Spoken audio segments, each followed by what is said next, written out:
And the winner on Sunday will get a whopping 140,000 euros. If we want to be precise, 140,100 euros. And we might see a min cash today. They're playing 8 levels today. There's 140 left. There's going to be about 2.5 levels left today. So I don't think we're going to see the money break today. But the top 87 players will be guaranteed at least 2,100 euros. And it's even possible the bubble boy or girl will walk away with their buy-in back if they bought in through Luxon Pay, because they were hosting a fantastic promo as well. I would love that myself. I always take advantage of these things when I'm playing, because then you can play like a wild man on the bubble and not really give two craps about what happens. But it's been fantastic. I should give you back the microphone. It's mine. It's mine. Give me my mic back. No, you can't have my job. But thank you so much. It has been so much fun.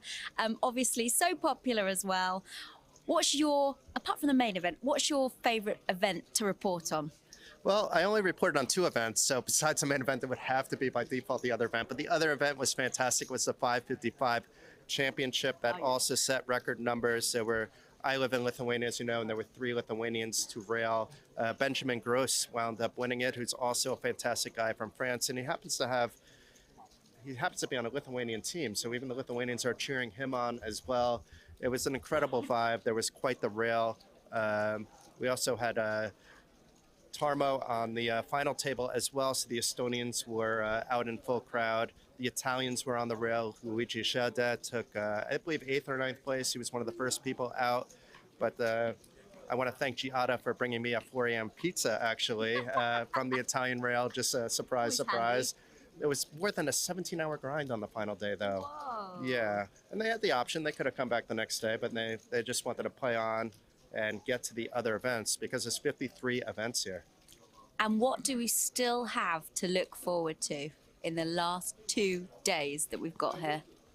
Besides the karaoke party? Oh, yes, besides the karaoke party. Okay, so besides the karaoke party, there's lots of other amazing events. Probably the biggest event outside the main event will be taking place pretty soon. It's going to be the 3K High Roller. There are lots of big names in attendance. Maybe some of them, though, will still be playing the main event, like Anatoly Filatov is here.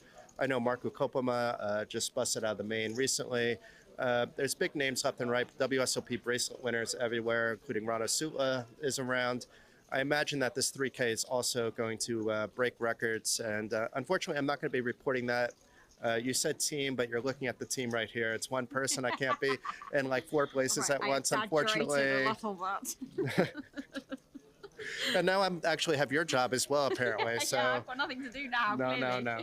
Don't forget the ladies. The ladies event will be tomorrow as well. How can I forget the ladies? I know. Jason, thank you so much for giving all of the info from live here in Tallinn in the tournament room. We look forward to catching up. If you want to read Jason's work, you can do. You just head to kingsoftallinn.com and hit blog. It's all there. You've been working really hard. We really appreciate everything you've done. Thank you so much, and we'll see you very soon. Hello, welcome back to the Kings of Tallinn 2023. I'm joined by Armin Avniki. You're from Sweden. Stockholm, Sweden, that's correct. And this is my first vacation for poker only. Okay. And I've enjoyed myself. I've been here for a week so far, and it's been an amazing trip. So give us, first of all, your background in poker. You've not done much traveling poker-wise, Not much right? traveling, just playing locally in Stockholm, a recreational player, but I'm trying to keep a high level, and I have some good friends who know poker very well, teach me a thing or two. So they're giving me a fighting opportunity in this series. What's the poker scene in Sweden and Stockholm like? It's pretty decent, but it was better before COVID. After COVID, the restrictions made some changes when it comes to opening times, drinking rules, and where you get in, how you can put in the money. So the scene has gotten a little worse, but I still think it's a very good scene overall. What's your game to play? What's your specialty? 2 cards. When I'm drunk, it's 6 cards, but 2 cards is where I'm the best at. Do you play better drunk or sober? Very good question. Live, I play very well when I'm drunk, because then it's more fun. And is this your first time in Tallinn, or you've been here a few times? It's my first time in Tallinn, and I really like the city. It's a beautiful city. I've never met a lot of Estonian people, but they're very kind people, genuine people, and very welcoming. Yeah. And how are you finding the Kings of Tallinn? How many events have you played? I've played everything under the sun below 660. So I didn't play the main, but I played the 555 and I cashed for 1200. Woo. And then I've played some of these side events, 250s. I've spent 2 bullets in the bounty, what's it called? The mystery, the 9 flip and go. The flip and go, yeah. Exactly. The GG flip and go. The GG flip and go. Mystery Precisely, bounty. exactly. So right now I'm playing the 440 bounty. I've knocked the guy out so far, so I've doubled my stack.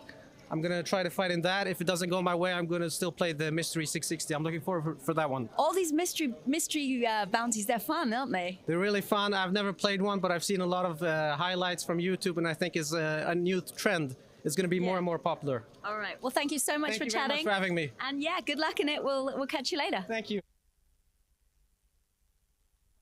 Hello, welcome back to our coverage of the kingsoftalent.com. I am with Hannu Penttinen, who is a new winner. You won the €350 PLO high-low. Congratulations. Thank you very much. For €5,700. Nice payday. How was the tournament itself? It was very interesting tournament and very tough as well, because there were plenty of good players, especially in the final table. So it was a really tough battle until almost 6 a.m. So it took a while to finish it.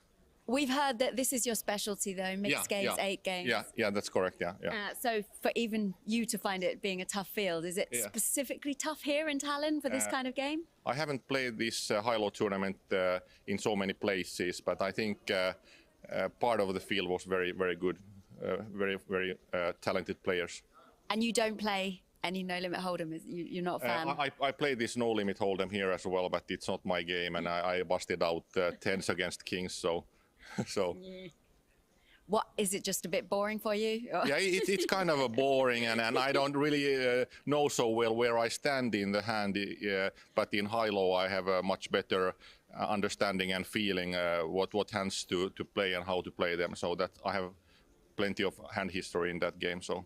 Okay, nice. And are there any other tournaments you're going to be playing here at Kings of Tallinn? I'll play this PLO next, and then I'll see. I haven't decided yet. Well, congratulations once again. Congratulations thank for you. this, and also your payday. And we'll see you in the next tournament. Yeah, excellent. Thank you very much. Hello and welcome. I'm Laura Cornelius, and this is the Kings of Tallinn 2023. So far, it's been an absolute blast here at the Hilton Tallinn Park. Let's take a look at the action so far.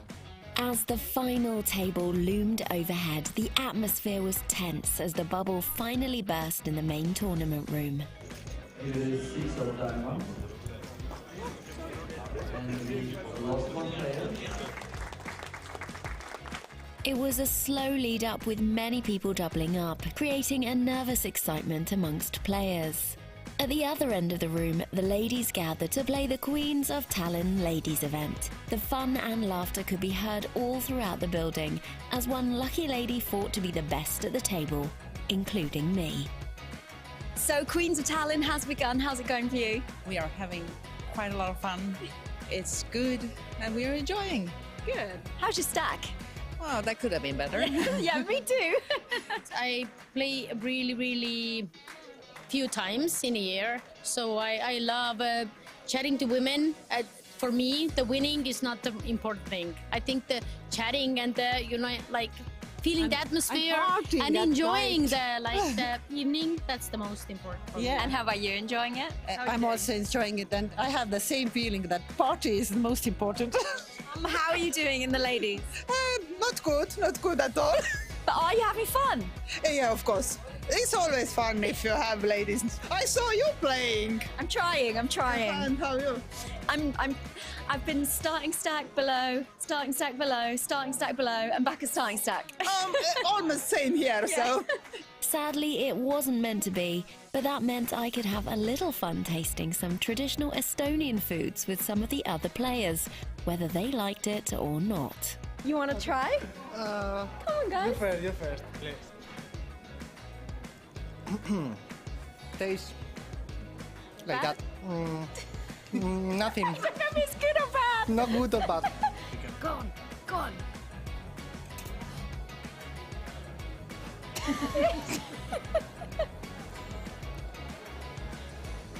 Holy shit. That is incredibly spicy. What's that, wasabi? Just mustard. Tastes like I've been tear gassed.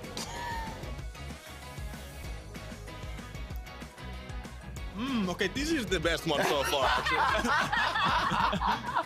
The race was well and truly now underway, and our Kings of Tallinn champion would soon be crowned. Keep up to date with the stream and the blog on kingsoftallinn.com. Hello, welcome back to our coverage of the Kings of Tallinn 2023. I'm joined by Henrik Kasper. Now, you are in with us here at the Kings of Tallinn. You've just literally got back from Paris. You had a really amazing run there. Talk us through it. Yes, it wasn't bad actually. I got the 5th place on the EPT main event just last Sunday. And it was over 300,000 euro, right? True that. Yeah, but the first prize would have been over 1 million, so there is still a little bittersweet. Still something to fight for next time. Yeah. How was the field there? Was it difficult? Of course, it was difficult, but I mean, I really felt well. It was a really nice week. I enjoyed it a lot, and everything worked out pretty well. And now you're back in Estonia. Sometimes poker players talk about going on a heater. You win one, you go deep in one, you go deep in another. Have you got that feeling of confidence now for the main event? I've been actually running pretty good last half a year or so. So I don't have any lack of confidence at the moment. But lack of luck, I've been already noticing for the last 2 days. But we'll see. I'm still in, so we'll see. How about that? How's it been going these first few levels today? No, the start of the day was horrible, of course. I made a couple of re-entries. But now at least I'm surviving, and we'll see what happens. And your wife also plays poker. Is she here with you? She's at the moment. She's back at home, not far from here at all. But she's gonna watch the TV table from the computer, I believe. So are you going on to the TV table? That's what I said. Yeah. Okay, yeah. Brilliant. Well, good luck. One more bone to pick with you because we went on your Hendon mob. That photo does not look like you. That's a pretty old one. That's true, but it's at least it's me on the picture. But that's true. Yes, I think it's 15 years old or a bit more. Don't want to update it then. I probably should, but I don't know. I don't care. All right. Well, best of luck, and we hope to see you do well here in the main event. Thank you.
Welcome back to the Kings of Tallinn 2023. I am with a winner! A brand new king has been crowned here. Marius Morel, Yes, I did.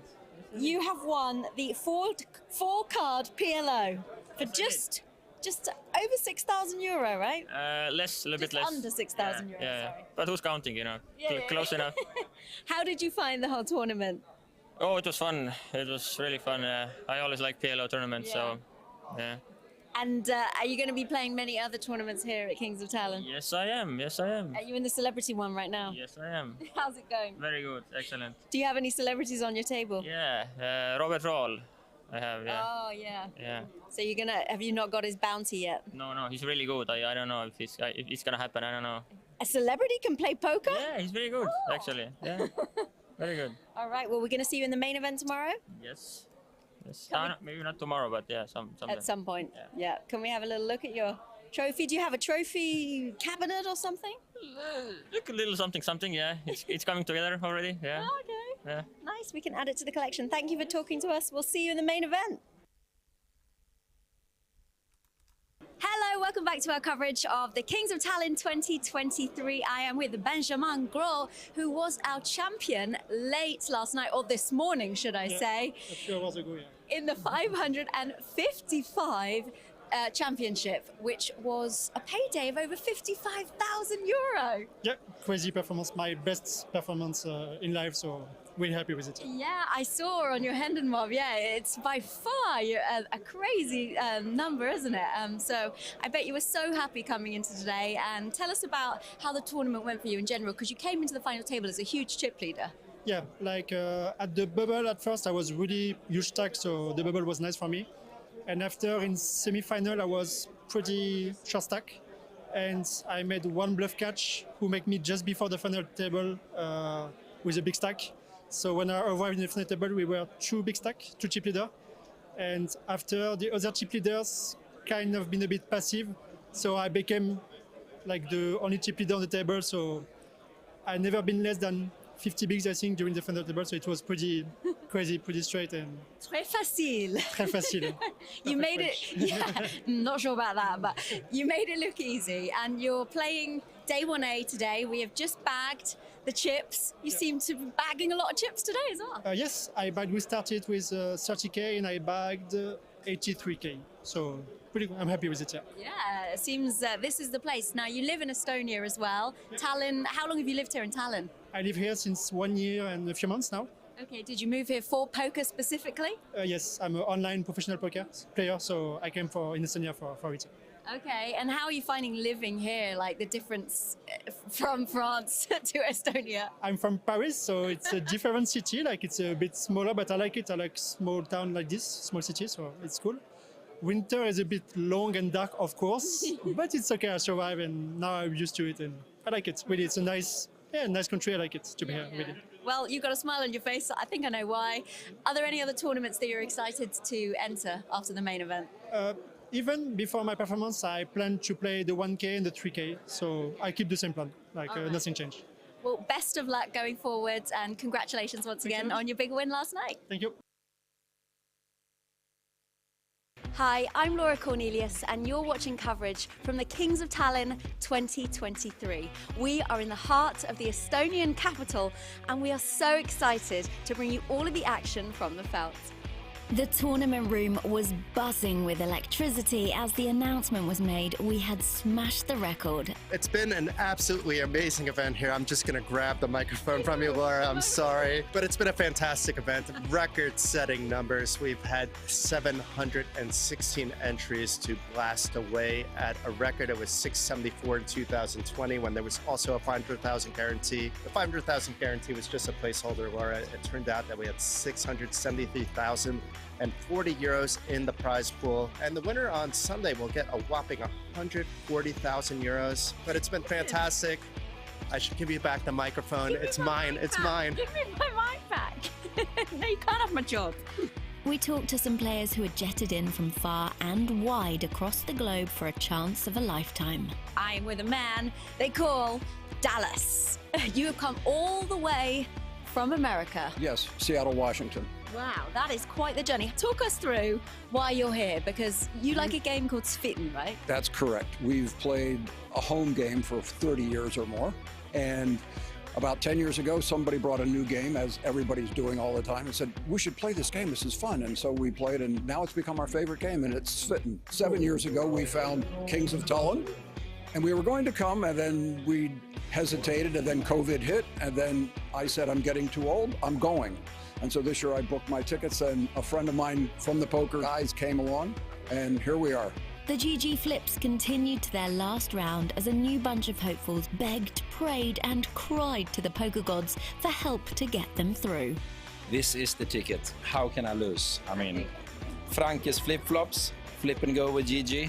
In Tallinn, Kings of Tallinn. No, they didn't allow me. They said, you smell too bad, shower more. So unfair. I mean, look, it's a sign. Table 33, seat 6, that's 6, 6. And all my letters, if you spell out a name, is 33 letters. Bad, that's bad, that's bad. 3. 3. So unfair. Flush. I thought that your strategy was going to work. I think so too. I flopped 2 pairs. It was a dry board, but I think the ruling was wrong because they didn't do the international rules of flips.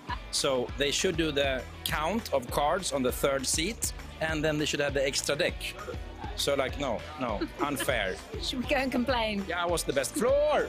Off the felt, much fun was also had as players hit the rail and soaked up all the entertainment on offer. Have you ever done it before? Have you tried? Just once, so I will beat him, probably.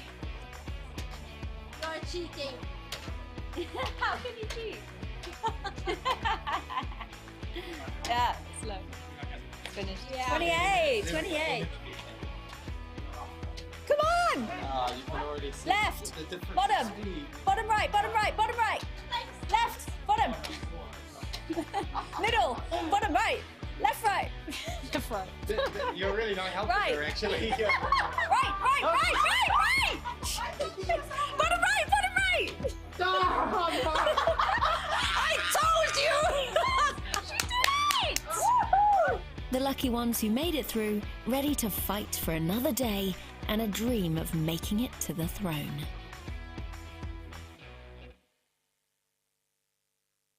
You don't want to be my friend? Was it a bad beat? Was it a really bad beat?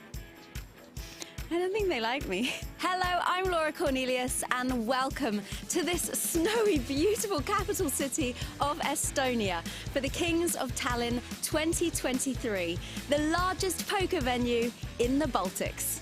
The action continued to be fast and furious as entries flooded into the main event and the record came closer to reaching.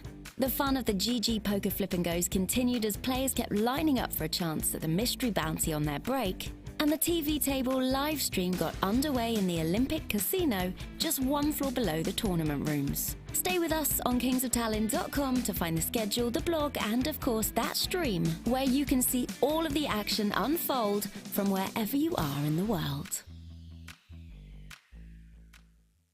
Hello, welcome back to our coverage of the Kings of Tallinn 2023. I'm joined by Ferrallo, and he is wanting me to hurry up with this interview so he can probably go and play some more flips. That's right, we got the GG sponsored flip and go tournaments here, $150, no skill involved, right up my alley. Are you a flip and go champ? I should be, God. I mean, I feel like I'm winning like 1 in every 3, but there's 10 people each one. So. How many have you actually done now?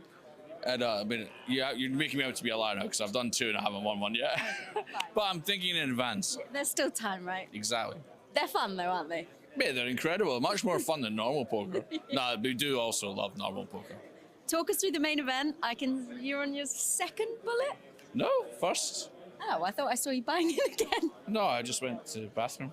Oh, right. I'm not allowed anymore, Laura, no? No, not allowed to go to the toilet. No, I instantly doubled up to 60,000, then I slowly gave it away like a Scottish Bernie Sanders, and now I'm back to about starting stack. But we're all having a good time, which is the main thing. It's always fun to grind it out, isn't it? A bit painfully. Yeah, I didn't want to lord it over my teammates or my table mates either, you know, because there's a couple of Finnish guys having a few beers. I didn't want to be like, oh, I've got double your stack. It causes envy, makes the atmosphere a bit weird, you know what I mean? So I gave it away, so we're all even again, and we're all having a great time. Ah, that's always nice, isn't it? I was going to guess what beer you're on. I reckon number 8. Oh, 8? You've seen me after 8 beers, Laura. You know I'm not this vertical. 6. Yeah, I think it is a bit. That's maybe the 6, but They're quite big. Yeah, I was going to say they're smaller, but they are actually quite big. Yeah, that's true. Yeah. The same way, like they're this size, which in my, well, if you ask my missus, that size is about 10 inches, so should be fine. Right, let's talk about Tallinn because you won the Summer Showdown. That's right. 3 years ago. Yes, it was during COVID. We were locked in a house for 6 months, and we all looked around and we discovered that Tallinn in Estonia had managed COVID so well that they'd reopened. So we were like, well, we're going to bring our diseased bodies over. But we passed, we all done everything was above board. We came across, everything was open. It was amazing. And I fell in love with the place. So every time I get a moment to come back, I do. And here I am.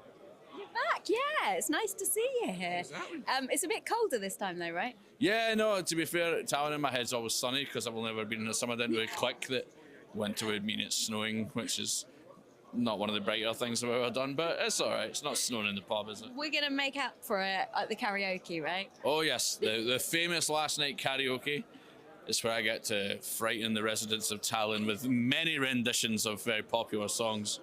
10 out of 10 for effort, 1 out of 10 for execution. That is the combination you're looking for in karaoke, if you ask me. I can't wait to see it. One last question. You're obviously a Triple Crown winner, massive achievement. Do you feel like you've got anything left to conquer anymore? Oh, absolutely. The karaoke, we just talked about it. What are you talking about? No, I mean, what? Like, poker, there's a lot of very short-term luck in poker. So I've got a lot more to do, which includes buying a lot of expensive stuff. So that's plan A. But plan B is definitely, I need to go EPT, WPT, WSOP, Tallinn karaoke champion. That's the Grand Slam. Okay, right, you've said it. We're going to do it. Let's make it happen. See you on Sunday for the evidence. Hello, welcome back to the Kings of Tallinn 2023. I'm joined by Ronnie Albregtsson. How are you doing, sir? Just fine. Yeah. How's all the events going? You're not in the main still, I presume? No, I'm not in the main. I've had some bad runouts in some tournaments, but actually won one tournament, so I'm satisfied. Yeah. Okay. Yeah. We know you picked up one right at the start, wasn't it? It was the PLO Progressive Bounty. Yeah, it was the 4-5 PLO Progressive Bounty. So I got like 3,650 euros in the prize pool and for the first. We are getting ready for our main event final table. Kings of Tallinn 2023, the biggest numbers ever in any of our events here. Main event started off with 716 entries, and we are down to our final 9 players. Let me introduce you to the final table. Coming in on seat number 1 with 1,840,000 in chips. He's from Lithuania. Please give a hand to Dainius Antanaitis.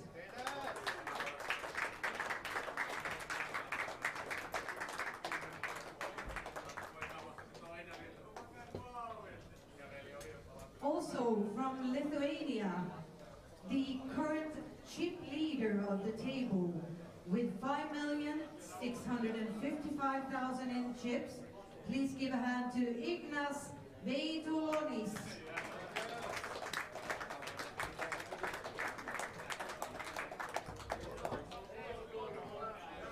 Taking seat number 3 from Finland with 2,435,000 in chips. Please welcome Alexi Naski.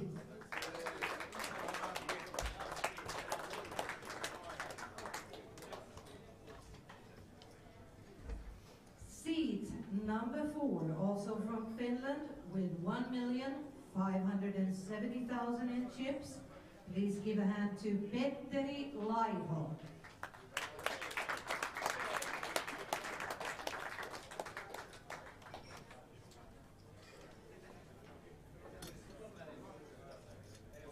And seat number 5, a local player from Estonia with 2,235,000 in chips. Please welcome Priit Parmasto.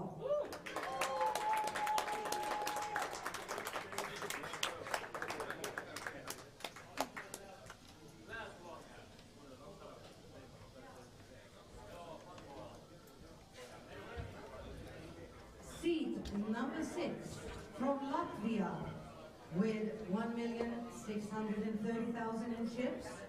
Please give a hand to Sergei Korobos.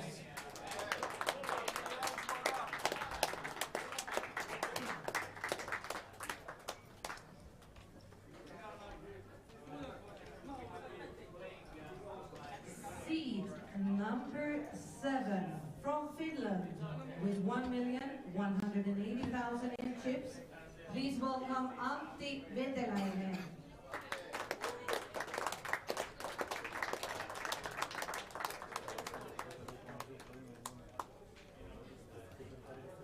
From Italy, he is second in chips currently. He has 4,200,000 in chips. Please give a hand to Davide Mottini.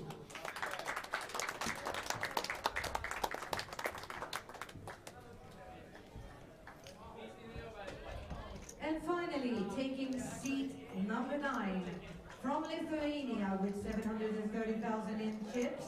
Please give a hand to Albert Ostrovsky.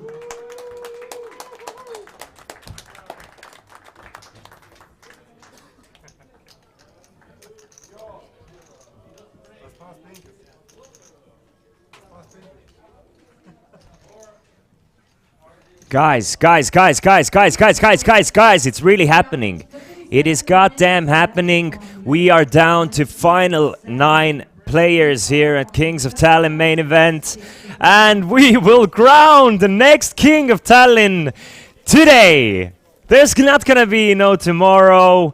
However long it takes, today will be the day of reckoning, the day of crowning our new king, who all Estonians must hail throughout this upcoming year. Guys, my name is Christian Laas, and let's freaking do this thing. 716 players, and we are down to a final 9. And you already saw the player introductions. Looking at the seat stacks, it's looking like Alexei Mikael Naski is the one who drew the best seat in that sense. I do like that it's a kind of an even spread. Nobody's in a super awful situation. Besides, I might think, I mean, it's Naski with the best of it and Antonaitis with the worst of it. Antonaitis having the biggest stack of the tournament to his direct left and him being in the middle of the pack. I'm feeling Antonaitis is gonna be super handcuffed in this final table, at least for a while. But Naski at the same time having all the short stacks to his left and the biggest stack to his right, I'm feeling, and with his capabilities, he's gonna have a good time at this final table compared to Antonaitis at least. The second guy who's really gonna have a tough time is Antti Veteläinen, sitting at seat number 7, having the second player Davide Muccini from Italy with 4.2 million to his direct left. So I'm guessing like that it's gonna be Veteläinen and Antonaitis kinda handcuffed, but both of the biggest stacks, Ignas Vaitulionis from Lithuania sitting at seat number 2, and Davide Muccini kind of separated by each other, so they can feel free to run over this final table. Hello, Christian. So no turbo event for you. Well, we do not know. I mean, it's possible this one finishes in 4 hours. I mean, we've seen crazier things, but probably this one is gonna go into the evening hours. Important things first. What is the free or password? Riff. I guessed it on my first try. I'm the only. I didn't even have to try. I guessed it. I typed in. I didn't know the password. I just guessed it on my first try. So Riff, it's an easy one. But I will let you know. I will give you guys a chance to guess. But I will let you know in about 1 minute. Let's see how many of you can get in. Kings of Tallinn 2023 final table live stream free buy is for you guys, for you viewers. It's 24 players will get tournament tickets. We are giving away close to 400 euros for all of you for turning in. So take part of that. The password, okay, none of you are getting in. So the password is final table. Final table is the password. Come join the free buy and have some fun while watching poker, playing poker. The winner will get a €150 ticket, and we boosted the top 20 prize pool up to top 24. So Alibet is feeling extra generous today to give you guys some extra prizes, and obviously to keep you entertained while watching some poker. Meanwhile, Ostrovsky started things off with an all-in. The very first hand going all in with the ace-9 and getting a few faults. I really want to see how Vaitulionis, our chip leader, and Muccini are going to approach this final table. If they're going to, because there are 1, 2, 3, 4, there are 6 players they can really apply pressure to. Everybody has guaranteed themselves 11.9k in euros, but the difference in money jumps is gonna be some serious money. I mean, the difference between first and second actually is quite large as well, 50,000 euros. So pretty top heavy in that sense. Muccini finds pocket 10, so he will start making some noise by coming in with the raise. If I would have to guess, I would guess that I mean, it's gonna take a few hours for some crazy things to happen. Of course, Ostrovsky, in those few hours, he's gonna need to make something happen. He's gonna be all in, and he's gonna need to double up, or either just stay alive by picking up the blinds and antes. But there's no way he's gonna be able to deviate from being all in those first few hours. But look at that! It's second in chips. Muccini with pocket 10s, and Vaitulionis, who is our chip leader, with pocket kings. And I'm sure Muccini is expecting Vaitulionis to go after Muccini's opens quite often. So it's a perfect situation for Vaitulionis, because he actually has a hand here. I did hear that Naski did a play last night, online high stakes. Did he really? I have no idea. We have lost the picture for 1 second. Let me let people know. What a unfortunate time to freeze, because it's an interesting situation here with the kings. Oh yeah, all right, we back. Interesting situation with the kings against 10s with 2 of the chip leaders. So Vaitulionis goes for 360,000. We can see that 2 other 10s have already been folded. Christian, how many days will you sleep after Kings of Tallinn? Sargova, you do not want to know. I think the rest of my week is kind of like free. So I'm gonna go for a deep hibernation. So far there is one Estonian. There is one Estonian. His name is Priit Parmasto, and he is a good one to have at our featured table. Someone who is not afraid to make some moves, someone who's not afraid to make big bluffs or big hero calls either. As expected, Muccini just calls. No reason to 4-bet and start piling chips in against the one guy who can bust you. Muccini really needs an overcard to his 10s to get away from the 10s, because this is kind of a dangerous sitch here. I don't think Queen 9-6 with 2 clubs is enough to get rid of Muccini just yet. Guessing that Vaitulionis will go for somewhere around 250,000. I will guess something. Let's continue playing the guessing game. I will guess Vaitulionis will bet 240,000, and Muccini will peel at least one street here.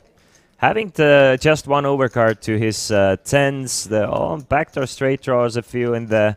I don't think he can get away from the 10s just yet. We can see it's only 4% because two of the other 3 10s have been folded. But Vaitulionis is gonna go for a large bet. He's not gonna go for a small one on this draw heavy board. He's gonna go for 420,000 and gets an instant fold. So a larger bet generates more folds, but at the same time increases the pot size in case Muccini has something like an ace-queen, king-queen. He really wants to, or something like 10-jack or king-jack or clubs. You really want to charge your opponent. As it is, it's pocket tens, and it's easier to fold that hand against the larger size. It seems fairly pointless to go through the motions here, as everybody knows Naski, the machine, will take it down. Can you interview Naski when there's a break? He's a huge fan. He has a huge fan base in Finland. That's something I've understood. There are many. I had no idea that Naski was so beloved in his home country. I have no idea if there's any interviews being made throughout the breaks. I'm guessing the players want to study their opponents, watch the WODs, you know, throughout their breaks, be energized. So probably no big interviews during the final table. Vaitulionis now switches the kings to pocket tens. And if he's gonna come in guns blazing anyway, being the chip leader, if the cards are helping him as they are at the moment, it's gonna be smooth sailing for Vaitulionis, right? Pocket 10's good enough for another raise from under the gun +2. Obviously, I'm guessing people are gonna play tighter than usual against the Lithuanian here. Vaitulionis is our high roller winner from last year's Kings of Tallinn. Won the high roller event for 27,000 euros and now made it all the way to the final table with the chip lead in Kings of Tallinn 2023. So Kings of Tallinn tournament series treating him well. Gorobovs has not folded to ace-5, and I don't see it. No way Gorobovs is 3-betting our chip leader here. My man Gorobovs is no kitty cat. My man Gorobovs just put in 360,000, but he's gonna learn today while that it's probably not going to work, and Vaitulionis is probably gonna just shove all in pre. Obviously, we've seen crazier things, but I have no chance. Vaitulionis is just calling. I don't think there's any chance Vaitulionis is folding. I think it would make the most amount of sense for Vaitulionis to just ship it in here with 650,000 in the middle. Gorobovs might 3-bet fold a hand like ace-queen or king-queen suited. We can see he 3-bet folding a hand like ace-5. So Vaitulionis actually benefits from getting folds from those hands, which are flipping against him. Of course, I don't think Vaitulionis is expecting Gorobovs to 3-bet hands like 8s, 7s, 9s even. So, but it seems like I'm wrong once again. It looks like Vaitulionis cuts out a call. So I know nothing. I know nothing. Vaitulionis just makes the call here. I thought that he wouldn't kind of mind to generate folds from hands like ace queens, maybe even ace kings. King queen 4 on the flop. So will Gorobovs actually bluff this one off of Vaitulionis? Vaitulionis really hates this flop here. But Gorobovs, all he needs is a bet of like 200,000, and I'm sure it's gonna work against Vaitulionis on a board like this. But will Gorobovs give up, or will he try and continue? Seems like he's not going to give up. Goes for a bet of 200,000. I think it's going to work. Again, I've been all but wrong thus far in this tournament, at least in day 4. But Gorobovs seems to be outplaying our chip leader here. Yes, he will. Vaitulionis getting destroyed by Gorobovs here. Let's go. That's something I was not expecting to see in the early stages of our tournament. Obviously, his 3-bet is looking very strong, because I'm sure Vaitulionis is not expecting players to 3-bet like 30% of their stack in preflop with ace-5 off against him personally. So that 3-bet is looking quite strong. But not sure. Maybe a missed opportunity for Vaidulionis a little bit here to really apply some pressure at the table.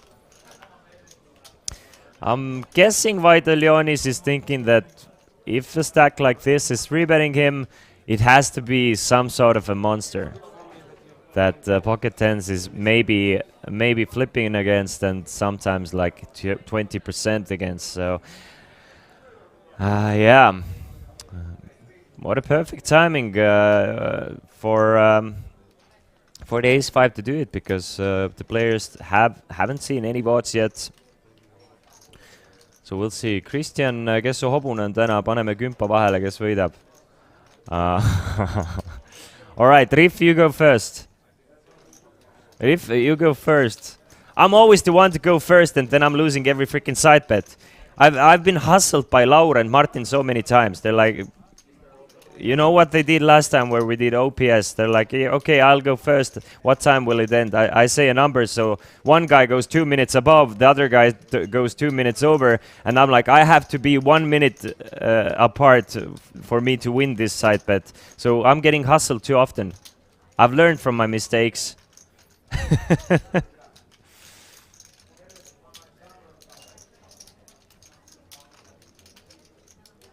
But I mean, obviously, in my opinion at least, Vaidulionis is a safe bet. But I do like Naski's seeding arrangement.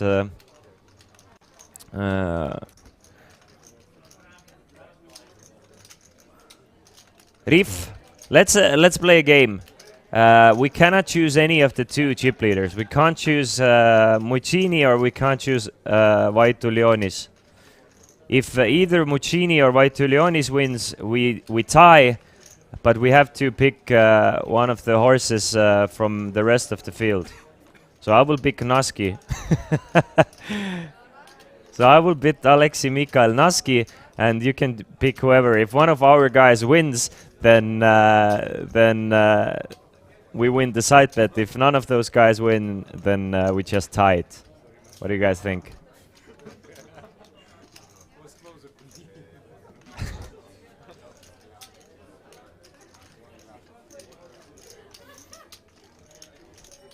You can choose Priit Parmasto. I think it's a fair. Priit has a fairly good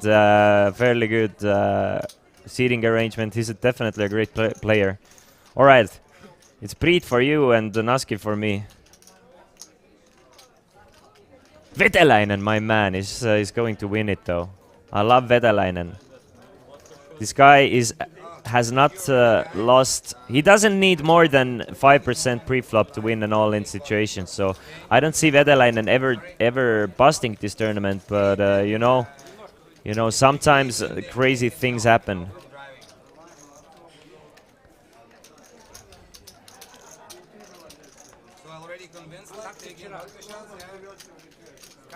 I'm kind of surprised. Still a little bit surprised about the bluff there from Sergejs. Sergejs has come to play. Hi, I want to offer promotion for my channel.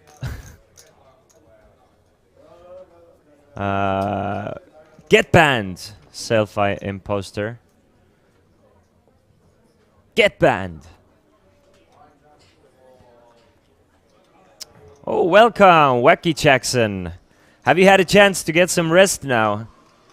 Mr. Jason, how has it been? It's been a long freaking series, hasn't it? But today is the final day, obviously, of the final day of the main event. What else are we playing today? That's another question for me. We have the 6 max high roller final table today. No limit hold and progressive bounty. 660 mystery bounty. We had one player in the chat who was playing the 660 mystery bounty. I wonder if he's still in the chat. As well as the turbo version of the main event. So instead of 1 hour long levels, we have 15-minute levels. So basically a hyper turbo version of the main event starting at 4 p.m. today. Or was it 2 p.m.? Either 2 or 4 p.m. Yeah, I think it starts at 2 p.m. and the late reg goes until 4. Mike Jackson says he's been sleeping 4-hour average for 8 days. Dude, that is some hectic schedule. But it's gonna be over soon, and only happy thoughts after that, you know. It's either Heymar or Matt who said something like, you know, doing those big long tournament grinds and long festivals. It's like going in a washing machine and getting like shaken out and just doing the washing machine routine and being washed by the machine. And then you're like, you come out and you don't really understand what's going on. Then you go and sleep it off for like 2 days. And after the 2 days, you find yourself in the line of a washing machine again. So that's kind of how it feels, doesn't it?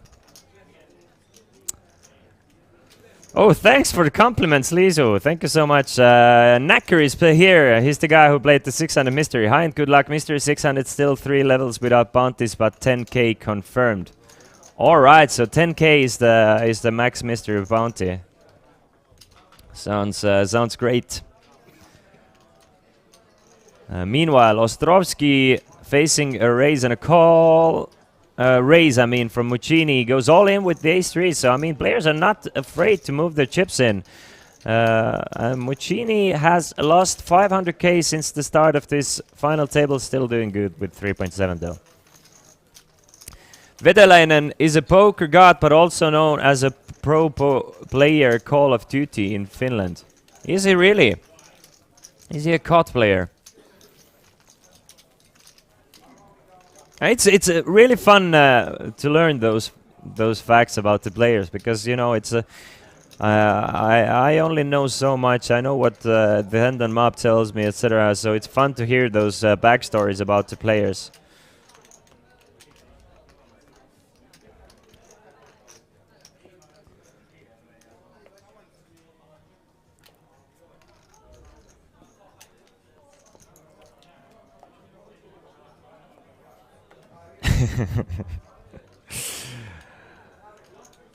But yeah, I think if we're looking for like surprisers at this final table, it's probably gonna be one of those guys with the better seating arrangement. So I'm guessing either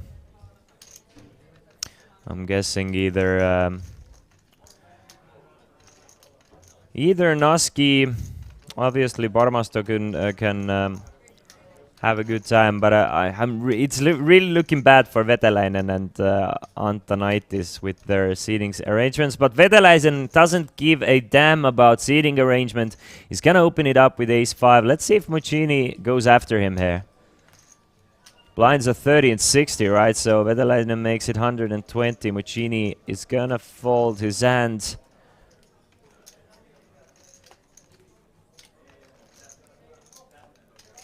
And Ostrovsky now with the same hand. And Ostrovsky is one of those players who has been all in twice already. And ace-5 of hearts is definitely a hand you can 3-bet shove it in with playing 17 big blinds effective. The thing is, it should be kind of like a coin flip. It should be like 50-50. Ostrovsky having gone all in twice already. I mean, it might have something to do with his decision. Maybe looking for a slightly better hand to do it this time, but at the same time, it's still ace-5 of hearts. And if the game plan says that ace-5 of hearts is a shoving hand with a stack like this, he's gonna go with it. And Vetelainen definitely cannot make the call with the ace-5. It's a type of hand you want to shove with, but not call with. Ostrovsky in a pickle here. We might even see Ostrovsky. I think it's a possibility for all 3 options. We can see a fold, we can see a call even, which I doubt will be the case. We can see a shove, and as I say it looks like we're gonna see a call, right? Nah, it's just a 3-bet. 3 bets it to 340,000, it looks like. So not exactly a shove.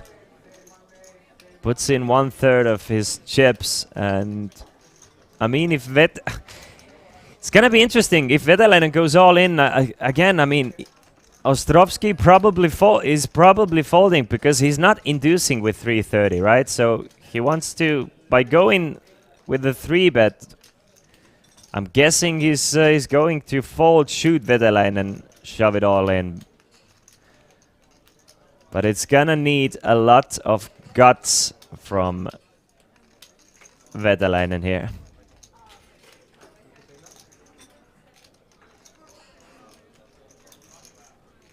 How many big blinds did he have when he did the 3-bet bluff with ace-5 off? That combination isn't totally unreasonable. Ace is a good blocker for value, 5 is a good side card.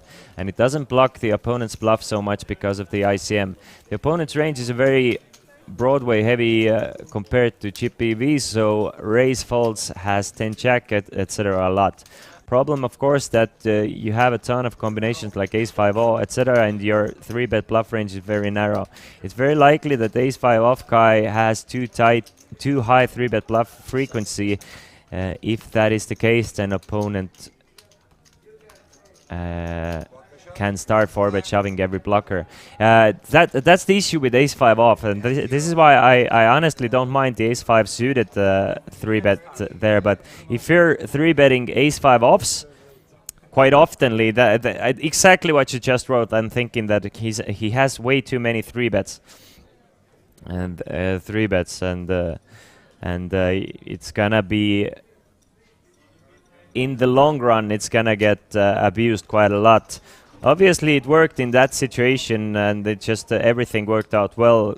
His opponent not shoving the 10s, the flop coming with 2 overcards, and everything worked out well there. But I think in the long run, it's not gonna work out too good with the ace-5 offs. I do not mind the ace will card suited hands. I think they're the perfect hand to 3-bet bluff with. By the way, Christian, you made a big mistake. You mentioned that you had learned from your mistakes, but after stating the rule about riff bet, you called out the name of the winner first. I did call out the name of the winner first, but this time I made it in my advantage because I took away 2 of the bigger stacks and I chose a guy with the best seating arrangement. So I tried to hustle riff at this moment. But yeah, I never learn, guys. You think I learn from my mistakes? Who do you think I am? Some information about the No Limit Hold'em High Roller event. We are down to final 7 players, so the unofficial final table for the High Roller. The winner will take home 63,000 euros from the High Roller, so it's gonna be a massive payday in the High Roller as well. And there are 7 players left. It's Kimmo Kalevi Fagerholm as the chip leader with 1.2 million, Anatoly Filatov with basically the same with 1.15 million, Ermo Kosk with 851,000, Mikko Tabani Ülemägi with 427, Ville Olavi Jantunen with 270, Kasper Schanz with 186,000, and Juho Joonas Suudari with 141,000. All the players in the High Roll final table have guaranteed themselves 9,100 euros.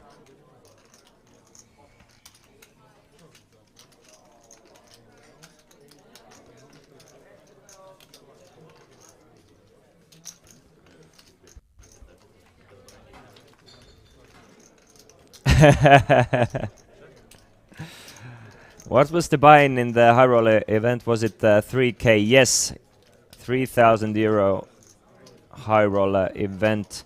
Meanwhile, on a board of Ace-7, 8 King, we have Naski with King Jack against Muccini's 4-5. So Muccini turns a gut shot to the straight. Muccini bet the flop for 110,000. Naski made the call. Now Naski checks it over to Muccini one more time on a turn. And will Muccini check behind and try and basically relinquish the hand and try and maybe go for that 10% equity and hit the 6, or will he continue with the story? By checking on a turn here, Muccini is saying that he almost never has an ace. With the turn bringing in a few draws, you rarely see an ace check that turn behind. So I like the bet from Muccini, continuing with the story and not giving up just yet. Because Naski should have quite a few of 7x and King X in his big blind calling range here, which really can't stand too much pressure. I don't think Naski can fold King X just yet. Naski can definitely should fold all the 7x and the weaker kings against that bet, but I think if Naski is just calling with ace X on that turn, he's a little bit overfolding, but yeah, again, it's player dependent, and Naski decides to fold the king jack on that turn, which I think that Naski, if his plan is to continue with just ace or better there, then it's just a money printing second barrel for Muccini, which it seems to be. You want to have offsuit bluffs too, then you can have effective bluffs like 3 flush cards, table and ace blocker. Naski hiiri pakan. Gilbert Rutto. I should start Google translating all the things that I don't understand what people are saying in the chat. Naski hiiri pakan.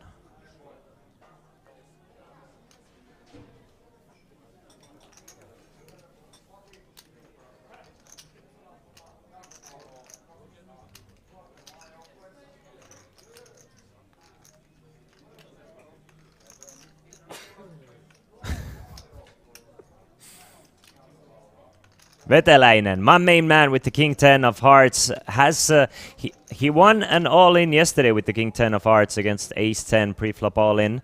So it's a lucky hand for him. He's gonna continue for 120,000.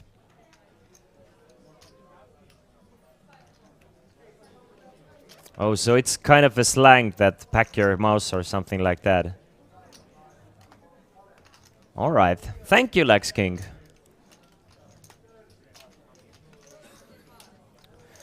Meanwhile, Ostrovsky is not our short stack anymore. Ostrovsky has almost doubled up since entering the featured table. Ostrovsky started with 730,000, now up to 1.3 million. So things starting really well from for the Lithuanian player here. I do not know, or I'm not sure what how Naski is gonna approach the Ace 9 of Hearts here against Veteläinen. Veteläinen with just 790,000 behind. And Naski is getting a count here. Not really sure if he wants to 3-bet for a moderate amount and just call it off, should Veteläinen ship. It's gonna be tough to play that hand as a call from small blind, so maybe he will just give up the Ace 9 here.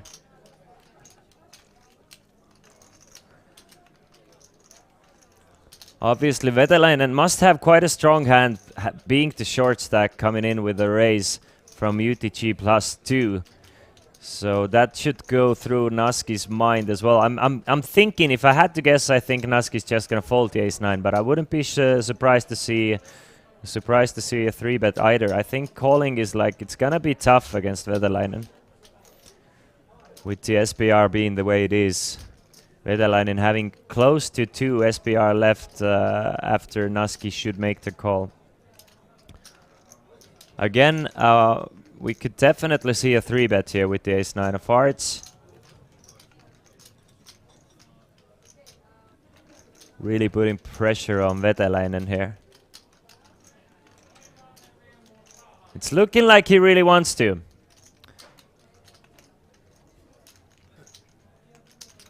So he does exactly that, goes for a small-sized 3-bet, knowing that if he can get rid of Laiho, he's basically pot committed against Veteläinen. And Laiho holding the king queen, but facing a raise and a 3-bet. The king queen offsuit is not looking super good any longer. So he does fold to king queen, and now Vetelainen facing a small 3-bet, but just the stack size issues. I mean, king 10 suited plays decently well against the 3-bet in general, but at the same time, not great obviously, but it being suited, it plays decent against the small 3-bet. But the problem for Vetelainen is, should he call that bet, he's gonna have less than 1 stack to pot ratio left. So it's his hands are kind of tight post flop. And in that sense, with just 1 SPR, the king 10 just really doesn't play that well, because even if you do connect, you're often quite dominated by your opponent's 3-betting range.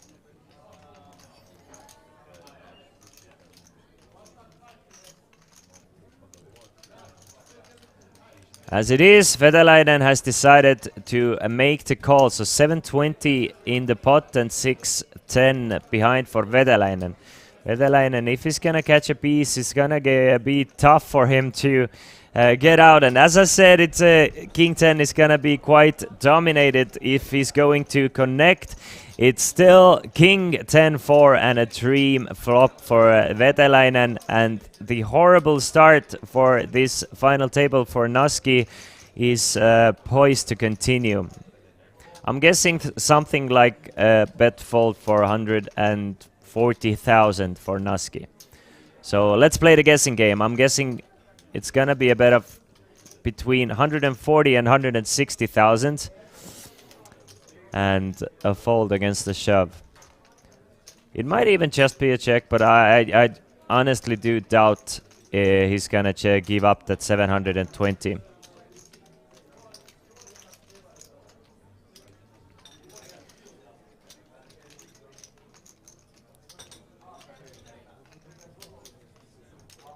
So I think it's gonna be a small bet, something like 150, in the range of 150. And Vetelainen, he's gonna find out if Vetelainen did connect here. Vetelainen could be calling that 3-bet with a hand of like, let's say, ace-jack that doesn't want to go with it on that board. He could have a hand like 7s that just peels and hopes. So in case he has those hands, Naski should probably bet here. He's going for a larger bet than I was assuming. Goes for 240,000. I think he gets the same information with a smaller bet, but in case Vetelainen is very ace-jack, ace-queen heavy, which I don't think he is, because I think ace-queen is going all in. Ace-jack probably is going all in or folding as well, so not sure.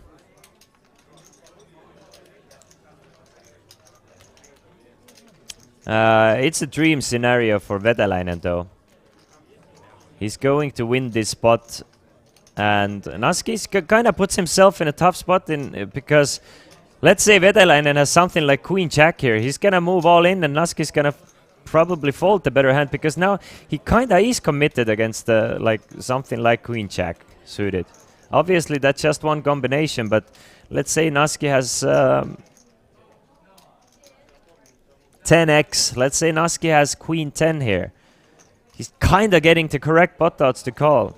Of course not with the hearts. If there was one heart on the board, it would be even tougher. Anyway, Naski bets, folds this hand, and now down to 1.6 million, and Vetelainen up to 1.6 million.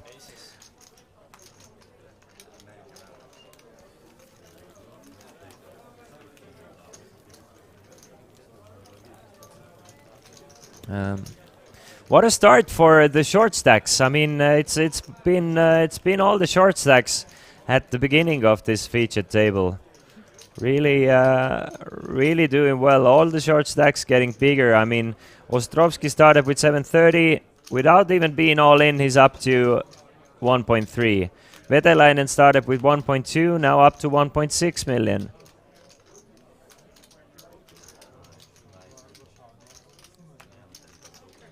How does a large pizza differ from a poker player? Large pizza can feed a family.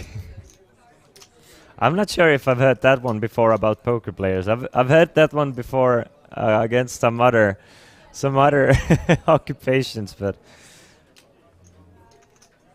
I mean that's true 99.9% of the time, isn't it? Dude, I need a coffee. I really need a coffee. I've had one today already, but it was a rough night. There wasn't that much time between the final table and day 3, and I definitely did not sleep in Hilton. So I need something to really wake me up here. Some all-in or something, or a coffee. We, by the way, after this end, the levels will go up, and the password for the free buy, guys, if you've just joined us, we will have a free buy for you in 35 minutes. The password is final table. You need to be from either Finland, Estonia, or Latvia and have an Olibet account to play the free buy. At the moment, just 26 players in our free buy with 24 players getting paid. So come. We are giving away free money. First place gets a €150 ticket. Rif, it wasn't even Mustamäe. Did not leave the studio today. Did not make it there because otherwise it would be just like 2 hours of sleep. Meanwhile, Naski with pocket aces facing the rays of Muccini, and finally things are turning around for the machine. How many players left in the main event? It's still 9 players. This is the final table, Teemu. This is the final table, and the first place of this final table gets €140,000, Mr. Royal Freeman. Everybody has guaranteed themselves about €12,000 at the moment. Buy-in was 1,100. Everyone guaranteed themselves €11,900. The next money jump is 2.3k. The money jumps will get super big in the top 4 range, where every money jump is gonna be 20 to 50,000 euros. Yeah, Finns have been crushing this tournament. 3 Finnish players. Meanwhile, Naski 3 bets to 300,000 one more time. And Muccini has a simple fold. 3 Finns, 1 Estonian, 1 Italian, 1 Latvian, and 2 Lithuanians at our final table. So 5 different nationalities as well. That's great to see every time on Kings of Tallinn event. We have so many different nationalities represented and making deep runs. Muccini looking to be the second Italian to win the Kings of Tallinn main event in the past 3 years.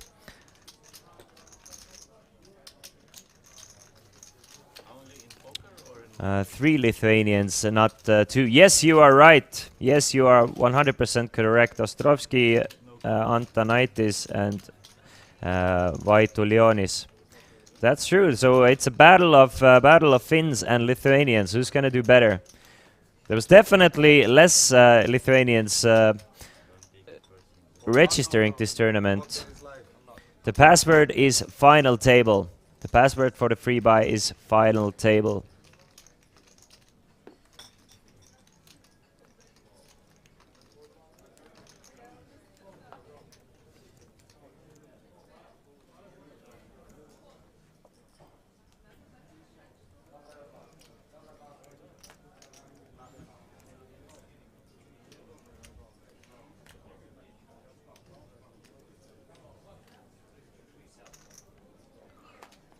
Folded to Ostrovsky, and he's going to fold.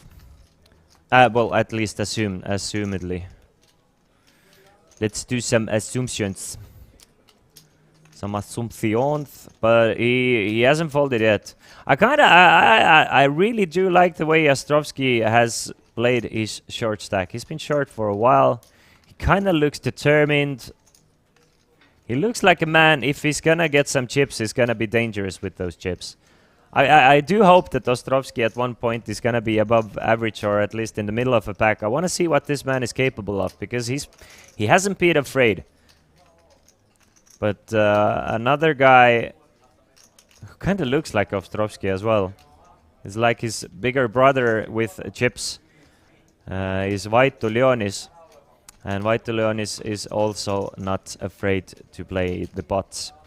Raising it up to 175, and Nuski now switches the aces to kings.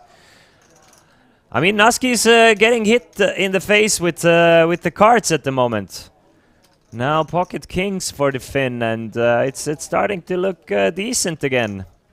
If it didn't start all that well for Nuski, now he's gonna be able to 3-bet the chip leader once more.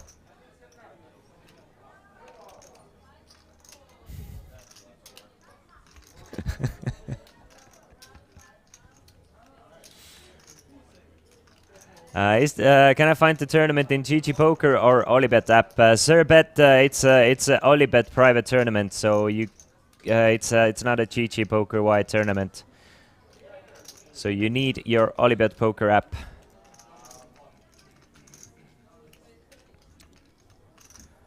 Nuski is trying to figure out how much to 3-bet to. So he's been going for like 2.5x, so I'm guessing something like 450,000 would make a lot of sense. What tournament are you talking about? Sargava, we have a free buy tournament for our viewers starting in 30 minutes.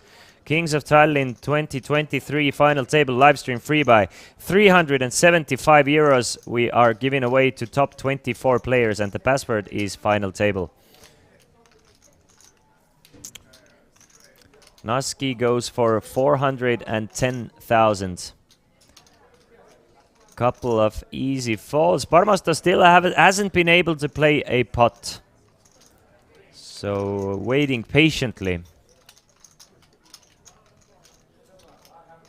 Is there no app for iOS? I think there is. Yeah, there's definitely is because I have an app on my Apple.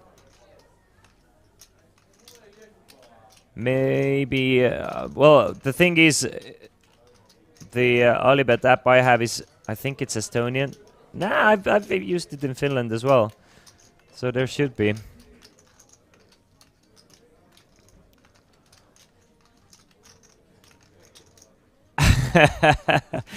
Riff, I'm not gonna rebuy at the free buy. So, Sargava can crush me. You guys can crush me for that side bet. Meanwhile, Vaitu Leonis can definitely 4-bet sometimes here. I mean, Vaitu Leonis has the ace-4. He can apply so much pressure for Nuski. So everything is still possible. It's the most probable thing is that Vaitu Leonis is just going to fold here, but there's definitely a possibility of a shove here from Vaitu Leonis. He's going to let this one go. The game plan for Vaitu Leonis is if they're gonna 3-bet me, they probably do have it.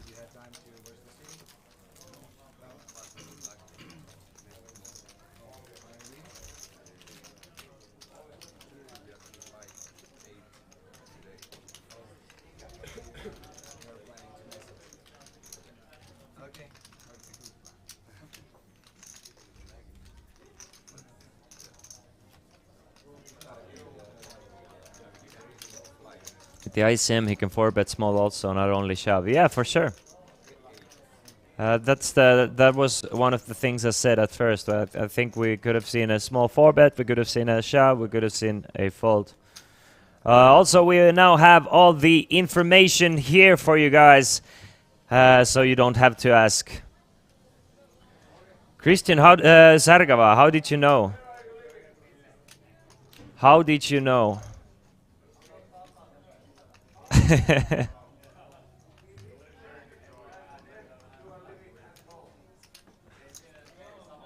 Meanwhile, Muccini with the suited ace is gonna open it up with the new blinds being 80,000, 60,000. He makes it 160k.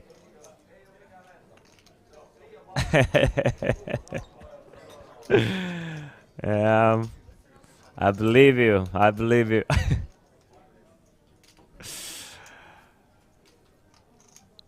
Again, White to Leon is with a raggy ace, but facing a raise from under the gun, fairly simple folds. Still no big pots. Everybody is kind of getting used to the final table. That's what I figured as well, but that once the players get some rest, they will come back and they will... unless somebody gets a massive chip lead, like let's say Muccini and Vaidulionis go all in, and one of those guys is gonna have a stack of 8 million plus, I think the game is gonna be quite cautious. We need to have one runaway chip leader for the action to really pick up. And Vaidulionis, yes, he does have a chip lead, but it's not yet large enough to start like really abusing the table.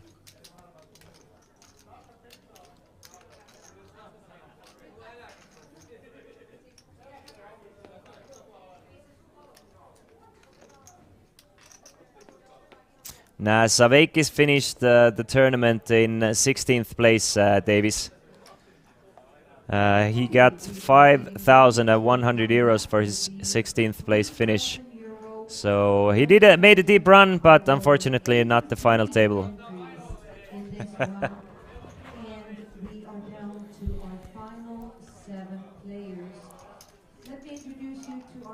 Meanwhile, Vaitulioni is the man who's been 3-bet way too much for being the chip leader, now has a hand where he's kind of hoping to get 3-bet with pocket queens for Vaitulionis.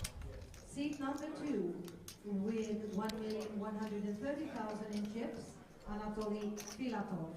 Yeah, you can hear on the background Teresa introducing our high roller players as well. It's been quite a quiet final table so far. Players are really focused. And really not talking with each other. And obviously they're playing for 140,000, which is very much understandable. But all 9 of them being super focused. Koropovs moves all in for 1.8 million with the ace-5 of spades. It's gonna get called, guys. We're gonna have a first all-in and a call, and it's Sergejs Koropovs from Latvia against Ignas Vaitulionis from Lithuania. Pocket queens against ace-5. Do you call it? Can you call it a blow up? Nah, I think it's standard-ish. It's a little bit too much, but it's not horrible shove. You can see ace-5 has 43% and 98%. Now Vaitulionis is getting destroyed at this final table. Still with a decent stack, but Koropovs gets lucky with the ace on a board, and Vaitulionis doubles up. Koropovs gets unlucky one more time, and everybody at the table is kind of sad about it because they do not get the money jump.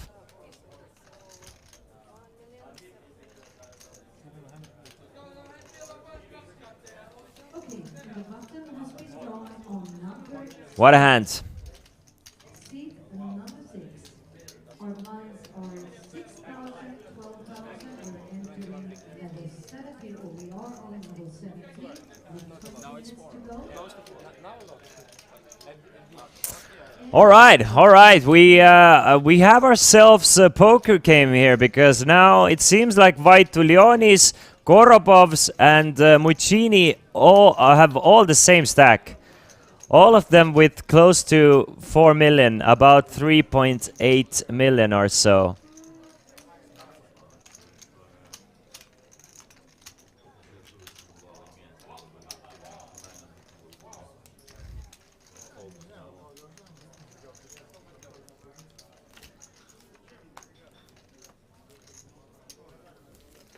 Beast Mode says, this is why punting with ace-6 is nice. Always a chance. Yeah, and as you saw, ace-5 of spades had 43% against queens.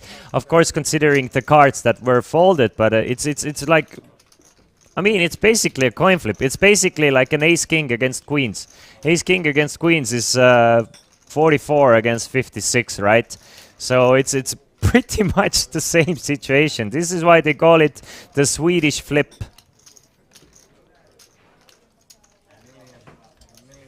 But yeah, it was a lot of big blinds.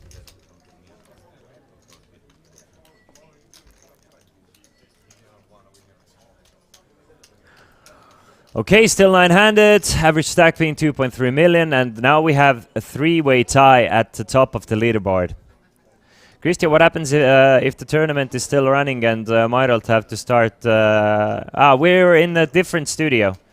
Mairalt is in the original WinTV studio, and I'm in the office. As it was yesterday, they did a show from the other studio as well while I was doing the poker tournament. Naski with the ace-queen of clubs. Opens it up for 160,000. And let's see if we can get anyone to play with him. Naski has really been running well with the cards. Obviously, not that great post-flop, but he's been getting his fair share of good hands. Has had some aces, has had some kings, has had some ace-queen suited, as you can see. And now he has Vetelainen, possibly to play with ace-10 off. Would be a call on the loser side. Would definitely like a 3-bet more than a call. So he decides to fold, which I do not mind whatsoever.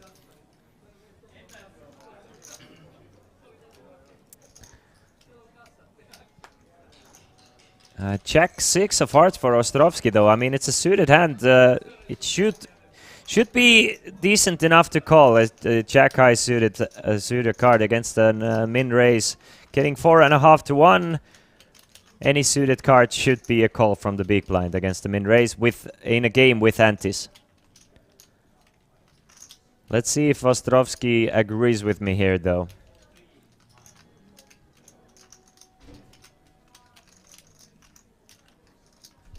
Yeah, exactly, Zargava.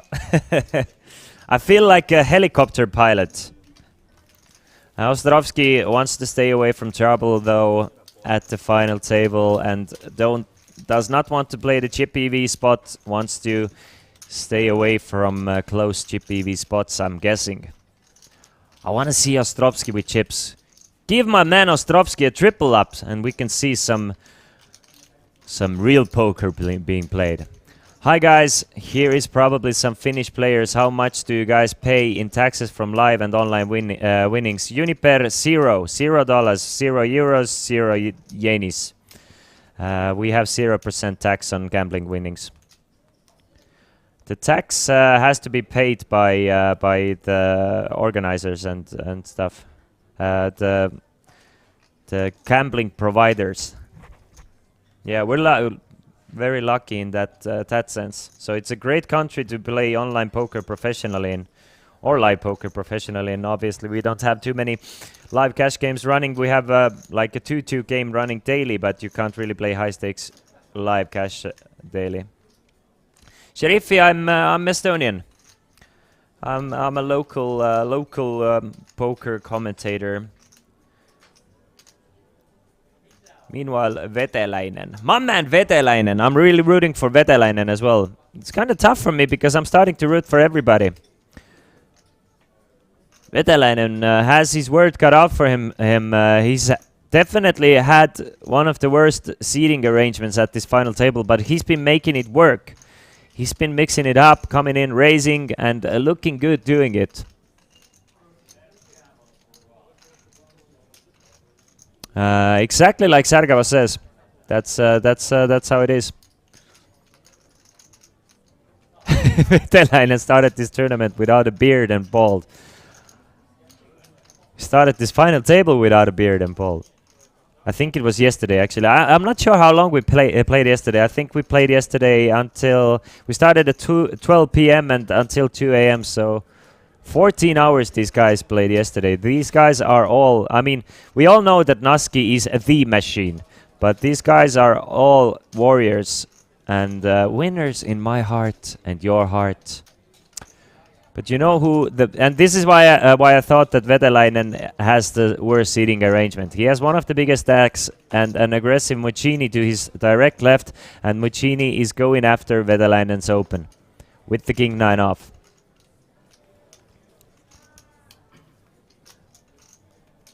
Does the commentator know the story of why the ICM specialist Sam Greenwood lost his hair? No. No, I do not.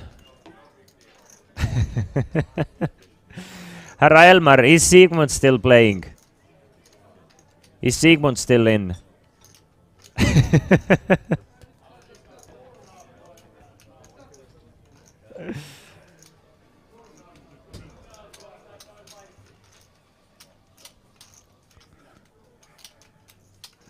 Vetelainen has not folded. Vetelainen, I mean, probably the most prone player to call those small 3-bets with a hand like Queen Jack. He loves to see flops and he hates to get 3-bet.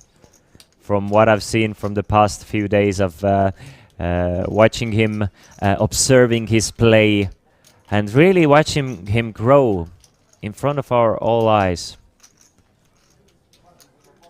He started this tournament as a baby. He's become a man. And what a man he is. He's a man who's probably, if I would have to guess, I'd say he's going to fold. That's what I wanted to say, yeah. He's probably going to fold to Queen Jack. That's exactly where I was going with it. Riff, the answer is 0. Parmasto hasn't had a chance to play any hands. He hasn't been dealt any hands as well. I think the best hand he has been dealt was Queen 10 off, and that was a raised and a 3-bet hand where Vaitu Leonis opened with Ace 4 and Naski 3-bet with Pocket Kings. I think that was the best hand for Parmasto. Estonian poker legend Madis Müür, correct this far, owned Sam Greenwood so badly in the PCA Bahamas. After that Sam Greenwood lost his hair. Before that, ICM specialist Sam Greenwood used to have long hair similar to Estonian poker Jesus has.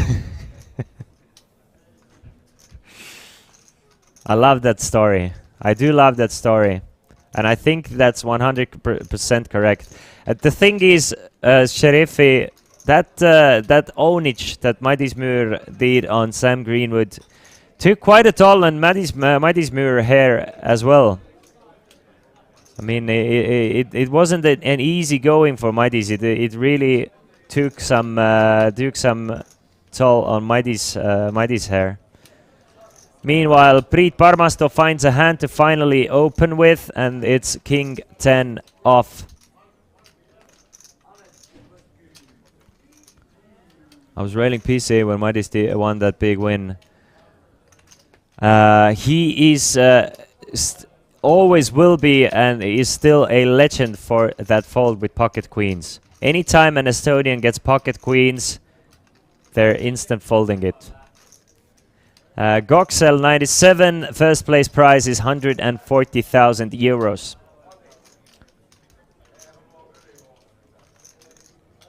Meanwhile, Antonaitis hasn't been if that was very much assumed as well. Antonaitis probably to the direct right to the most aggressive player on this feature table, being Vaitu Leonis, and he was the chip leader as well, starting this feature table.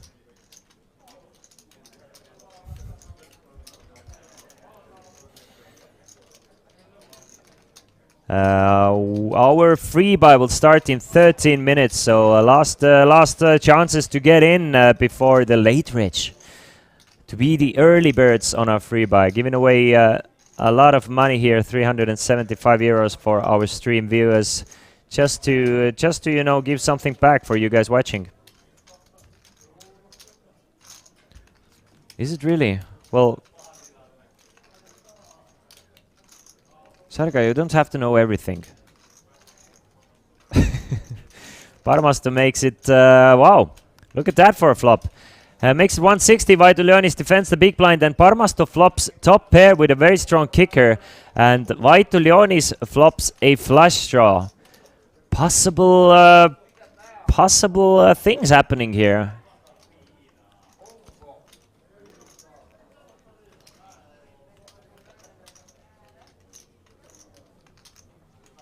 $210K is a bet, and Vaitulionis is not folding. Parmasto has the king of spades to fall back on as well. Parmasto must feel very comfortable. I mean, Vaitulionis is not defending 7 deuce and 10 deuce. He's probably defending 10 deuce suited, 7 deuce suited, maybe not even 7 deuce suited. So not too many 2-pair combinations to be worried about either. So Parmasto really feeling comfortable on this flop. Vaitulionis does make the call, and we see a 4 of diamonds on a turn. Another safeguard for Parmasto to continue betting on. And I think it's a card he wants to bet on a bigger size with. I think it's gonna be somewhere around 500 to 600,000 between. If I had to guess, I would go 520,000 to really size up a river shove, a possible river shove. And of course, charge the draws and worst hands that he can get value from. I'm very surprised to see a check back on a 4 of diamonds turn. I'm incredibly surprised. It's gonna work out for him because 7 of clubs is a brick and Vaitulionis has an 8 high, meaning that he needs to bluff this river. He has no showdown value. And with Parmasto checking back the turn and controlling the size of the pot, I understand why Parmasto is checking it back. He doesn't want to face a shove on a turn. He wants to make sure that whatever happens on the river, he's gonna be in the tournament still.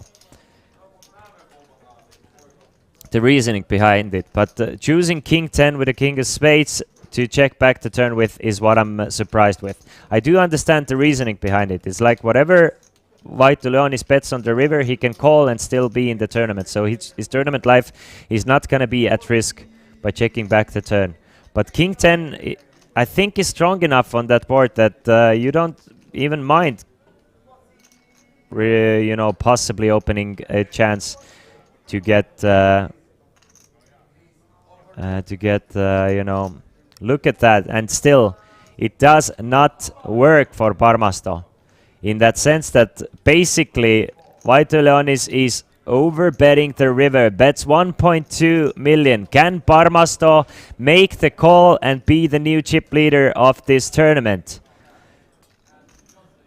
I love the size from Vaitulionis, basically saying I have a 7 or I have nothing. And Parmasto's check back on the turn either comes back to bite him or really is going to pay dividends. I don't think Parmasto can fold here. I honestly don't think. Every possible draw missed. Vaitulionis is saying he has a 7. Vaitulionis is not making that bet with a 10 probably, right? So I think it's a fairly simple call because you can... basically Parmasto is at the top of his range.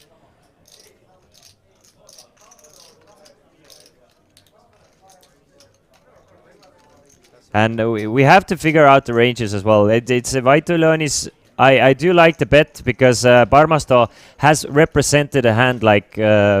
maximum a week 10 and mostly an ace high. So I do like the bet from Vaitulionis, and I don't think Vaitulionis is targeting hands like King 10. And I would be very surprised to see Parmasto fold the King 10 here because he's on the top of his range here as played. It should be a dream scenario for Parmasto. No freaking way, breathe. Ouch, ouch. Just getting destroyed here. Really outclassed by Vaitulionis. I think Parmasto should have taken a few more minutes to think through where he's at according to his range. What does his hand look like to his opponent? I mean, let's think about it. let's think about it. Of course, we can see the cards. We can say that this is a terrible fault, and we can be chat heroes. But if we really think about it, we do realize that it is not the best of faults, because I mean, Breed has to take to account that what his hand looks like to his opponent.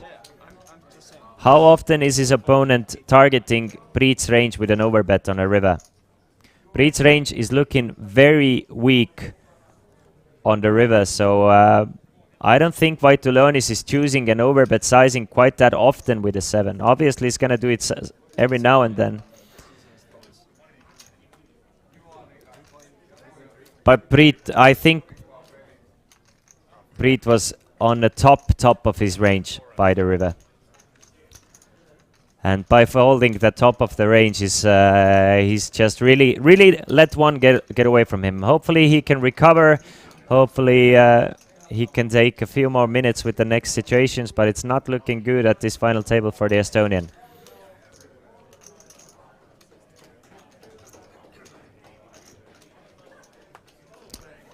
And I do agree that Big Blind has quite a few bluffs there as well.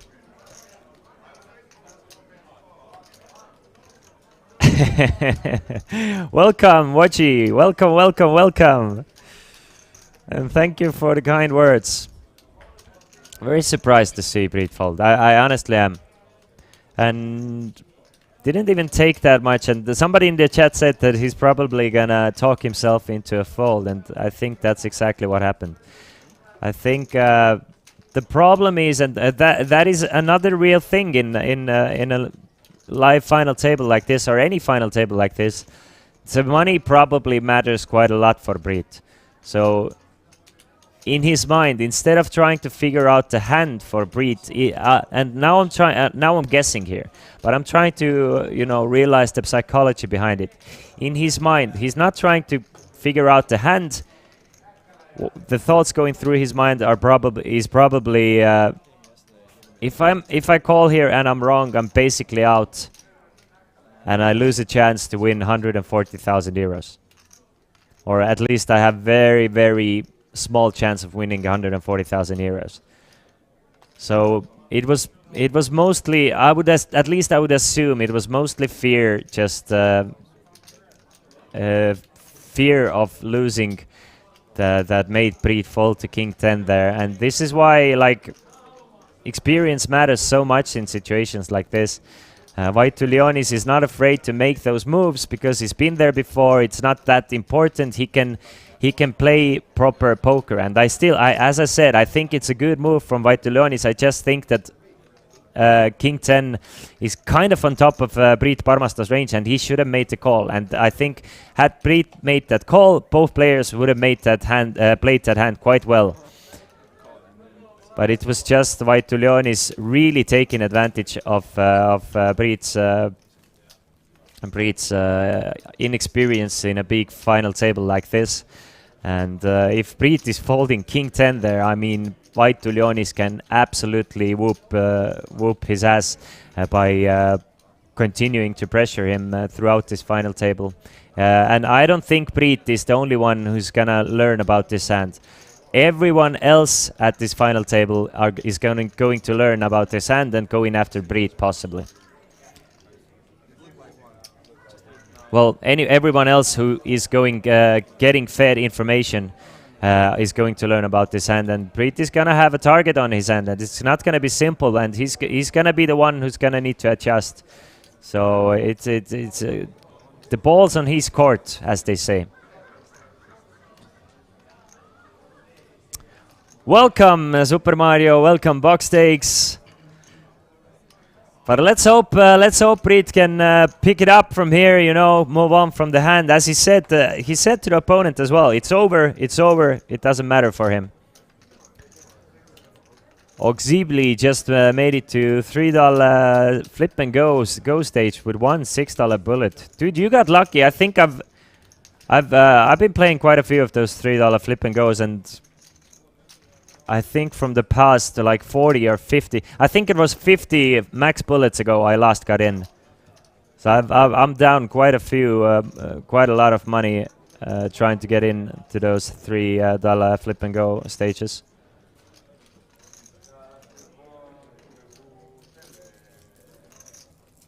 Bergelele, I agree. He can have the 7. He can, for sure. He can. There is a possibility that he's not bluffing. This is why I think it's a good bet by Mr. Lion there, because I do think it's a good bet. Obviously, there's a chance, but we are playing ranges here. We can't play poker trying to put opponent on a specific hand. If you do that, you're gonna go bust so fast. You're gonna lose so much money if trying to put your opponent on specific hands. You have to play against ranges, and your perceived ranges as well. And Priit's perceived range against his opponent was just super weak. Priit played this hand super well to make it look like he has a weak hand until the river. Now, he played it to make it look like a weak hand until the river, and his opponent took the bait, and he did bluff. So it's very simple for Priit to counter that. You know, make your hand look super weak, get your opponent to bluff, call. You don't call every single time, obviously, because sometimes you are weak in this situation, and you can get to... Priit can get to fold all the ace highs there. He can even fold the pair of 4s or pair of 5s or whatever it is, the underbears to the 10 and 7. He can fold those hands, but he definitely cannot fold the top of his range, which is, I think, King 10 is probably the best hand he gets to river with in as played.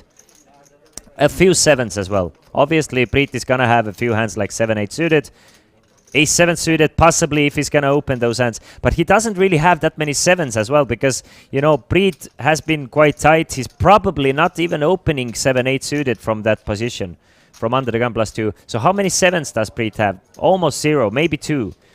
Like Ace 7 suited, possibly 7-8 suited, possibly. Not, maybe not even. So King 10 in that situation is basically the best hand he will ever have by the river. So he needs to be calling the top of his range as well. That's where I'm going. And that's my rant about this hand, or at least my understanding about this hand. Obviously, it's way easier for us being in here, not having to worry about possibly bussing the tournament. And as a human, as a man, as a poker player, I understand him. But in a poker theory-wise, I think it's a fairly simple play. That was an opportunity lost for the Estonian.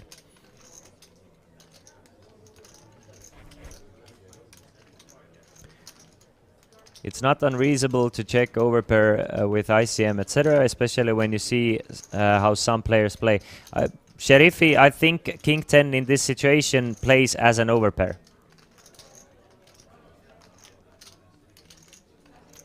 Obviously, you'd rather have an overpair because it makes it more likely that your opponent has a 10 himself, but 10 is probably not one of those hands your opponent decides to overbet on the river. So I think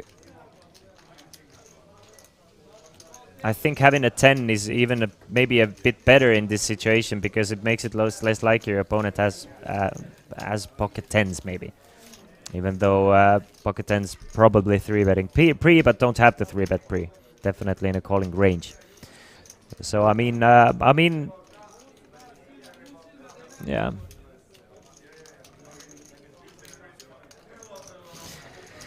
What an interesting spot, though. I mean, it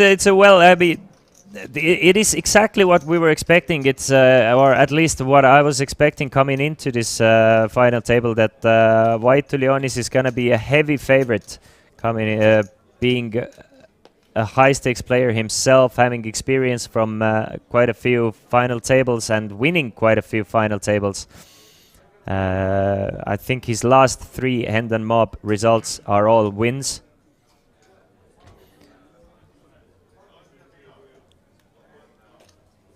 So that's it.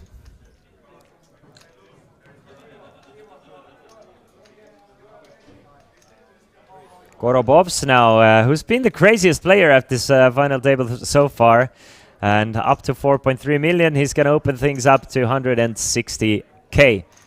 By the way, our free buy tournament started. Come on, if you're watching the tournament and you have an Olibet account, come join. Why not? You know, play some poker yourself, possibly win some money yourself by playing some poker on the side. You know, maybe implement a few strategies that you have in that free buy. Obviously, free buy strategies are going to be quite a bit different than they are in a 1.1k tournament.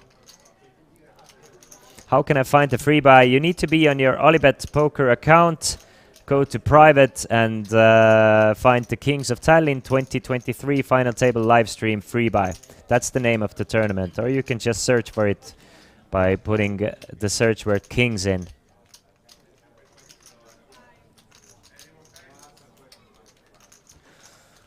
Parmasto should probably, yeah, should definitely call with the Queen 9 and defend the big blind. Queen 9 suited. Just one opponent. He's the last to act, so he's gonna make the call. 440 in the middle. So whoever is in my free buy, I'm playing a free buy as well. I have exactly the same hand as one of those guys. The same suits, the same hand, exactly the same hand. So try and put me on a hand. Meanwhile, it's 2 overcards and a flush draw for Parmasto and Korobovs. That looks like a safe flop for Korobovs as well. I'm gonna call you, Sergava. You can bust me really quick. And Parmasto calls the bet of 125,000. Ace of spades on a turn. No help for Parmasto. Maybe a scare card. Come in, Sergava. Thank you. Free money.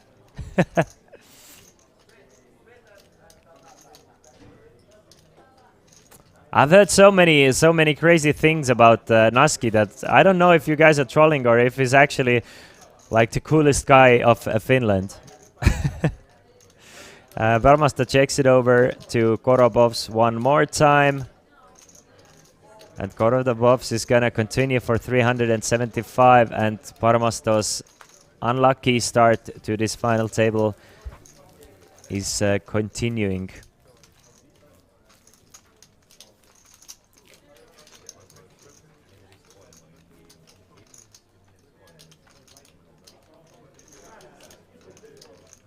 Coolest guy in Finland? You mean in the world? Sorry, my bad, Pro Taco.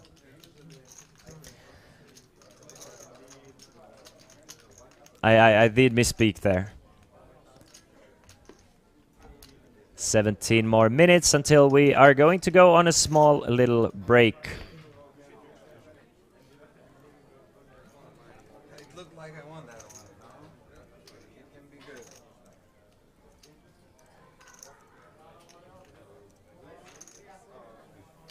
I don't know.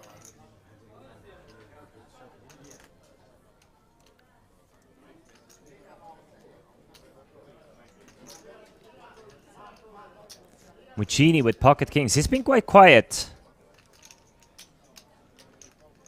But there's one way to counter that quietness is finding pocket kings. But by being very quiet, he still added 300,000 to his final table starting stack. And he's gonna looking to at least to add even more. Makes it 180,000.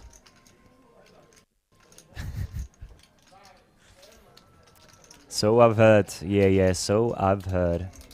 And same with Repolle.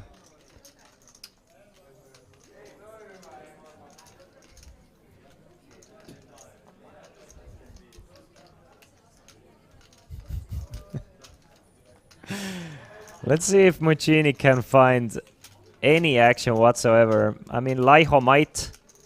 He may not. Valjars, it's right over here. You can see it on the screen. It's final table. Parmasto folds the king, ace, jack off. I mean, it's a correct fold in this situation, but Parmasto, well, I mean, he definitely could have shoved there, but he knows his opponent, I guess. Gets away from the ace-jack quite easily. From what I've seen, it seems like Parmasto is kind of... From what I've seen from him, it seems like Parmasto really needs to make 22,000 euros. Or else there is a bomb on a bus somewhere. And it's gonna explode. So Parmasto is really determined to at least get a few ladders here. 22,000 euros at least. Then he can start playing. I feel like he's being held hostage. And the bomb might just go off unless Parmasto makes at least 22,000 euros and pays off the terrorists. I have a theory. And I've never been wrong before in my life, in anything.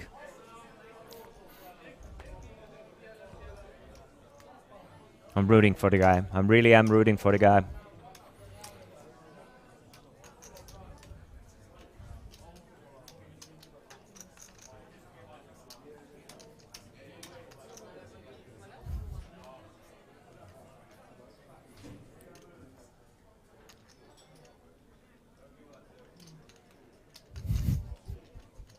Meanwhile, Vaidulionis on his comeback trail after losing this huge pot with pocket queens against ace-5 all in pre. He still keeps the pressure on, still comes in raising every now and then. This time with king 10 off from under the gun +3.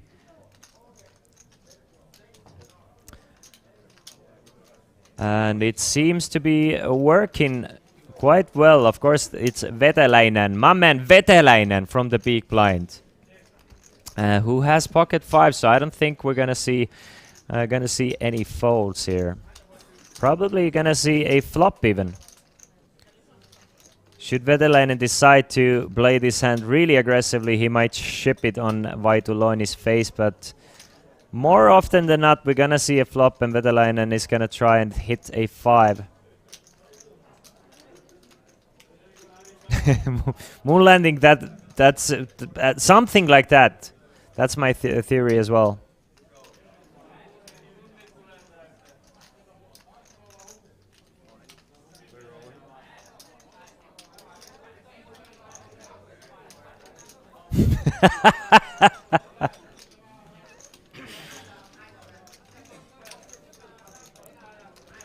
And look at that, Veteläinen ships it in and wins the pot pre-flop with the pocket 5. So my man Veteläinen, well played. Really well played. Not afraid to lose or bust out this tournament. And that goes a long way in getting a chance to, you know, accumulate a stack and really give yourself a chance to possibly win this tournament, be crowned a king, and be given a check to 140,100 euros. I'm telling you, Veteläinen is gonna win this thing. No one else has a chance. Maybe, possibly, Naski.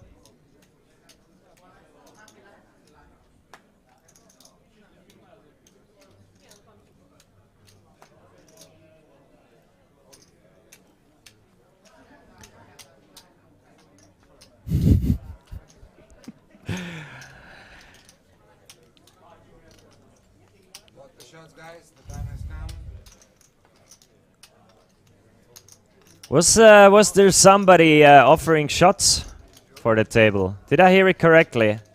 Was there somebody wanna do a round of shots? I wouldn't mind a round of shots for these guys at least. I wouldn't mind a round of shots myself, but it seems like it's instead it's 3 waters and 2 coffees.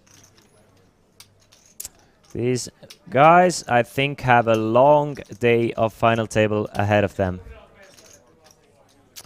No really super short stacks either. I mean, the blind structure is very player friendly, and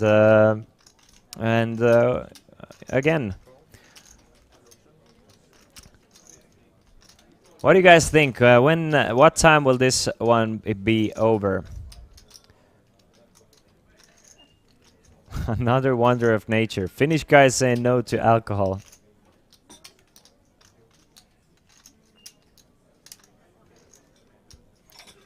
If we watch how Naski plays, maybe some day we can play this kind of final table too.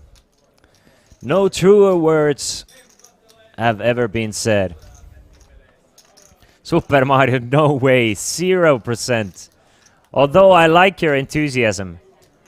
I think at 16:55 we still have 7 players remaining.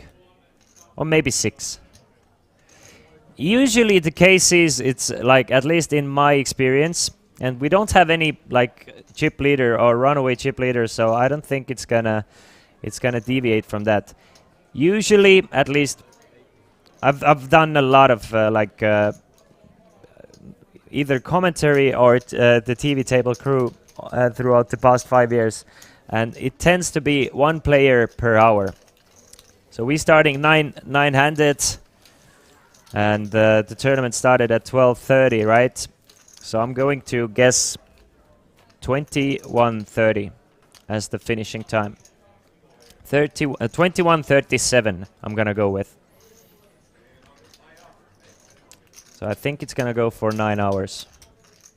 It might go for 15, it might go for 5, but I really doubt this is gonna go for less, because we have such even stacks. We don't have any chip leader, no one to really pressure other players. So I'm guessing 21:37. Of course, this being No Limit Hold'em, anything can change at any point. We could have a huge clash of aces versus kings for 2 big stacks. Somebody be up to 8 million, and White Toulon is just open folding pocket 4s. Kinda surprising.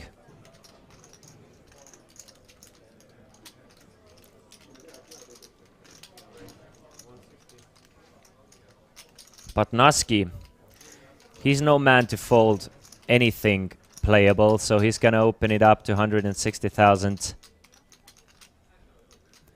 With the king queen off, and Korobovs folds the ace-7 of spades. I like the fold, but I'm a little surprised that it came from Korobovs, who has been more than willing to play quite a few big spots.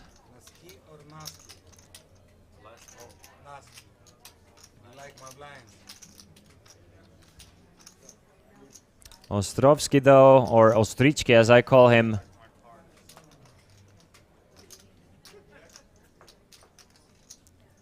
he's not gonna defend the 6-4, so after starting off hot, he's been quiet for a few orbits and back down to 910,000. Still up from where he started though.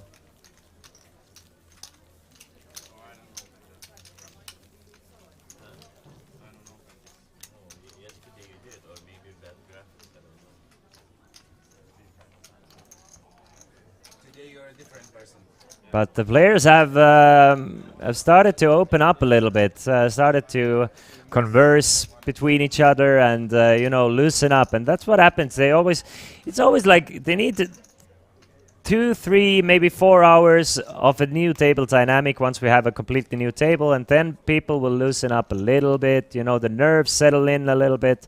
We get to see maybe even a few 3-bet bluffs, so on, so on, so on.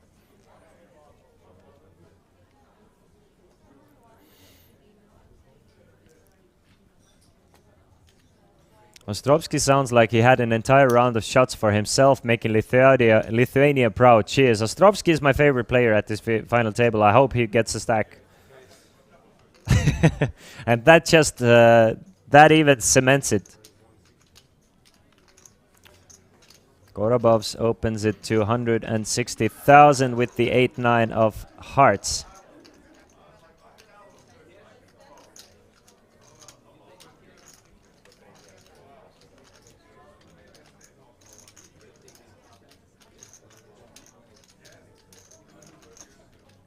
And Muccini has not folded yet from the button. Muccini every now and then comes in with those 3-bets with hands like this. We remember him making a 3-bet with King 9 off in quite a similar situation. It was a player after Korobovs who opened that Muccini 3-bet to with the king 9 off, and now it's Gorobov's opening, and Muccini looking to possibly 3-bet king 10, but this time just comes in with a call with the king 10. Looking to see a flop in position here. Antonaitis really handcuffed and not getting the best of cards either. It's a tough final table for him. It's just sometimes it's unless you get super lucky with cards, it's gonna be like almost impossible to make any chips because of the table dynamics and where you are seated at and your stack. So I kind of do feel for Antonaitis here. That's the first thing I noticed as well once this final table started, that this guy is gonna have a lot of trouble and he needs to get lucky with cards or a few bust outs early on. The bust outs have not happened, so he keeps on trickling down in chips. Still no one out, Novatame, you are correct.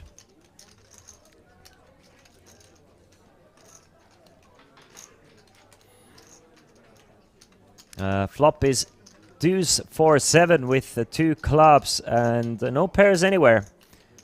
Gorobov's with 2 overcards and a backdoor straight draw, but more importantly the betting lead. He's gonna bet 250,000. Let's see if Muccini is gonna peel one off here. With the king of clubs, he might just, you know, float one and try and steal this one away later.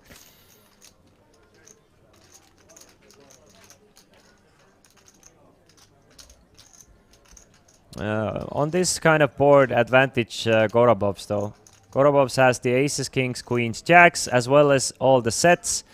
Muccini has all the sets, but he doesn't have too many of the stronger overpairs that tend to 3-bet preflop. So small advantage Gorobov's range-wise, but Muccini does peel one off and turn a 10 of spades, which is an action card, giving Gorobov's an open-ended straight draw, and Muccini the top pair with a strong kicker.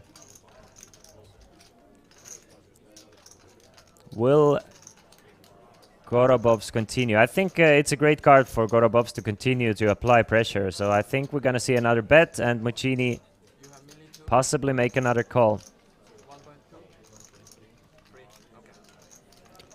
I'm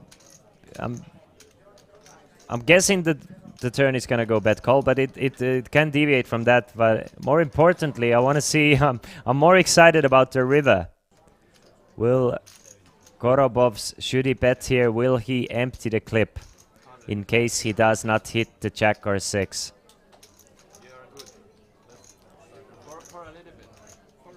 I'm already getting excited about the river. 500,000 from Gorobov's. He did flat that king 10 off, yes. 500k from Gorobov's, and Muccini now turning the top pair with a decent kicker. I think, again, no reason to do anything but continue calling. He does make the call. 2 million in the middle already. You can see that Gorobov's has a jacks, 7 outs for jacks and 6. Instead, it's a king of diamonds. What a great card for Muccini, because that seems like a perfect card for Gorobov's to absolutely fire the river with. Gorobov's can definitely fire larger, and Muccini rivering 2 pair, it's just a fantastic run out for him. The offsuit king seems like a perfect bluff card for Gorobov's. And what an unfortunate run out for Gorobov's, in a sense that I think he definitely should bet that river. You know, he can really pressure 8s, 6s, all the 7s, 9s, even 10s by betting large here. Goes for 250,000. So basically really just trying to generate folds from missed flush draws. Goes for a Hail Mary that maybe Muccini has a missed flush draw, and you know, he's gonna get out a mux for something like Queen Jack of clubs. The thing is, that does open a door for a bluff with those missed flush draws as well.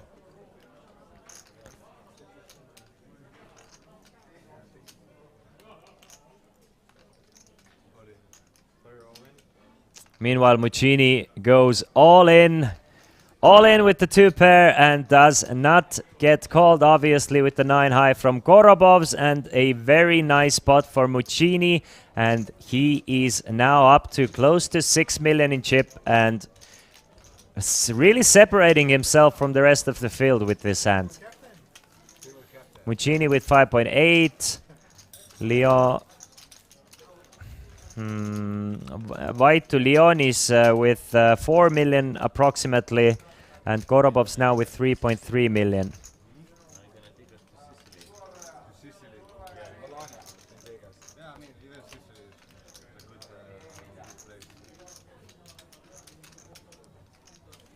You can see shorter stacks being Gostrovsky and Laiho with about 10 peak blinds each.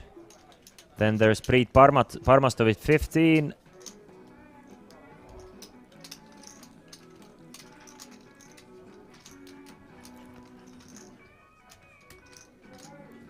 And this is the last hand before we go on a break. A small 20 or 15 minute break even, not really sure, but we're not gonna go anywhere far, so you shouldn't either. And you still have 35 minutes to enter the free buy, guys. So come on, join the free buy. We're giving away 375 euros for our viewers. The winner will get a 150 euro ticket that you can use either in live tournaments or online tournaments. Or satellites to big festivals like upcoming Summer Showdown. Hello, Buybooks. It's 140,000 for the winner. We are down to final 9, and everyone has guaranteed themselves 11,900 euros at the moment. So it goes all the way up from 12,000 to 140,000. Ostovsky gives up the button. Antanaitis now with the king twos. Will we go on a break or will we see a flop still? We're gonna go on a break, so don't go anywhere far.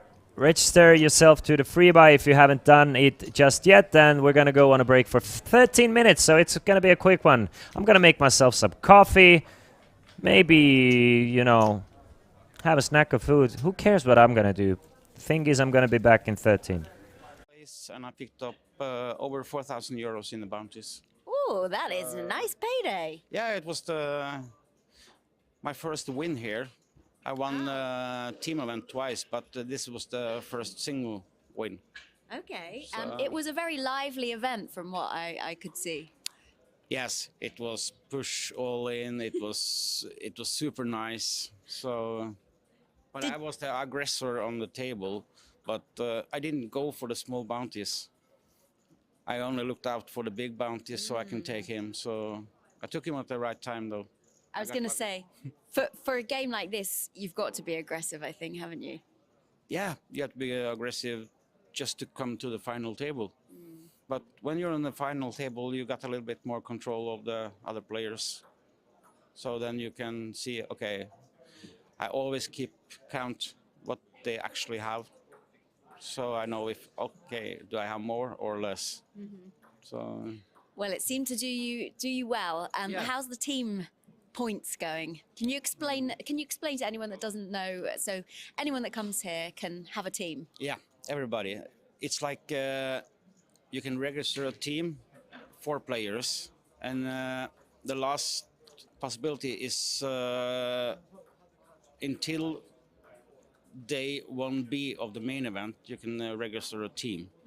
And then your team gets 1 point each tournament to play. If they come to the money, they also get points. It's like the price you get divided on the buy-in.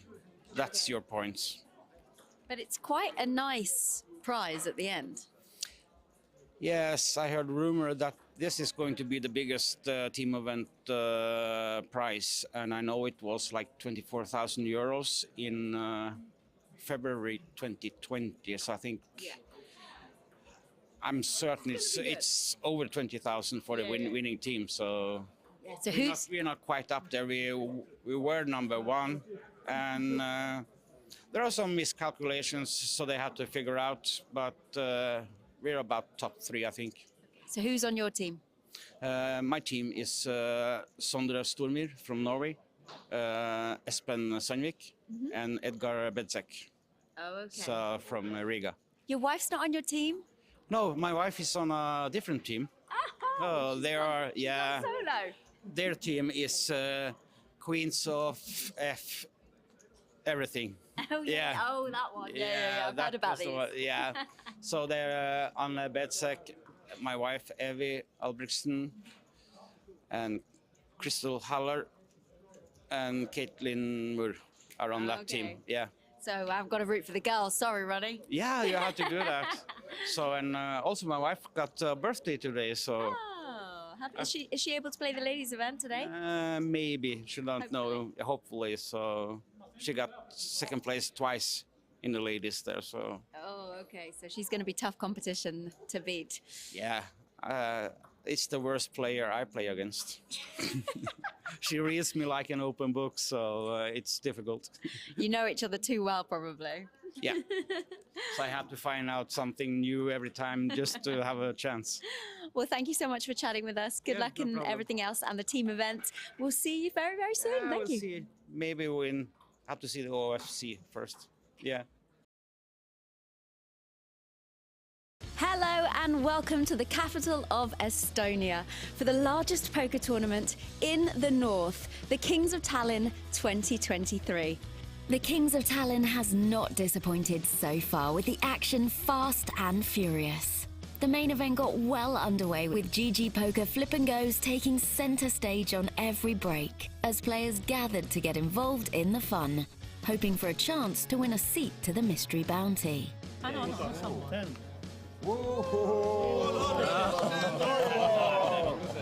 Split. Whoa, come on. Come on. Ocho. Come on. I guess that's not heavy growth. There's so many 8s alive. That's not an 8. You know what? I won. Is that fun? I won! Woo! Come on, baby! Yeah! It's a fucking skill game! Come on! 10-7. Did you have fun?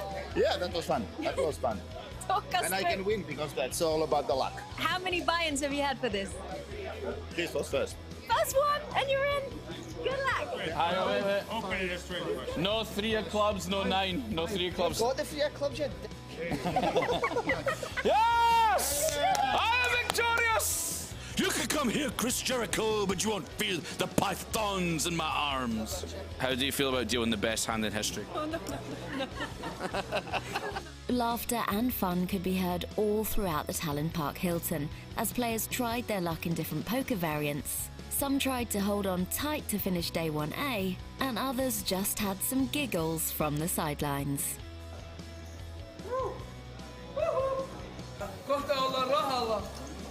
Raha tulee jokaista puolesta. Jumala auta. To follow the action as we go deeper, keep your cursor locked to kingsoftallinn.com.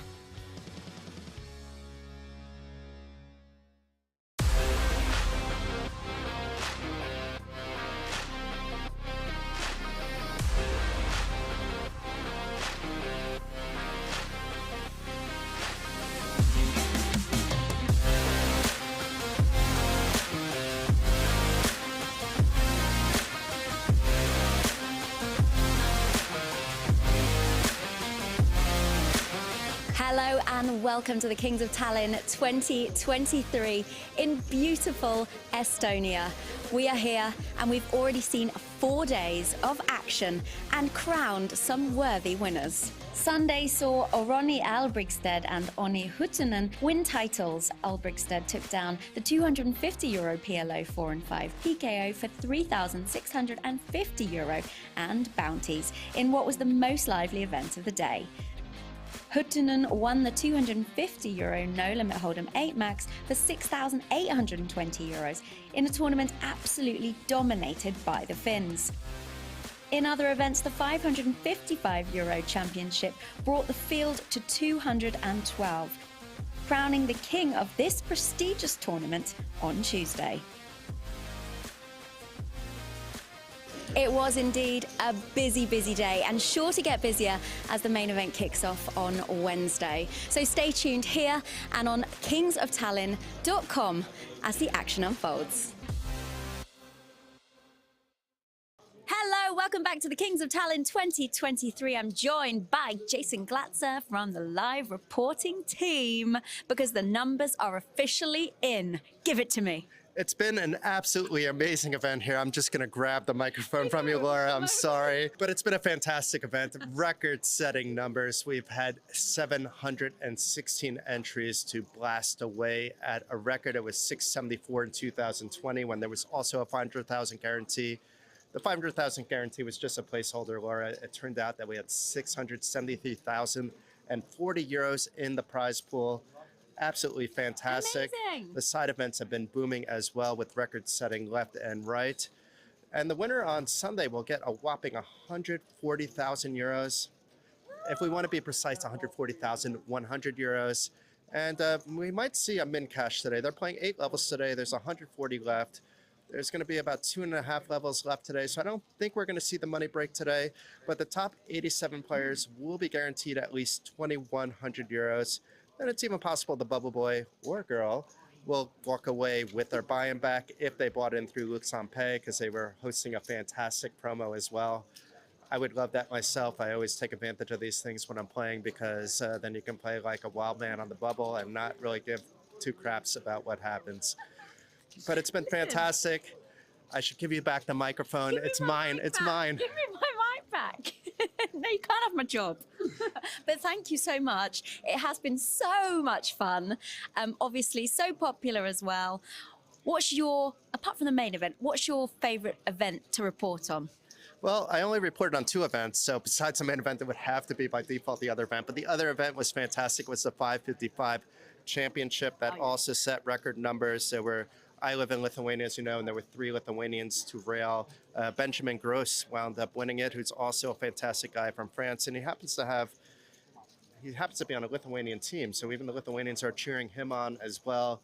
It was an incredible vibe. There was quite the rail. We also had Tarmo on the final table as well, so the Estonians were out in full crowd. The Italians were on the rail. Luigi Sciadda took, I believe, 8th or 9th place. He was one of the first people out. But I want to thank Giada for bringing me a 4 a.m. pizza, actually, from the Italian rail. Just a surprise. It was more than a 17-hour grind on the final day, though. Whoa. Yeah. And they had the option. They could have come back the next day, but they just wanted to play on and get to the other events because there's 53 events here. And what do we still have to look forward to in the last 2 days that we've got here? Besides the karaoke party? Oh, yes, besides the karaoke party. Okay, so besides the karaoke party, there's lots of other amazing events. Probably the biggest event outside the main event will be taking place pretty soon. It's going to be the 3K High Roller. There are lots of big names in attendance. Maybe some of them, though, will still be playing the main event, like Anatoly Filatov is here. I know Markku Kopama just busted out of the main recently. There's big names left and right. WSOP bracelet winners everywhere, including Rano Sutla is around. I imagine that this 3K is also going to break records. And unfortunately, I'm not going to be reporting that. You said team, but you're looking at the team right here. It's one person. I can't be in like 4 places at once, unfortunately. A lot. And now I'm actually have your job as well, apparently. So yeah, I've got nothing to do now. No. Don't forget the ladies. The ladies event will be tomorrow as well. How can I forget the ladies? I know. Jason, thank you so much for giving all of the info from live here in Tallinn in the tournament room. We look forward to catching up. If you want to read Jason's work, you can do. You just head to kingsoftallinn.com and hit blog. It's all there. You've been working really hard. We really appreciate everything you've done. Thank you so much, and we'll see you very soon. Hello, welcome back to the Kings of Tallinn 2023. I'm joined by Armin Avniki. You're from Sweden. Stockholm, Sweden, that's correct. And this is my first vacation for poker only. Okay. And I've enjoyed myself. I've been here for a week so far, and it's been an amazing trip. So give us first of all your background in poker. You've not done much traveling poker-wise, Not much right? traveling, just playing local. Welcome back, ladies and gentlemen, to this marathon poker festival that we call Kings of Tallinn. Obviously, this is the day 4 coverage of the Kings of Tallinn main event, and this is also the final table coverage of the Kings of Tallinn main event. Everybody has guaranteed themselves 12,000 in earnings already, but we are playing for 140,000 euros. My name is Christian Laas, and let's bring this one home. We haven't seen any bust outs just yet, but I'm expecting, as the stacks obviously get shorter, blinds go up very slowly, but they will go up. Some players just need to start pushing all in. It seems like once we are coming back, we have 3 players with approximately 12 big blinds or less, so we need to see something happening in the next few hours. If I would have to guess, I would think we are down to 6 or 5 hours in the next 6 or 5 players in the next 2 hours. But you know, guessing game is not my best forte, or is not my biggest emploi. All right, let's shuffle up and deal. Another 1 hour on the clock. The blinds have gone up to 50,000 and 100,000 with a 100,000 big blind ante. So they are going up, believe it or not, though it doesn't seem like they are. There's one of the short stacks, Mr. Laiho, who somebody said yesterday that he won 2K from slots and decided to buy in this main event, and now he's at the final table. I don't know if it's correct. I haven't spoken with Laiho myself, but at least that's the women in sauna talking, a rumor going on. Meanwhile, Gorobovs is not afraid of anyone, not afraid of no ghosts, not afraid of busting, and definitely not afraid of winning. And he's gonna open it up to 200,000 from Undergun plus 2.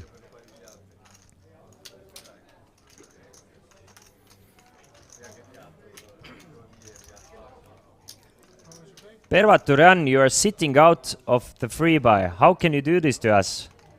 Pervaturian, come back. Come back and win the 150 euro ticket.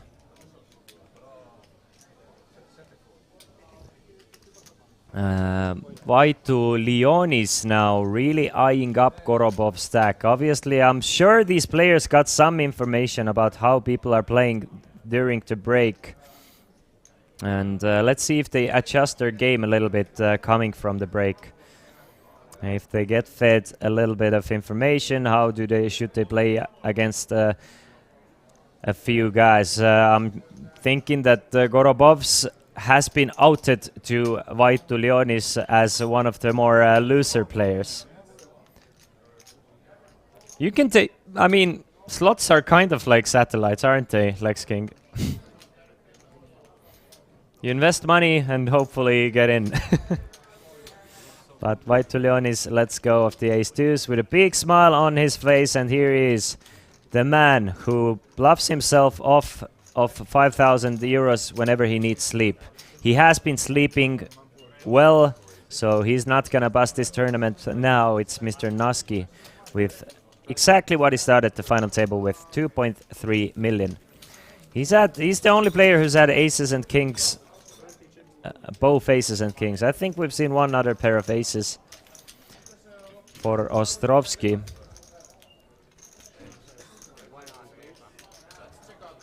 Word. It would be interesting to see how much do extra revenue does the slot machines generate throughout the festival like this. Well, like just for interest's sake, it's interesting to me. Like it's an 11-day festival. A lot of like hundreds and hundreds of people come and spend a lot of time in the casino. So compared to a regular week, how much extra revenue do the slot machines generate for the casino? I'm wondering. What info about this Estonian guy, Barmasto? Is he a semi-pro or a hobby, or what info do we have? Barmasto definitely was a professional poker player for many, many years. If I would have to guess, I think he has about 15 million poker hands in his poker resume. 50 million played poker hands. I am not 100% sure now if he's a professional still or if he's a recreational player. I know that he finds himself in No Limit 20k tables every now and then. So, I mean, he must be doing all right at least. But he's definitely not the No Limit 20k regular. But he does find himself playing those every now and then, so I mean, he's cool. Maybe this is why he needs 20k from this tournament as well, so he can buy into No Limit 20k table. Because he seems very determined to not bust this tournament, from what we've seen. Obviously, I love the guy. I think he's a great dude. I think he's a very good player. But the money or the stress of this final table got to him, at least in one situation. King Jack suited for Ostrovsky. I think we're gonna see our first all-in.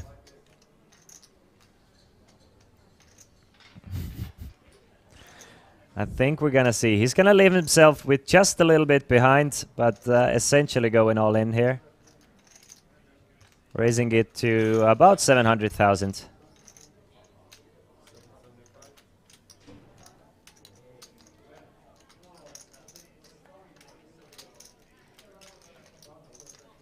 Actually, Laiho won 2k not from slots, but from playing dice games in Estonian restaurant. At least they say that in women's sauna. So many women's sauna stories going on.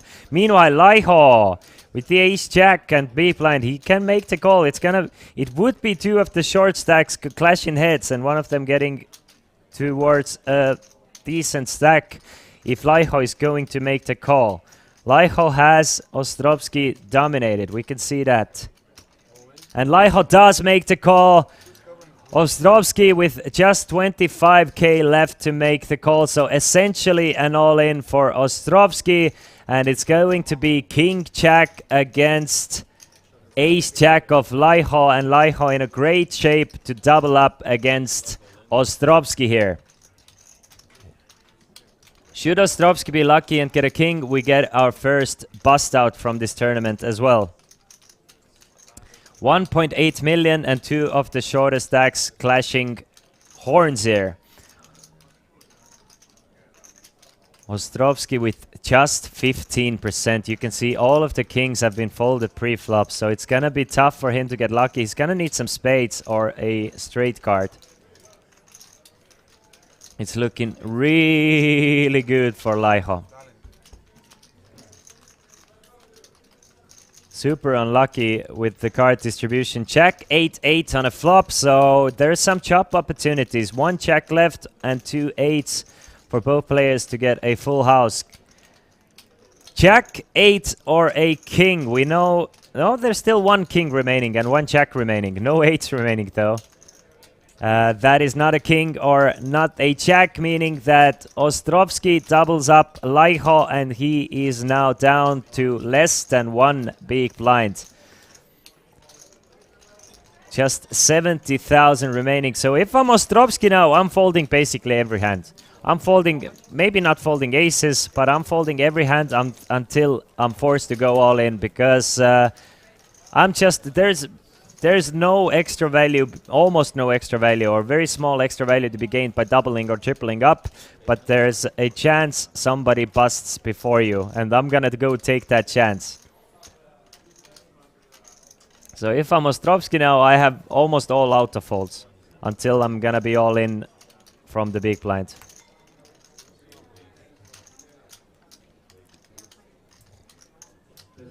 No reason to be stressed when you're at the final table. You are already lucky. I agree with that, of course. But you know, there's no worse feeling than finishing 9th or 8th at the final table. At least for me, you've gone so far. I mean, obviously you make a decent amount of money, but you can see the huge amount of money out top, and it feels like it's so close.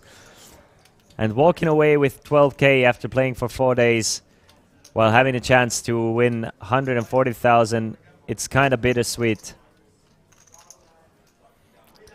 It's I'm kind of traumatized myself because last year I had like 20 or 30 9th till 20th place finishes in tournaments where first place was 10k plus. So it was really, really traumatizing for me personally. You really want that freaking win at least once.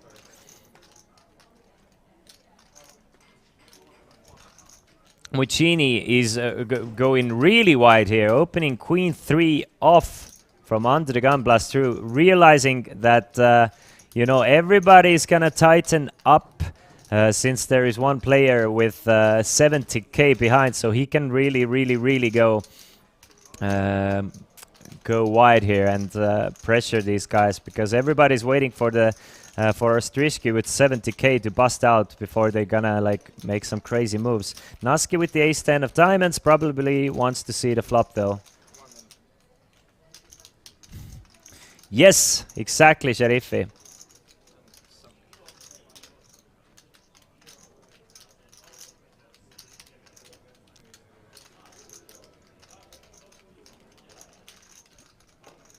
Ristias, I'm not sure what you mean.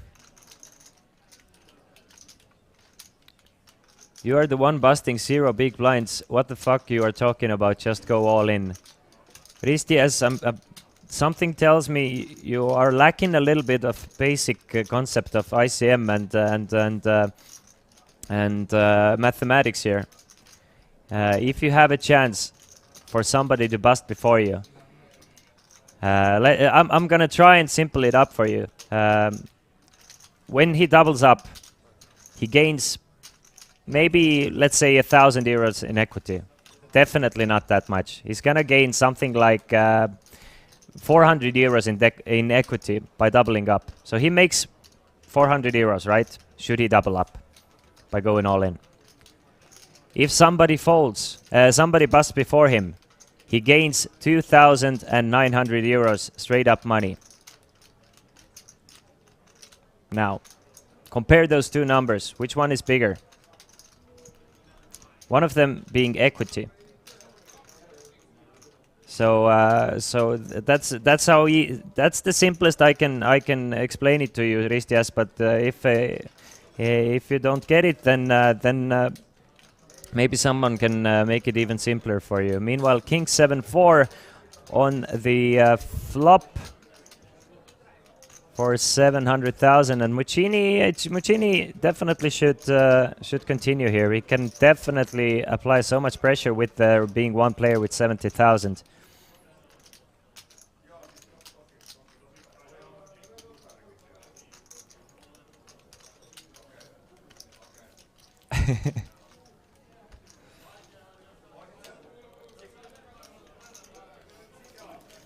And there you have it. Gets a better hand to fold, and Naski down to 2 million. But I love the fact that Muccini is opening so wide here.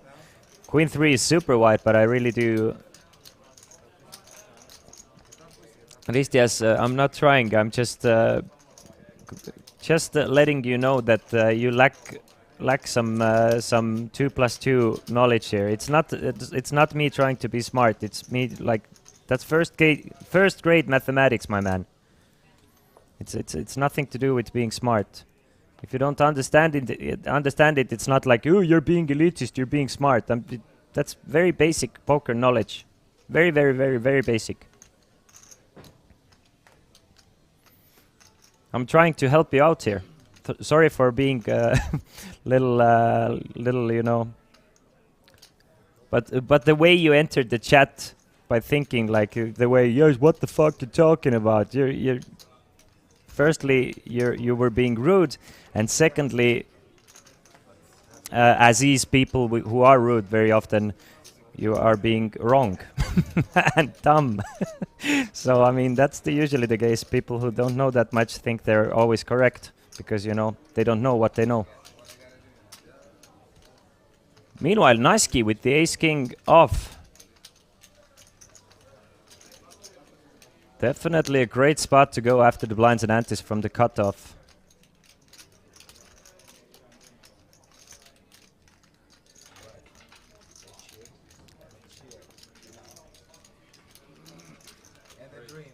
and goes for 200,000. Fairly standard now. Laiho now back, definitely back in the game with 1.7 million. 17 big blinds. Parmasto finds himself at second shortest stack with 1 million. He started this final table 4th in chips. So hasn't been the greatest final table for him this far. Really hope that he can turn things around. Really difficult for me to not root for the only remaining local player as well, being a local player personally. And, you know, it's always great to have at least one Estonian making a deep run at the local event. But Estonians haven't had the best of luck in Kings of Tallinn. I mean, can't remember the last great result. One of the high roll final tablist, Ermo Koisk comes to mind, who had a deep run. But was it, maybe it was Summer Showdown, maybe it wasn't even Kings of Tallinn. Let me check Ermo Koisk's results. Ermo Koisk.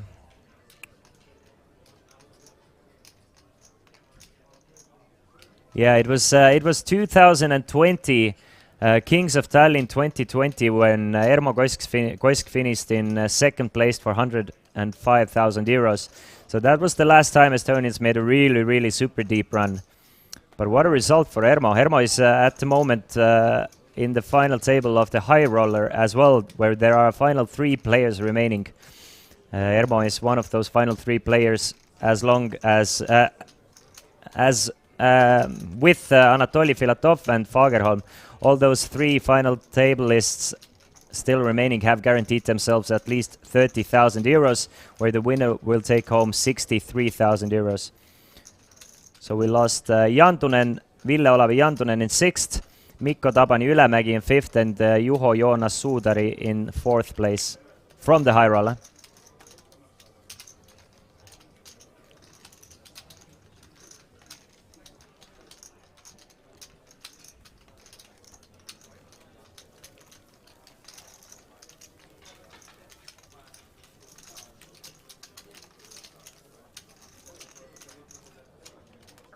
What was it was 2020. I remember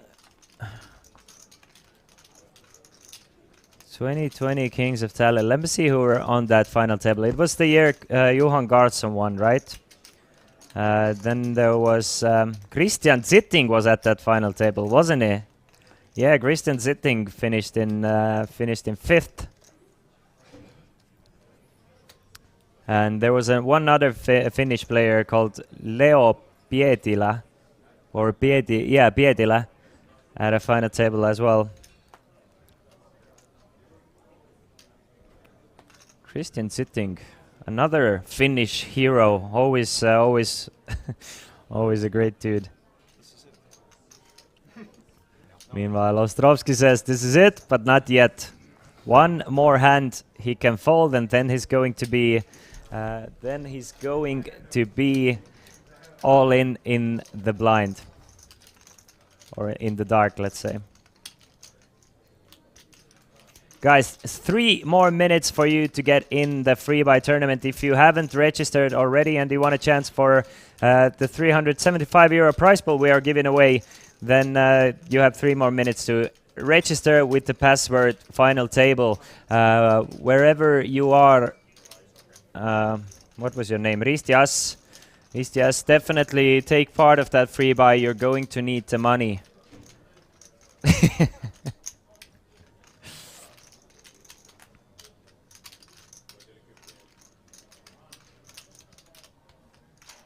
Isn't Christian known Finnish fish, not hero?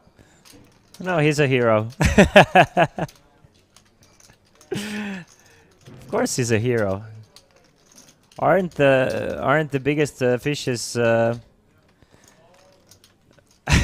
heroes? Not playing no free rolls, you go in, buddy. Oh, poor Ristias. He really woke up today and chose violence.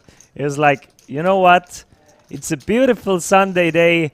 I'm gonna be angry. You know why? Because I'm an angry person, and I'm gonna be angry because, you know, I don't know stuff. I hate it because I keep on losing at poker tables. So I'm gonna be angry at the world today. I feel sorry for you, Ristias. Hope things do get better. Even for you, I mean, it's never too late to go to 4th grade. Meanwhile, Parmasto bets 125,000 into a pot of 550 on a queen queen jack board, flopping 2 pair, and Muccini has the open-ended straight draw. And he's going to make the call. Needs a king or an 8. Gets the 7 of spades, so looking better for Parmasto. Another check from Muccini. And a decision time for Parmasto. Less than 1 SPR left for Parmasto. Will he go with his hand? There are plenty of draws, plenty of worse hands he can still get value from as well. Or does he want to check it back? Nah, I like the move. I like the move of betting here. Bets 300,000, leaves himself with 395 behind. I did not get butthurt. You got butthurt, Ristias. I'm not gonna argue with you, but you didn't understand simple 2 + 2 math, and I tried to explain it to you, and you got angry. That's what happened. That's exactly what happened. You didn't understand the concept. I tried to explain it to you really simply, and you like instantly raged. I'm super fine.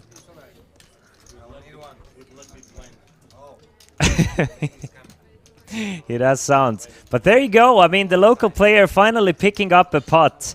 Priit Parmasto winning a pot with the ace-jack, and maybe this will be the hour of power for Priit. Let's hope so.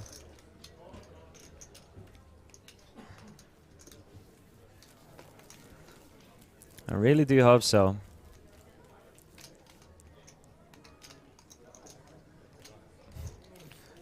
So I've heard, yeah. So I've heard. I saw some like Facebook posts or something like that. That there's something about that. I'm not sure about. Like I personally do not know anyone, and I personally have no talk about it. But I saw a Facebook post after the Win TV live win.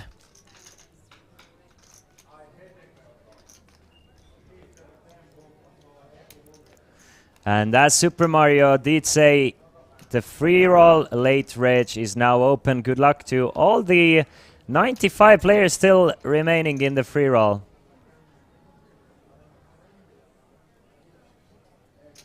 Did Miss Estonia play this year in the Kings of Tallinn? I mean the real Miss Estonia. To be fair, Sheriffi, I have no idea who is the Miss Estonia. I would not know. Do they even do the Miss Estonia pageants any longer? Priit Parmasto looking to be the first player to eliminate Ostrovsky from our final table. Whoa. Korobovs is never gonna fold to 10s. Korobovs is going all in with ace-5. He's never going to fold to 10s. Parmasto finds the kings. Korobovs 3 bets to 600,000 with the 10s, and Parmasto is going to go all in. Meanwhile, Ostrovsky is gonna be all in from the blind, and there's no chance Korobovs is gonna fold to 10s, right? We're gonna have a 3-way all in. It's okay if it's on a freeway. It's not gay if it's on a freeway. Come on, let's do this.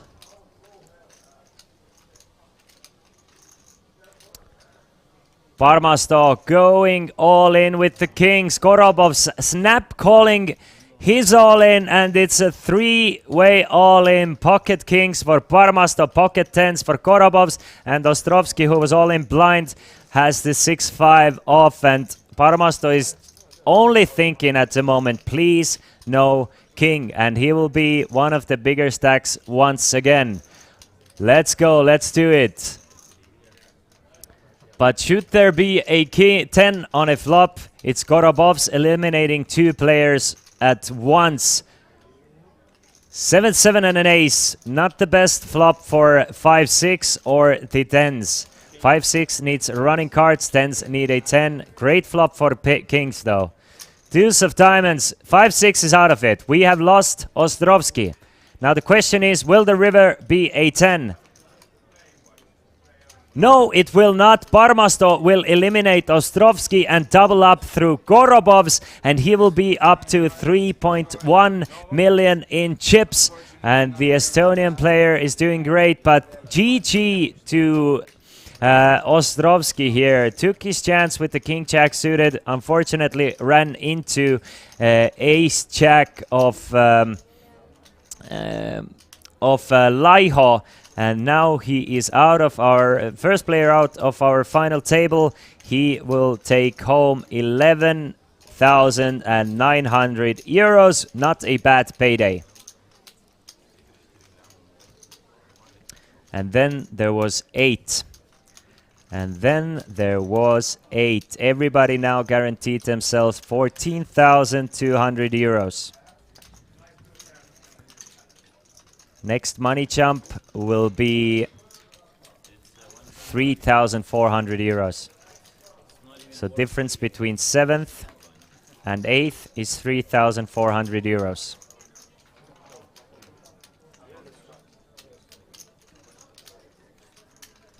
Okay, we got the ball rolling, guys, and we have quite a few short-ish stacks, like 5 players with 22 big blinds or less in a potential pre-flop all-in stack ratio.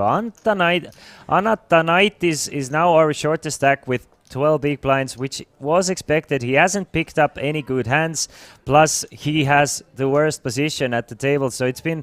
I'm really feeling bad for Anatanaitis. He just can't play poker at this final table. It just... hands are totally cuffed.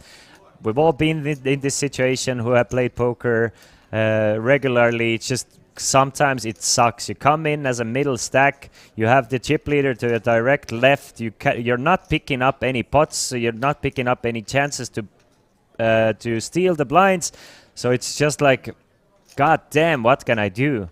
And the answer is basically nothing. Just hope for some bust outs and some money ladders, and then hope to pick up a hand. Did Naski order 200 grams of pure vodka? That's not 200 grams. That's like more like 400 grams of pure vodka for Naski. Meanwhile, Laiho is contemplating life and poker decisions with pocket 7s. Does he want to just call? Definitely thinking about maybe shipping it all in against Naski pre-flop with the 7s.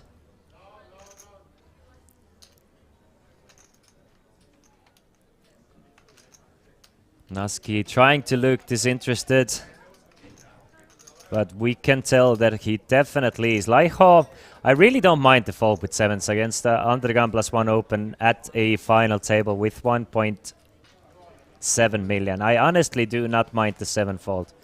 It's a really tough hand to play. And so unless you want to go all in, I don't think you should call. I think folding is better, second best option there. Muccini with the ace-jack, though, he might have some other thoughts about the hand. Because he is one of the biggest stacks. He can definitely pressure Naski, so I'm guessing it's more possible for Muccini to 3-bet here than not. But Muccini's going to elect to call.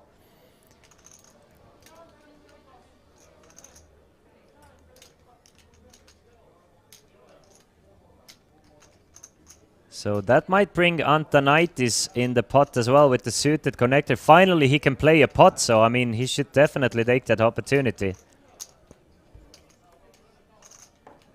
Let's see if Antanaitis can connect with this board and maybe start building a little bit. I mean, he does connect, but still third best. Ace 7-5. A pair of 7s and a backdoor straight and a flush draw for Antanaitis, but Naski with top pair, top kicker, Muccini with a top pair, strong kicker himself. This might turn out to be quite a decent pot here. I don't see Muccini folding to a first or maybe even not a second barrel. I think it's a call decide decision for Muccini. Naski's not gonna bet large here either. It's gonna go for somewhere around 200k, I think.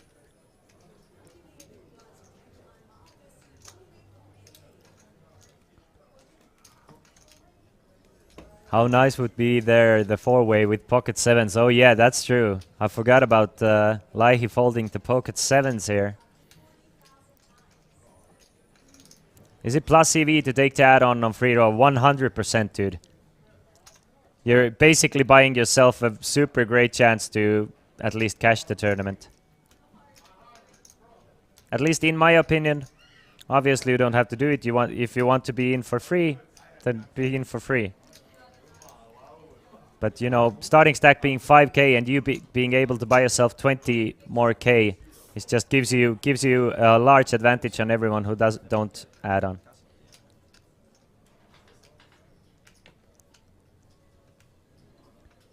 Meanwhile, it's a bet of 230 and a call from Muccini. 3 of hearts seems like a very safe card on the turn, unless Muccini has something like ace-3 suited. But Naski is gonna check it over to Muccini. Obviously not too worried about this hand, but realizing it's a very real possibility that Muccini might have something like pocket 5s or pocket 7s. 10 of hearts on the river, again, seems way scarier than it is. Unless Muccini has something like ace-10, Muccini is not gonna have too many flush draws on the turn.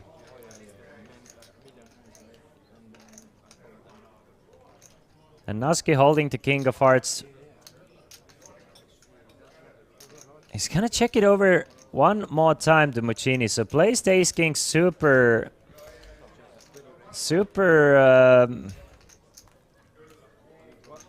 what's the word I'm looking for? And plays it cautiously. He plays it cautiously, and I think Muccini really got away cheap in this hand.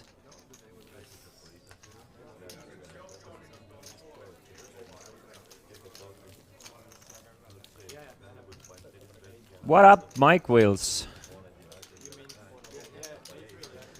I really think Muccini got away pretty damn cheap in this hand. But you know, that's the thing. That's ICM. That's smaller stacks playing against bigger stacks. They need to proceed with caution with one pair type of hands. But of course, I'm not gonna doubt these guys here too much. They are the ones playing at the final table. They have been playing great so far, and there's quite a lot of merit of to not have your tournament life at danger or at risk.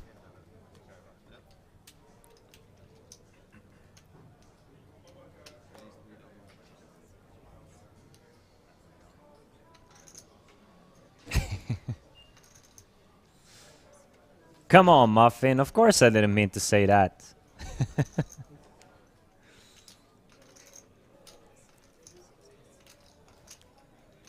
Who do you think I am?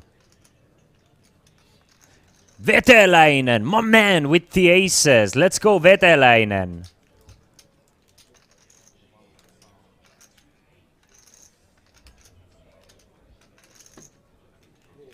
Vetelainen looking like he's hungry for some chips.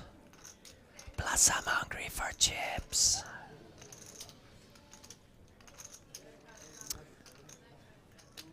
Blinds are 5 and 10. I mean 50 and 100. So it's Vetelainen trying to figure out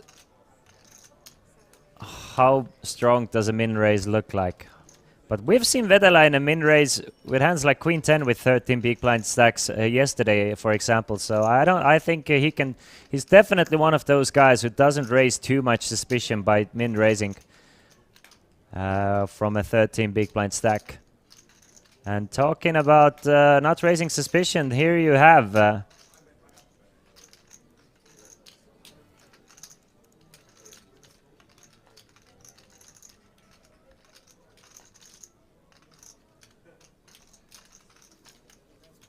Still gets a few folds, but it looks like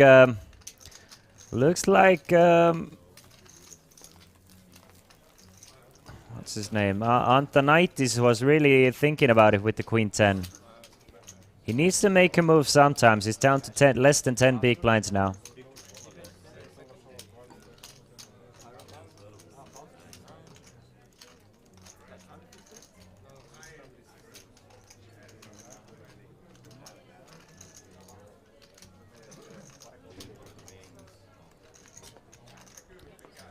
Stack doesn't have linear value with ICM against big stack. You need to mix up more checks with strong hands compared to chip EV. Big stack should bluff, also quite aggro, etc. Yes, I agree with you. Yeah, of course. Parmasto with King Jack. Graphic strong or side question mark. Graphic says Anatanaitis and side says Antonaitis. I think it's graphics that are wrong.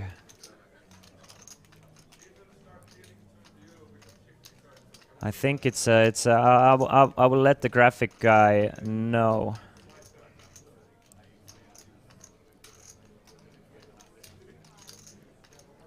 Thank you for pointing that out. I didn't even notice it before.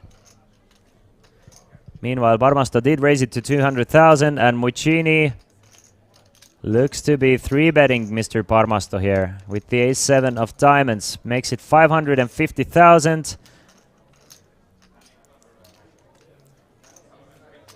Soffer, Ilari still in? Is Doyle still playing? Did Estonian Weirdo make it to the money, by the way? I did not notice that. Did Weirdo min cash this tournament? I would guess not. But you never know. He started at least A2 with a decent stack, so I can't tell for sure.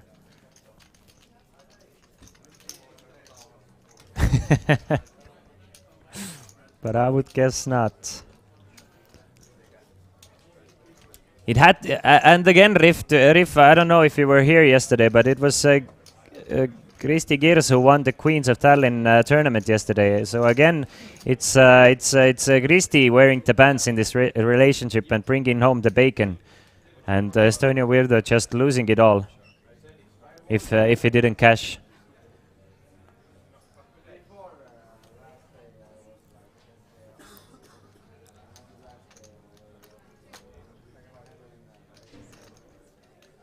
Really, Kristi is the one doing all the heavy lifting, bringing on home all the titles, all the money, everything.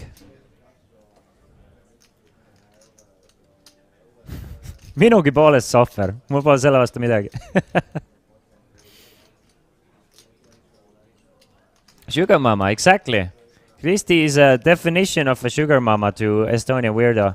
Estonian Weirdo to Kristi is like his little boy toy. Sometimes Kristi will give him a call and like, come over. Meanwhile, Antonaitis is going all in with ace-3, and Laiho is looking to cripple and bust another player with the pocket fives from the big blind. I mean, if he can make the call, he's gonna be in great shape. Welcome, Casino Queen. It's going great. It's going good. We finally had our first bust out, and we're looking to have a second one right here. We are down to final 8 players at the moment, but maybe soon to be 7 should Antonaitis get called here by 5s and the 5s hold.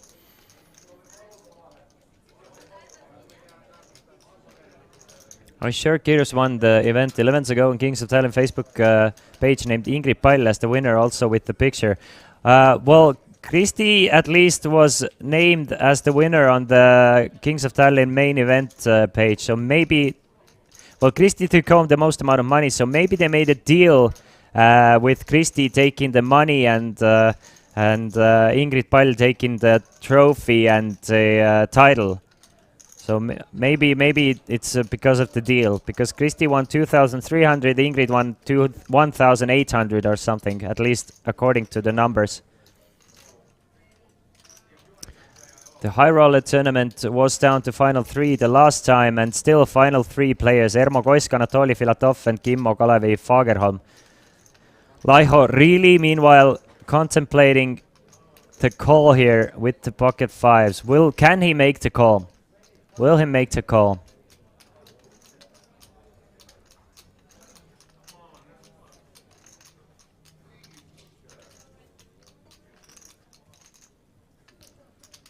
$940,000. Antonaitis should be shoving all the aces from that position. Maybe even something like King 8 suited, as wide as King 7 suited maybe. So fives will hit the muck for Laiho.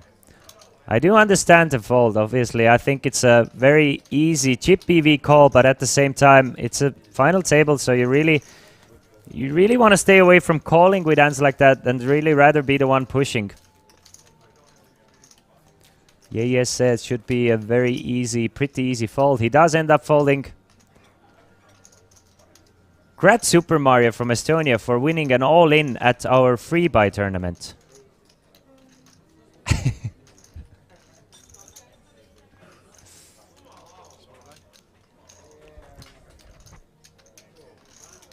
And Sheriffi too, shooting us with another wall of pure. I mean, we're all getting a lot smarter here if we're focusing on what Sherif is talking about, especially about ICM, because that's a concept that is quite difficult to learn and master. So pay attention to what Sherif is saying.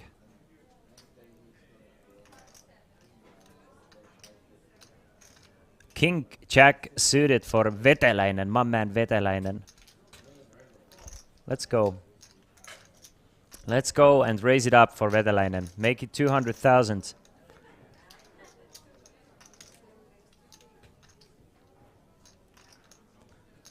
He does exactly that, but Muccini finds the ace-10 of clubs. He's been calling with hands similar to that, so that's what I'm expecting here as well. I'm expecting him to make a call here with the ace-10.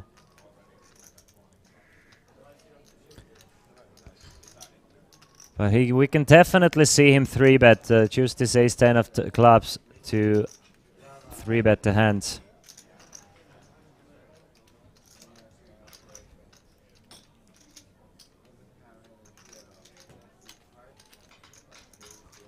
Taking his time, trying to figure out all the possible options, all the strengths, all the pluses, all the minuses of either 3-betting or calling. I don't think he's gonna fold the ace-10 of clubs, obviously. Just a bit too strong of a hand. So this time he's gonna go for a 3-bet. Goes for a small 3-bet to 400,000. Basically a click back.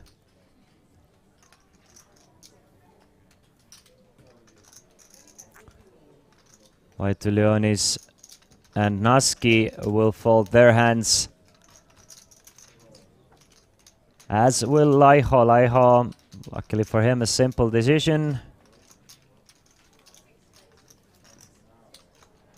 So Vetelainen, 200,000 into 850. You have a very playable hand, but at the same time, it's quite a bit of your chip stack here against the chip leader of Muccini.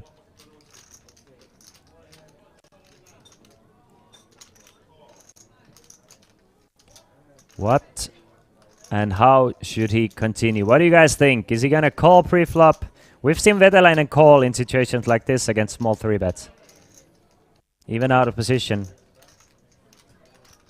He did flat the King 10 suited earlier, probably flats this time too, yeah? That is correct.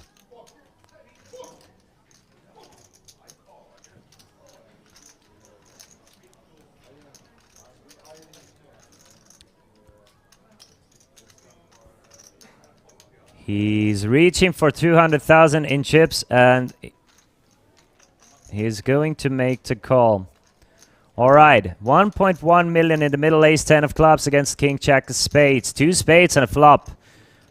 A great flop for Vetelainen here.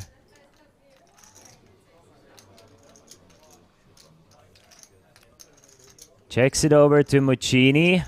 Vetelainen with pretty much 1 SPR. What do you guys think about donk shoving the King Jack suited on a flop like this? Really go for maximum fold equity there.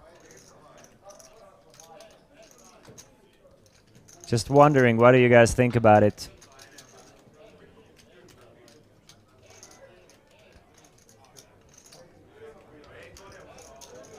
No, I don't think Alberta's ace-10 will ever shove here. That's a play like very small stakes poker players do. He's gonna bet small. He should not. A good player should not have a shoving range on this board. That is something like very small stakes players will do with ace-king. Like, oh, I'm gonna ship it all in because there's enough money and hope for the best. It doesn't generate the best kind of outcome here for Muccini. So he's gonna go for a small bet. And I think that now is a great time for Vetalainen to check jam it, yeah. Just Vetalainen in a situation like this, he definitely benefits from a lot of fold equity.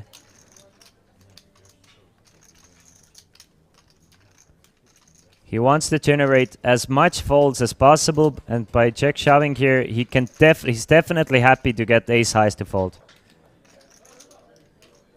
And should he get called, he's gonna be in an alright shape with the king jack of spades. So I'm thinking, obviously against this bet as small as 150,000, he can definitely consider calling here. You know, still leaving himself with 1 million behind, you know, trying to hit the turn. He's getting good enough pot odds with a bet as small as 150,000. But I think he should generate folds here and go all in. Yes, he does. Goes all in, and Muccini gives up a small one. And my man Vetalainen is just a warrior. He's been crushing in these 3-betting pots. 3-bet pots. He's been flopping fairly well in them as well, but he's really, really making a lot of chips without going to showdown.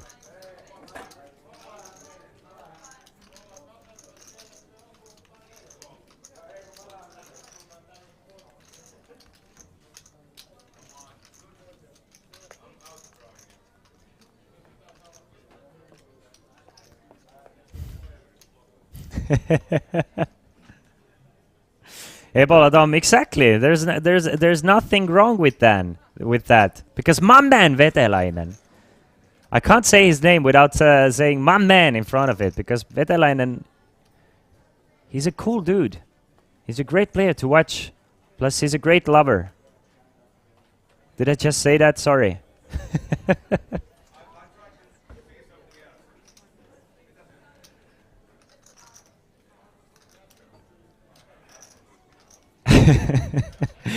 Vetalainen making it 200,000 from under the gun with the ace queen this time.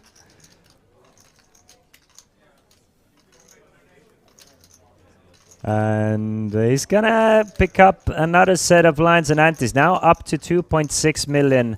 One of, if not the biggest winner of our final table so far. Started this final table with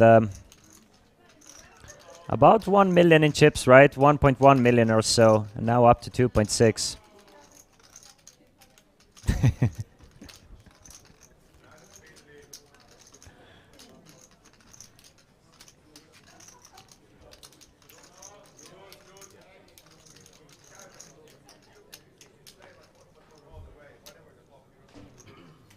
Riff, I don't even think I know.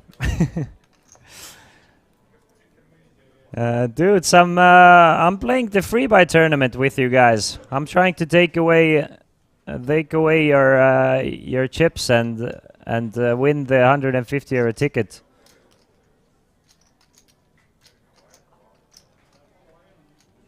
What do you mean it got lost, Tossu Karla? The 555 event, it generated a 300,000 euro prize pool. It was a massive event. That much I know. But what do you mean it got lost? That's weird. Or did you sell it? Or why did you not play it?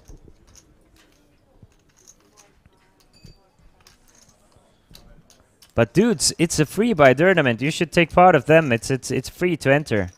It's not gambling if you can only win. Vetalainen with pocket kings against Antonaitis ace-jack, who's basically gone all in from under the gun +1, and Vedelainen moves him all in. Antonaitis makes the call with the ace-jack, and Vedelainen is looking in a good shape to eliminate Antonaitis in 8th place. Antonaitis is going to need some help with the ace-jack. Gonna need one of the remaining aces. 2.5 million in the middle now. 3, 4, and a 9 gives a backdoor straight and a flush draw for Antonaitis. Let's put a 5 of clubs on the turn. Deuce of clubs will do. That's a lot of outs for Antonaitis now. Needs an ace, 5, or a club, or else he's eliminated. Gets the queen of hearts. So GG Antonaitis. What a difficult final table for the guy. Just the worst table draw or the seat draw. Just didn't get any hands. Finally found the ace-jack. Got it all in for 12 big blinds and ran straight into the pocket kings of my man Vetelainen. 7 players remaining now. Antonaitis wins 14,200 euros. All the remaining players have now guaranteed themselves 17,600 euros. Next money jump is worth about 5,000 euros.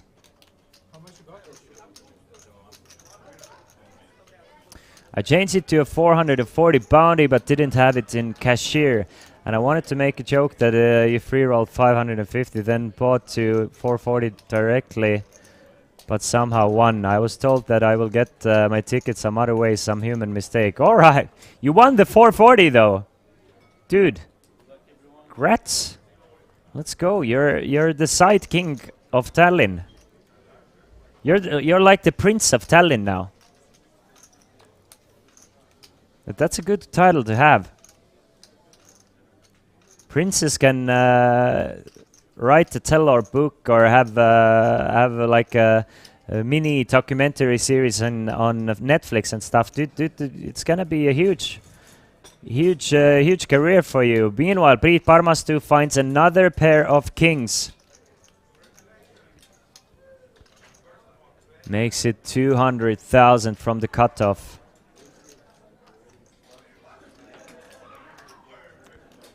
Friend, who's that friend, Tossu Karla? Do I know his name? That's great to hear. So it was a successful Kings of Tallinn for you, obviously. Parmasto is looking to also bring more success to the Estonians by raising it up with the Kings and really finding the interest of Korobovs. Korobovs at one point was up to 4 million or 4.5 million even. And now down to 1.6 million. He's been all in with ace-5 suited against queens before, and now what a bad time to look interested with the king-jack, because Parmasto does have the best hand to have against the king-jack, the pocket kings. Obviously all the local players rooting for Parmasto and hoping that king-jack will go crazy here. But no, just playing with Priit's feelings. Priit was really hoping and ended up folding to king-jack. Muccini might defend the big blind though with the jack-4 of spades. Yeah, it doesn't ring a bell, Tossu Karla, for me at least.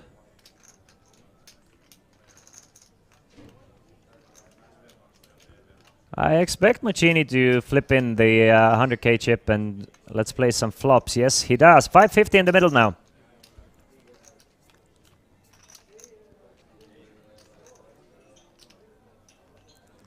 Ace, ace, and a 5.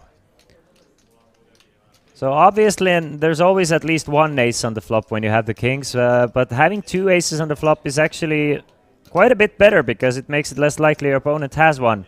Muccini has basically missed it. I mean, he does have a few backdoor draws, but they don't matter on a board like ace, ace, 5 that much with jack 4. So Parmasto, I expect a very tiny bet, something like 1 big blind bet here. Goes for 1.25. And that should generate like 90% of folds here from Muccini on an ace-ace-x board. Laz knows all the players, but he just sometimes forgets who was who. That's true. That's true as well. And as I'm saying that should generate a lot of folds, it does not generate a fold from Muccini.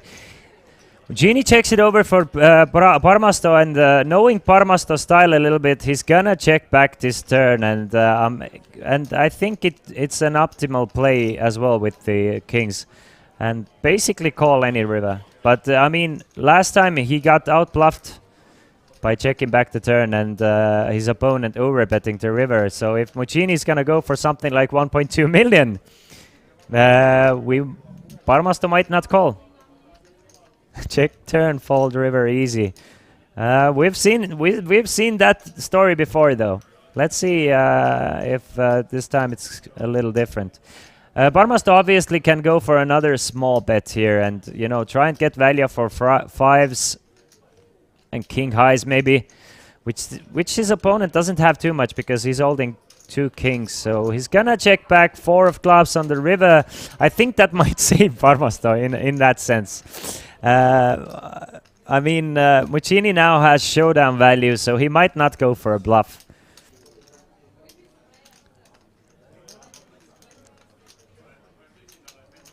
Yeah, he does. It did look like he checked. It did look like he checked. His hand movement did that for a second, but he let the dealer know that it's not a check from Muccini. I'm guessing Muccini is gonna go for a blocker bet himself here. Goes for something like 200k, trying to get value from king highs and protect himself from hands like sixes till nines. Maybe something like 150 to 200,000. There you go. There you have it. Goes for a blocker bet of 155, and I think Parmasto is just gonna call it, but we never know. Maybe Parmasto will go for some extra value here with kings.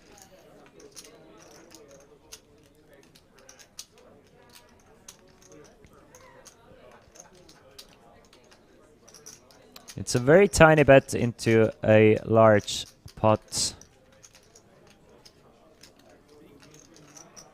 And I mean, he's not looking super strong, so Parmasto might go for a raise. And should he get raised back by any chance? I think Parmasto should, actually. I mean, obviously we can see the cards, but it really does look like Muccini has a pair of fives here, or something like that. Maybe a pair of threes, pair of deuces. Maybe something like a floated queen 8, queen 5 suited. A lot of those middling hands, so maybe Parmasto can go for some extra value and raise it up to, I don't know, 550. I do agree with Sheriff here that it's a very cool play to block and shove. Indeed, Parmasto is gonna play this one safe and just make the call. Does not want to reopen the pot against the chip leader, and is happy with the 1.1 million and that's in the middle already. It would have been very, very cool to see what a brick river would have brought us. How much would Muccini bet, having that information about the overbet hand against Brit. But as it is, he gets the showdown value by river and even a little bit of a value hand. He goes for a blocker size instead and makes life very easy for Brit. Laiho now our new smallest stack with 15 big blinds, Korobovs with 16. Everyone else with a very playable stack. Our chip leader with 50 big blinds, so no runaway chip leaders. The story, though, is the man Veteläinen. Notice I said the man, not my man, who has almost quadrupled up since starting this final table.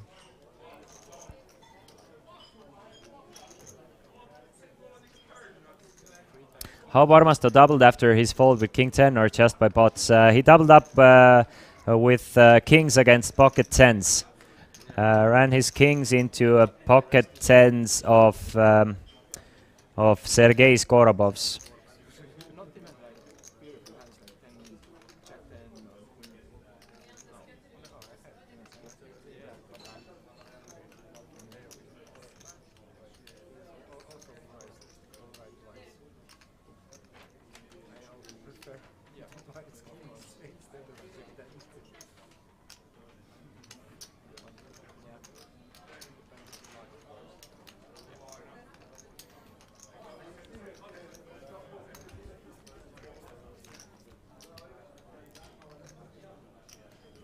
By the way, Ainti had just 6 big blinds left yesterday. If you remember, he kept going all in and came all the time from behind from magical ways.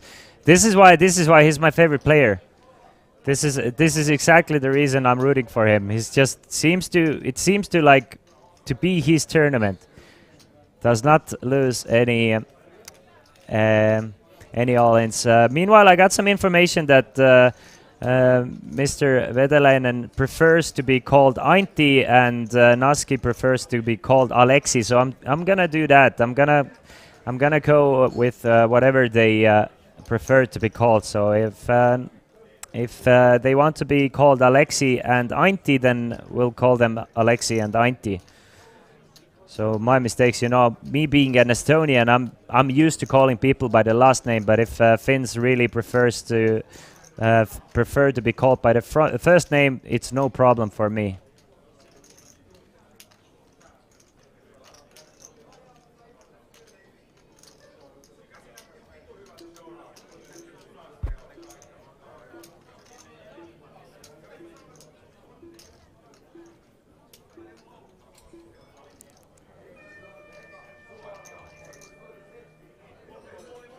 Or oh, now I understand. Now I understand. I think they're both fine with being called by last names, but it's just they don't want like all their first names being represented. So as I understood, it's Alexi Naski and Vedelainen wants to be Ainti Vedelainen and don't care about the middle names. That's now my understanding of the situation. So just to let you guys know as well. So I will be continuing to calling them with their last names. Don't worry. Meanwhile, we are getting closer to the money at our free buy. Let's see who is crushing the free buys. Braitud, definitely our watcher and someone who is watching the stream. He's our chip leader.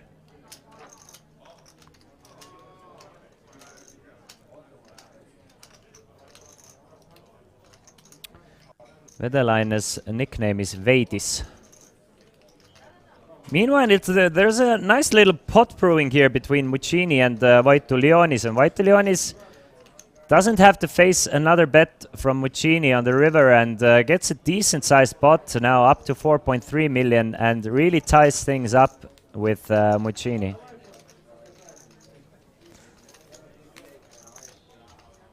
Maybe I should go with the machine still, yeah.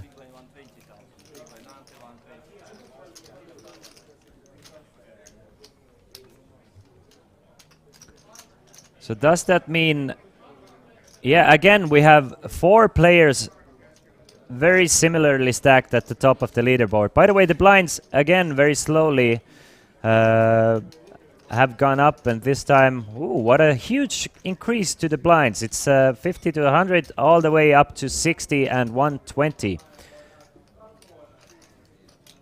Average stack being 3 million, meaning that for the first time in the tournament, for at least a few hands, we are playing with less than 30 big blinds average stack.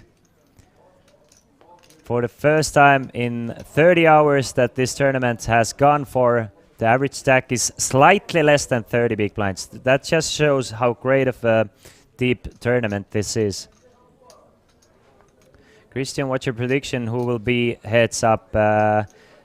Honestly, I will think it will be Vaitulionis as one of those guys. I think Vaitulionis is just a great guy.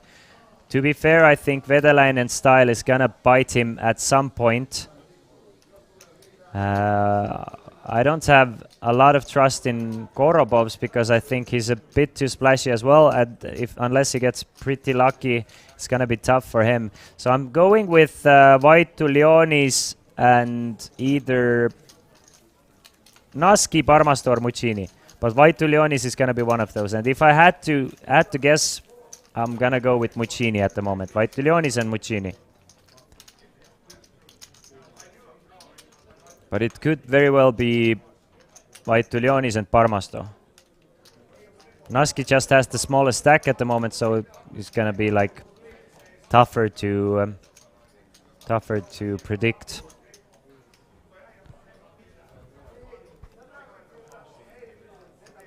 Well, of course it is, Woggy. It's something to do while watching the stream and if you're not playing any other tournaments.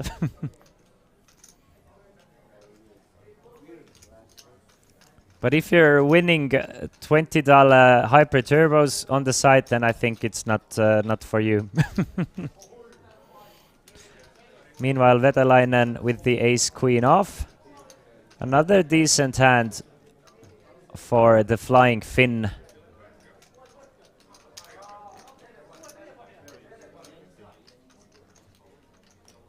Raises it up to 250,000 from the hijack. Muccini now, he's been very solid. He's not, I mean, Muccini hasn't really been hit in the face with the cards. He's been maintaining his chip stack by just, you know, picking his spots every now and then. And I really do like the way Muccini has played.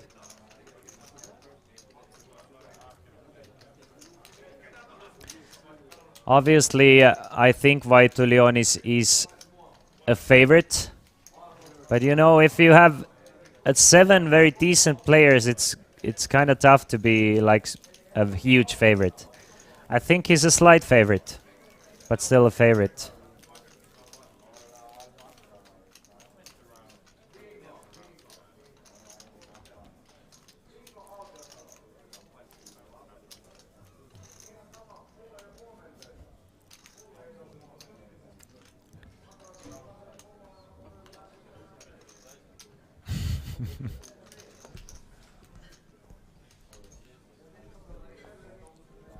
Yesterday there was a free roll with over 10,000 participants. Only 2 places paid 2K live event ticket and I became 4th. Dude, that freaking sucks. Well, that's the pain of satellites, especially with satellites with like 10K players.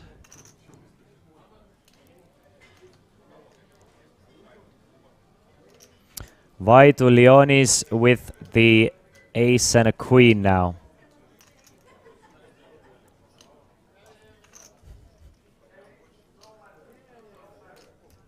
Looks to be a race to 260, right?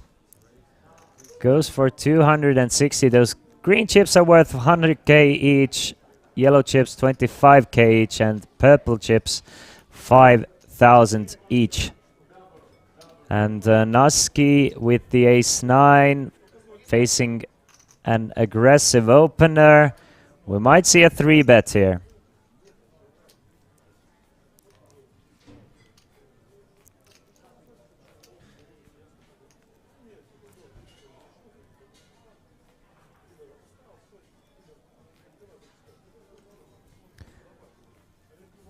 Obviously, mostly we're gonna see folds from the ace-9, but every now and then Naski is gonna use this hand as a 3-bet. This time it's going to be a fold.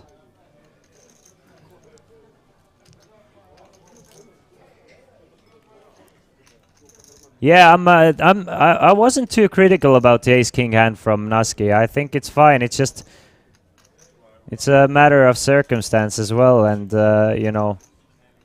It's just the way the cards rolled. Sometimes top pair, top kicker versus top pair, decent kicker chips don't go in because there are many more people. There's the thing that there are 3 players at the final table who pile more chips in than they should, right? Then there's you having to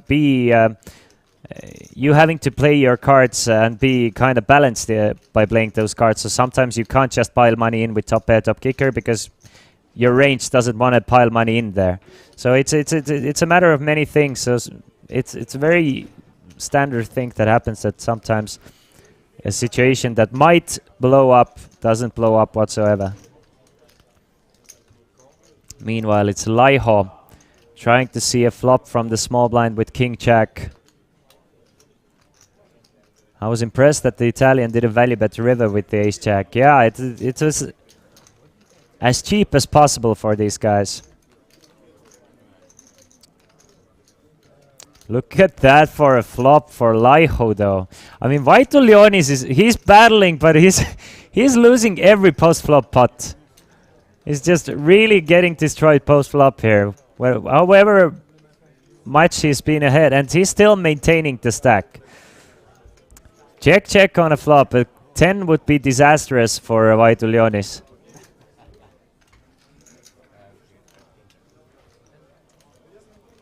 $760,000 in the middle. Deuce of spades is brick of all bricks. Of course, Laiho calling from the small blind really does crush this board. I mean, you would have to assume that Laiho is shoving or folding all the smaller pairs that don't connect with it. And he's really calling with hands like maybe King, Queen, King, Jack, Jack, Queen. So those hands that he elects to call with, as well as maybe aces and kings and queens sometimes from the small blind. So I'm thinking like it really does connect very well with King, King, Jack board. So I don't mind the check back whatsoever from Vaitulionis. He's going to make a call for 150,000 with his ace queen. Probably thinking his ace queen and 10 could all be alive. Wow, that is an awful river card for the Lithuanian and the best possible river for Laiho. An offsuit 10 giving Vaitulionis a nut straight, and Laiho obviously flopping the full house here. I mean, it's gonna be a double up for Laiho.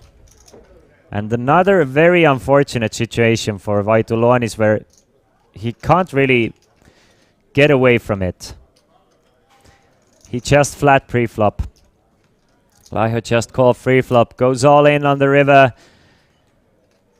Vaitulionis hasn't snap called. I'm gonna give Vaitulionis so much props for not snap calling already with the nut straight. I mean, that should be a hand you can't get away from.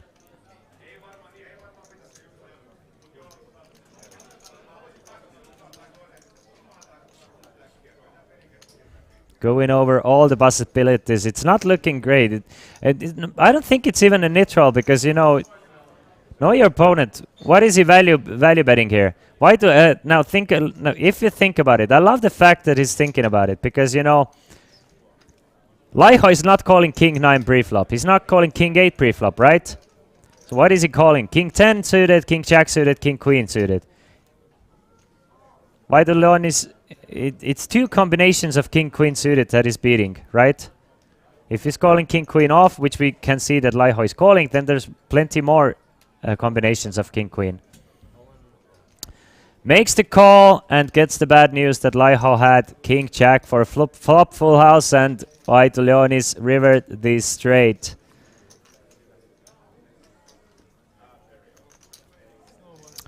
And a busted flush draw. That's true. I think the busted flush draw. The problem with busted flush draw is Vaitulionis has the queen of clubs, so there's not too many busted flush draws. Just the ace. What busted flush draw? Ace 10 of clubs. What ace of clubs calls from the small blind? Ace 10 of clubs that turns itself into a bluff. So there's like one combination that might not even bet the river. There's not too many bluffs there, believe it or not. But I don't think you can still. I don't think you can fold the ace queen because there are plenty of combinations of king queen.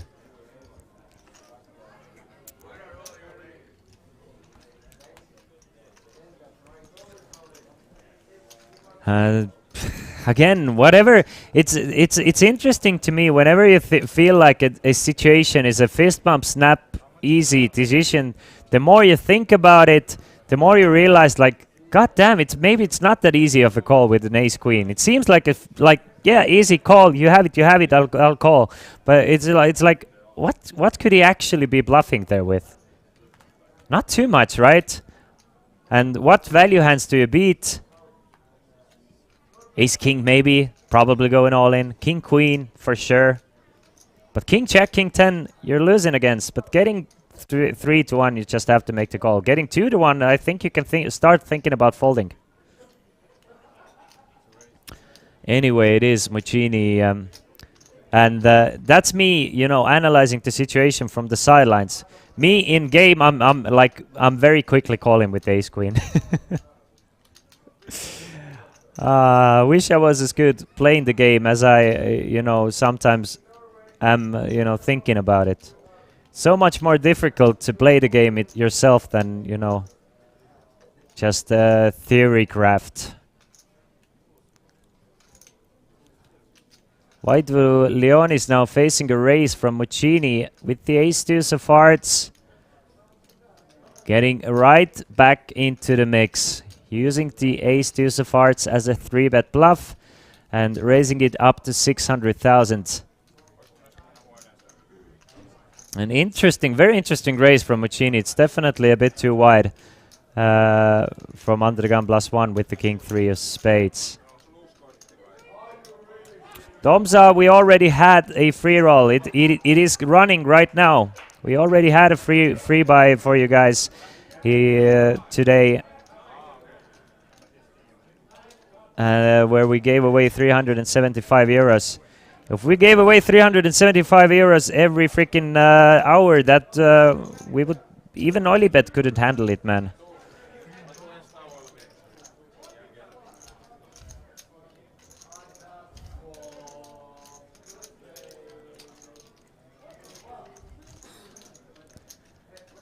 Domza, unfortunately not, since we are already in the money in the free buy tournament, so you missed it, unfortunately. But every time you can, what you can do is press the follow button, and you know, next time we have a broadcast, we're sure to have a few more free buys and so on.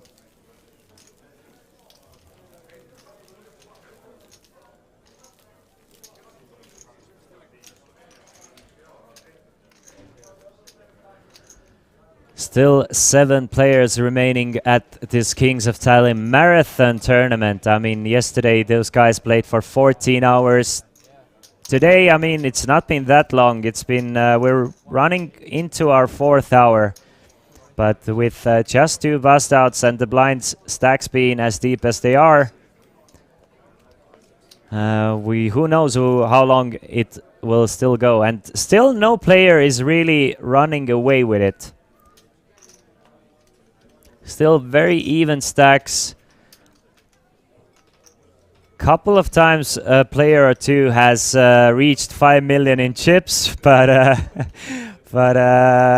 not getting much further than that. And whenever somebody is starting to maybe increase their chip lead, they've been brought back with the rest of the field by a short stack.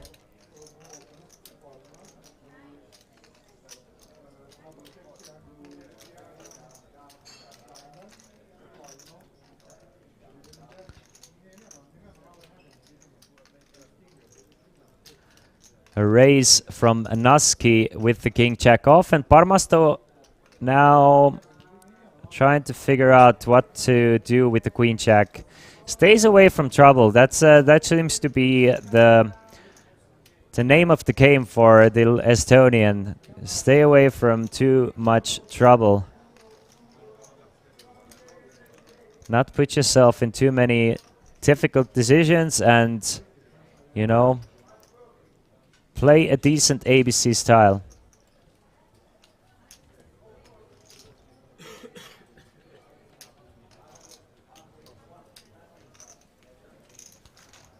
It's Vetelainen making the call from big blind, so fairly standard thus far. A king jack against the ace-7, and Naski does outflop the ace-7 here, flopping the top pair of kings. Not much for Vetelainen though.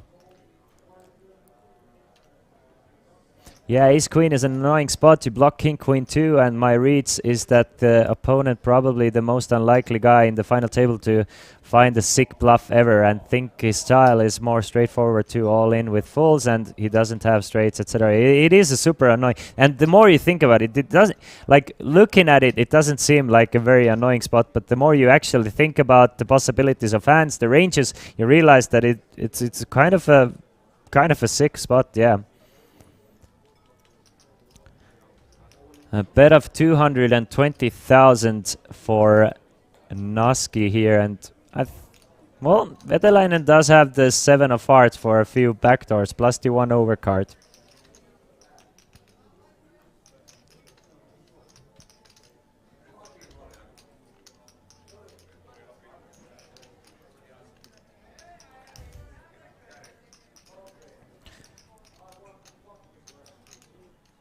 Just the perfect time to out from the free buy. Get a small ticket, and Everton's game is starting right now. Lex King, why out of all the Premier League teams you chose to follow Everton?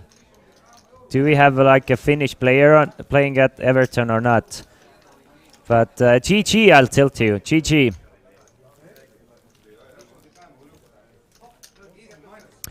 Artu Bartu at the moment. You can find all the tournament information at kingsoftallinn.com, but everybody, I can let you know, is guaranteed 17,600 at the moment, and they are playing for 140,000 euros. Next money jump will be about 3,400 euros. No, still 5,000 euros, sorry. 6th place gets 22,500 and 7th place gets 17,600. So 4,900 euro money jump between 6th and 7th.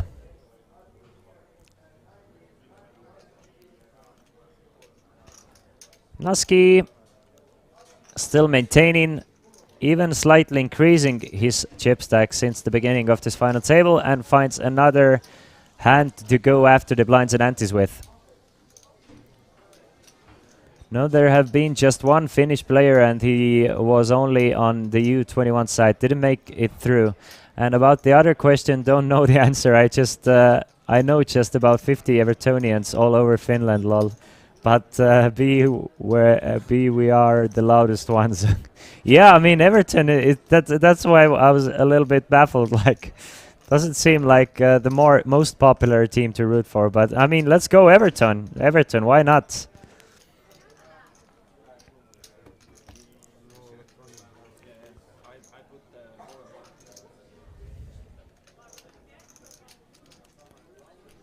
That's like rooting for, I don't know, Sacramento Kings on the NBA.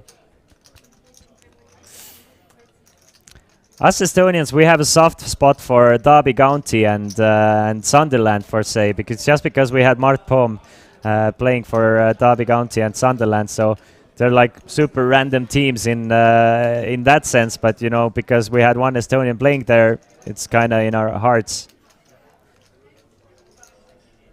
And of course, Arsenal as well, because that's where Mart Poom went.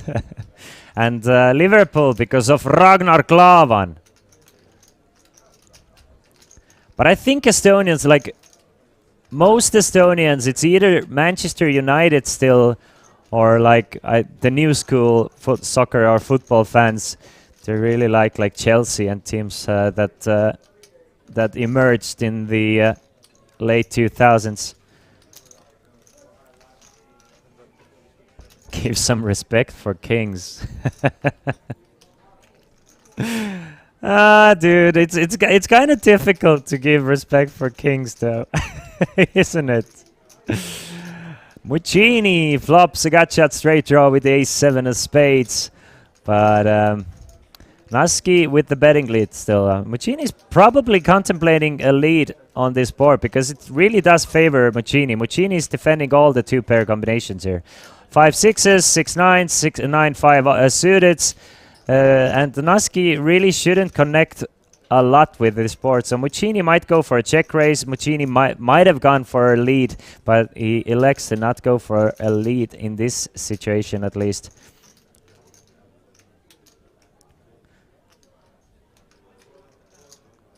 Kristjan sanoi, et Barca huonoin mahdollinen joukkue. I'm definitely a Real Madrid guy. I'm not a team guy. I've always been, and I will always be someone who will follow players, not the teams. I used to follow Ronaldo, obviously, and in basketball as well. I'd rather follow the player. So I was a LeBron guy, and obviously, besides all the Estonian local heroes making it to the Premier League or NBA, but I'm not a big stick with one team guy. I always stick with a player. Same with poker. I choose a dude that I root for. In this case, it's Vetelainen, my man, and I will go down with this guy and defend every move he's making. And I knew exactly that whenever I say the word or the name Ronaldo, someone is gonna be like, no, why Ronaldo? You goddamn. Meanwhile, Muccini just makes the call with ace-7, and we see a 9 of spades on the turn. Another great card for Muccini to lead into. This card will get checked back a lot, and this card hits Muccini way more than it does hit Naski, so I would really like to see Muccini lead in on the paired board here on a turn. And really get rid of all the ace-kings, ace-queens, ace-jacks by betting here. He does elect to check though. Do you think Neymar will one day come to Kings of Tallinn? If Kings of Tallinn can climb to become a 5 million guarantee tournament, then it's a possibility. Otherwise, I do not think Neymar will ever come to join. Maybe ever. Maybe ever is a bit too word, because you know football players, once they reach 40, their star will fade in about 10 years, right? So once Neymar is like 50, it's very possible he will start doing gigs like this. 3 of diamonds on a river. Will Muccini finally try and steal this one away? And will it work? Because the most obvious draw, being the heart draw, did miss. Muccini should go for quite a large size if he wants to bluff here. Something closer to 1 million than not. I think he should go for something around 1.2 million. No, he does give up. And Naski gets kind of a gift. Naski's probably thinking maybe he should even turn his ace-jack into a bluff here. But I think once he figures this one out, he will realize he has enough, more than enough showdown value. So he will check it behind and gets a great pot to him, and it's for him. And it's now Naski who is up to 3.7 million in chips. We have 4 players with very similar chip counts at the top of the leaderboard. Kind of disappointed to see that Muccini didn't fire either the turn or the river. I was really hoping he would at least take a chance to win this pot here, because I don't think King's A7 has too much of a fold equity or a showdown value there, and a lot of fold equity. Christian, who is your favorite disc golf player? And now answer correctly. We have a lot of Finnish viewers here. By far, Christine Tatar. But I'm guessing you're asking from an MPO field. It's Eagle McMahon, and it's not even close between anyone else and Eagle McMahon. It's Eagle McMahon, Simon Lizotte, everyone else. Rooting for Eagle wherever he goes and whatever he does. He's just a great player to watch. Just in general seems like a chill dude, and someone who is... Seppo Bajo does not come, unfortunately for me, Seppo Bajo does not come in my top 50 of favorite players to watch. I'm sorry, Finns. I know I just made so many enemies, but you guys can say the same for Sirver Lett, and now I'm losing the other Estonian name. But you guys can say the same. Though Bazooka, Albert Tamm is Bazooka is way more entertaining than Seppo Bajo. I will go down with that. Suck it, all the Finns. Bazooka is way more entertaining. Half the viewers just left the chat. I guess so. I'm here to make enemies. I'm not here to make friends, guys. I'm here to speak my truth. Meanwhile, Naski raises it to 240,000, and Vitalainen, my man, with the pocket jacks. And we're gonna hear from the Finn, who's not afraid of anyone or anything.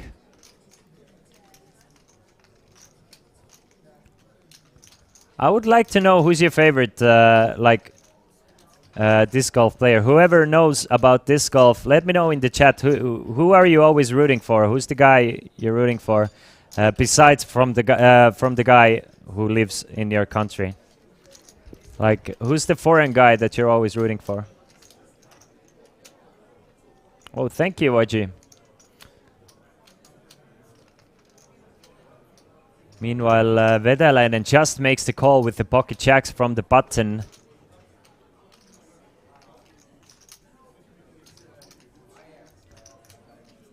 And Vaitu Leonis now thinking maybe they can pick up this little 780,000 that's in the pot. Maybe I can do a little 3-bet bluff here with my king jack.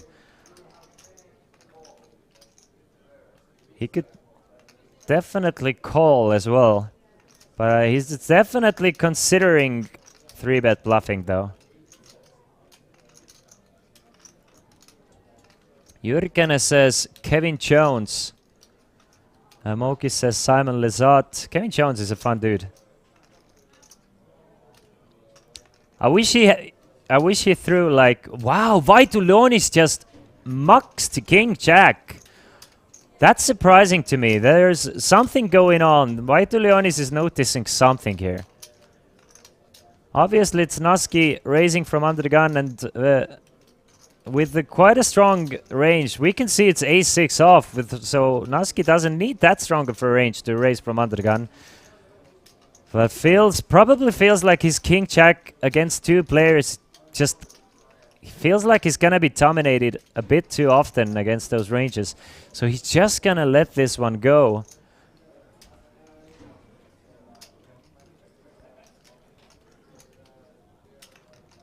A very good flop for Vedalainen though. 3 undercards. He has really underrepresented his hand as well by just calling with the pocket jacks. Besides flopping a set, Vedalainen is probably like at a very top of his range at the moment.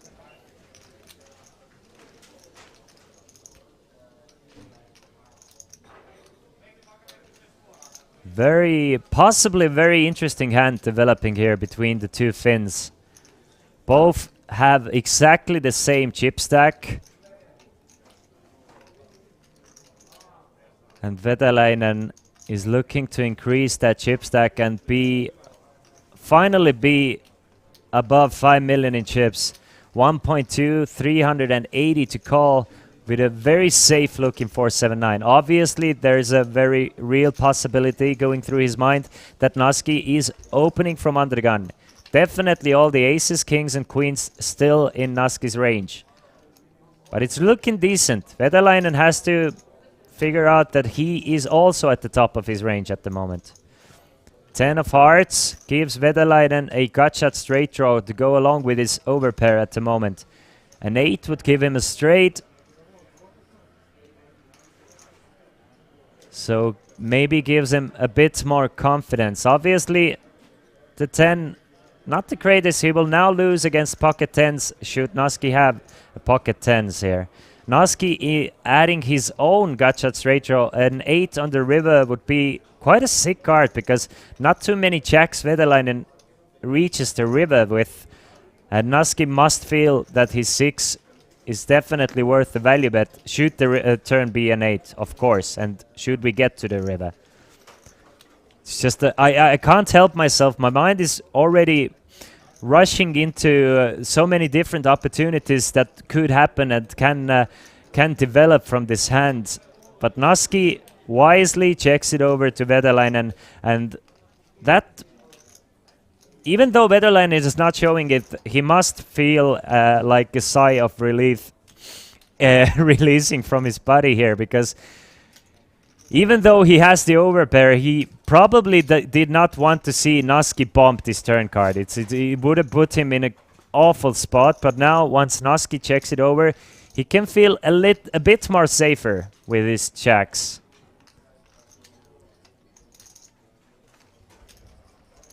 But I would not be surprised if Vedalainen checks the turn through, just in case to not reopen the pot. But he feels like he needs to protect his hand a little bit, get some value from possible combinations of Queen 10, Ace 10, King 10 suited. So he's going to go for about 1/3 pot sizing. Goes for 360k. I really do like this sizing from Vedalainen. I think it's a well thought out bet here from him. Puts Naski in a tough spot himself with a lot of his range, but Naski holding the ace-6 off, gets rid of the hand, and we have a new chip leader. It's Vetalainen from Finland, up to 4.6 million, and he has not looked back since starting this final table with about 1 million. He has about more than quadrupled this chip stack, and now up to 4.6 million and chip leading this final table. And Riff23, it was you who said, like, when Vetalainen had just 1 million in chips, it was you who said that I really want to put my money on Vetalainen, but since he's so short stacked, I'm not going to do it. And there you have it. He is now our tournament chip leader. Naski can also check fold flop too, even if it looks weak, but he can handle that opponent later. Definitely in the realm of possibilities. Storas, everybody has guaranteed themselves at the moment. 1 second. 17,600 euros. The winner gets 140,000 euros. And it's Priit Parmastu who has actually folded the 9-7 already.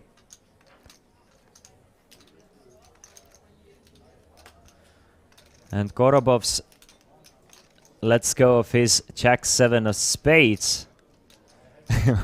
We're lagging just one spot every time at the moment. So it's actually Vetalainen considering his option. And he's gonna fold. I think now it's gonna show that, yeah. Muccini from the button with 25 big blinds and the ace-8 off.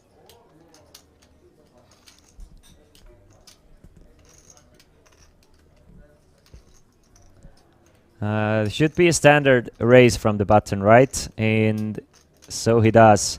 Makes it 240,000. Vaitu Leonis with pocket fours now with a decision. I think again all three options are valid here. We could definitely see a shove.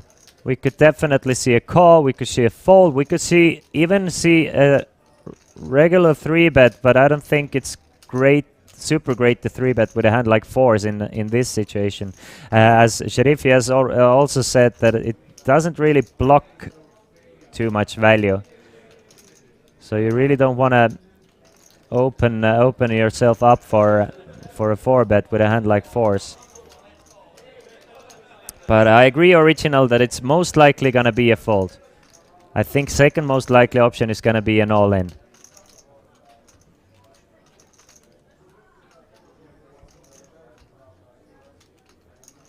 But it looks like it's going to be a 3-bet instead.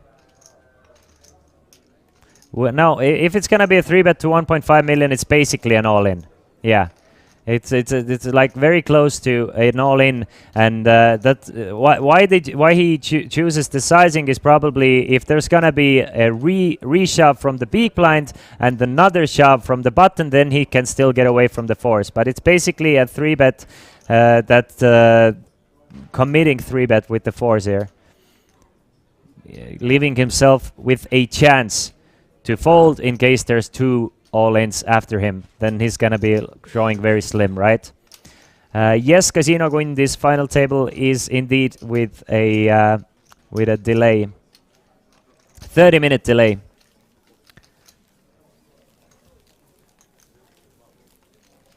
Yesterday you asked how much the winner gets, and I said 140,000. Should I go buy lottery ticket? I don't know about lottery.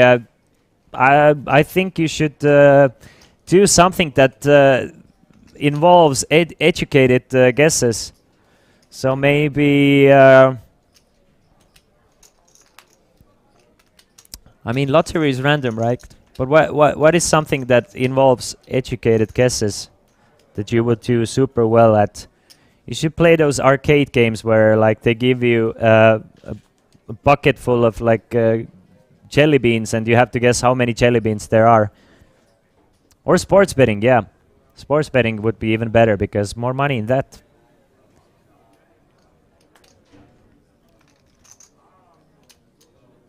I guess it was pretty snug up until this final table, so you can get away with 4-4 in spots like this. I mean, a small pocket pair with less than 30 big blinds facing a button raise is a fairly like common play to shove this hand, or like effectively shove this hand. Especially if you feel like you're playing against decent opponents. If you're playing against like super bad opponents, you really don't need to shove there. But if you're playing against decent opponents, then you kind of have to take these spots. Because they're plus chip EV.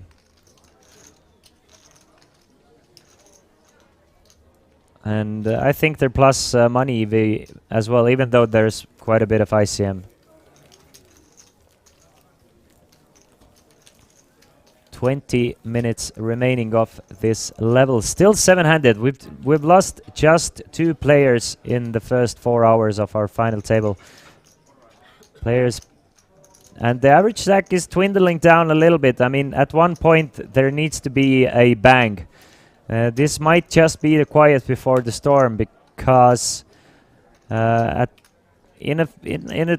we're gonna remain 7-handed in about 3 levels, the average stack is gonna go down to about 20 or less, which might not pick up the base that much, because then everybody is gonna snug up even more, because the differences money-wise are gonna be huge between 1st and 7th, but at the same time the stack sizes are so evenly spread across.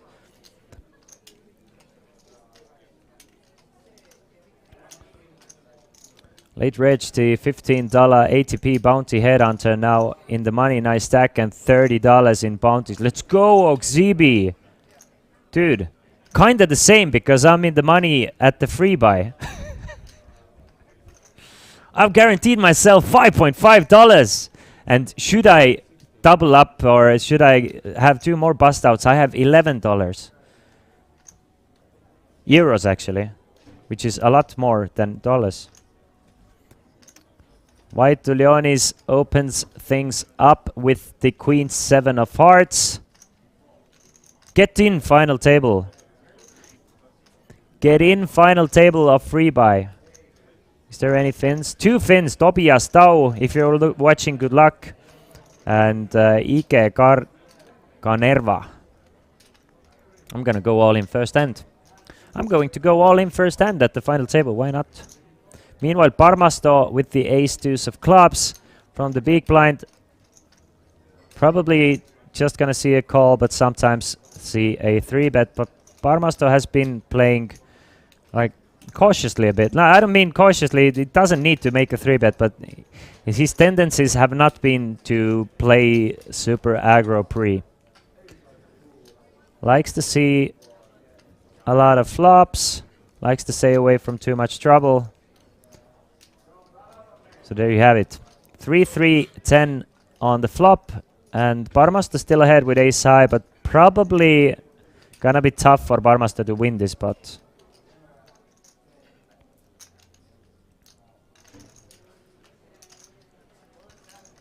Ale, hop!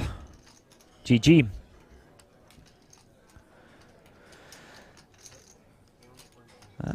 Bet on a smaller side, which is expected as a continuation bet on a pair board. Goes for a min bet of 120,000. I think Parmasto cannot fold against the min bet though. I think he needs to peel one off with the ace-deuce here for 120, but we'll see.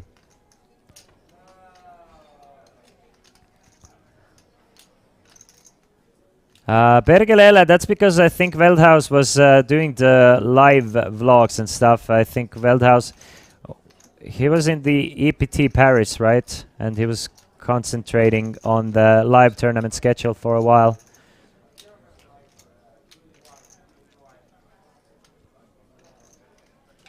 And Parmasto does not make the call. He's gonna click it back to Vaitulionis, make it 275,000. It's for a small amount, but it is a move. It is a move. Now it's a matter of how will Vaitulionis interpret that raise to 275, because Vaitulionis does not have anything of value here. He just has Queen 7 high, which cannot beat anything at all. But if he really thinks that Parmasto is out of line here, he could play back at him. As it is, he's gonna let this one go, and Parmasto now up to 3.4 million, Vaitulionis with 3.5 million. We have a couple more players with 3.5 million. So very evenly stacked, and Parmasto staying right in the mix.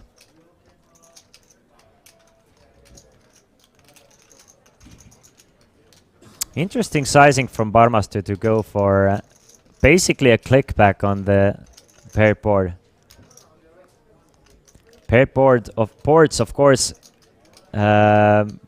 super good boards to check raise on.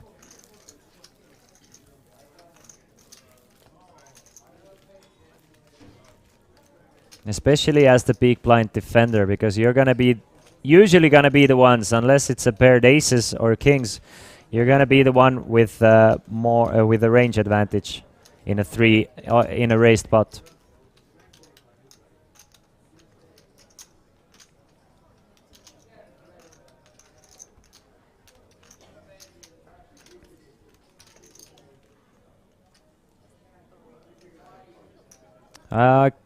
Can't even. I think it's either gonna be Sergei Skorobovs or Laiho. It's either Gorobovs or Laiho who is at the moment our shortest stacks. I think they're pretty similarly stacked. Maybe Laiho is a bit shorter. Let's see if there's any information from the high roller tournament as well. Yes, there is. Ermo Kosk finished high roller in 3rd place, bagging 30,000 euros. Anatoly Filatov got 2nd for 43,200 euros. And our high roller winner is Kimmo Fagerholm from Finland, taking 63,156 euros. What a sick payday for him. GG, guys. GG. Vaitulionis going for another attempt at the blinds and antes. And Laiho is actually has 2.4 million. So he has more than I expected. Meaning that our final table is even more evenly spread.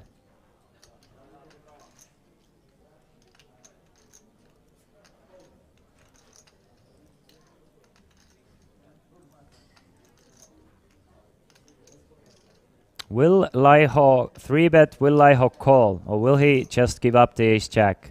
It looks like Laiho is sticking to his guts, not too many 3-bet bluffs pre-flop, so he's going to try and see a flop here with the ace-jack.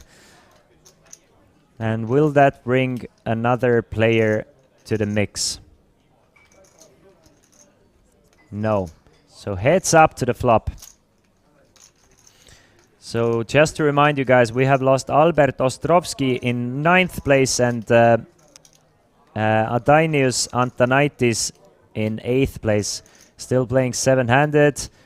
And we see a flop of King Jack X. So pair of jacks for Laito here. Taking a commanding lead. Only player out of the two with the ace, with the heart as well, that being the ace of hearts.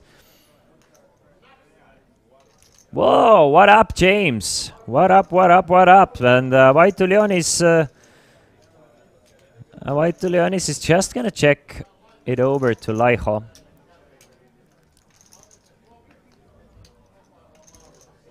Laiho flopping 2nd pair, backdoor not flush draw. Will he try and bet it right here, or will he take a card off, you know?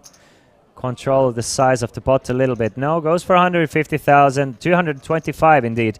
And Vaitulionis is just gonna check fold. It seems like Vaitulionis is starting to become just a little frustrated here. Not much is going his way. I mean, he's still maintaining a decent chip stack, but it's been a tougher battle for him than he definitely expected. But I mean, he's a great poker player. He's used to it. And I'm sure he will find a great spot at some point.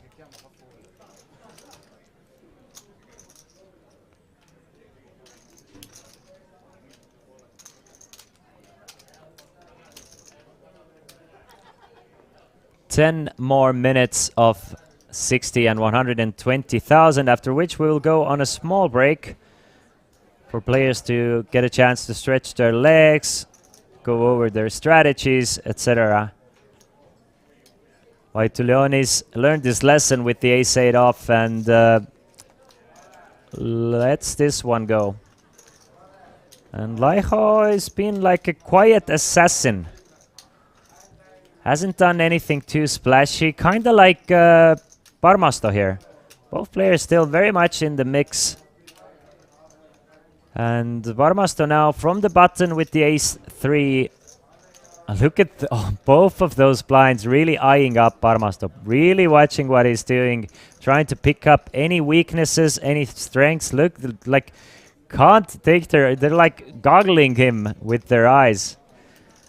Parmasto is gonna end up raising from the button with the ace-3. Makes it 240,000.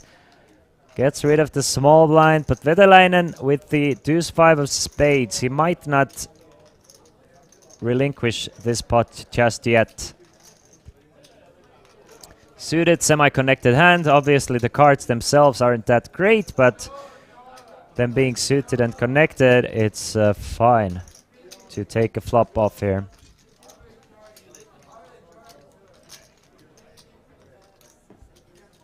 So he will defend the big blind.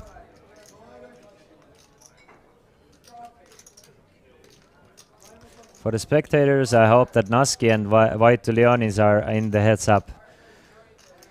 Like, if you enjoy like a huge battle, I agree with you. But whenever we get two good players heads up, it's just gonna be like 4 hours of limping the button and checking through the flops. So Sheriffy, I don't agree. I think for the spectators, what would be the best would be someone like Sergei's Korobov's against I don't know, Antti Vedalainen, in my opinion. At least those are the players who would put the chips in, and we would get more like exciting pots, because whenever two good heads-up players, they just start limping buttons, and the heads-up is gonna last for 6 hours until they go down to 10 big blinds effective, and then they will make a deal.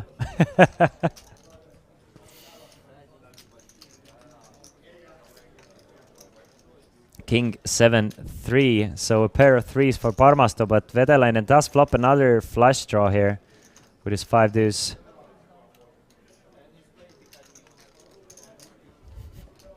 Miss Estonia, I'm still waiting. I still believe you, but I'm still waiting for any moves from Naski. You see my man Vedalainen, he's not afraid to make moves. He's gonna be in the mix with 5 deuce. He's gonna raise flops, you know. I'm still waiting on Naski though. I've been waiting for about 12 hours if you also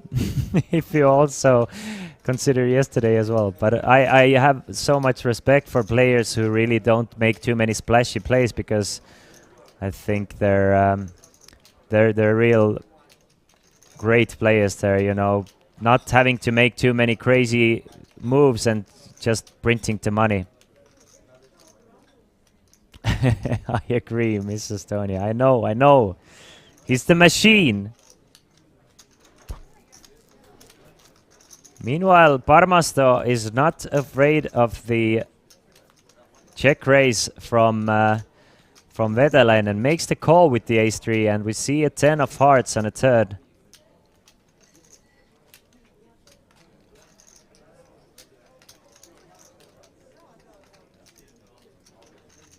Will Vedalainen go for another bet here?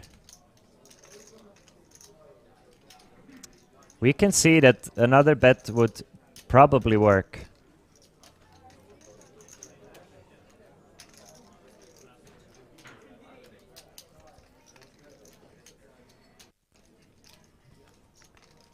There's 1.4 million in the middle. It's a fairly decent pot.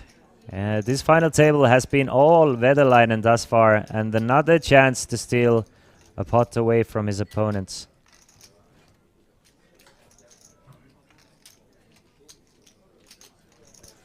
So he's gonna load up the gun and go for what seems to be like 650 or 750. 750,000, and I think that's too rich for Parmasto. Really, really, really tough to make that call now here.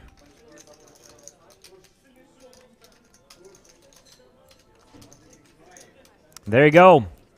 I mean, there's just one player at this final table who hasn't looked back once. It's been Vetalainen, just increasing.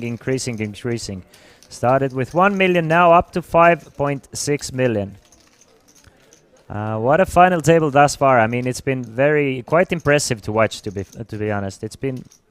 He hasn't been wrong too much. Hasn't run into bad hands, flopping well. It's just it's been going great.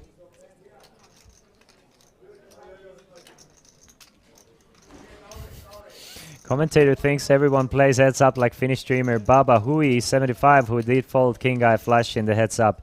To be fair, I am very well known for folding kings pre-flop whenever I stream, so that's true. I mean, I'm a nit ass, and I expect everyone else to be as well. The buy-in for this tournament was 1,100 euros, my man. Welcome, Principal 22. 1,100 euros, and everybody has guaranteed approximately 17,000 at the moment. 17,600 at the moment, and they are playing for 140,000 euros.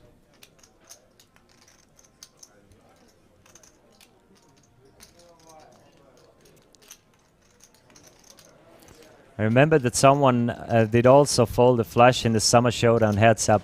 I can't remember that hand personally myself. It just doesn't ring a bell, but definitely could have been. Laiho makes it 250. Switches things up with a pre-flop raise. We can see a lot of trash hands being folded away.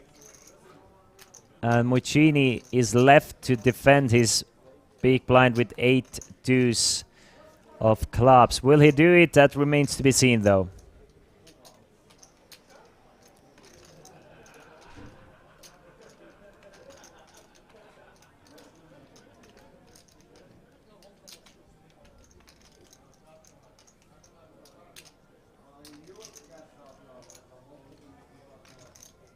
He does, yeah, he does make the call with a suited hand.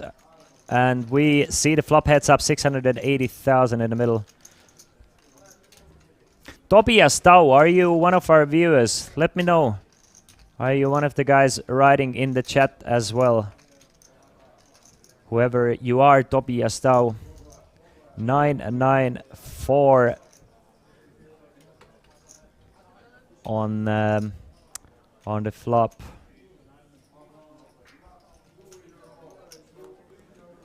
So that one goes check, check on a flop. King of spades on a turn, giving Laiho a gut shot straight draw. Still ahead with his queen jack. Interesting that Laiho didn't want to go for a small bet because queen high doesn't really hold that much showdown value. So you kind of want to generate folds from king highs and occasionally ace highs, but mostly king highs on the flop here by betting. Also, you know, kind of continuing with the lead, with the betting lead you had pre-flop, and as it is, it's the king of spades on a turn, 680 in the middle, and Muccini's contemplating, can he maybe possibly steal this one away? King of spades definitely not the best card to try and lead into, but you know, maybe it's just not game theory anymore, it's just playing your opponent. If your opponent has shown weakness, he can go after it. But we know that king of spades is probably better for Laiho's range. Goes for 450,000.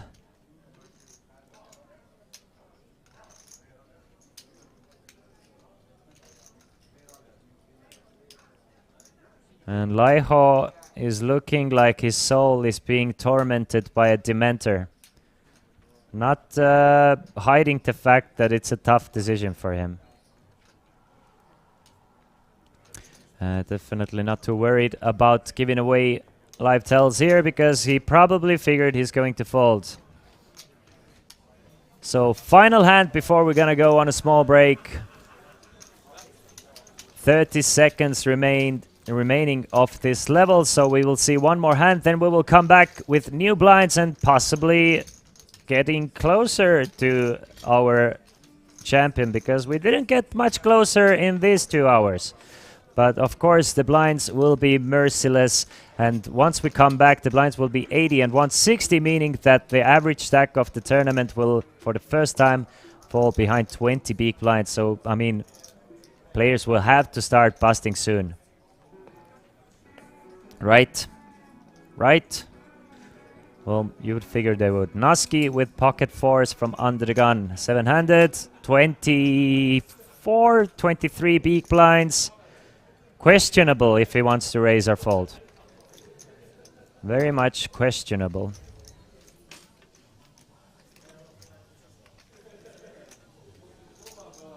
He might even just limp in. I mean, again, another hand with these specific chip counts where all 3 options are very much available for Naski. So Naski elects to let go of the small pocket pair. Tobias Tau, you damn man.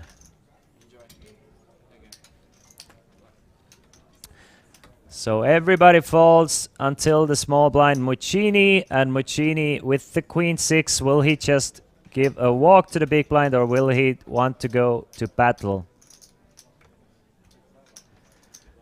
Does he like to go to war with the queen 6, try and limp in or maybe even raise? Looks like he's electing to call pre, trying to see a flop. Now the big blind, Vaitulionis with 6-4. He's going to make, going to check it over, so it's up to the flop. Muccini has Vaitulionis dominated pre-flop with the better kicker to the 6. 10, 9 and an ace.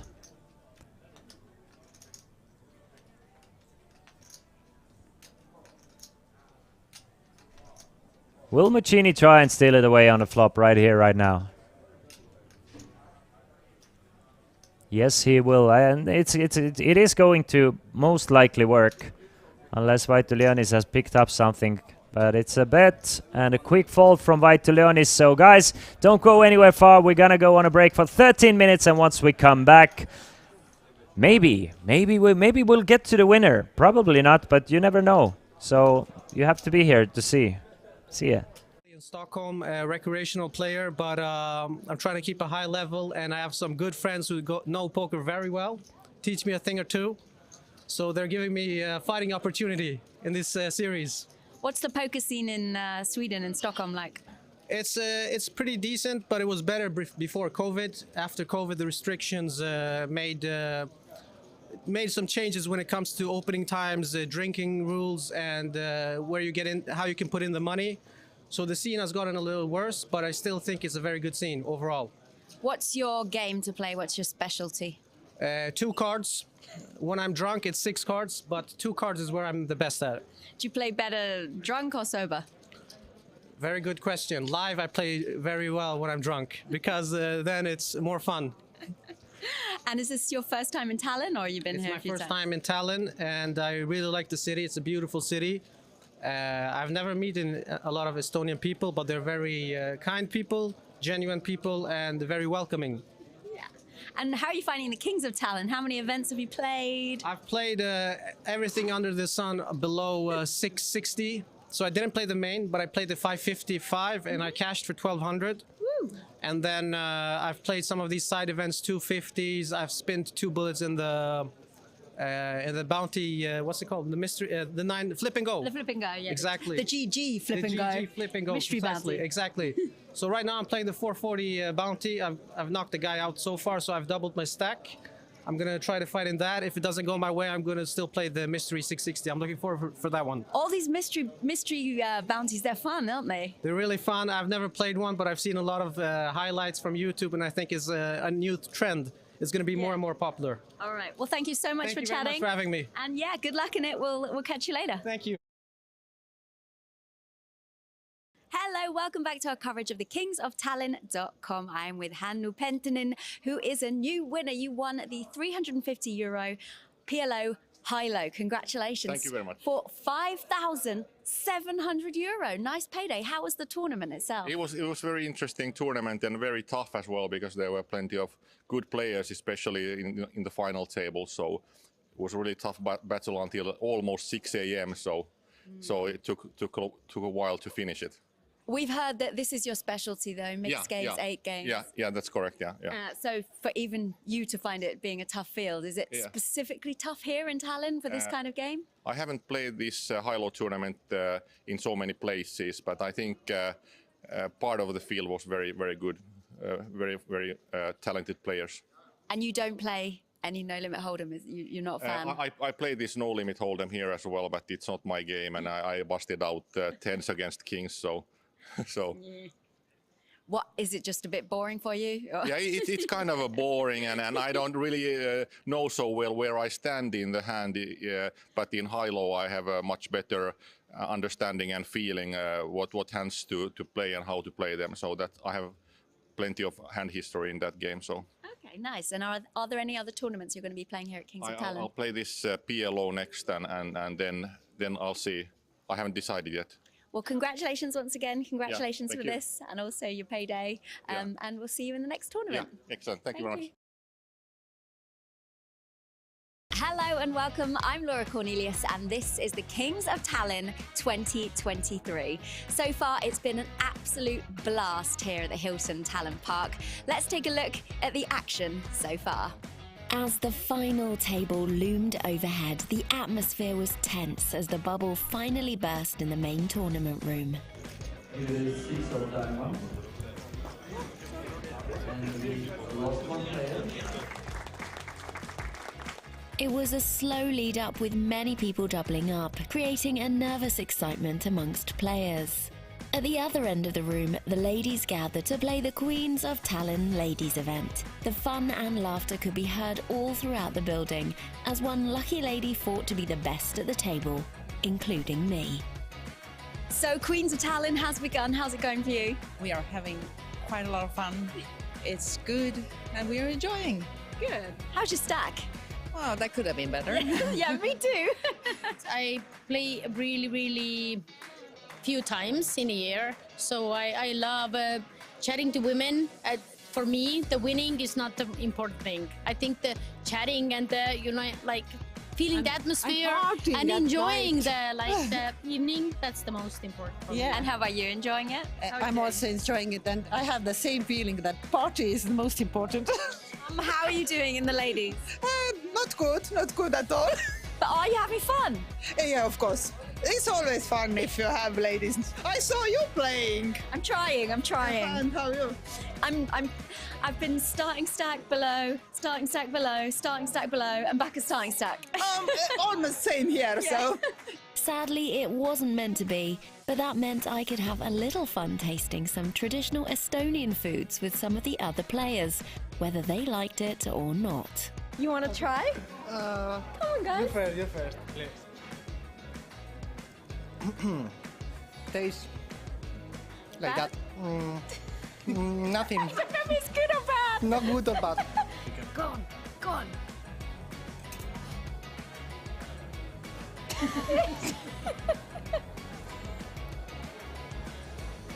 Holy shit. That is incredibly spicy. What's that, wasabi? She smells good. Tastes like I've been tear gassed.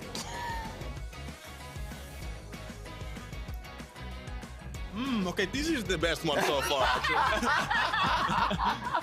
The race was well and truly now underway, and our Kings of Tallinn champion would soon be crowned.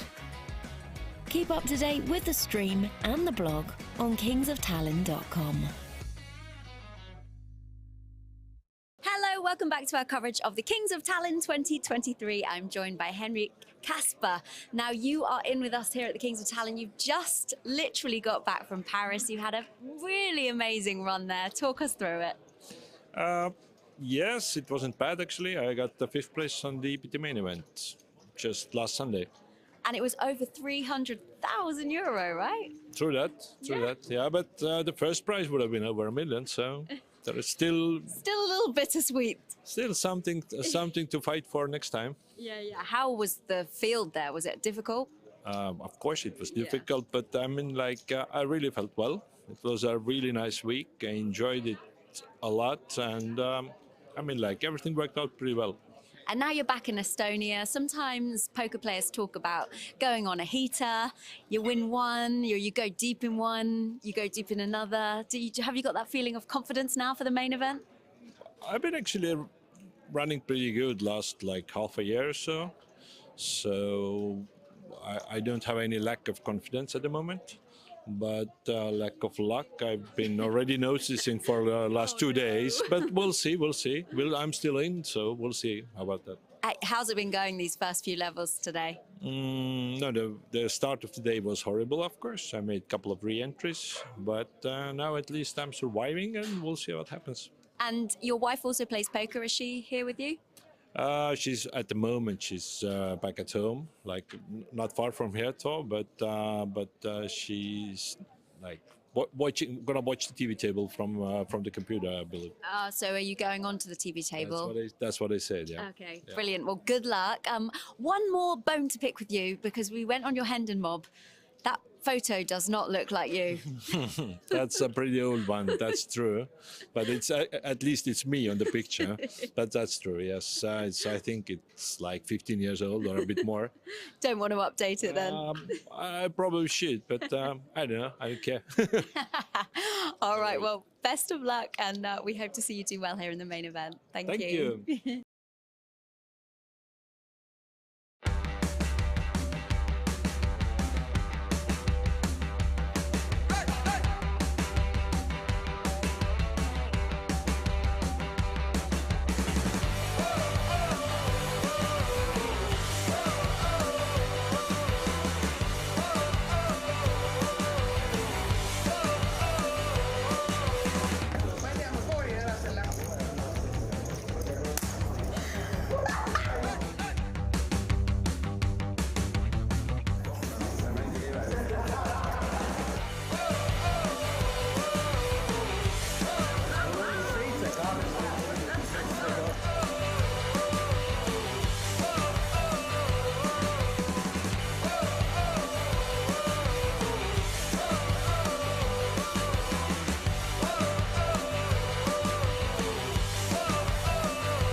Welcome back to the Kings of Tallinn 2023. I am with a winner! A brand new king has been crowned here. Marius Morel, you have won the four-card PLO for just over 6,000 euro, right? A little bit less. Under 6,000 euro, sorry. But who's counting, close enough.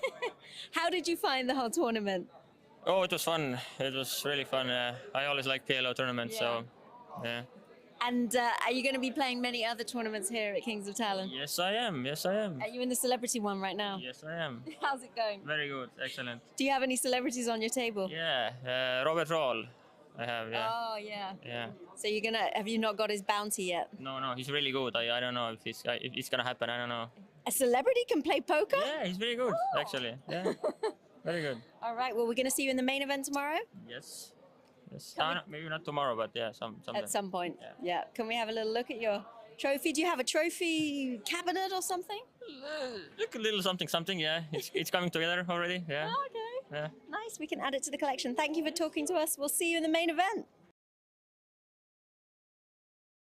Hello, welcome back to our coverage of the Kings of Tallinn 2023. I am with Benjamin Gros, who was our champion late last night, or this morning, should I say, Sure was a good, in the 555 Championship, which was a payday of over €55,000. Yeah, crazy performance. My best performance in life, so really happy with it. Yeah, I saw on your Hendon mob. Yeah, it's by far a crazy number, isn't it? So I bet you were so happy coming into today. And tell us about how the tournament went for you in general, because you came into the final table as a huge chip leader. Yeah, like at the bubble at first, I was really huge stack, so the bubble was nice for me. And after in semi-final, I was pretty short stack, and I made one bluff catch who make me just before the final table with a big stack. So when I arrived in the final table, we were two big stack, two chip leader, and after the other chip leaders kind of been a bit passive, so I became like the only chip leader on the table. So I never been less than 50 bigs, I think, during the final table, so it was pretty crazy, pretty straight and Très facile. Très facile. You made it. Yeah, not sure about that, but you made it look easy. And you're playing day 1A today. We have just bagged the chips. You seem to be bagging a lot of chips today as well. Yes, we started with 30k and I bagged 83k. So I'm happy with it. Yeah, it seems this is the place. Now you live in Estonia as well. Tallinn. How long have you lived here in Tallinn? I live here since 1 year and a few months now. Okay, did you move here for poker specifically? Yes, I'm online. Hello and welcome back to the Kings of Tallinn main event final table coverage, and you are about to see how our final 7 players will decide to divide about 400,000 euros between each other. So that's what's left from the prize pool of 673,000. About 400,000 remains, and those 7 guys will divide it somehow. The lion's share of 140,000 will go over to the winner, but everybody who has made it this far has guaranteed themselves 17,600 euros. Our chip leader seems to be Mr. Antti Vedelainen. I mean, Antti has been crushing this featured table, starting with just 1 million in chips and now up to 5.6 million in chips. Can anybody poise his way to a title? Can anybody start making some noise and really throw some stones his way in it, or will it just be smooth sailing for Vedelainen? That remains to be seen. The blinds have gone up to 80,000, 160,000. My name is Christian Laas, and I've been here with you for 4 days, and I can't wait to see who I must bow before and who will be crowned the King of Tallinn for the year 2023. Laiho, with 2.7 million and pocket fives, has gone and raised it up to 320k. He's just about gone and done it, guys. He's raised it up to 320 with the pocket fives. It's been a great festival. Today is the final day of this 11-day long festival series with 53 events. We just crowned our high roller winner, and we're looking to crown our main event winner. Nobody really wants to bust out. I mean, it's kind of incredible how these guys are really staying in this one and not refusing to bust. Obviously, we have lost 2 players, those players being Albert Ostrovsky in 9th place and Dainius Antanaitis in 8th place, but as it is, nobody really wants to. I mean, it's been 4 hours of poker and 2 bust outs. I'm sure the pace is going to be picking up. As you can see, average stack is 3 million, blinds are 80, 160, meaning we have less than 20 big blind average stack. At one point, it's just gonna be the card distribution. By the way, thanks for all the live commentaries, Mr. Laas. Thank you so much, Colin McRae. No worries, no worries. I've been enjoying it, and I've been learning quite a lot from you guys as well, like from the chat and talking through a few of the hands with you, seeing different perspectives from my own. It's a learning experience. Obviously, and now after watching this series, I don't know about you guys, but I really feel like playing some live poker. You just pick up so much. I personally, I forget as soon as I learn, and I forget about everything I pick up. But I usually do my best in a live tournament setting right after a big commentary gig or something like that. Just feel like, God damn, I'm in a great form. I just know the tendencies. I see how people react to some situations. And then about 2 weeks goes by and I forget it all. Mr. Naski with the ace-3 of hearts, blind versus blinds. It's a particularly interesting spot because he's against a player who's perceived to be the most like straightforward player out of the final table list.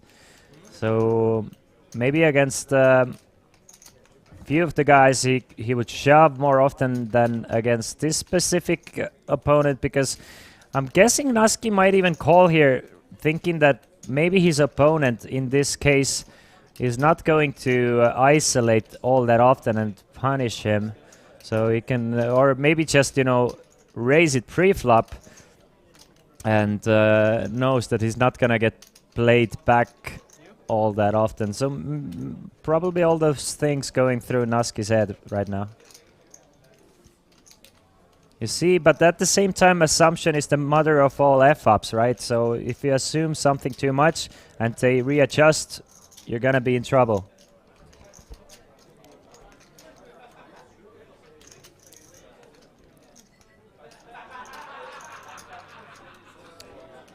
He does end up going all in. He does end up going all in with the ace-3 of hearts. Just goes with the surefire way of playing the hand, which I can't blame him for doing. So well played. And up to 2.8 million now. Exactly the same stack as Laiho has after folding his 4 deuce. Obviously he can't do much with this hand. Look at the stacks now. 2.8, 4 players separated by just less than 1 big blind. 5 players separated by just 3 big blinds.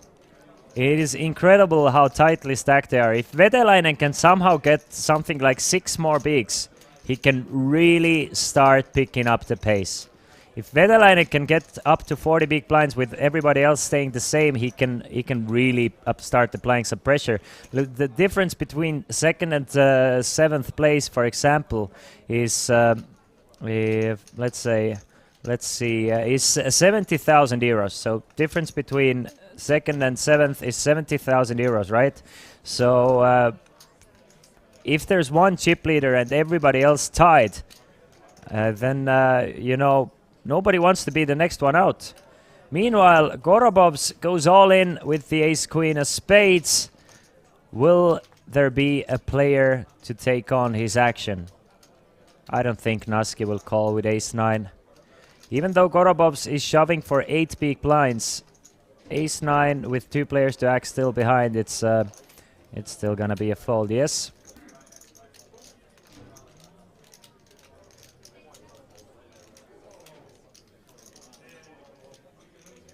Priit Parmasto, though, he might call with the pocket 8s from the big blind. There's definitely a solid chance that Priit Parmasto is calling. I hope they adjust the blind structure for the next main. This is way too short for a rather large pool final table. Are you kidding me, Matt Baltic? I think you're trolling. Matt Baltic, you must be trolling. Those guys played for 14 hours yesterday. They've been playing for 4.5 and we have 2 bust outs. How is this way too short? We started final table with 40 big blinds average. Meanwhile, Priit Parmasto makes the call with the pocket 8. So we are flipping for Sergei Gorobov's life here. He's gonna need an ace or a queen, a couple of spades. There's the king of spades, another king, and the 9. So needs an ace or a queen or a 9. Or a jack or a 10. Anything above a 9 is great for Gorobovs. I mean, Priit Parmasto needs to fade a lot here. Can he fade it? Yes, he can. 4 of spades on the river. And we lose Sergei Skorobovs from Kings of Tallinn main event in 7th place. Now he will take home 17,600 chips, 17,600 euros. And everybody remaining are now guaranteed 22,500 euros. And it's Priit Parmasto now second in chips with 4.1 million. At one point he was down to 1 million, so really has picked up the pace, has gathered some confidence. I love the call with pocket eights. I wonder if there's anyone at the table who would not have made that call. I think all of them would have made the call. And look at that. I mean, I don't think I've ever seen a tighter final table. The difference between last place and first place is just 18 bigs. How much is the next payout? Next payout is 22,500, but the difference between 5th and 6th is 7,300 euros. So quite decent money jumps going on since or ever since we've now been down to 6 players. So now is where things get quite serious. Difference between 6th and 5th, 7,300. Difference between 4th and 5th, 10,000 euros. 3rd and 4th, 20,000 euros. 2nd and 3rd, 30,000 euros. And 1st and 2nd, 50,000 euros. So it's gonna play a big role in this tournament. It's been folded to 2 of our chip leaders now. Parmasto with King 9. I expect to see a call more often than a raise, never a fold.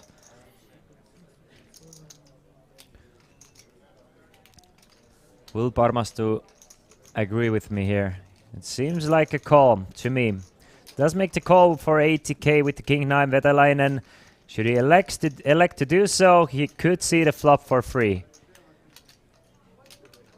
If he wants to really go after Priit Parmasto here, he will isolate his limp to something like 550, 560 maybe. Or maybe just 480.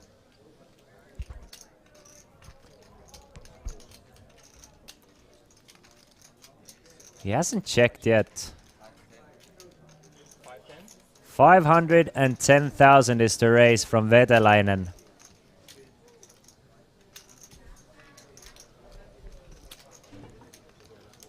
And I don't think Parmasto, after just limping pre-flop, I don't think he can... I mean, the problem is it's the one guy who has... wow. Limp folding to King 9. I was for sure that Parmasto is gonna call and see the flop at least. But Parmasto really... I mean, it's working for him. He's been really, really cautious and it's been working for him. He's been laddering money bubbles and... or money ladders and... he's been gaining chips, so it's been working great, staying away from those tough spots. I really thought that King 9 is probably a bit too strong to limp fold. But well played for Vetalainen. I mean,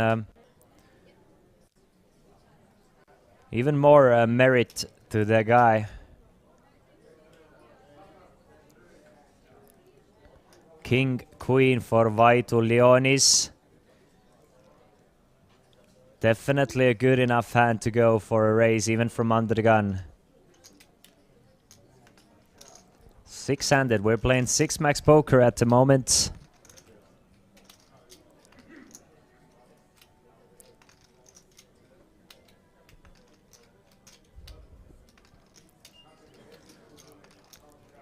So Vaitu Leonis, who hasn't really been running super well this final table,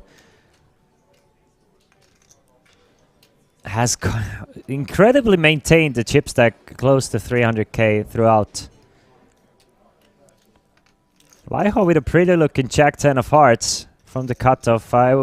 Again, I think he's going to make the call. It's a hand that some of the players sometimes elect to 3-bet even. How much does it cost to entry for the tournament? Lectech, it's 1,100 euros. 1,100 euros for the buy-in. We had a field of 716 players, and now we are down to final 6. And we see exactly what was expected from Laiho, making a call with the Jack 10 of hearts, and exactly the same hand for Parmasto. Jack 10 of clubs for Parmasto. Will he also join the party? Will he maybe go after these guys with a 3-bet? Or I don't think he's gonna fold though. He will also call with the Jack 10 of clubs. Now if Vetalainen can find a hand to 3-bet with, I mean, there's 1.5 million in the middle and 3 players who really do not want to be out next. That's a perfect situation to 3-bet light with, but decides to not do it with the King 7. But what a spot it would have been for Vetalainen. No way, we can see the cards, we know nobody would have called, obviously. There's a possibility somebody's in there with a strong hand.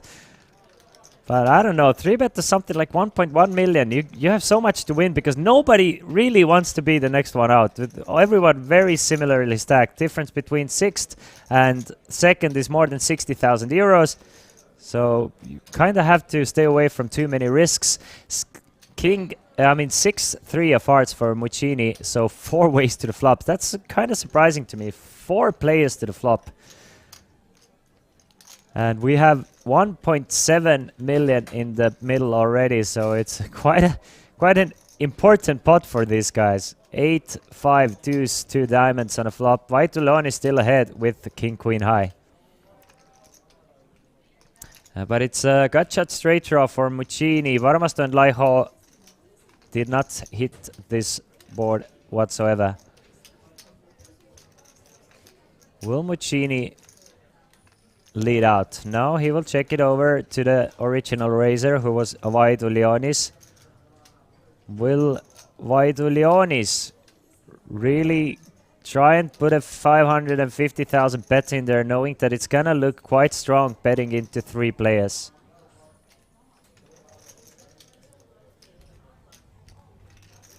Or will this spot get checked through?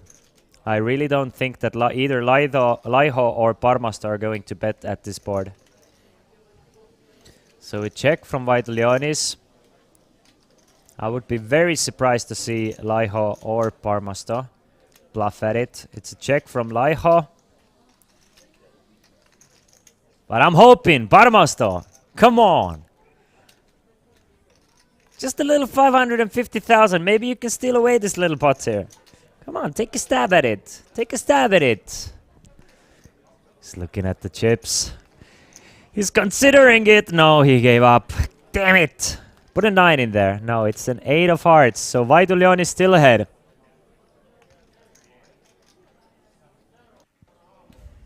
Muccini with a gut shot straight draw. Definitely a player with the most amount of 8s in this spot as well. Vaidulionis is not raising too many 8s. Laiho and Parmasto definitely not calling too many 8s that do not bet the flop. So it's looking like a perfect spot for Muccini to try and steal this one away, right? After it gets checked through, you're over in the big blind. Put a little 850,000 in there. Come on, Muccini. 850,000. My man, Muccini, yeah, he's going to do it. I think Muccini is going to do it, and Muccini is going to be successful. Come on, Muccini. Bibidi-babidi. Yes, yes. You have the right idea, my man. You have the right idea.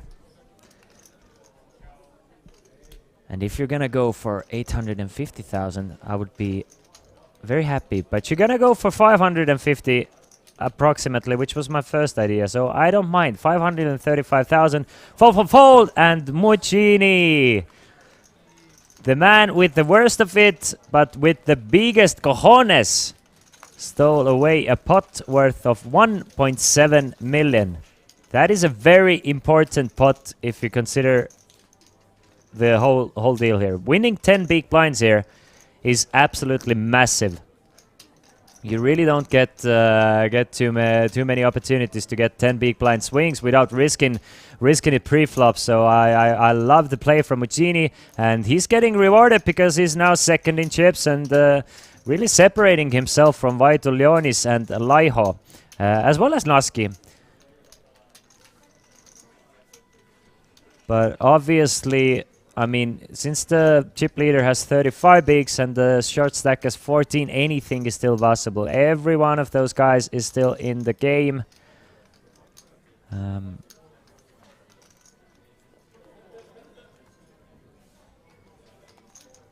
And that's all I have to say about that.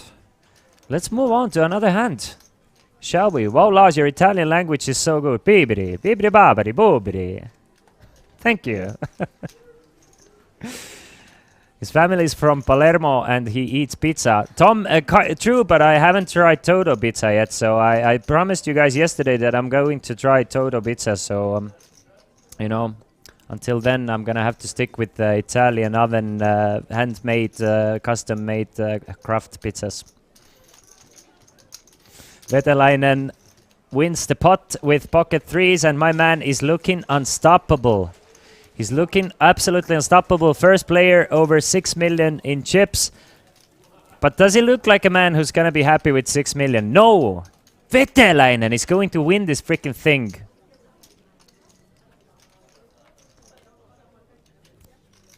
At least if there's any fairness in the world.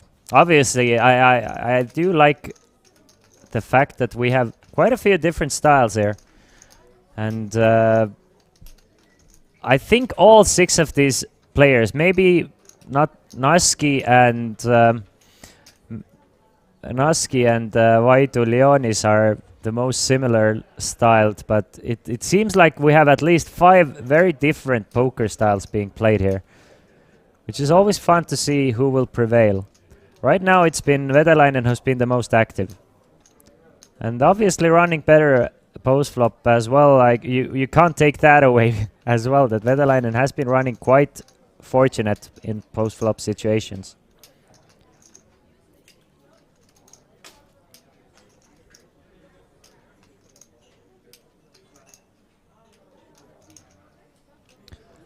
And Muccini trying to go after those blinds there with the ace-5 off, at least thinking about it.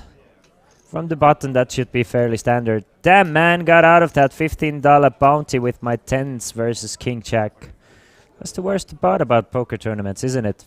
Muccini goes all in. I love it. I love it. Goes all in against 2 shorter stacks. With the ace-5 and picks up 400,000, so he's up to 5 million now. So that side of the table is starting to look a lot heavier than the other side of the table. 11 million between those 2 guys and about the same between the other 4 guys. Yes, Spajani, there is definitely a Lithuanian at our final table, and his name is Ignas Vaitulionis. Ignas Vaitulionis sitting at seat number 2.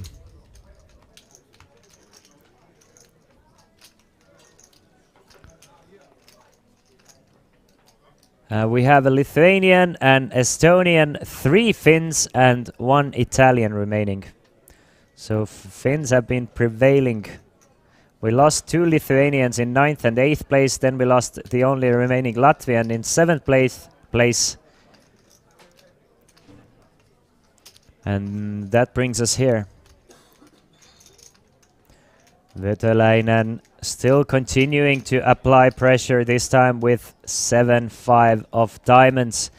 Raises it up to 320,000 from the hijack, so pretty early position to raise it up with 7-5, but obviously him being the chip leader, he can start opening his range quite a bit. Laiho with the ace-6 of hearts, I assume he's going to call it.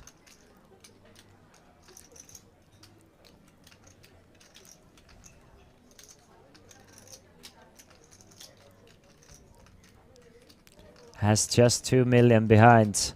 Lekte come from I'm from Tallinn, Estonia. So I am a local dude. Know this casino like the back of my hand, I must say.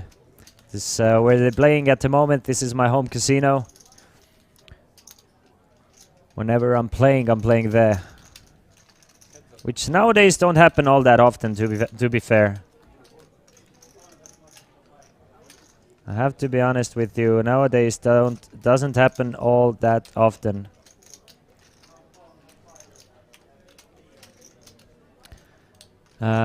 Couple of hearts for Laiho and a gut shot straight draw for Vedalainen with a backdoor flush draw. So looks like an interesting flop, but by Laiho going all in on the flop, it takes away any chance for Vedalainen to bet at it. So Laiho finishes this hand before, or at least finishes this flop before it even had a chance to start. Just taking away any opportunity for Laiho to bet at it.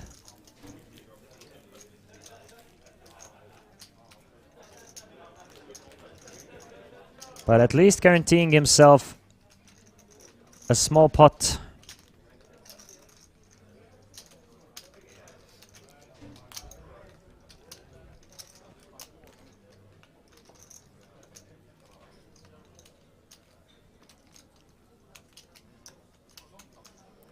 We have been quite cautious, but I'm thinking that the fact that the average stack is about 20 beaks now is gonna really change the pace now.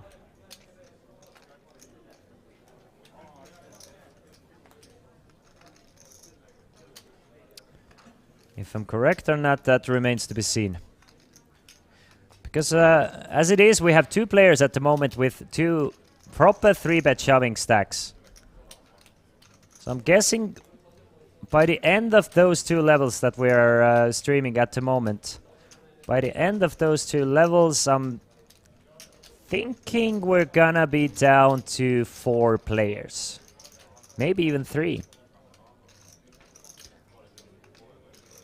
Personally, who do you think will win this final table? Well, I'm gonna stick with my guts, or stick with my guns and say White to Leonis, but it's not really looking like it any longer.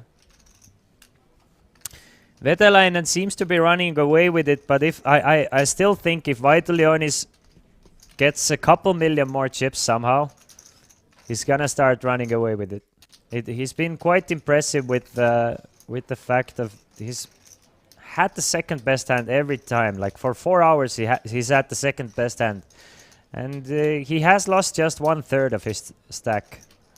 So, I mean, if the luck changes at all for Vaitulianis, I think he is the best player at this final table. At the moment, if I had to guess, I would say Vetalainen, just because he's the chip leader. But I did make the... or at least I tried to guess who's gonna be heads up, and I thought it would be Muccini and Vaitulianis. That's what I thought back then. Obviously, the stacks have changed quite a bit. King, Queen, 4.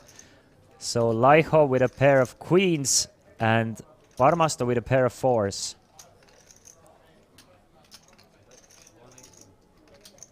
And Laiho is gonna lead out for 180,000. Who is the best poker player for you personally from all politics? Damn, man.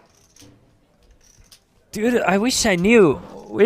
I can just say that probably Otto Marladva from Estonia, but I'm sure there are plenty of good Latvians and Lithuanians out there.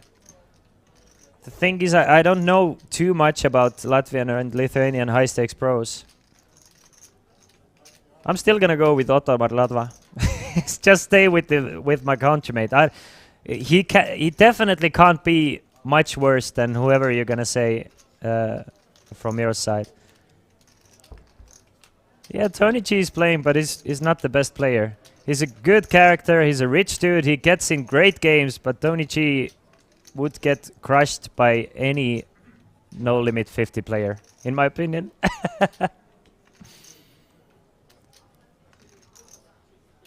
Is the commentary playing in stars with screen name Moomy Boys? No, I do not play in on that site whatsoever ever since the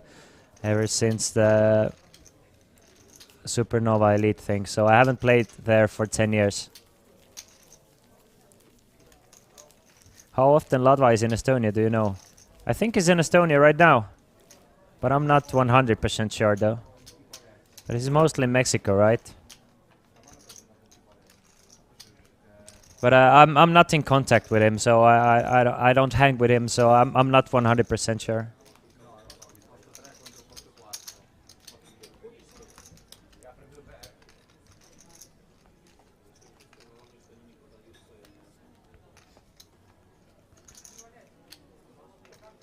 But who asked me that question? That was Spychani. Spychani, who do you think? Who do you think is the best poker player of all the Baltics? Obviously, the most known and like the most entertaining of all time is Tony Guaga, right? And or Antanas Guaga. There was what was that Latvian guy name? That Dominic Panka was the dude who used to like go on a bit of a heater. I don't know how Dominic Panka is doing nowadays. He comes to mind. But the fact that oh yeah, Panka was Polish. My bad. Of course, he wasn't Latvian. My bad. Sorry.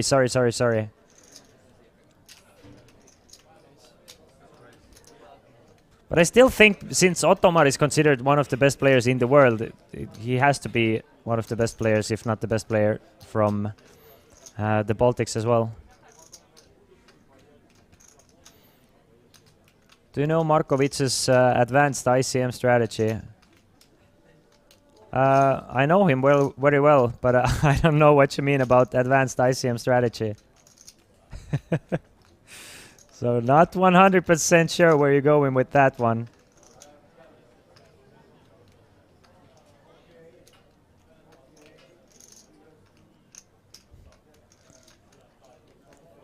Ponakovsk is what you guys are saying, that Ponakovsk is a big time crusher.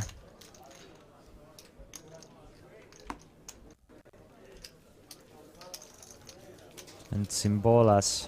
What a... Yeah. I'm not that familiar. I wish I was a bit more familiar with the players from the Baltics. Or overall the high stakes scene.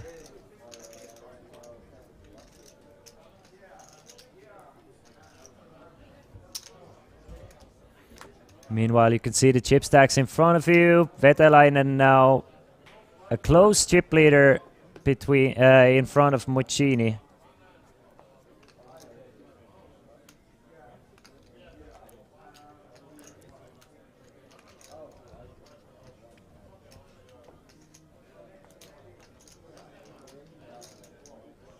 Ace Jack for Noski. Matas Chimbolas right now in the last few years hitting hard. How hard? Yeah, do you feel? Is it like live tournaments or online as well for Chimbolas? So just give me some more extra information.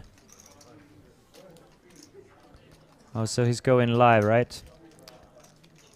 Meanwhile, nobody really wants to play with poor Noski here, who's really trying to get them into the spot with Ace Jack.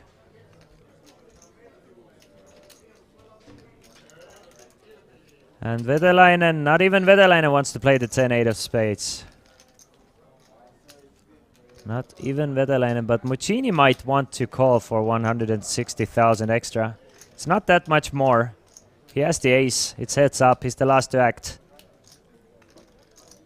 This is a real story. Live tourney, exact bubble. Markovits has maybe 3 or 4 big blind stack. He's under the gun and did stall like 2 minutes when there was 2-minute time before levels did go up.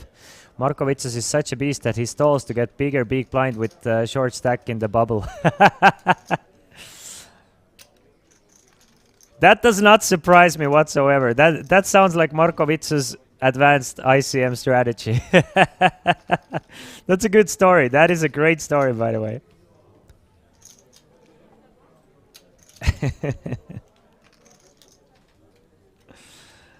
The chat looks more interesting than the final table game. It probably has been a little bit, to be honest.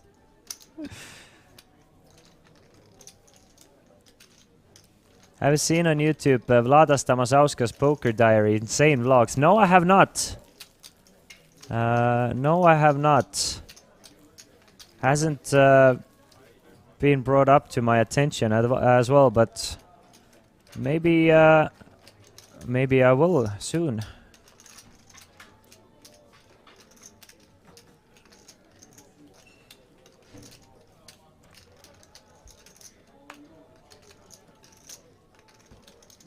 So, what's it about, Spachani? I'm guessing it's about Vladas Tamasauskas Poker Diary. I would recommend to put it in a watch later when you have time. It's in an English good documentary with cinematics. I will do that right now, my man. I'm really struggling.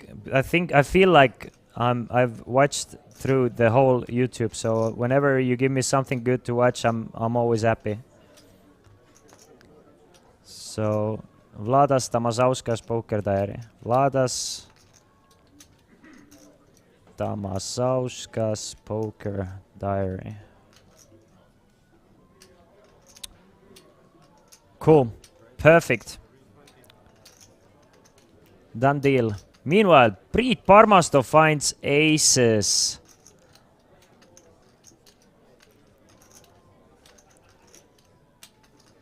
Yeah, of course. Of course I'm gonna start at episode 1.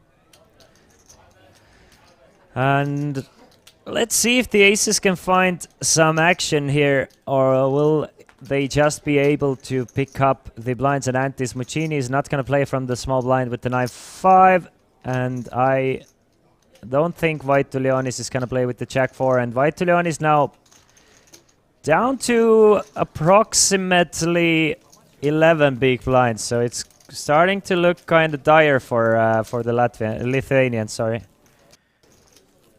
Let's see if he can turn things around and get a couple of good hands and fortunate situations here.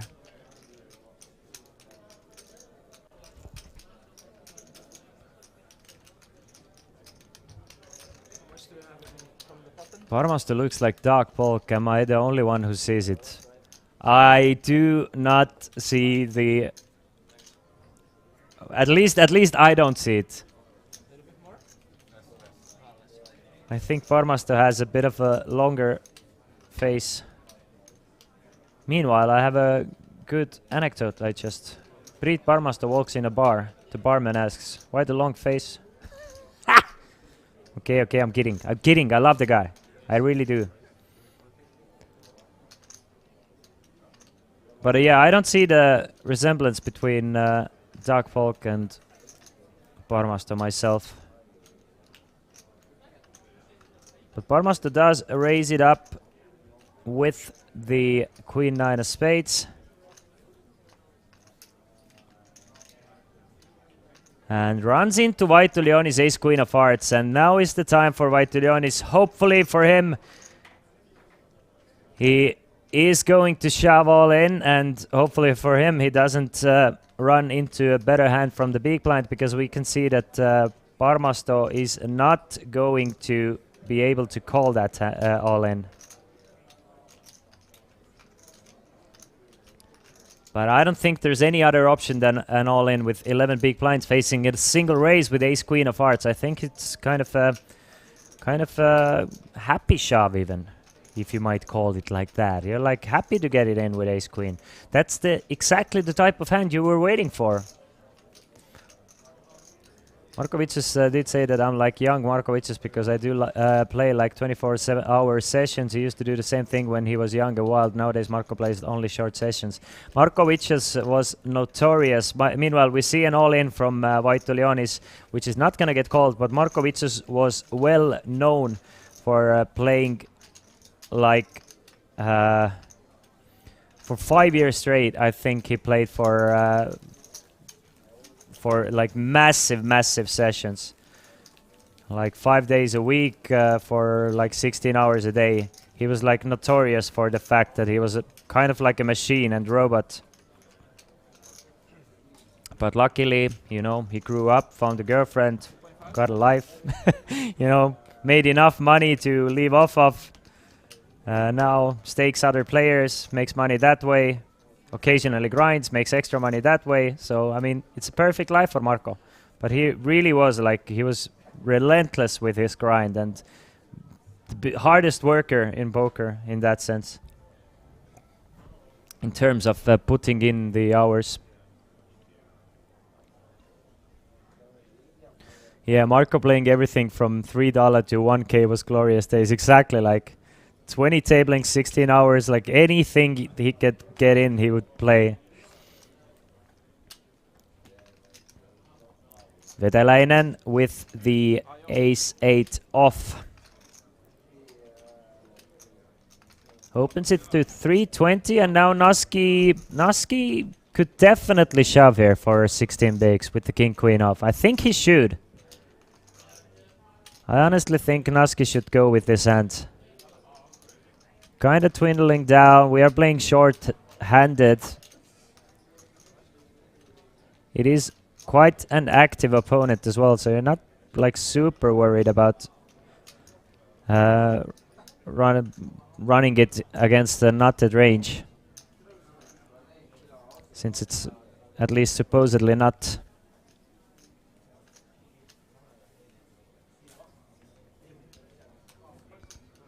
But he's gonna go through all his options and he's gonna find the correct answer to it.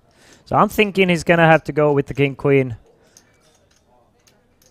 It's just a bit too strong of a hand in my opinion.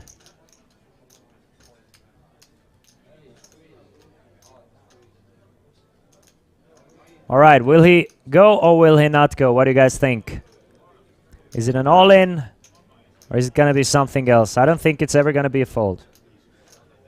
I really don't think he doesn't want to call all that much either. And there you have it. As much as there are people, there are different opinions. Lage says that it's a fold. Bergele thinks it's a call, and I'm here thinking that it's an all-in. Let's see who is correct.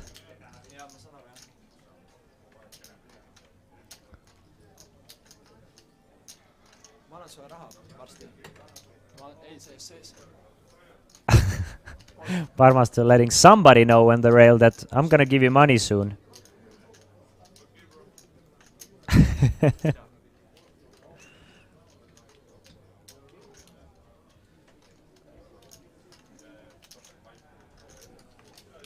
So somebody's getting rich with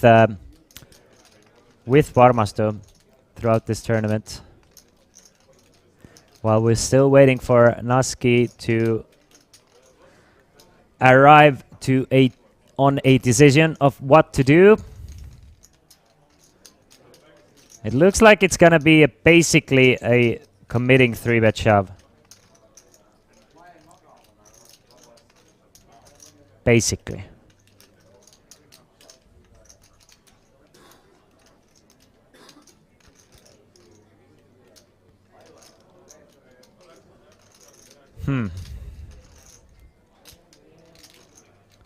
They do like to take their time though. Obviously it is a big decision. We are playing for tens and maybe even hundreds of thousands of euros. Every spot is worth tens of thousands in equity. And you don't want to mess up, do you? Well, I'm sure Naski doesn't. Is there a website where to find all the next poker tournaments in Baltics this year? The thing is, I don't think the year has been planned out. At least I couldn't find even the Summer Showdown schedule right away. And Summer Showdown is going to be somewhere in July. Summer Showdown being kind of a sister tournament to Kings of Tallinn. A bit shorter, but basically done by the same people, same structure. But instead of like 11 days, it's gonna be 7 days or 6 days. There you have it. there's the 3-bet from Naski, basically going all in, but leaving himself a little bit behind in case there is gonna be another all in and a call behind him. But all that ends with a quick fold from the Vedalainen's ace-8.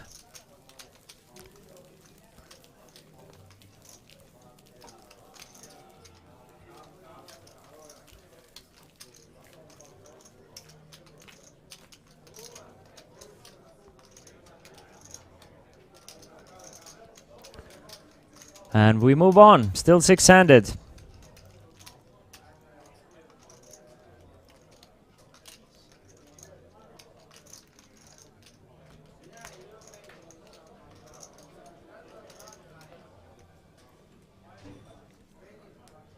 Sorry for quieting down a little bit there. I got some information, and now I'm back in it. Back in it. Was kind of dozed off for a minute or two there, but there you have it. We are ready to continue, and let's like think for action into existence.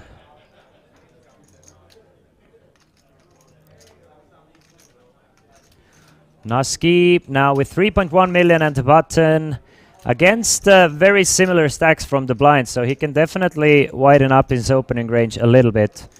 Definitely especially because we haven't seen too many 3-bet bluffs as well. So people have been very honest, especially those guys in the blinds, Priit and Laiho or Timo.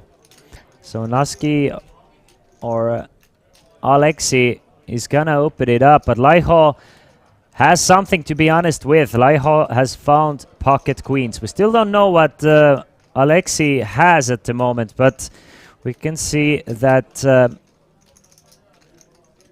Petteri has the pocket queens against the mystery hand. So in case Naski actually has something, we might see fireworks, because one part of the fireworks is held by Laiho here with the pocket queens.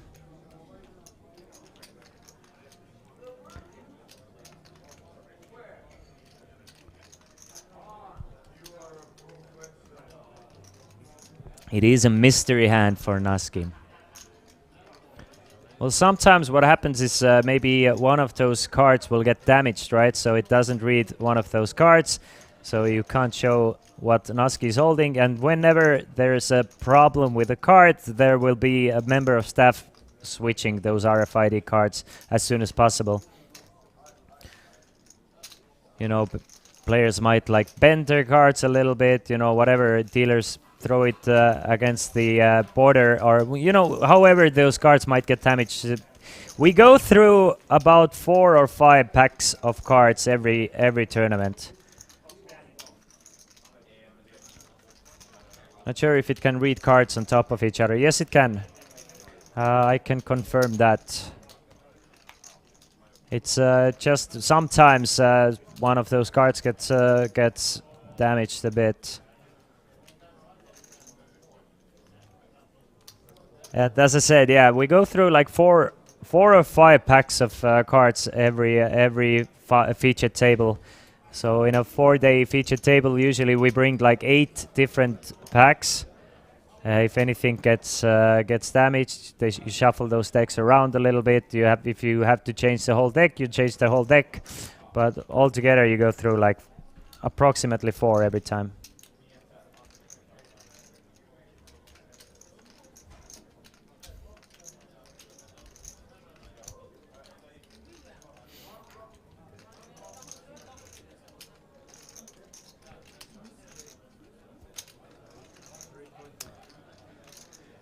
One thing is that it's insanely hard to play in the final table. It's insanely hard to concentrate after many hours. You need to remember drink all the time. For sure. Laiho. Now, he had queens previous hand, and now he has aces, and second time he doesn't get too much action with the strong hands, but it just shows you couple of blinds and antes. Well, 1 3-bet or 1 blinds and antes, and you are right at the top of the leaderboard. We are so similarly stacked that every little pot is super important at the moment.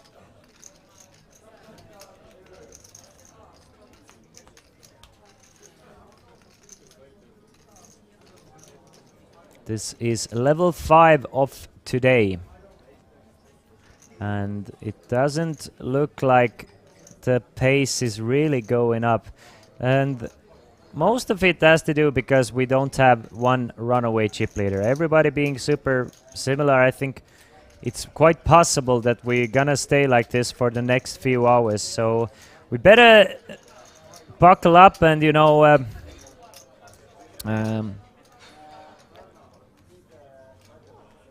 yeah, and you get free coffee in the final table, so it's better to stay there for longer. You also get free beers, but nobody wants to... it's Vetelainen is taking a free beer, or at least there's a beer on the table. So, my man Vetelainen.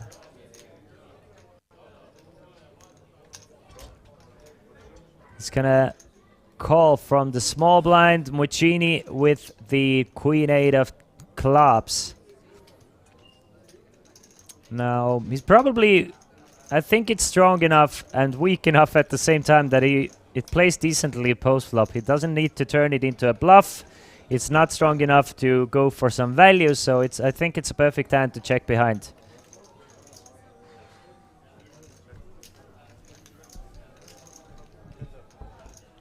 So he does check it behind. And flops well. Flops a pair of queens. But it's Vetelainen who might want to try and go for a steal with just 6 high, but no, he's gonna check it over to Muccini, try and get some information, and maybe on a later street try and steal it away. And shoot Muccini bet here, it just Vetelainen doesn't have too much. So he would just give it up. 5 of diamonds on the turn gives Vetelainen a open-ended straight draw, plus a gotcha straight draw to go along with his top pair for Muccini.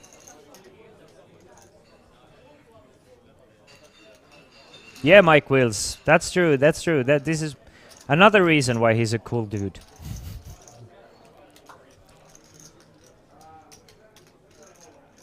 But I don't know how these guys are there and playing. To be fair, I'm getting a little bit exhausted just, you know, watching and trying to figure out what these guys are doing. And these guys are out there playing long hours. My hat's definitely... My hat's off to them because... playing at the good pace, you know, playing for the money they are, it shouldn't and couldn't be easy to be in their situation. Vetelainen bets 400,000. Muccini makes a quick call for 400,000, and the river does not bring in a straight for Vetelainen. It pairs the 7 on the river, so Muccini remains ahead.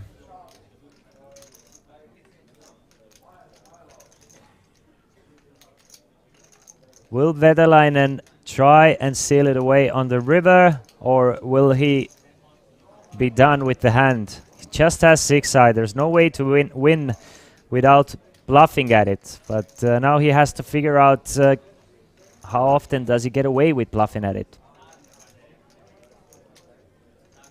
Sometimes you just kind of have to give up, but there's no give up in Vetelainen.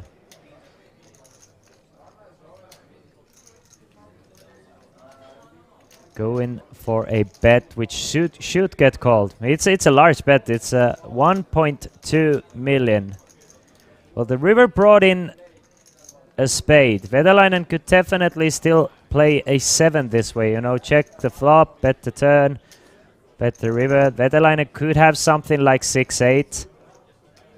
Probably doesn't play, no, definitely doesn't play a 9 this way. Probably doesn't play a queen this way, especially with the spades coming in.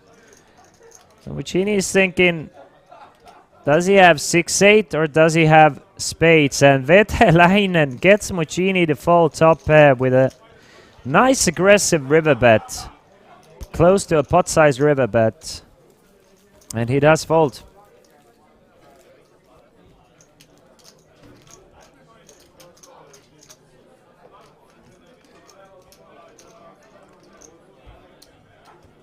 Wow. And there you have it.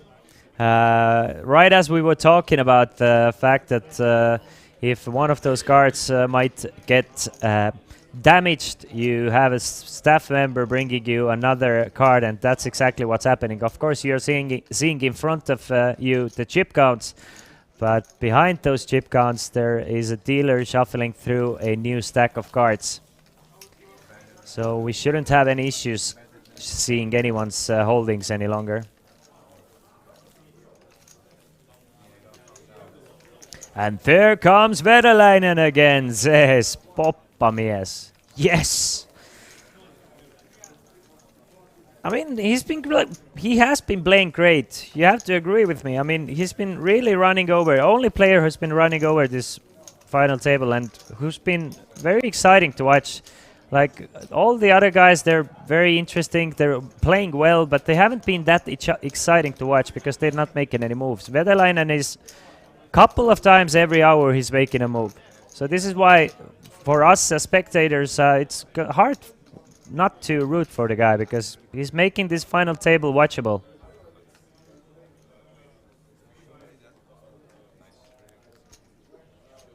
Of course, the money that these guys are playing for is also something that is making it watchable. Of course, there are different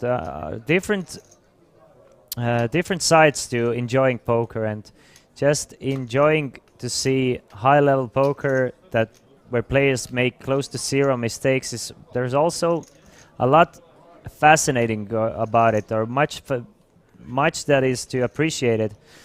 But for casual viewers, you want to see action, right? You kind of want you want something to pick up the pace. You want someone to bluff every now and then.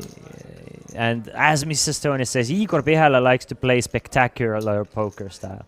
Exactly. You want someone who doesn't care that much to be in the group, you know, who's gonna be in the mix with not a perfect hand, who's gonna freaking call 3-bets more often than they should, because it will make the game more exciting.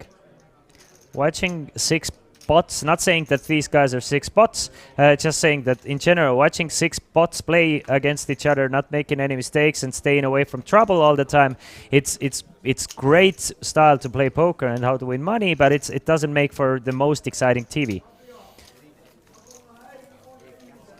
Meanwhile, White Tulonis goes all in. This is why, in my opinion, what would be a great addition, like a perfect addition to the Kings of Tallinn tournament in general, but the final table, would be a shot clock. I really think this tournament would benefit. It is super deep tournament as it is, but it would benefit so much from having a shot clock and it really like making it difficult for players to wait for 4 minutes and come up with a perfect answer every single time. Put in a human element, you know, pick up the pace of the game. I think it would be awesome to implement the shot clock next year. So it's like you generate more action that way. Players will do more crazy stuff, and of course the pace of the game is higher. Parmasto Priit, though. Ace Queen, now down to 3 million after a few orbits have passed him.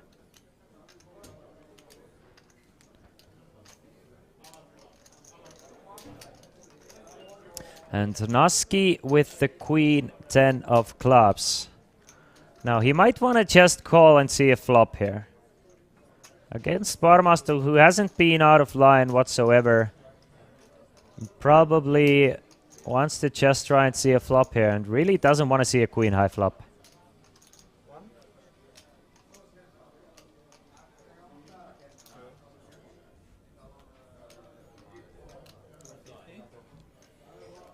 When I didn't know Igor did fold against him, Jack Bree. Oh, you mean Naski?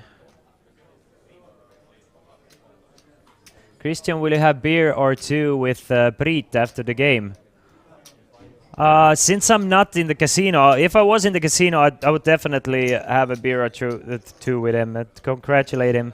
I wrote to him yesterday, wished him good luck, and but probably not gonna meet him since look at that. There's a queen on a flop, king, queen, 4. Luckily for Naski, there's also a king there, and unfortunately for Brit. But since, to be fair, I'm already pretty beat. Didn't get too much sleep between yesterday and today. I feel like I'm just gonna be, going home and getting some sleep. Maybe hopping into, it depends on when we finish. If we finish at the normal time, I want to hop into a Sunday tournament or 2. Just play a couple of Sunday tournaments myself.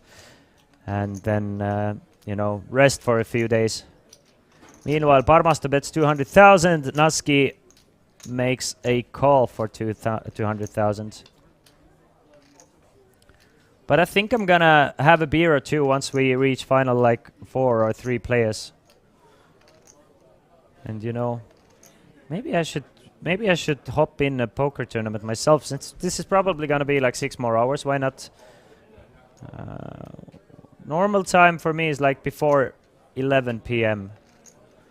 Then I feel like I can still play a poker tournament and be alright.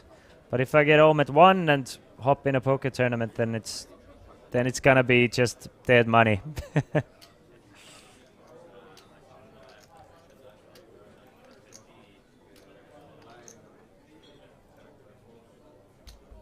Meanwhile, it's a check through on a turn. I meant online, Mike Wills. But there's 24/7 cash game tables throughout Kings of Tallinn Festival. Yeah, I'm thinking that they're gonna die out a lot today because most people are going home today since the festival is finishing today. So they're basically gonna die out, and they're gonna become 9 p.m. till 5 a.m. cash games again, or probably 10 p.m. to 5 p.m. a.m. 8 of diamonds on the river, so Priit Parmasto still ahead. Will he go for some value? It looks like he will. What also will happen is that the blinds will go up to 100,000, 200,000.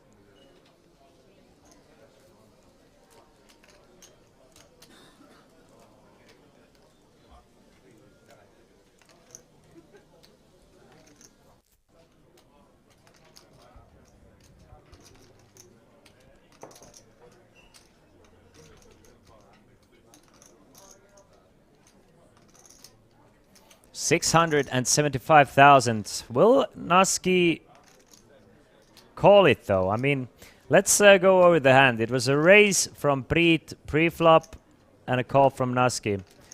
Priit bet the flop for 200,000. Naski called. Turn went check, check. And now river, Naski checked one more time, and Priit goes for 675,000. It really does look like something like ace queen, maybe queen jack. But it's a very under-bluffed line in general. The bet, check, bet.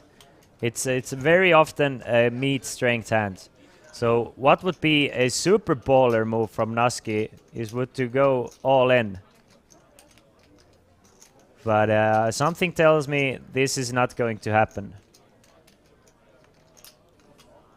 But very often, it's a very under-bluffed line in general to go bet, check, bet. From population. Obviously, all these guys are capable of bluffing at any point.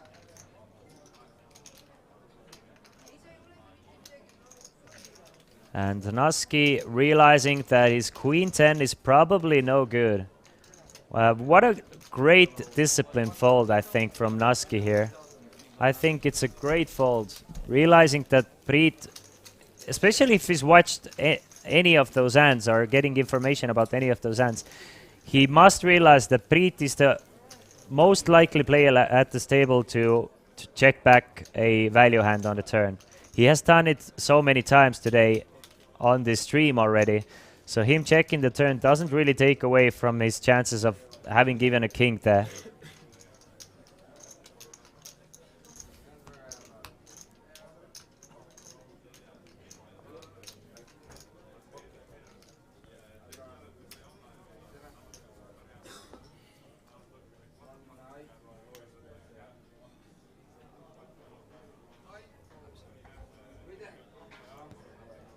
But a nice pot, nevertheless, for Parmasto.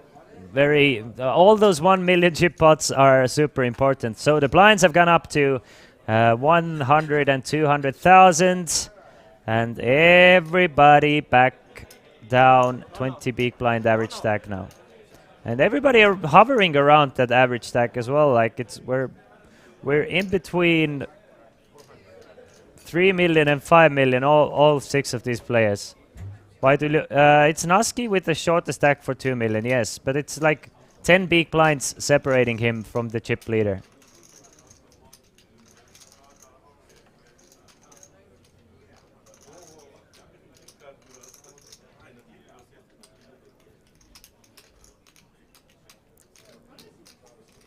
Meanwhile, Muccini opening it up with the ace-9 off, and Laiho looking very interested with the 8-9 suited.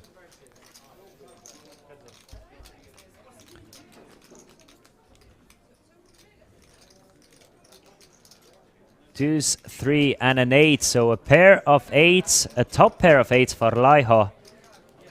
Muccini with just ace-high, so getting out flopped here on the flop.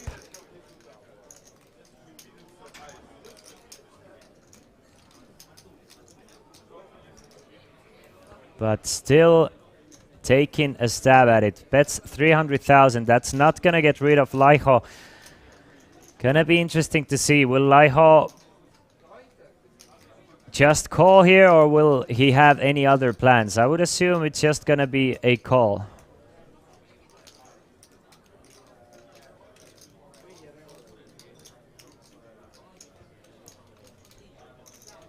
I want to check what's going on at Alibet. If there's any cool tournaments, and there you have it. This is why assumption is something you should never do. It's not going to be just a call from Laiho. Laiho is going to check raise this board up to 750,000 in chips.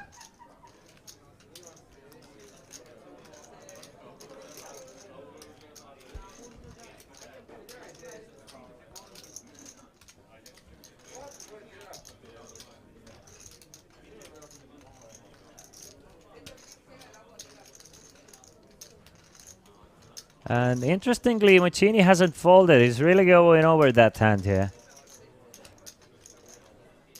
2.2 million in the middle, 450,000 to call. Yes, he's getting great pot odds, but at the same time, it's like, what can you do with ace-9? Right? What are his opportunities? Well, poker is a simple game. You have 3 options, right? Raise, bet, or call. Or fold, I mean. In this situation, it's either raise, call, or fold. I mean, it's just ways towards a fold. Because even if you feel like you have a better hand, how often can you withhold the pressure that might be coming? It's not just that 450,000 that he's worried about. He's worried about maybe what are some good runouts for me? What are some good runouts for my opponent to continue? But Muccini is thinking about raising here, clicking it back to Laiho. So he does exactly that. Wow. What a time to take a stand here. And what a hand to do it with. I mean, not blocking the possible flush draws. He's thinking that maybe my opponent is on a flush draw here. Maybe my opponent is just taking a stab. So he's gonna 3-bet to 1.4 million. So basically just clicking it back. 600,000 extra for Laiho to call. And I am confused in this hand. Laiho obviously now is worried about being up against an overpair.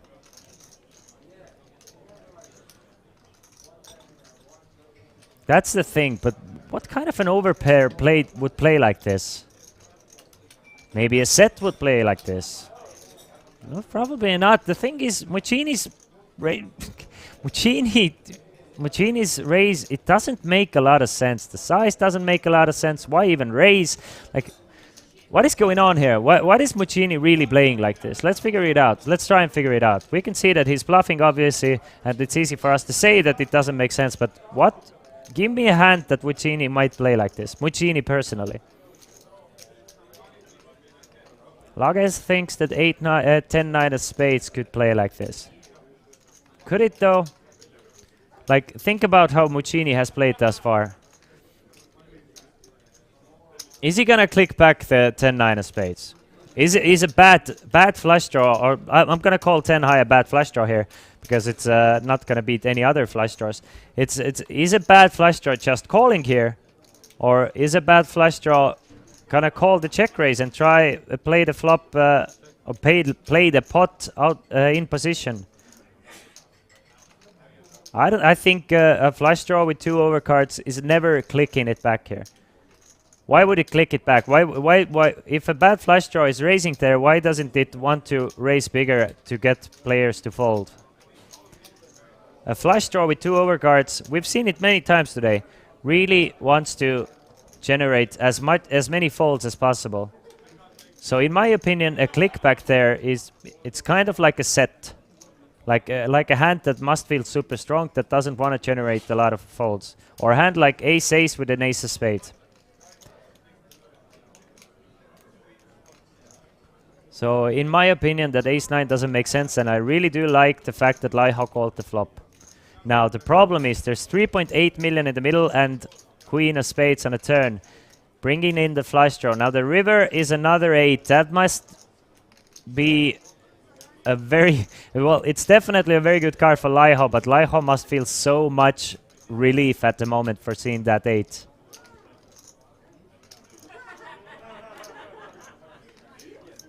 But I think that clickback is just it's something that belongs in 2007 poker, that worked well in 2007 when people were clicking back 5 and 6 betting.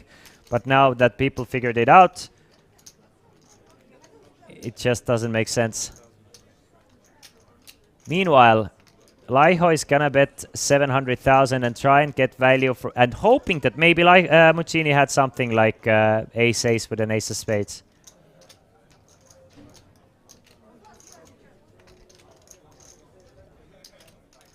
I hope that Laiho would check Muccini all in and Laiho folds. That would be the sickest. But if Muccini goes all in now, that would be even better. If Laiho bets, Muccini goes all in, and Laiho now folds. What a hand would that be? Meanwhile, Laiho is going to be the unless Laiho folds, is gonna be the chip leader of this tournament, and I don't know if any of you guys was expecting that.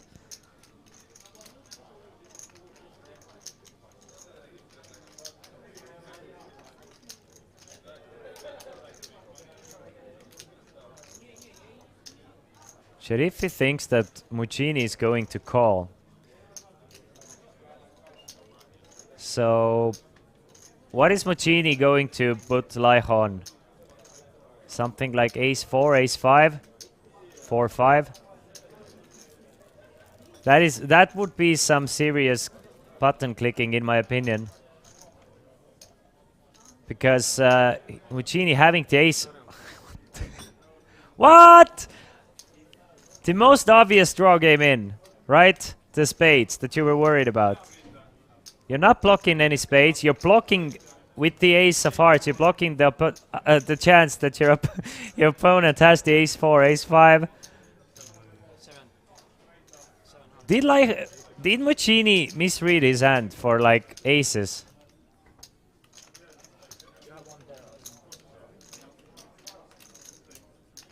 Wow,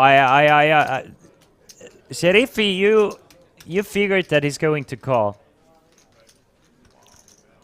What did you? What was your reason? You think he thinks that Laiho should be polar and leveling a call, but I mean, Laiho called a 4-bet on the flop. What's the polar range there? Is Laiho someone to call with something like 9-10 of diamonds? No, he's not. There's something very weird going on, but I think it's just a mental boom. In my opinion, it's just a mental boom. But I like the the thing is, I do understand that you're trying to find a reason for him, and there definitely had to have been a reason for him.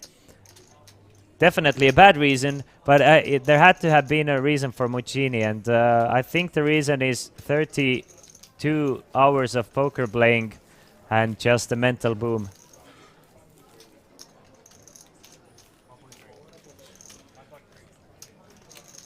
Poor Machini. I kind of feel bad for him because like the only guy who is probably not ever gonna get into a leveling war with you on the flop and just call with like 10 high just to call your 4-bet is Laiho, and that's who you hero call against. All right. Muccini now down to 6 big blinds. Still in it, for sure still in it, but it's not looking great for the Italian.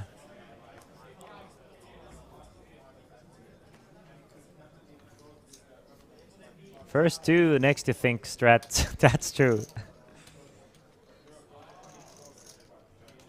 Yeah, exactly. For against certain type players, I agree, Sheriff. I mean, I do understand the fact that probably went through his mind. I'm thinking that it's still a mental boom. It doesn't matter if you have a, like anyone can find a reasoning behind why they do whatever they do.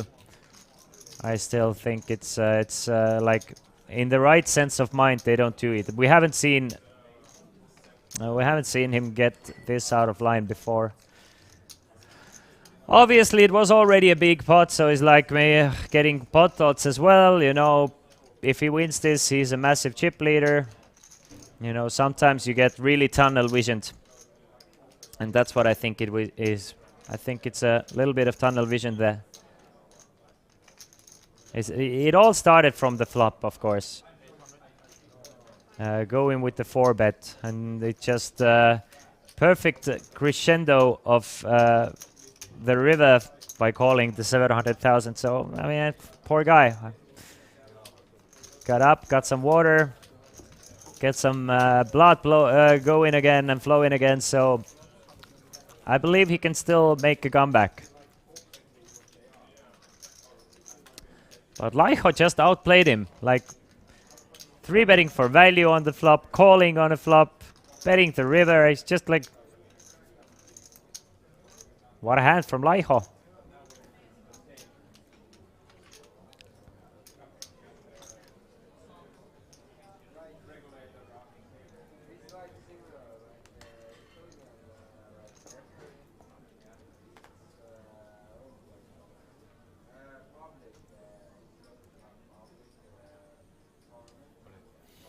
Muccini with ace-3 off.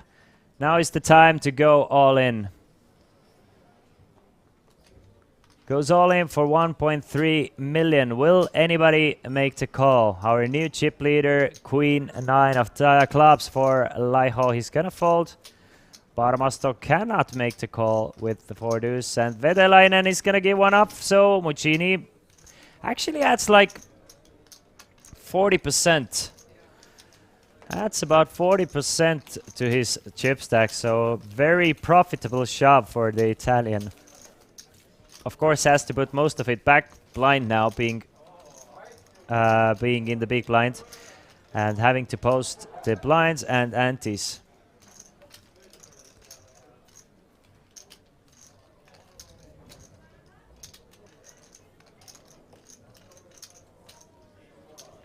Has Naski even played a hand or just folding machine? Huli Lauri. Naski hasn't really played that much. Which hand has been the most memorable for you in this tournament? Ooh. That's a great question. If I wasn't... I have to think about it a little bit. I'm kind of starting to lose my memory here because I feel like I'm in a constant state of dozing in and out. But fuck.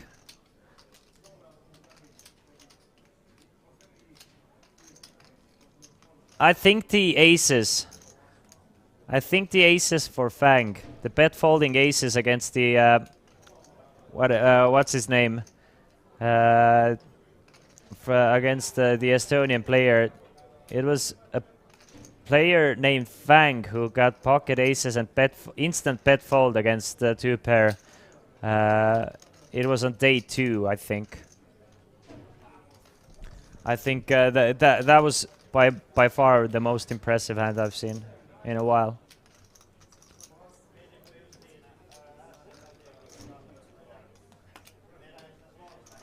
Can you remind me of the Hursti hand?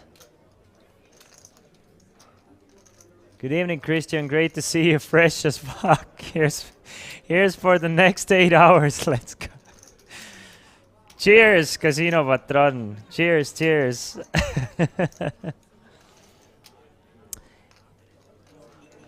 Oh, yes, of course. The Casper second not low winning. Meanwhile, it's an all-in for Muccini and Naski. I will get back to Casper. Casper hand was definitely the sickest hand I've ever seen. Ever. I was trying to wonder. There was something in my mind, but I couldn't bring it back. Let's see if Muccini can double up, though. Something tells me Muccini might just double up, guys. Quad queens. Muccini is right back in the game, guys. Muccini has 3.5 million. He's right in the mix. And Naski is in dire straits. Like, yeah, Muccini was down to 600,000. 2 hands later, he's up to... No, he was down to 1 million, right? Yeah, so 3 hands later, he's up to 3.5 million. And Naski is down to 415,000, looking very likely that he's going to be our next bust out. Obviously, anything can still happen. Everyone has guaranteed themselves 22,500 euros, but we are paying for 140,000 euros. Did not get much going, Naski, did he? Didn't really get to make any moves. Didn't get too many hands besides from the very beginning where he got the aces and the kings, but didn't get paid with them. And now made the very understandable call against the perceivably tilting player. And unfortunately ran into quads. Though it's not over yet, of course.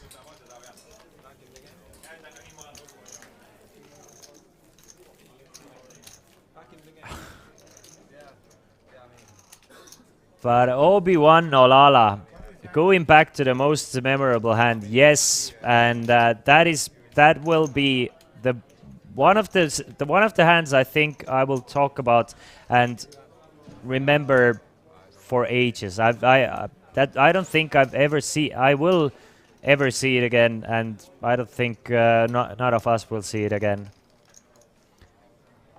Of a 3-way all-in being won by the second not low. I don't care about the 6-4. 6-4 has won so many.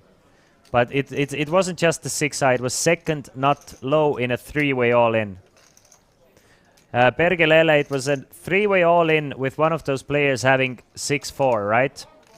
The flop ran 2s, 3, and 3, 2s, 3, and 3 higher cards, right? 2, 3, 7, king, jack, let's say.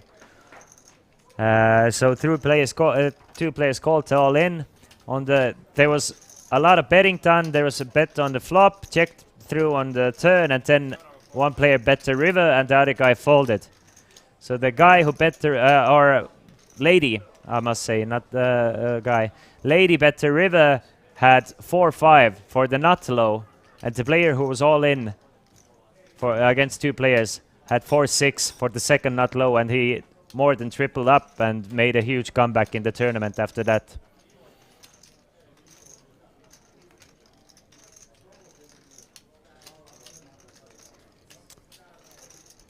Meanwhile, Parmasto makes it 400,000. And looking to eliminate Naski, who... No, I don't think... Yeah, Naski is not all in just yet. It's gonna be all in next hand, right? Vaidu Leonis, though. He might wanna go all in before... Now the problem for Vaidu Leonis is Naski is super short stack, so... If Vaidu Leonis went all in, that would be really good news for Naski. The difference between 5th and 6th is... yeah, 10,000 euros. Or about that, like 7,500 euros, closer to. So if Vaidulionis is risking that, it's like Naski is really hoping for Vaidulionis to go all in, and that's the reason why Vaidulionis just calls. Even though in any other situation, I'm sure he's just gonna ship the ace-jack here. King, queen, and a 6, so a gut shot straight draw for both these guys. Parmasto with the betting lead.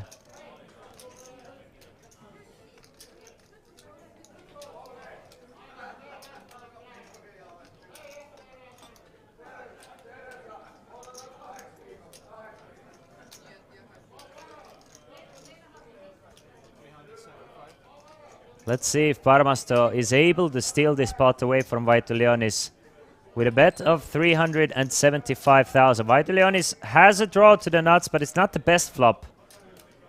Definitely not the best flop. Vaitulionis not holding a diamond, so he's just gonna fold the ace-jack, and really, again, Vaitulionis has not been able to get anything going himself either. Left with just 11 big blinds.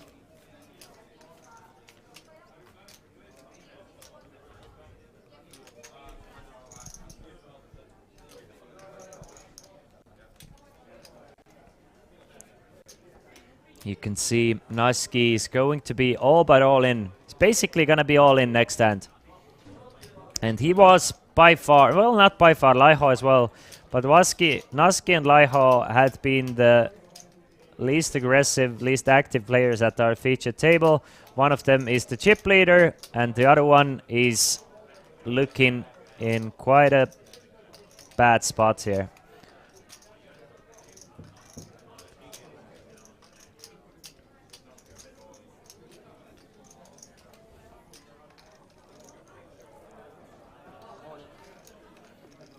There you go. There you go. Let's see if Naski can find... if... Go away. How do you... You kind of emerge at the worst times in the world.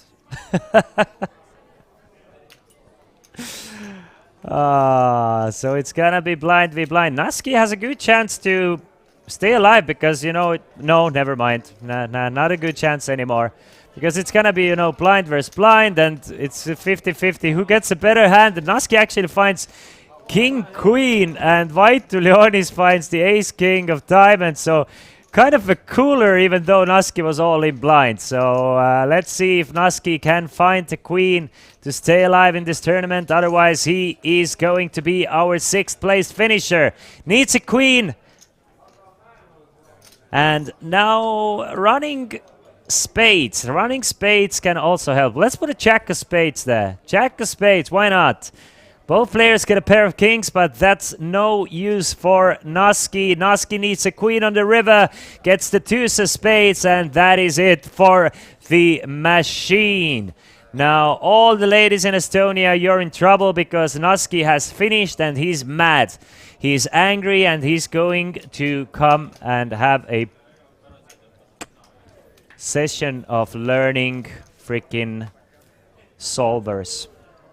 GG, Alexei Naski. Alexei Naski takes home, as said, 22,500 euros for his 6th place finish.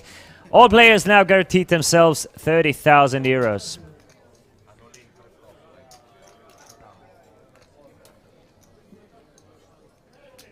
Probably the first time in Naski's life where a lady didn't come. And Naski and Naski is left with just the money to, you know, dry his tears. Lock up your mothers and daughters, Naski is out. Yeah. The hat of Vedelainen is going more up and up. I think he started like the hat being somewhere around here, and now it's very close to coming off. Vetelainen raising it up to 400,000 though. And Muccini fall. Is everybody like? Is everybody even now? Like close to even? Is there more than 10 big blind difference? I think like Ignas is probably the shortest stack, right? Vaitu, Leonis. But everyone else is like separated by max 10 big blinds.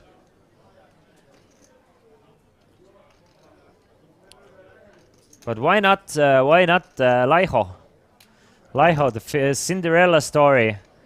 The improbable winner. Excuse me. God damn. Vetalainen now flopping top pair with an open-ended straight draw against Laiho, and that 1 million chip pot should belong to the Harrier of the Finns. Thank you. Thank you, Sirius. And there you go. Vetalainen back up to 5.2 million. It really seems like it's been...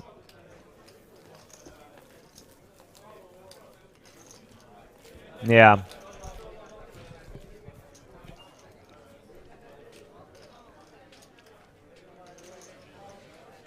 Not really sure what I wanted to say there about what it really seems like.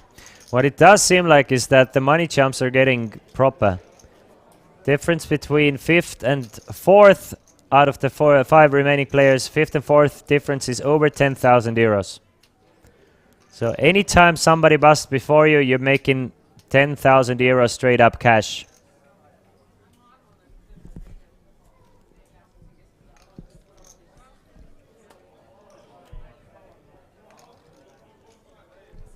Raiho's face is like, where did I get into? What did I get into? I just wanted to play slots and I'm still here. Yeah, I mean, and still chip leading as well. White to Leonis with 13 big blinds remaining. Laiho with 28 big blinds. That's the difference between the chip lead and the shorter stack. 15 bigs.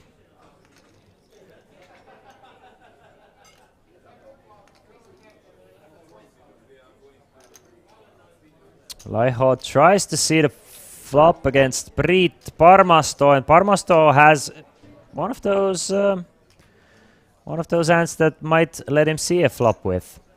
There you go. He's gonna check behind. Yes, Olibet is a skin of GG Poker. Yes, sir.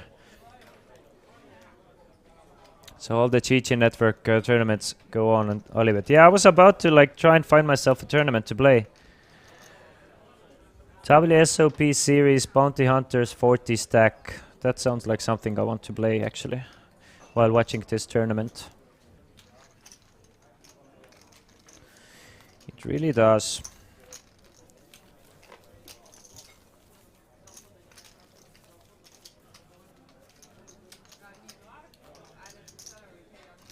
So let's not do it, or why not do it?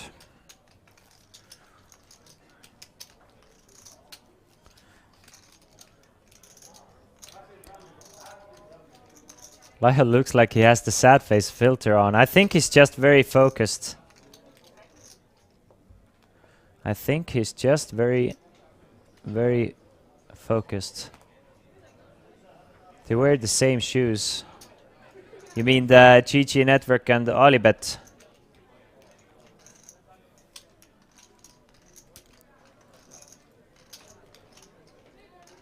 Meanwhile, Laiho with the Jack 9. Would like to see him become a bit more aggressive now that he is a bit of you know, a menace in the tournament.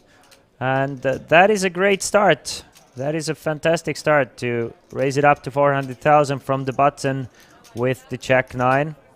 You know, play towards your image a little bit. So I'm loving it.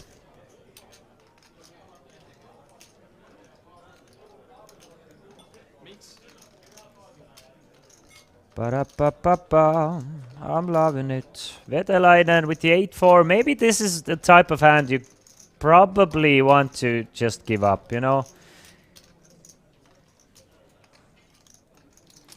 8-4 off just doesn't play all that well. I mean, it's kind of like if you have a lot of imagination. It's connected. But overall, it's not the best hand to defend with, especially against the tight opponent. So this tight opponent hasn't really been like super tight aggressive. He's been kind of like, as I said, straightforward. So that usually means that the player is on the tight passive side because you can't really flop all that often pairs and stuff. So it usually doesn't bet out too much with just overcards and stuff. But whatever he's doing, it's working for him. He's the chip leader and probably the most accomplished player. He's our shortest stack, so that's why No Limit Hold'em Poker is just a fantastic game. You know, anybody and everybody at any time has a chance.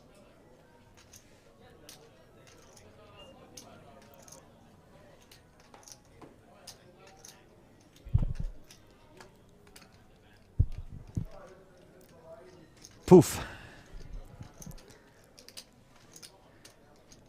Vetalainen with the king 4 now, trying to figure out again, should he raise, should he call, should he fold? Definitely not a fold, but probably if they're trying to find out if he should rather raise or call here. I think king 4, fairly standard call, but Vetalainen is not like me, he's not a little boy. He's a man, and he's going to raise to 500,000, and you see, this is why Muccini doesn't get to see the flop with 7-3, because I would have let him see the flop with 7-3. But Vetalainen is going to raise and Muccini is going to fold, and this is why that's the difference between me and Vetalainen. I'm here playing a $40 online tournament. He's there winning 40,000 euros at least, or maybe even more.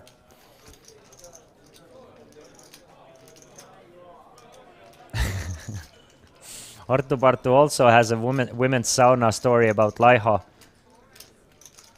Laiho is someone who has a lot of mystique about him. Nobody is concrete about the stories about Laiho, but there's a lot of women talking about him in the saunas.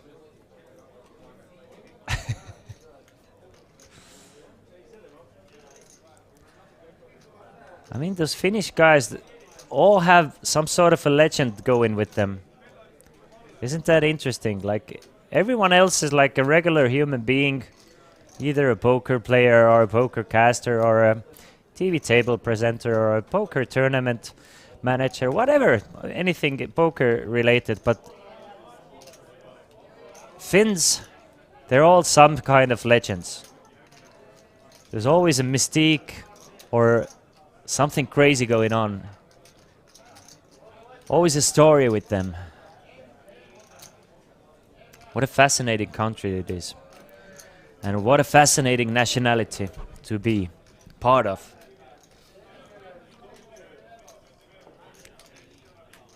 Muccini calls from the small blind with the 62.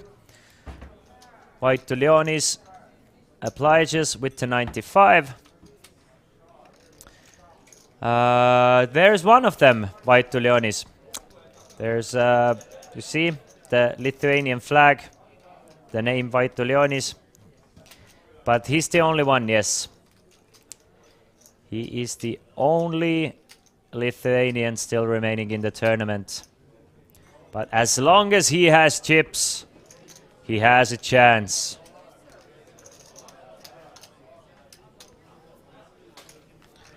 Especially him.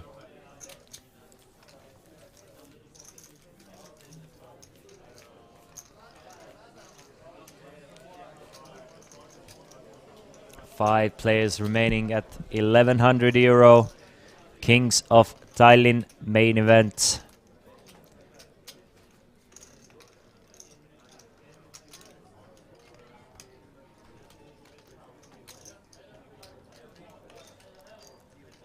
One Estonian, one Lithuanian, one Italian and two Finns are our five brave finalists. One of them will walk away here with 140,000 euros plus a crown on top of their heads. A crown that says, "You are the King of Tallinn." The right to live and sit on a throne for a year.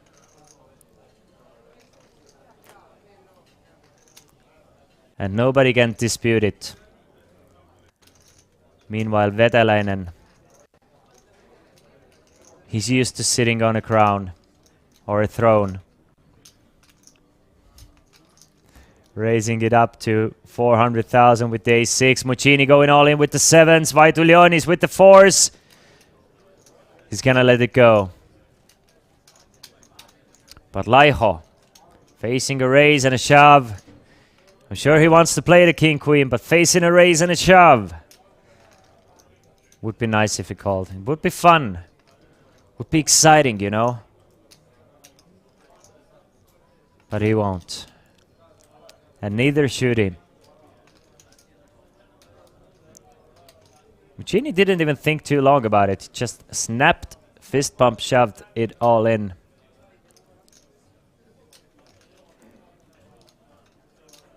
Yeah, I don't think Laiho is gonna end up calling. Though we could see that he would be in great shape.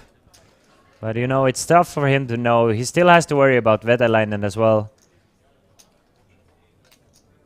Doesn't want to give away 3.4 million chips all of a sudden. And possibly even 5 million because Veteläinen has 5.2 total.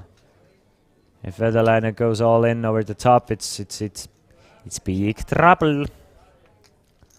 There's also still... Yeah, that's it. I thought there's Parmasta still left to act behind, but no. So Laiho will fold to king-queen. Veteläinen has a bit of an easier spot with the ace-6 of diamonds. Plays way worse than a king-queen of hearts as an all-in call, so he can fold the suited ace. I wonder if Veteläinen had the king-queen of hearts, would he have made the call? I'm leaning towards no, but, you know, you never know. Vaitulionis now with 10 big blinds. He has about 1.5 orbits left of breathing room. Then he kinda needs to start forcing the action. And the sooner the better. I'm sure he knows it himself as well, that the sooner the better. And Veteläinen, his favorite hand, King 10 suited. I don't know if it's actually his favorite hand, but it should be his favorite hand after this tournament. He's been running incredibly well with King 10 suited, so he's gonna raise it up to 400k. Muccini with King Queen off. You look at this hand, you think like, it's a better hand. It's a better hand than King 10 suited, but at the same time, it's against Veteläinen and you stand no chance. Fold the King Queen. Muccini, you should fold the King Queen because you stand no chance against Veteläinen with King 10 suited. Muccini has been doing those like small 3-bet clickbacks against Veteläinen quite a lot, so maybe we'll see one of those again.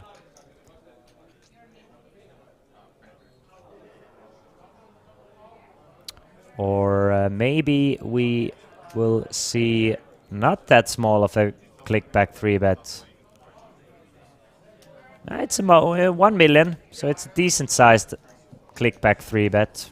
2.5x, that's all right. At this stage of a tournament, it's definitely all right to 2.5x from position. Now the question is, the smaller, if it would have been like 800k, from what we've seen, we think that Veteläinen would have called the 3-bet. Now, this is the Veteläinen hand. Will he also call the 1 million chip 3-bet? Or will he let the King 10 suited go?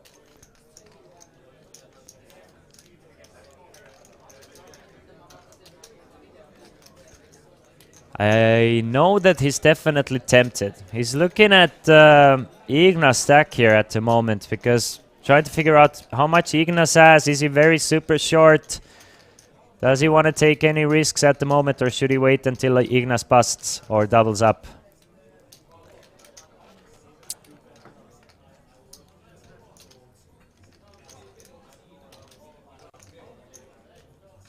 Very tense moment here between Muccini and Vetalainen. Muccini has gone after Vetalainen so many times.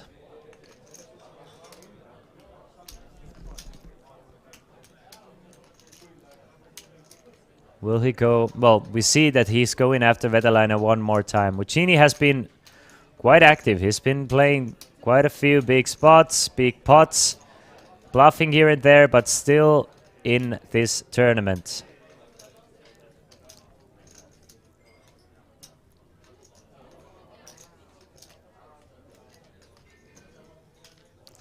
I don't think it's gonna be a shove. Sini Nadolika, from what we've seen from Vetalainen, he's been calling in every situation like this, but usually the 3-bet from Muccini has been smaller.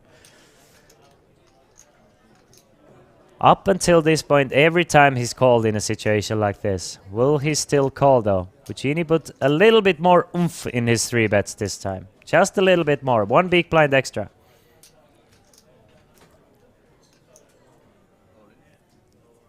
Never mind. Never mind. I was not expecting to see that. I was not expecting to see that, and that is something that'll bring life to this final table here, boys and girls, because he does go all in with the King 10 and gets a snap fold from the King Queen. So the best hand hits the muck, and Vetalainen back up to 6.3 million. Yeah, he did. That was a big tick energy move. Yeah, I agree with you. That was showing his fearlessness, and he's shown it quite a few times.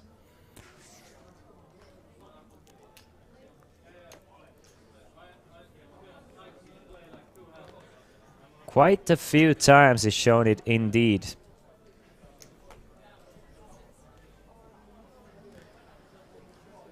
Very impressive man.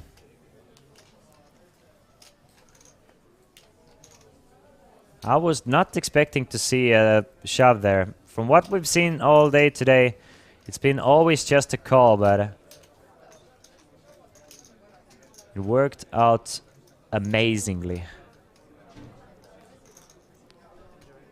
Definitely the most quiet guy at the table, Priit Parmasto, but he is known in the streets of Tallinn as the silent assassin. You can't even blink and he's there, taking your money and chips. You don't even notice while, boom, he has another million of yours. You're like, oh, I wonder what Priit Parmasto is doing. Boom, he's there winning tens of thousands of euros. This is why they call him Priit. Priit the Sneak as Parmasto. Exactly, that's what they call him.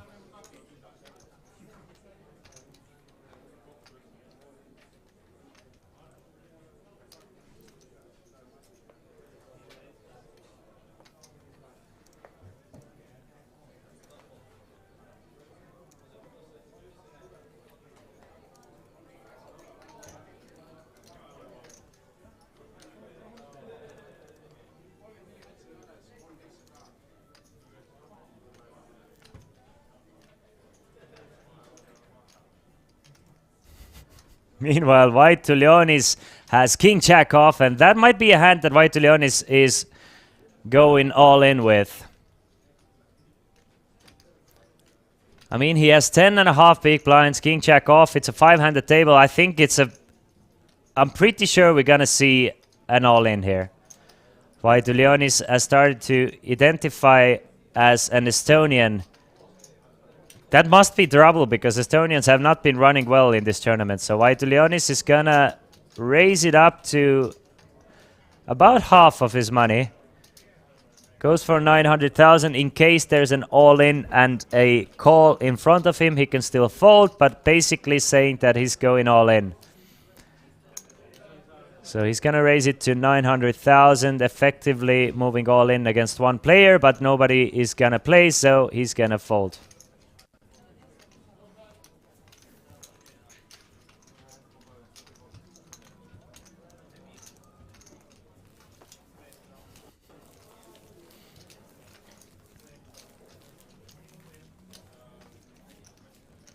So Vaitulionis finally wins a hand, now up to 2.5 million. I mean, 2 more of those and he's back up to 3.5 and right back where everybody else is in this tournament. You can see Muccini being the most active player at our featured table, followed closely by Vedelainen. The flags are kind of weird.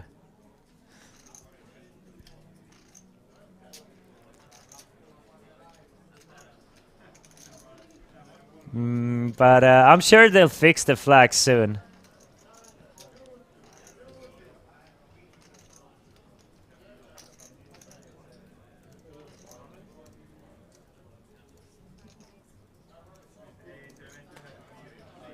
I just let them know about the flag situation.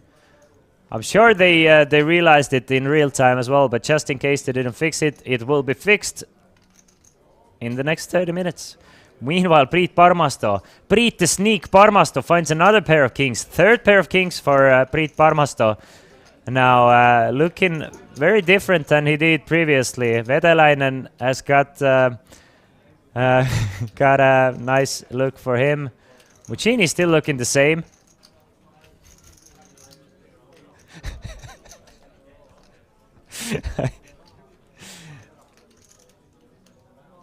I'll show. I'll send a picture. 1 second, 1 second, so to see.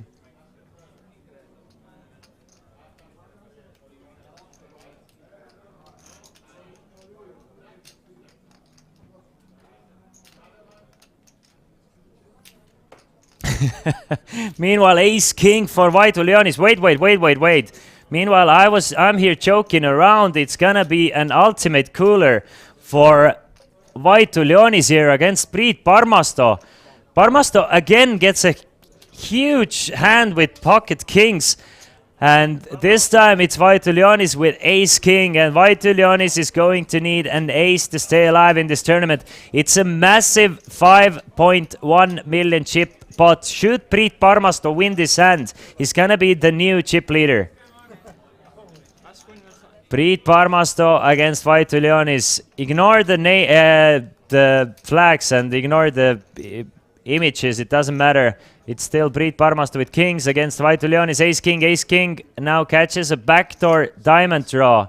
Vaitulionis needs running diamonds or an ace. 5 of hearts, a very safe card for pocket kings. Now just an ace, and it needs to come on the river for Vaitulionis or else he is eliminated. Deuce of clubs on the river means that we are down to final 4 players.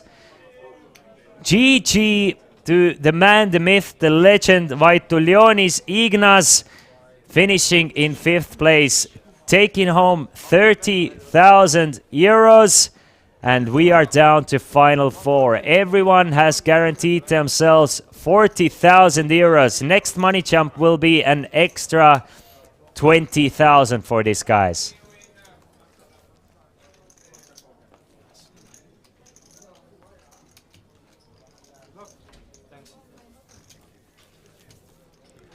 We are trying to fix the graphics for you guys as well, but doesn't matter that much, right?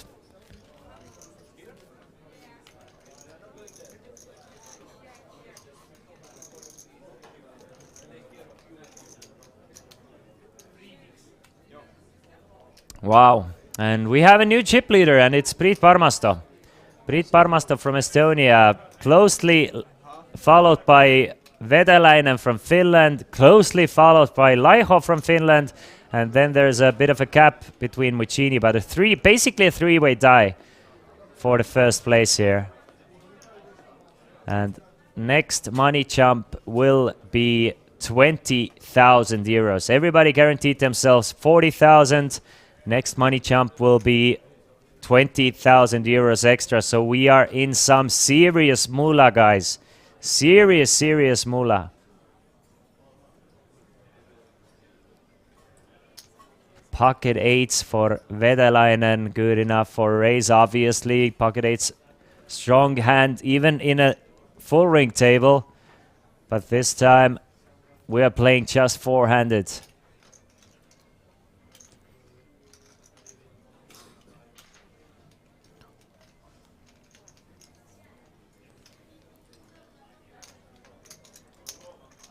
And he picks up blinds and antes, and I expect the chip lead to, you know, change hands every now and then. Because there's 400 to be picked up every single time. Let's see who actually is gonna start running over this four-handed table. Whose playstyle fits more of this short-handed game? Yeah, guys already talked about it. That's true. We are fixing the images and flags.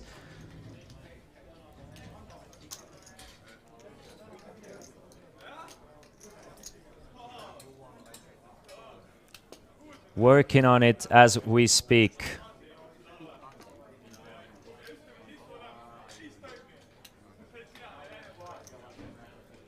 Meanwhile, let's...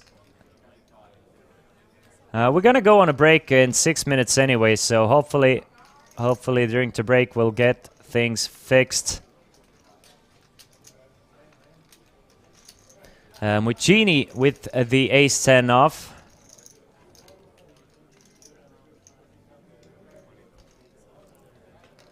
He's gonna go all in with it for 14 big blinds. Can anybody find anything to call with?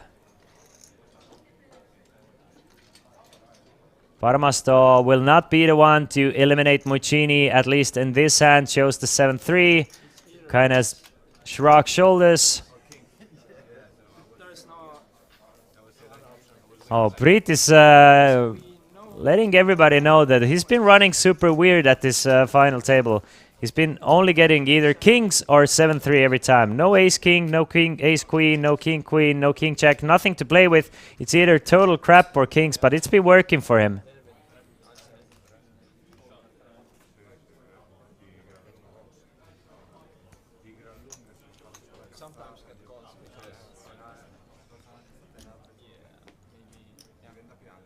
So let's go over what has happened thus far at the main event. We started today 9-handed. After a few hands, after about an hour of play, we lost Albert Ostrovsky in 9th place, followed closely by Danius Antanaitis in 8th place. Ostrovsky took home 12,000 euros, Antonaitis 14,000 euros. Then there was a long break until we lost Sergei Skorobovs in 7th place, who took home 17.6 thousand euros. Then about 30 minutes ago, we got rid of Alexei Naski, 6th place for 22,500, and you just saw Ignas Vaitulionis with a sick cooler of ace-king against pocket kings, finishing in 5th place, taking home 30,000 euros. And that's where we are at the moment. Meanwhile, it's Laiho opening the pot up to 400,000. Givsur Vedelainen has been crushing it. He's my favorite player ever. And Vedelainen is going to 3-bet it, but that is a wrong time to 3-bet, my friend, because Laiho actually has a premium hand. This is why Vedelainen is still alive. He's a machine. He's been crushing. He's been pulling this table, but not this time. Laiho actually has ace-king. And Laiho is going to just make the call with the ace-king. For the extra 750,000, should there be an ace, there might be a little bit of pew, pew, pew fireworks. I think it's gonna be 5, 7, 9, and Vedelainen is gonna see. No, it's an ace. No, now I'm having some doubts of Vedelainen winning this spot. Now I'm having a little bit of doubts of Vedelainen winning this spot, and it's looking like Laiho is gonna get a little bit richer unless Vedelainen can hit running spades or 8-2s. Small bet of 425, it looks like. 450 indeed. And snap call by Laiho, and that should probably be, well, that should probably be an indication for Vedalainen to, you know, give this one up. Not even a call. Snap raise from Laiho. Makes it 1.2 million. To be honest with you, I mean, Laiho, my hat's off to him, and I would not be surprised if he won this tournament. But he is like a living poker book of tells. And I really do hope he does well. I really do hope. He has already been doing well. It's a great story. But, you know, to be honest with you, let's see if Vedalainen cares, though.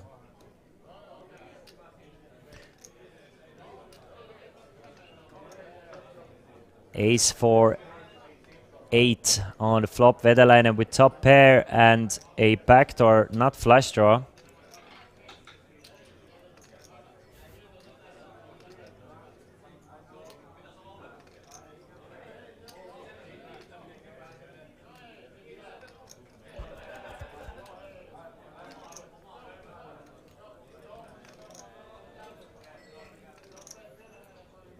Tough spot, kinda. I mean, obviously, in general, you don't want to start folding every time you get raised and you flop top pair, but at the same time, I feel like it's just, you know, it's just very player dependent.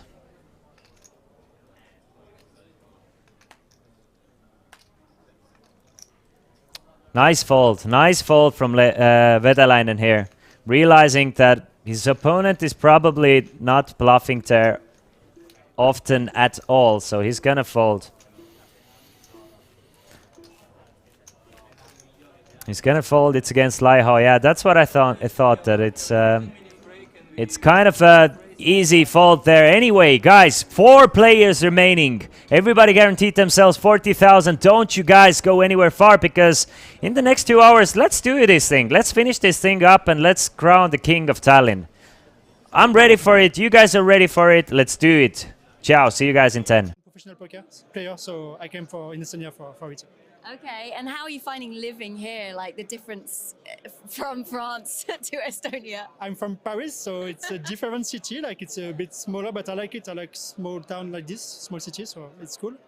Winter is a bit long and dark, of course, but it's okay, I survive, and now I'm used to it, and I like it, really. It's a nice country, I like it to be here, really. Well, you've got a smile on your face, so I think I know why. Are there any other tournaments that you're excited to enter after the main event? Even before my performance, I plan to play the 1K and the 3K, so I keep the same plan, like nothing changed. Well, best of luck going forward, and congratulations once again on your big win last night. Thank you.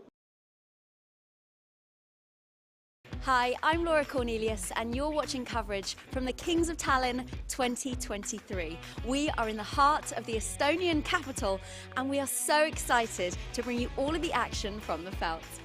The tournament room was buzzing with electricity as the announcement was made. We had smashed the record. It's been an absolutely amazing event here. I'm just going to grab the microphone from you, Laura. I'm sorry. But it's been a fantastic event. Record-setting numbers. We've had 716 entries to blast away at a record. It was 674 in 2020 when there was also a 500,000 guarantee. The 500,000 guarantee was just a placeholder, Laura. It turned out that we had 673,000 and 40 euros in the prize pool. And the winner on Sunday will get a whopping 140,000 euros. But it's been fantastic. I should give you back the microphone. It's mine. It's mine. Give me my mic back. No, you can't have my job. We talked to some players who had jetted in from far and wide across the globe for a chance of a lifetime. I am with a man they call Dallas. You have come all the way from America. Yes, Seattle, Washington. Wow, that is quite the journey. Talk us through why you're here, because you like a game called Spittin', right? That's correct. We've played a home game for 30 years or more. And about 10 years ago, somebody brought a new game, as everybody's doing all the time, and said, we should play this game. This is fun. And so we played, and now it's become our favorite game, and it's Spittin'. 7 years ago, we found Kings of Tallinn, and we were going to come, and then we hesitated, and then COVID hit, and then I said, I'm getting too old, I'm going. And so this year I booked my tickets, and a friend of mine from the poker guys came along, and here we are. The GG flips continued to their last round as a new bunch of hopefuls begged, prayed, and cried to the poker gods for help to get them through. This is the ticket. How can I lose? I mean, Franke's flip-flops, flip and go with GG. In Tallinn, Kings of Tallinn. No, they didn't allow me. They said, you smell too bad, shower more. So unfair. Look, it's a sign. Table 33, seat 6, that's 6. 6. And all my letters, if you spell out a name, is 33 letters. Bad, that's bad, that's bad. Free! Free! So unfair! Flush! I thought that your strategy was going to work. I think so too. I flopped 2 pairs. It was a dry board, but I think the ruling was wrong because they didn't do the international rules of flips. So they should do the count of cards on the 3rd seat, and then they should have the extra deck. So no, unfair. Should we go and complain? Yeah, I was the best floor. Off the felt, much fun was also had as players hit the rail and soaked up all the entertainment on offer. Have you ever done it before? Have you tried? Just once, so I will beat him, probably. You're cheating. How can you cheat? Yeah, slow. Finish. Yeah. 28, 28. Come on!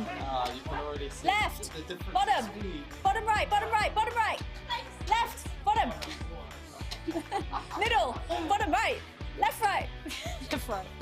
You're really not helping Right. her, actually. Right. Bottom right, bottom right. I told you! She did it! The lucky ones who made it through, ready to fight for another day and a dream of making it to the throne.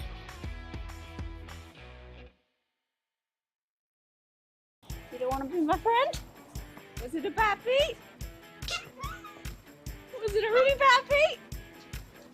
I don't think they like me. Hello, I'm Laura Cornelius and welcome to this snowy, beautiful capital city of Estonia for the Kings of Tallinn 2023, the largest poker venue in the Baltics. The action continued to be fast and furious as entries flooded into the main event and the record came closer to reaching. The fun of the GG poker flip and goes continued as players kept lining up for a chance at the mystery bounty on their break, and the TV table live stream got underway in the Olympic Casino just 1 floor below the tournament rooms. Stay with us on kingsoftallinn.com to find the schedule, the blog, and of course that stream, where you can see all of the action unfold from wherever you are in the world. Hello, welcome back to our coverage of the Kings of Tallinn 2023. I'm joined by Ferallo, and he is wanting me to hurry up with this interview so he can probably go and play some more flips. That's right, we got the GG sponsored flip and go tournaments here, $150, no skill involved, right up my alley. Are you a flip and go champ? I should be, God. I mean, I feel like I'm winning like 1 in every 3, but there's 10 people each one. So. How many have you actually done now? And I mean, yeah, you're making me out to be a liar now because I've done 2 and I haven't won 1 yet. But I'm thinking in advance. There's still time, right? Exactly. They're fun though, aren't they? Yeah, they're incredible. Much more fun than normal poker. No, we do also love normal poker. Talk us through the main event. You're on your 2nd bullet? No, first. Oh, I thought I saw you buying it again. No, I just went to the bathroom. Oh, right. I'm not allowed anymore, Laura, no? No, not allowed to go to the toilet. No, I instantly doubled up to 60,000, then I slowly gave it away like a Scottish Bernie Sanders, and now I'm back to about starting stack. But we're all having a good time, which is the main thing. It's always fun to grind it out, isn't it? A bit painfully. Yeah, I didn't want to lord it over my teammates or my table mates either, you know, because there's a couple of Finnish guys having a few beers. I didn't want to be like, oh, I've got double your stack. It causes envy, makes the atmosphere a bit weird, you know what I mean? So I gave it away, so we're all even again, and we're all having a great time. Ah, that's always nice, isn't it? I was going to guess what beer you're on. I reckon number 8. Oh, 8? You've seen me after 8 beers, Laura. You know I'm not this vertical. 6. Yeah, I think it is a bit. That's maybe the 6, but they're quite big. Yeah, I was going to say they're smaller, but they are actually quite big. Yeah, that's true. Yeah. The same way, like they're this size, which in my, well, if you ask my missus, that size is about 10 inches, so should be fine. Right, let's talk about Tallinn because you won the Summer Showdown. That's right. 3 years ago. Yes, it was during COVID. We were locked in a house for 6 months, and we all looked around and we discovered that Tallinn and Estonia had managed COVID so well that they'd reopened. So we were like, well, we're going to bring our diseased bodies over. But we passed, we all done it. Everything was above board. We came across and everything was open. It was amazing. And I fell in love with the place. So every time I get a moment to come back, I do. And here I am. You're back, yeah. It's nice to see you here. Exactly. It's a bit colder this time though, right? Yeah, no, to be fair, Tallinn in my head's always sunny because I've only ever been in the summer. I didn't really click that winter would mean it's snowing, which is not one of the brighter things I've ever done, but it's all right. It's not snowing in the pub, is it? We're going to make up for it at the karaoke, right? Oh, yes. The famous last night karaoke is where I get to frighten the residents of Tallinn with many renditions of very popular songs. 10 out of 10 for effort, 1 out of 10 for execution. That is the combination you're looking for in karaoke, if you ask me. I can't wait to see it. One last question. You're obviously a Triple Crown winner, massive achievement. Do you feel like you've got anything left to conquer anymore? Oh, absolutely. The karaoke, we just talked about it. What are you talking about? No, I mean, what? Like, poker, there's a lot of very short-term luck in poker. So I've got a lot more to do, which includes buying a lot of expensive stuff. So that's plan A. But plan B is definitely, I need to go EPT, WPT, WSOP, Tallinn karaoke champion. That's the Grand Slam. Okay, right, you've said it. We're going to do it. Let's make it happen. See you on Sunday for the evidence.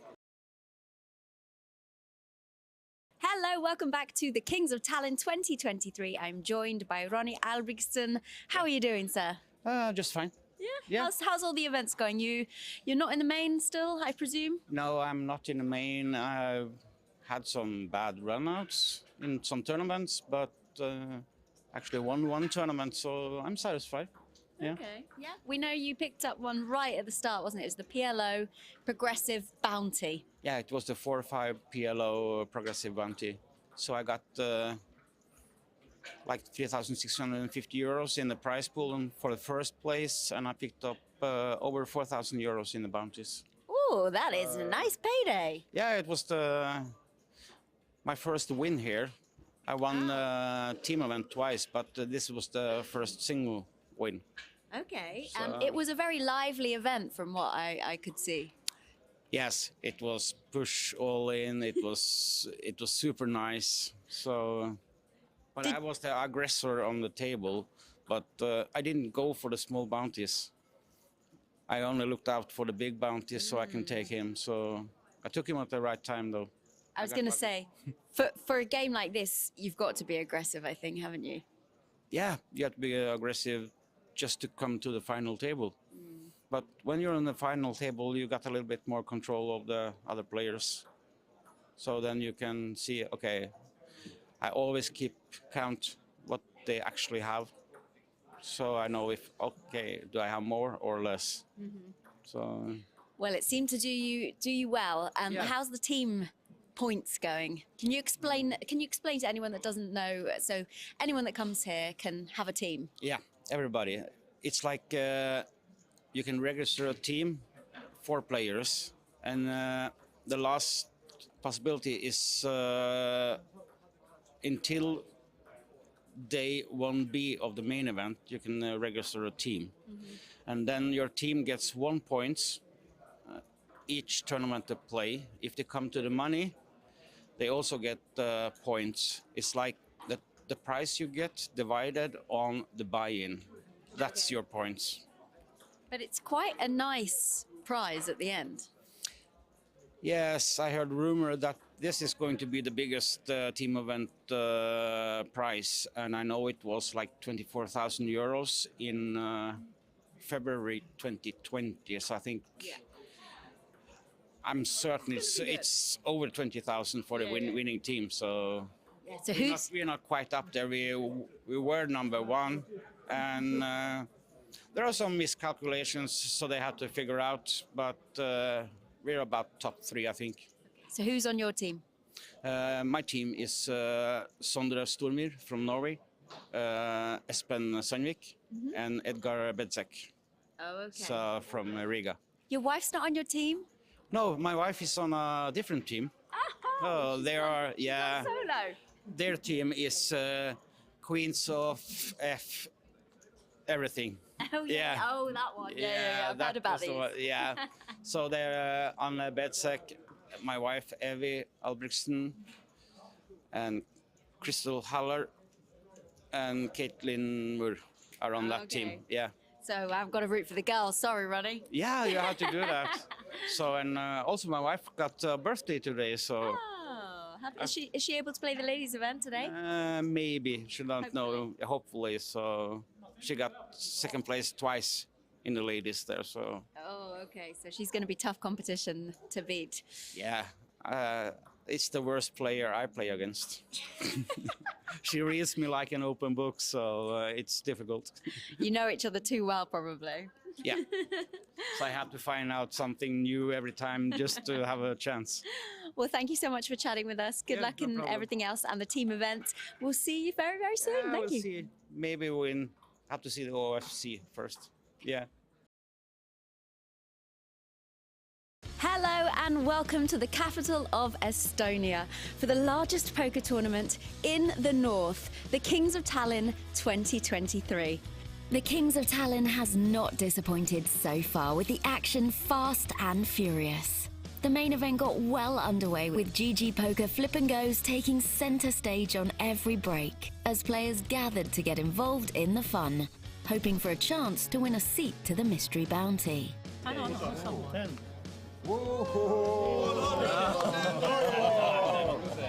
Split. Whoa, come on. Come on. Ocho. Come on. There's so many eights alive. That's no an eight. You know what? I'm on. Is that fun? I'm on! Woo! Oh, baby! Yeah! It's a fucking skill game! Come on! 10-7. Did you have fun? Yeah, that was fun. That was fun. Talk us And I through. can win because that's all about the luck. How many buy-ins have you had for this? This was first. First one, and you're in. Good luck. Wait. No 3 of clubs, no 9. No 3 of clubs. Got the 3 of clubs, you Yes! I am victorious! You can come here, Chris Jericho, but you won't feel the pythons in my arms. How do you feel about dealing the best hand in history? Laughter and fun could be heard all throughout the Tallinn Park Hilton as players tried their luck in different poker variants. Some tried to hold on tight to finish day 1A, and others just had some giggles from the sidelines. Kohta ollaan rahalla. Raha tulee jokaista puolesta. Jumala auta. To follow the action as we go deeper, keep your cursor locked to kingsoftallinn.com. What up, what up, what up, what up, my ladies and gentlemen? We are down to final 4 players here in Kings of Tallinn main event, and obviously it is going to be an interesting one because there's still so much money left to be given away. Everyone has guaranteed themselves 40,000. If you get final 3, you get 60,000. Final 2 get 90,000, and first place takes home 140,000 in euros. My name is Christian Laas, and this will be the final stretch of our marathon Kings of Tallinn festival. Who has an edge? You tell me. I mean, this is why I love No Limit Hold'em, and this is why I love poker. 4 completely different poker players hanging out, and all with the chance to win. You have a player sitting at seat number 2 here. He comes from Finland. His name is Timo Laiho. Right. Very unconventional player. Some would say, you know, that they don't agree with how he plays. He plays not the standard GTO style of poker, but he is doing great, and he is chip leading this tournament. So you tell me who's doing right things and who's doing wrong things. Then you have a player like this, Mr. Veteläinen from Finland again. constantly keeping the pressure on, just raising, three betting, just being the table captain, as one might say. He's doing great and very different style from Laiho, and still in the mix and probably one of the favorites to win it. Then you have a player like Priit Parmasto, a local player from Estonia. Some might say that he's playing too careful, too cautious. But every single time he gets the money in, he's way ahead. He's silently but very steadily has increased his chip stack. He's staying second in chips. And then you have another player, Muccini from Italy. He's like a ticking time bomb. Plays a very solid game plan, but every now and then he just blows up and you never really know what he's going to do. So 4 completely different game styles. Everyone being successful with the way they play. So I don't know. You tell me who's the one who has an edge between those 4 guys. I'm going to be super excited to find out, though, and hopefully you're going to stay here with me to figure it out. Obviously, we still haven't fixed the AI, so don't be too keen about the nationalities and pictures. Let's just watch the players. You know who they are. We've been watching for 4 days now. That's Muccini. Muccini has a right picture. He's from Italy. Hello. He's gonna call the bet of 250,000 from Vedalainen with his pair of 9s, and we will see a turn card, and the turn card is King of Spades. Could you, Christian, write down the payouts next to you? This would be asked all the time. Yeah, well, I personally cannot, but maybe someone can. But the thing is, we are showing the payouts on the screen like every 5 minutes. So I mean, if the people are going to stay to watch the stream for 5 minutes, then they will notice it on the screen as well. I can't personally write them down, unfortunately. But our tracker has been showing them very quite often, like every second hand. He shows either the stacks or the payouts. Turn is getting checked through. Vedalainen still with just 6 high. And Muccini still with a pair of 9s. Queen of clubs on the river, so not getting prettier for the pair of 9s of Muccini, who has 2.6 million behind. But it's not about being pretty. It's about standing your ground. And there's one guy who is not afraid to, make some moves.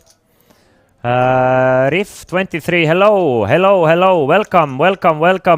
Is Sigmund still in? Where is Sigmund? Is Christian sitting still in?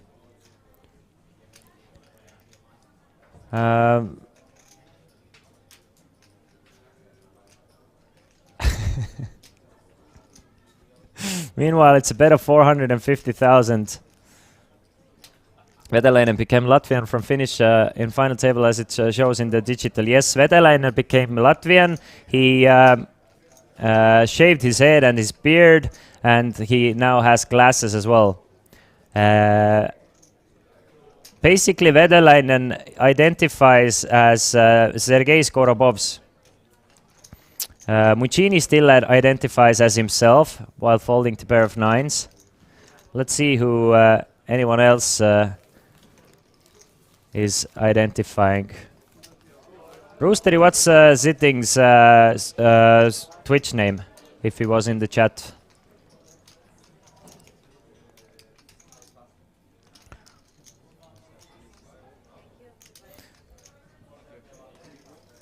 Yeah, that's basically what we do here at Kings of Tallinn is like we have 3 booths. One, I did not know that that was sitting. Anyway, we have 3 booths, right? So one of them is for playing poker. That's where main action is. But second booth is if you want to have your nationality changed. You can go over there during a break, for example. You see Parmasto back identifying as Priit Parmasto, an Estonian. Then we have a third booth where you can have basically an operation to look like whoever you want. If you want to look like a dolphin, you can look like a dolphin. If you want to look like a gnome, you can look like a gnome. If you want to look like a man, Vetelainen with ace queen, then you're freaking gonna look like him for the rest of your life, because Vetelainen has the ace queen and he is the man with the big bolas and ace queen. He's gonna raise it up.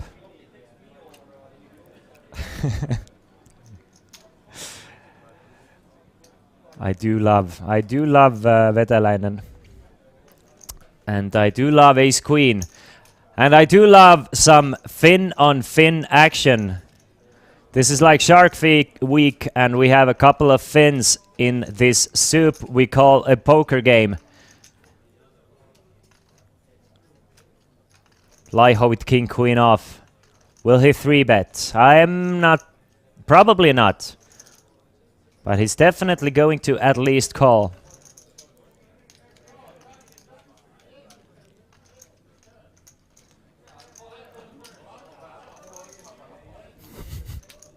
Stop it, official teacup. Stop it. You guys are making me not realize how much the... if you guys are trolling or if you guys are not trolling.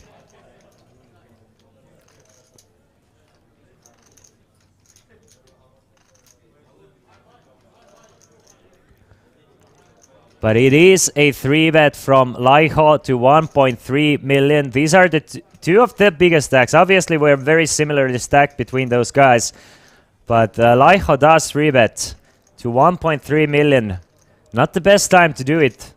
I think it's gonna be a 4-bet jam from Vetelainen. Four-handed, obviously, it's a risk. But I don't know. It's Laiho 3-betting. It might be like Vetelainen alarm bells going off. Like, what is going on here? He might just call. He's not gonna fold, right? Button versus big blind, even against Laiho.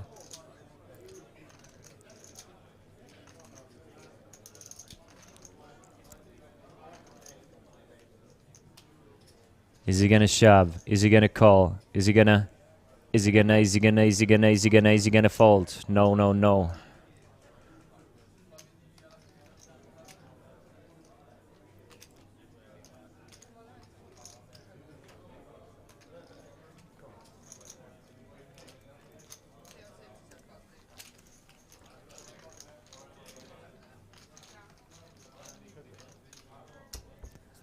He's going to make the call with the ace queen. So we have a big pot brewing. Holy moly, me oh my. What an apple of the eye of a flop this is for Laiho. Flopping the nut straight and Vetelainen flopping a top pair of aces with a strong kicker. Holy my oh my. Check from Laiho. Not even gonna bet at it, making it look like he has something like a pair of kings, pair of queens maybe. Wow. Wowee. Wow. It's a check through on the flop. 10 of spades on a turn.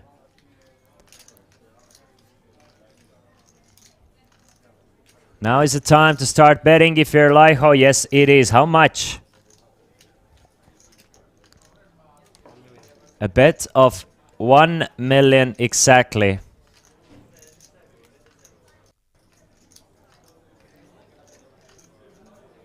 Vetelainen can still take the lead in this hand with an ace or a 10. Can split the pot with a king. There's the jack of spades. That might slow down Laiho and Vetelainen both a little bit. 5 million already in the middle. Not the greatest run out for Laiho here. Couple of tens, couple of jacks, and an ace. Check from Laiho. And will Vetelainen... Nah, I don't think there's any reason for Vetelainen to turn his ace-queen into a bluff here. I think it's a pure check back here and just hope that maybe Laiho has something like kings. Though it's damn possible that Vetalainen is behind here against ace king or something like that. As it is, king queen for Laiho, and we have a massive chip leader in Mr. Laiho. He is now up to almost 10 million in chips, and Vetalainen joins the Italian player in being at the bottom of the leaderboard. Priit Parmasto sitting nicely and alone in second place. Wow, that changes things. I mean, Vetalainen has quite a hefty chip lead now. Will he actually use it though? We'll see.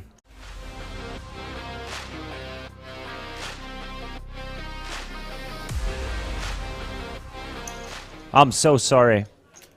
I'm so sorry. I have no idea what I pressed. I did not want to press that button.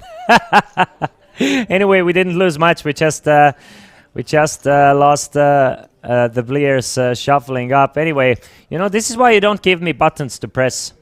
I'm not good with buttons. Anyway, proper F up from me. Vetalainen with 250,000 being the big blind. He can go all in from under the gun, and he does that. Goes all in with the pocket sixes. And will there be a player to take that proposition and call? Nah, there will be not, because Parmasto is either getting kings or a trash hand, as he said, and it looks like this is the time to not get kings, but a trash hand. So 10-3 hits the muck for Priit. Nah. What do you guys think? Is now the time where Laiho is actually the, you know, the, what's the word I'm looking for? Favorite to win this tournament. He has a decent chip lead. It does look like other guys are a little bit more experienced, but at the same time, with a chip lead like this, he must be the favorite, right? Is this the time where you would put your money on Laiho to win this tournament? Muccini, though. Just a double up needed to get back in it. Pocket jacks with less than 10 big blinds. 69 left, 69 left and fourth, and 17 tickets to Sunday 1K GG Masters one time, not like yesterday bubble. Dude, yeah, 1K GG Masters is a great tournament to play, so man, that's totally doable with a fourth place chip stack. Arttu Partu put his money on Laiho when he was the shortest stack, so Arttu Partu knows what he's talking about, it seems like. Muccini basically goes all in. Makes it 1.4 million with the pocket jacks. Parmasto not going to call again. Parmasto has been getting a lot of trash hands, let's be honest.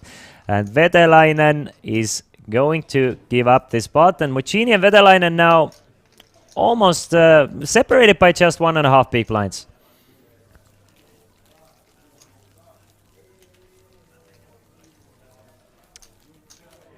What a story. It's gonna be interesting to see. Obviously, the safer you play, then once you get shorter and shorter handed, the safe play is gonna kind of bite you, because you know you're gonna need to pull up the aggression factor. But Vetalainen 3-betting the king queen. I mean not Vetalainen, but Laiho. I'm having high hopes for Laiho here, that he will not get ran over once he gets 4 or 3 or 2-handed. I'm really having high hopes for him here. Got to have high hopes for the living. Parmasto, 10-7 from the button. From the Jason button. Will he or will he not? Against 2 short stacks. He's going to raise. He will raise it up to 500,000. Vetalainen with the king 9 off.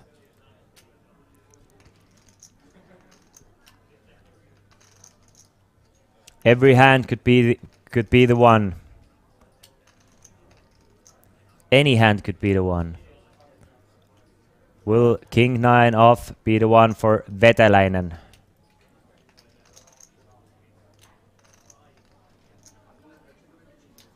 $40,000 is what these guys are guaranteed to take home, but they are looking for so much more. Same hand as Parmasto for Muccini.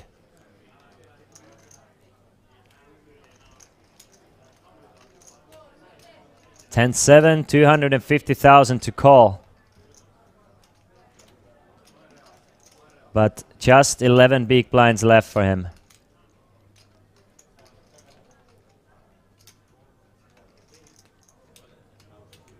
Will he give this one up and leave himself with a little bit of fold equity? No.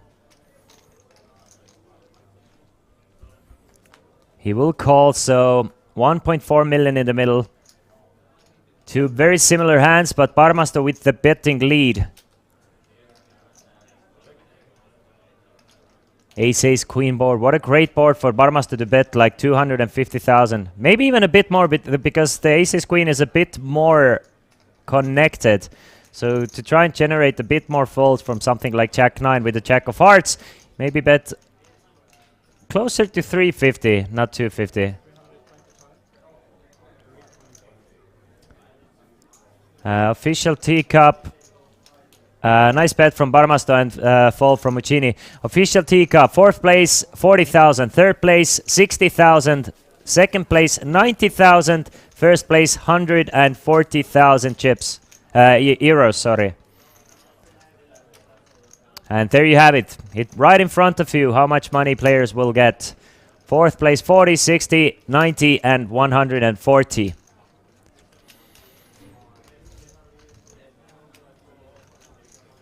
So a 20,000 money jump between 4th and 3rd. That is some really, really good amount of money. Parmasto with Jack 9. I expect him to come in with a raise here with a Jack 9 of spades. But my expectations have not been met before. But Priit Parmasto, he is a man who will never let anybody down except for me. He will let me down. That's a dagger to my heart because Priit Parmasto, you used to be so cool. What happened? Alright, doesn't want to mess with 2 3-bet, 3-bet shoving stacks, I'm guessing, so he's just gonna stay away. Raising against the chip leader's big blind and 2 players who can definitely 3-bet shove, so stays away from any issues there, being second in chips. Obviously, he has the worst of it in the sense that he can how do I say it? Being second in chips, he has the most to lose. So he should kind of play on a safer side because he's quite far ahead of those 2 guys, Vetalainen and Muccini. So Vetalainen fighting ace king of clubs, definitely not thinking about any folds here. Rather, he's thinking about how do I get my money in and who is gonna be my next victim. Plotting a plan with the ace king of clubs. 625,000 is what's in the middle, and the best course of action for him is to move all those chips in. Goes all in, will not get called by Laiho, and will not get called by Parmasto. So up to 4 million back again.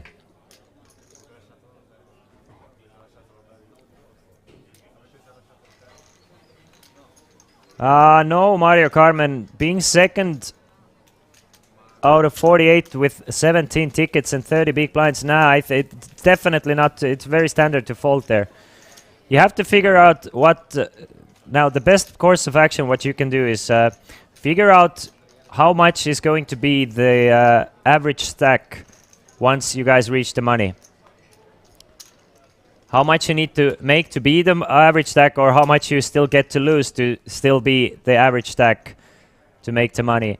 And if you can afford to fold yourself in the money, that's what you can do, because being one of the big stacks, players are gonna give you walks, as well as you can, you know, just maintain your stack every now and then if you're at that mark at the moment. So it's easy for you to maintain because no one can call. But you don't need to make any risks at this moment, because while there's still 30 players remaining, there are plenty of players who need to take risks and who are not gonna fold ace queen. If you get to that like 25 players remaining and 17 tickets, then you can actually, like, if you wish to and you need to make a move, then you can play with ace jack. But I don't think. I think it's a correct fold there with the ace jack. It's looking like you have enough chips to actually just fold yourself into the money. Maybe not just yet, but if you're gonna maintain your chip stack with 40 players left and maybe increase a little bit, then you definitely should have being second in chips.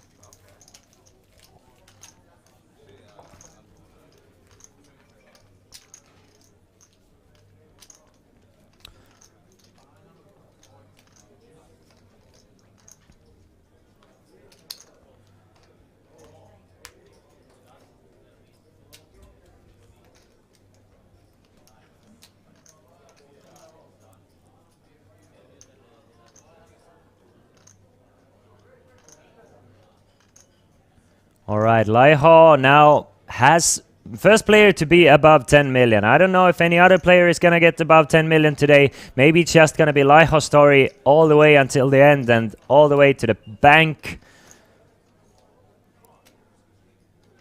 So that tells me, Carmen, that you still don't have the money to fold, or I mean the chips to fold into the money, but it's gonna be easier for it to maintain and to go after those stacks that have the most to lose.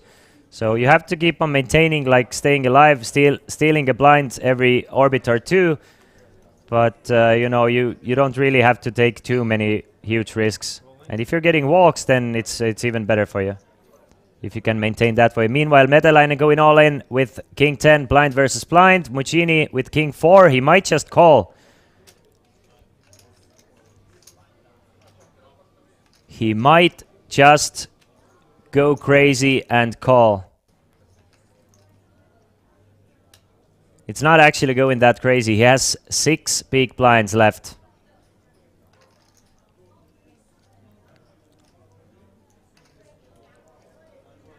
And he would be in a bad shape against Vetalainen. Is he gonna do it? Is he gonna put it in with the King 4? Or will he wait for a slightly better spot?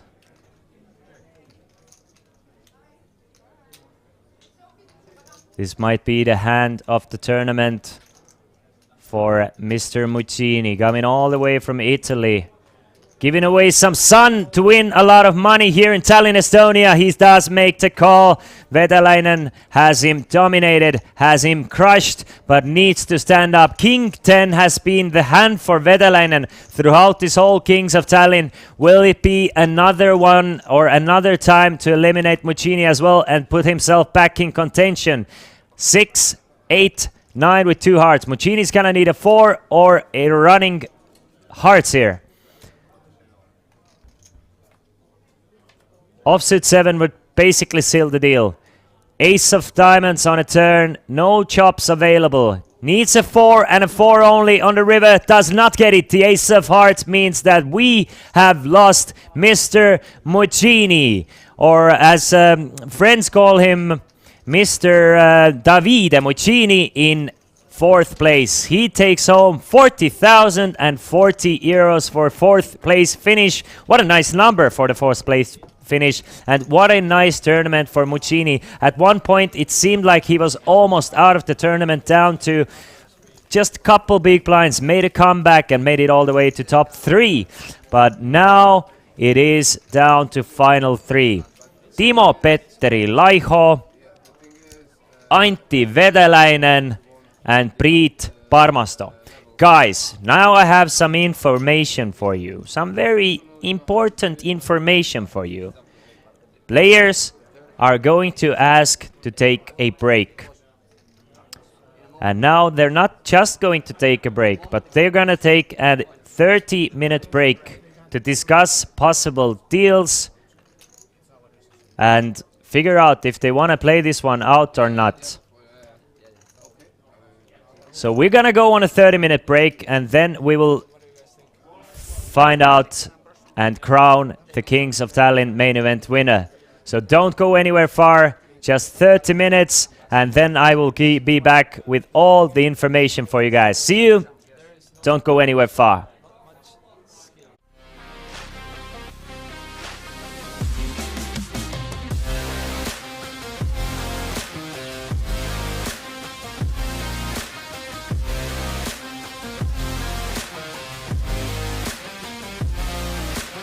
Hello and welcome to the Kings of Tallinn 2023 in beautiful Estonia.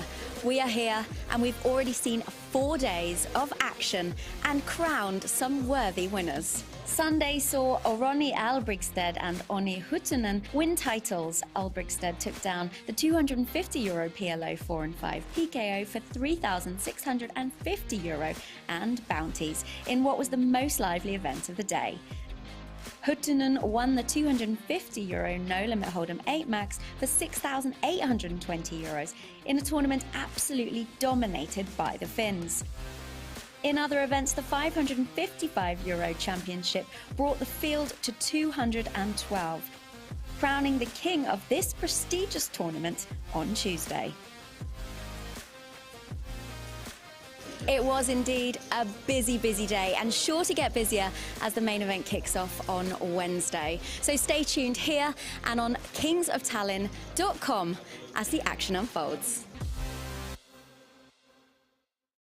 Hello, welcome back to the Kings of Tallinn 2023. I'm joined by Jason Glatzer from the live reporting team because the numbers are officially in. Give it to me. It's been an absolutely amazing event here. I'm just going to grab the microphone from you, Laura. I'm sorry. But it's been a fantastic event. Record-setting numbers. We've had 716 entries to blast away at a record. It was 674 in 2020 when there was also a 500,000 guarantee.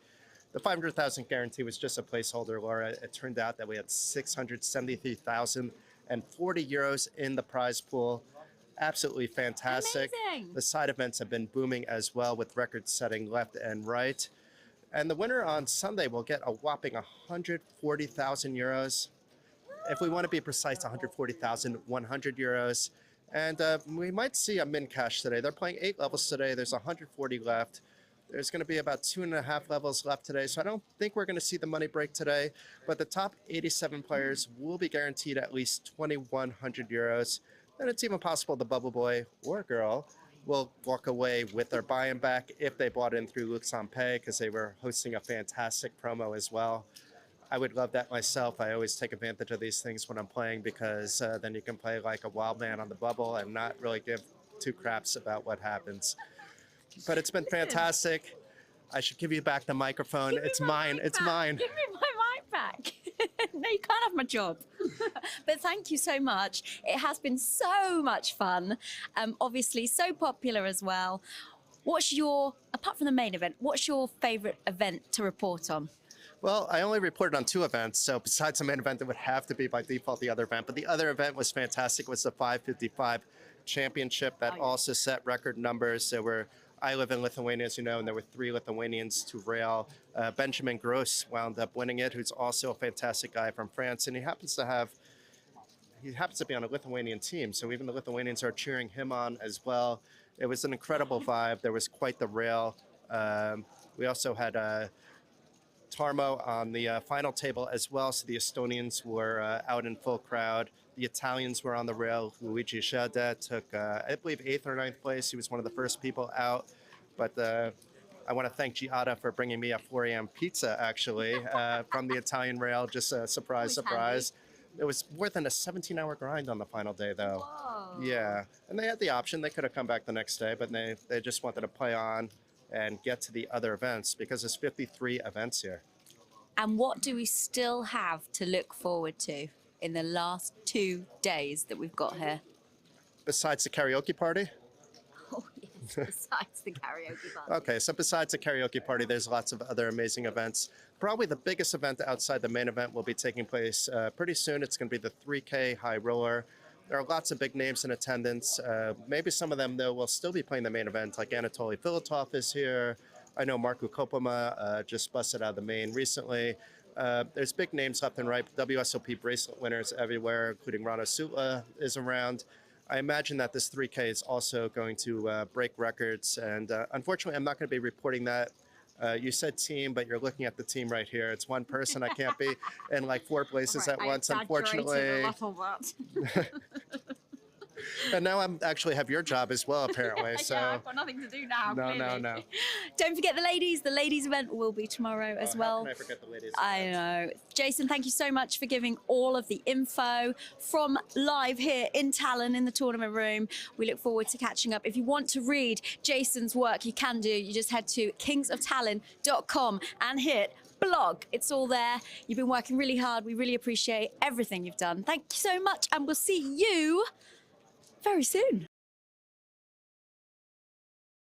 Hello, welcome back to the Kings of Tallinn 2023. I'm joined by Armin Avniki. You're from Sweden. Stockholm, Sweden, that's correct. And this is my first vacation for poker only. Okay. And I've enjoyed myself. I've been here for a week so far, and it's been an amazing trip.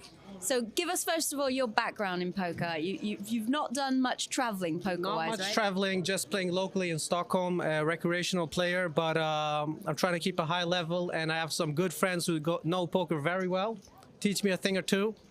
So they're giving me a fighting opportunity in this series. What's the poker scene in Sweden and Stockholm like? It's pretty decent, but it was better before COVID. After COVID, the restrictions made some changes when it comes to opening times, drinking rules, and where you get in, how you can put in the money. So the scene has gotten a little worse, but I still think it's a very good scene overall. What's your game to play? What's your specialty? 2 cards.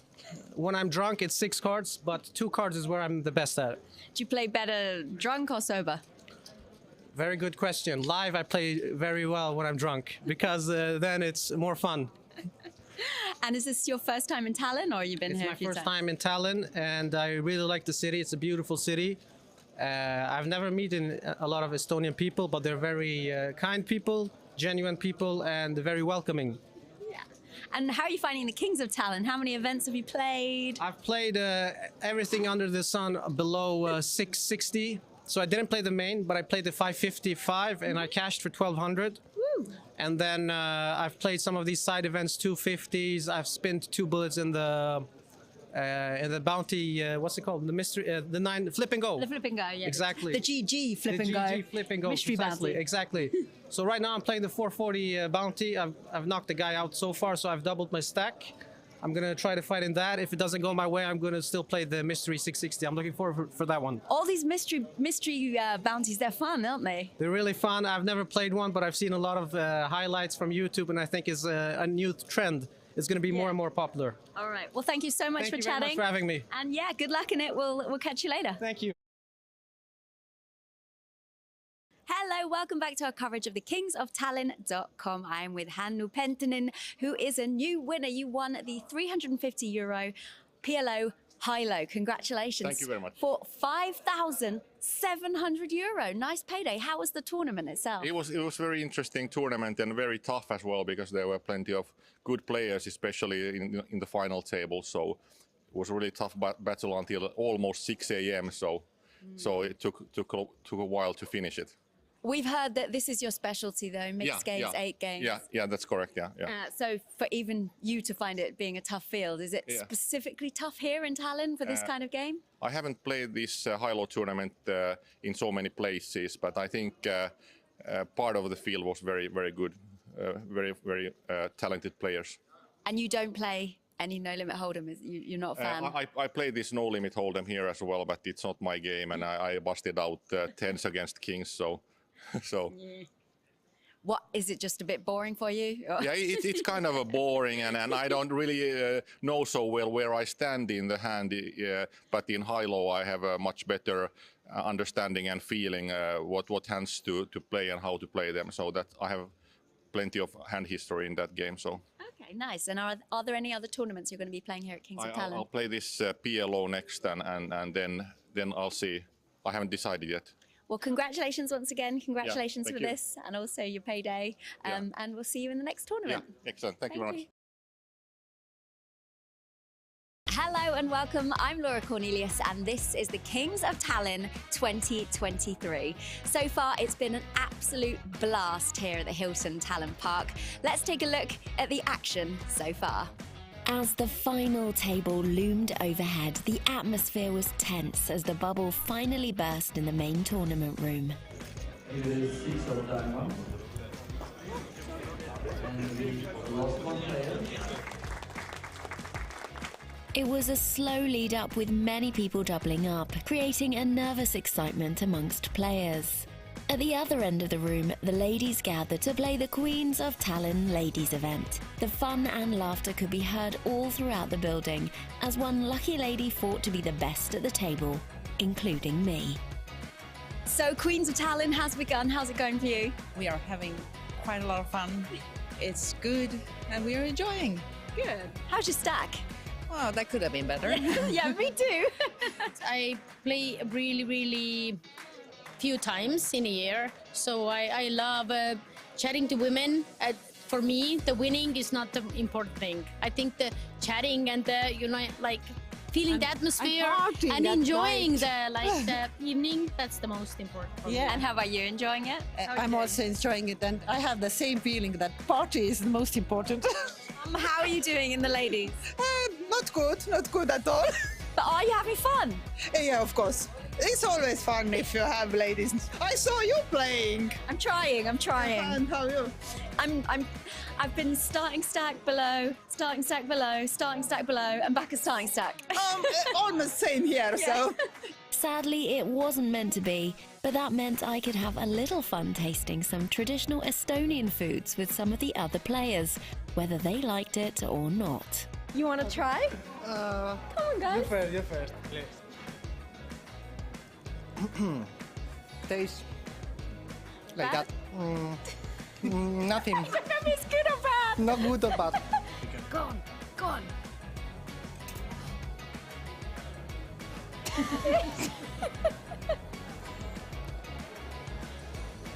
Holy shit. That is incredibly spicy. What's that, wasabi? It's just mustard. Tastes like I've been tear gassed.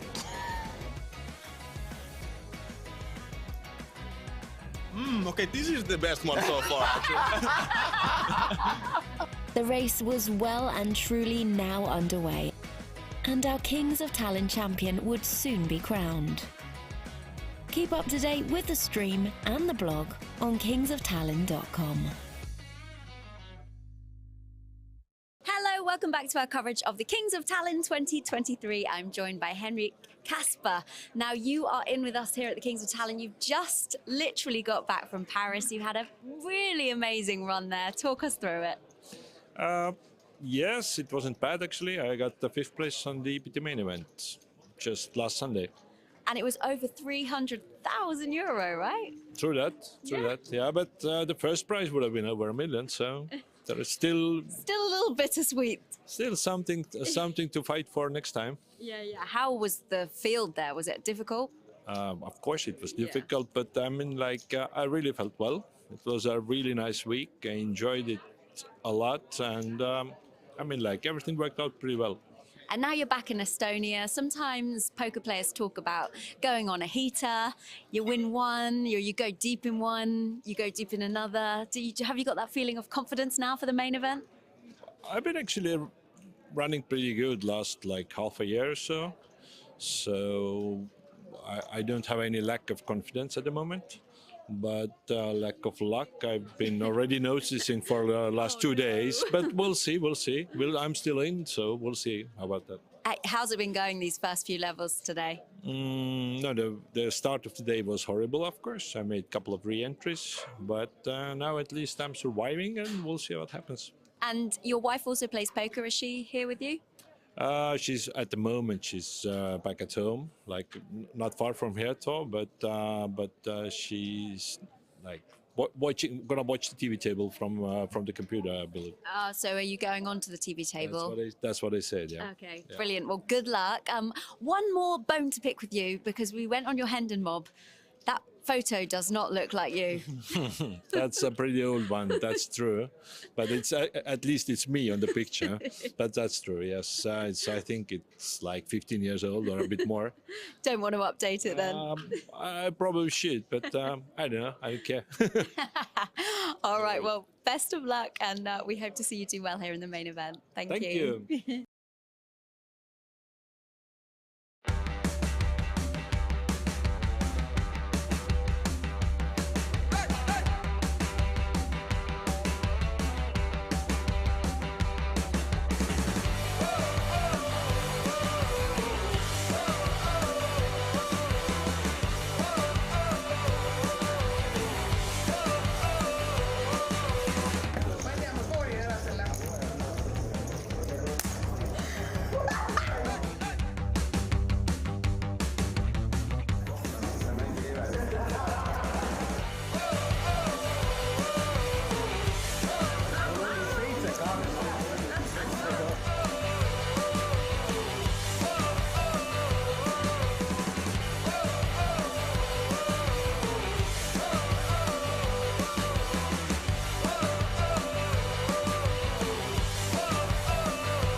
Welcome back to the Kings of Tallinn 2023. I am with a winner! A brand new king has been crowned here. Marius Morel, you have won the four-card PLO for just over 6,000 euro, right? A little bit less. Under 6,000 euro, yeah. sorry. But who's counting, Close enough.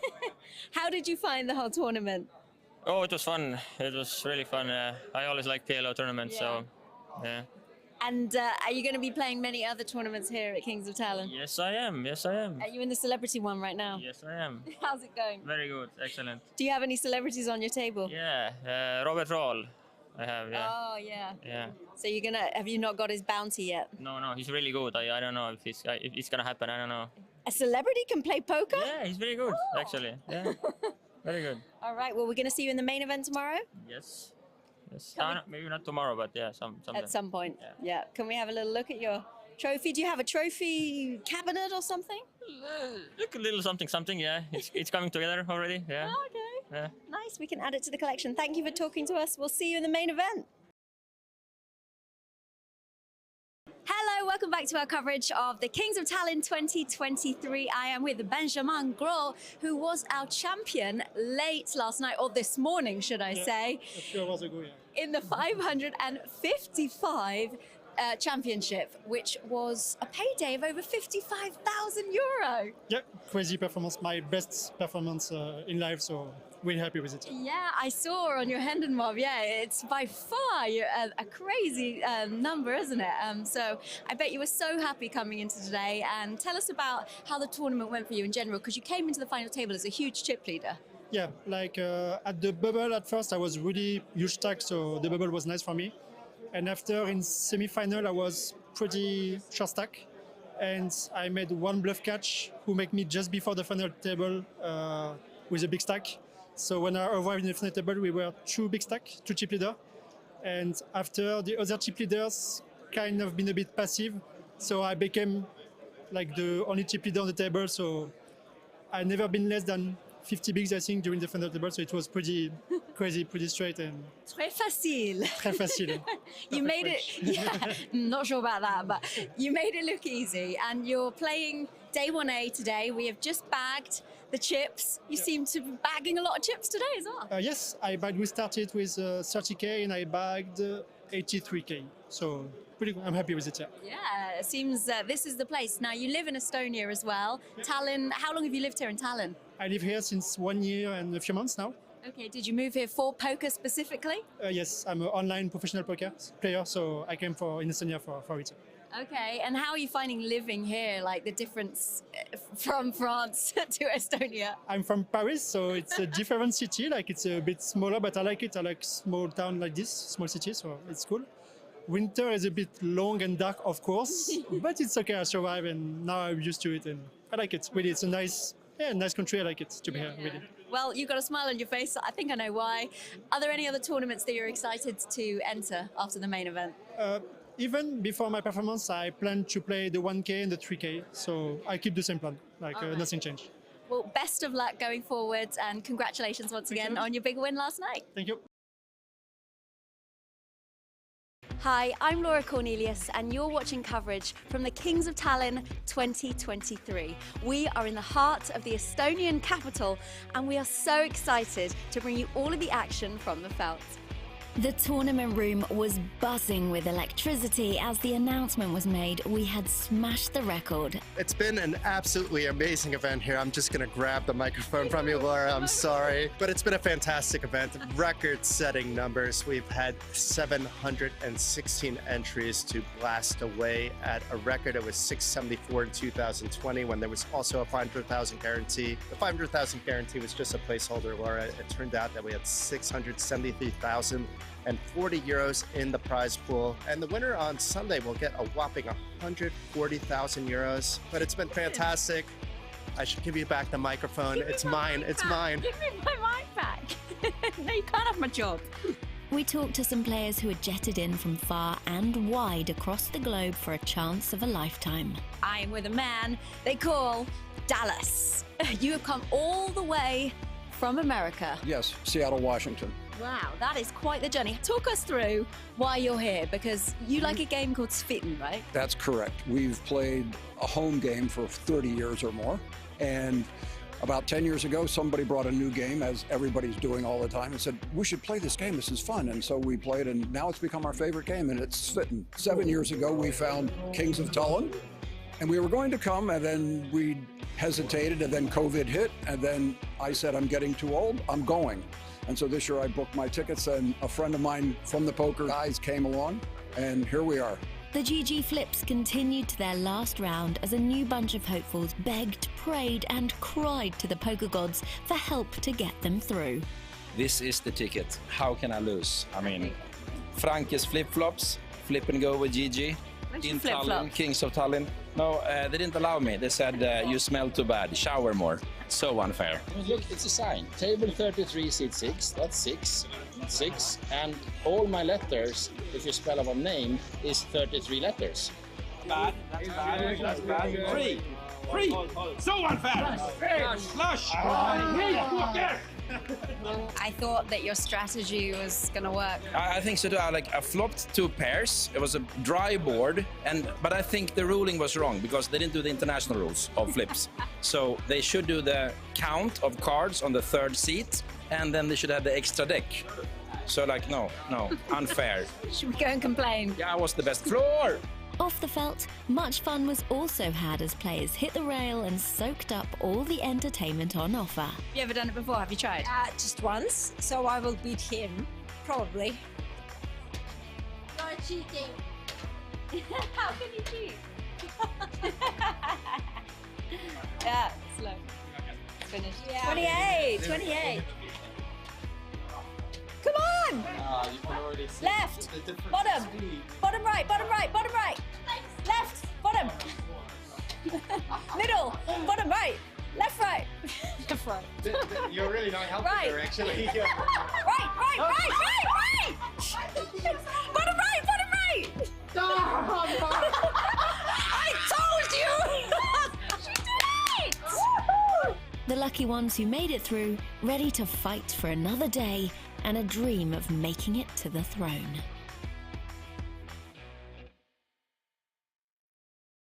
You don't want to be my friend? Was it a bad beat? Was it a really bad beat? I don't think they like me. Hello, I'm Laura Cornelius, and welcome to this snowy, beautiful capital city of Estonia for the Kings of Tallinn 2023, the largest poker venue in the Baltics. The action continued to be fast and furious as entries flooded into the main event and the record came closer to reaching. The fun of the GG Poker Flip and Goes continued as players kept lining up for a chance at the mystery bounty on their break, and the TV table live stream got underway in the Olympic Casino just one floor below the tournament rooms. Stay with us on kingsoftallinn.com to find the schedule, the blog, and of course that stream, where you can see all of the action unfold from wherever you are in the world. Hello, welcome back to our coverage of the Kings of Tallinn 2023. I'm joined by Feraldo, and he is wanting me to hurry up with this interview so he can probably go and play some more flips. That's right, we got the GG sponsored Flip and Go tournaments here, $150, no skill involved, right up my alley. Are you a Flip and Go champ? I should be, God. I mean, I feel like I'm winning like 1 in every 3, but there's 10 people each one. So. How many have you actually done now? And I mean, yeah, you're making me out to be a liar now because I've done 2 and I haven't won one yet. But I'm thinking in advance. There's still time, right? Exactly. They're fun though, aren't they? Yeah, they're incredible. Much more fun than normal poker. No, we do also love normal poker. Talk us through the main event. You're on your second bullet? No, first. Oh, I thought I saw you buying it again. No, I just went to the bathroom. Oh, right. I'm not allowed anymore, Laura, no? No, not allowed to go to the toilet. No, I instantly doubled up to 60,000, then I slowly gave it away like a Scottish Bernie Sanders, and now I'm back to about starting stack.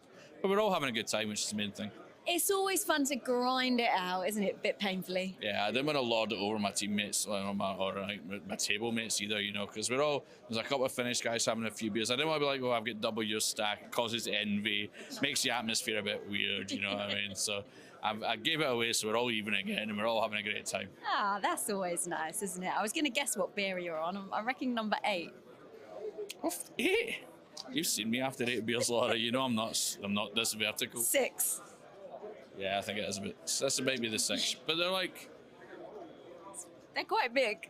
Yeah, I was going to say they're smaller, but they are actually quite big. Yeah, that's true. Yeah. The same way, like they're this size, which in my, well, if you ask my missus, that size is about 10 inches, so should be fine. Right, let's talk about Tallinn because you won the Summer Showdown. That's right. 3 years ago. Yes, it was during COVID. We were locked in the house for 6 months, and we all looked around and we discovered that Tallinn and Estonia had managed COVID so well that they'd reopened. So we were like, well, we're going to bring our diseased bodies over. But we passed, we all done it. Everything was above board. We came across and everything was open. It was amazing. And I fell in love with the place. So every time I get a moment to come back, I do. And here I am. You're back, yeah. It's nice to see you here. Exactly. It's a bit colder this time though, right? Yeah, no, to be fair, Tallinn in my head's always sunny because I've only ever been in the summer. I didn't really click that winter would mean it's snowing, which is not one of the brighter things I've ever done, but it's all right. It's not snowing in the pub, is it? We're going to make up for it at the karaoke, right? Oh, yes. The famous last night karaoke is where I get to frighten the residents of Tallinn with many renditions of very popular songs. 10 out of 10 for effort, 1 out of 10 for execution. That is the combination you're looking for in karaoke, if you ask me. I can't wait to see it. One last question. You're obviously a Triple Crown winner, massive achievement. Do you feel like you've got anything left to conquer anymore? Oh, absolutely. The karaoke, we just talked about it. What are you talking about? No, I mean, what? Like, poker, there's a lot of very short-term luck in poker. So I've got a lot more to do, which includes buying a lot of expensive stuff. So that's plan A. But plan B is definitely, I need to go EPT, WPT, WSOP, Tallinn karaoke champion. That's the Grand Slam. Okay, right, you've said it. We're going to do it. Let's make it happen. See you on Sunday for the evidence. Hello, welcome back to the Kings of Tallinn 2023. I'm joined by Ronnie Albregtsson. How are you doing, sir? Just fine. Yeah? How's all the events going? You're not in the main still, I presume? No, I'm not in the main. I've had some bad runouts in some tournaments, but actually won one tournament, so I'm satisfied. Yeah. Okay. Yeah. We know you picked up one right at the start, wasn't it? It was the PLO Progressive Bounty. Yeah, it was the 4-5 PLO Progressive Bounty. So I got like 3,650 euros in the prize pool for the first place, and I picked up over 4,000 euros in the bounties. Oh, that is a nice payday. Yeah, it was my first win here. I won team event twice, but this was the first single win. Okay, So- and it was a very lively event from what I could see. Yes, it was push all in. It was super nice. So, but I was the aggressor on the table, but I didn't go for the small bounties. I only looked out for the big bounties so I can take him. So I took him at the right time, though. I was got going to lucky. say, for a game like this, you've got to be aggressive, I think, haven't you? Yeah, you have to be aggressive just to come to the final table. But when you're on the final table, you got a little bit more control of the other players. So then you can see, okay, I always keep count what they actually have. So I know if, okay, do I have more or less? So Well, it seemed to do you well. Yeah. How's the team points going? Can you explain to anyone that doesn't know? So anyone that comes here can have a team. yeah, everybody. It's like you can register a team, 4 players, and the last possibility is until day 1B of the main event, you can register a team. And then your team gets 1 point each tournament to play. If they come to the money, they also get points. It's like the price you get divided on the buy-in. That's your points. But it's quite a nice prize at the end. Yes, I heard rumor that this is going to be the biggest team event prize, and I know it was like 24,000 euros in February 2020. So I think I'm certain it's over 20,000 for the winning team. So, So we're not quite up there. We were number 1, and there are some miscalculations, so they had to figure out. But we're about top 3, I think. So who's on your team? My team is Sondre Stormyr from Norway, Espen Sandvik, and Edgar Bedzek. Oh, okay. So from Riga. Your wife's not on your team? No, my wife is on a different team. Oh, they are, yeah. Solo. Their team is Queens of everything. Oh yeah. Oh, that one. Yeah. I've heard about these. Yeah. So they're on Bedzek, my wife Evie Albrechtsen, and Crystal Haller, and Caitlin Moore are on that team. Yeah. So I've got to root for the girls. Sorry, Ronnie. Yeah, you have to do that. So, and also my wife got a birthday today, so Oh, is she able to play the ladies' event today? maybe, she don't know, hopefully. So she got second place twice in the ladies there, so. Oh, okay. So she's going to be tough competition to beat. Yeah, it's the worst player I play against. She reads me like an open book, so it's difficult. You know each other too well, probably. Yeah. So I have to find out something new every time just to have a chance. Well, thank you so much for chatting with us. Good luck in everything else and the team event. We'll see you very, very soon. Yeah, Thank we'll you. see. Maybe we'll have to see the OFC first. Yeah. Hello and welcome to the capital of Estonia for the largest poker tournament in the north, the Kings of Tallinn 2023. The Kings of Tallinn has not disappointed so far, with the action fast and furious. The main event got well underway, with GG Poker Flip and Goes taking centre stage on every break, as players gathered to get involved in the fun, hoping for a chance to win a seat to the mystery bounty. Split.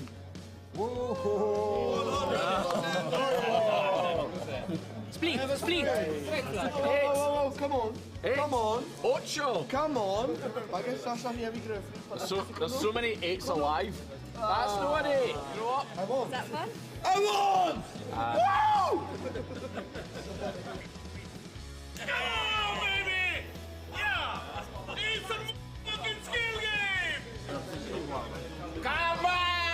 10-7. Did you have fun? Yeah, that was fun. That was fun. Talk us And I through. can win because that's all about the luck. How many buy-ins have you had for this? This was first. First one, and you're in. Good luck. Hang on, wait. Open it straight first. No 3 of clubs, no 9. No 3 of clubs. Got the 3 of clubs, you Yes! I am victorious! You can come here, Chris Jericho, but you won't feel the pythons in my arms. How do you feel about dealing the best hand in history? Laughter and fun could be heard all throughout the Tallinn Park Hilton as players tried their luck in different poker variants. Some tried to hold on tight to finish day 1A, and others just had some giggles from the sidelines. Kohta ollaan rahalla. Raha tulee jokaista puolesta. Jumala auta. To follow the action as we go deeper, keep your cursor locked to kingsoftallinn.com.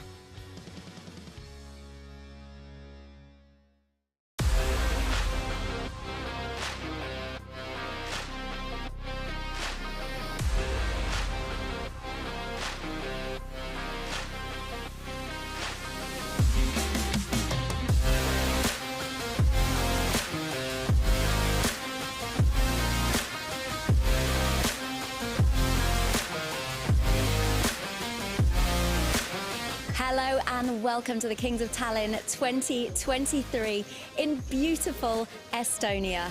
We are here and we've already seen 4 days of action and crowned some worthy winners. Sunday saw Oroni Albrigtsted and Oni Huttunen win titles. Albrigtsted took down the €250 PLO 4 and 5 PKO for €3,650 and bounties in what was the most lively event of the day.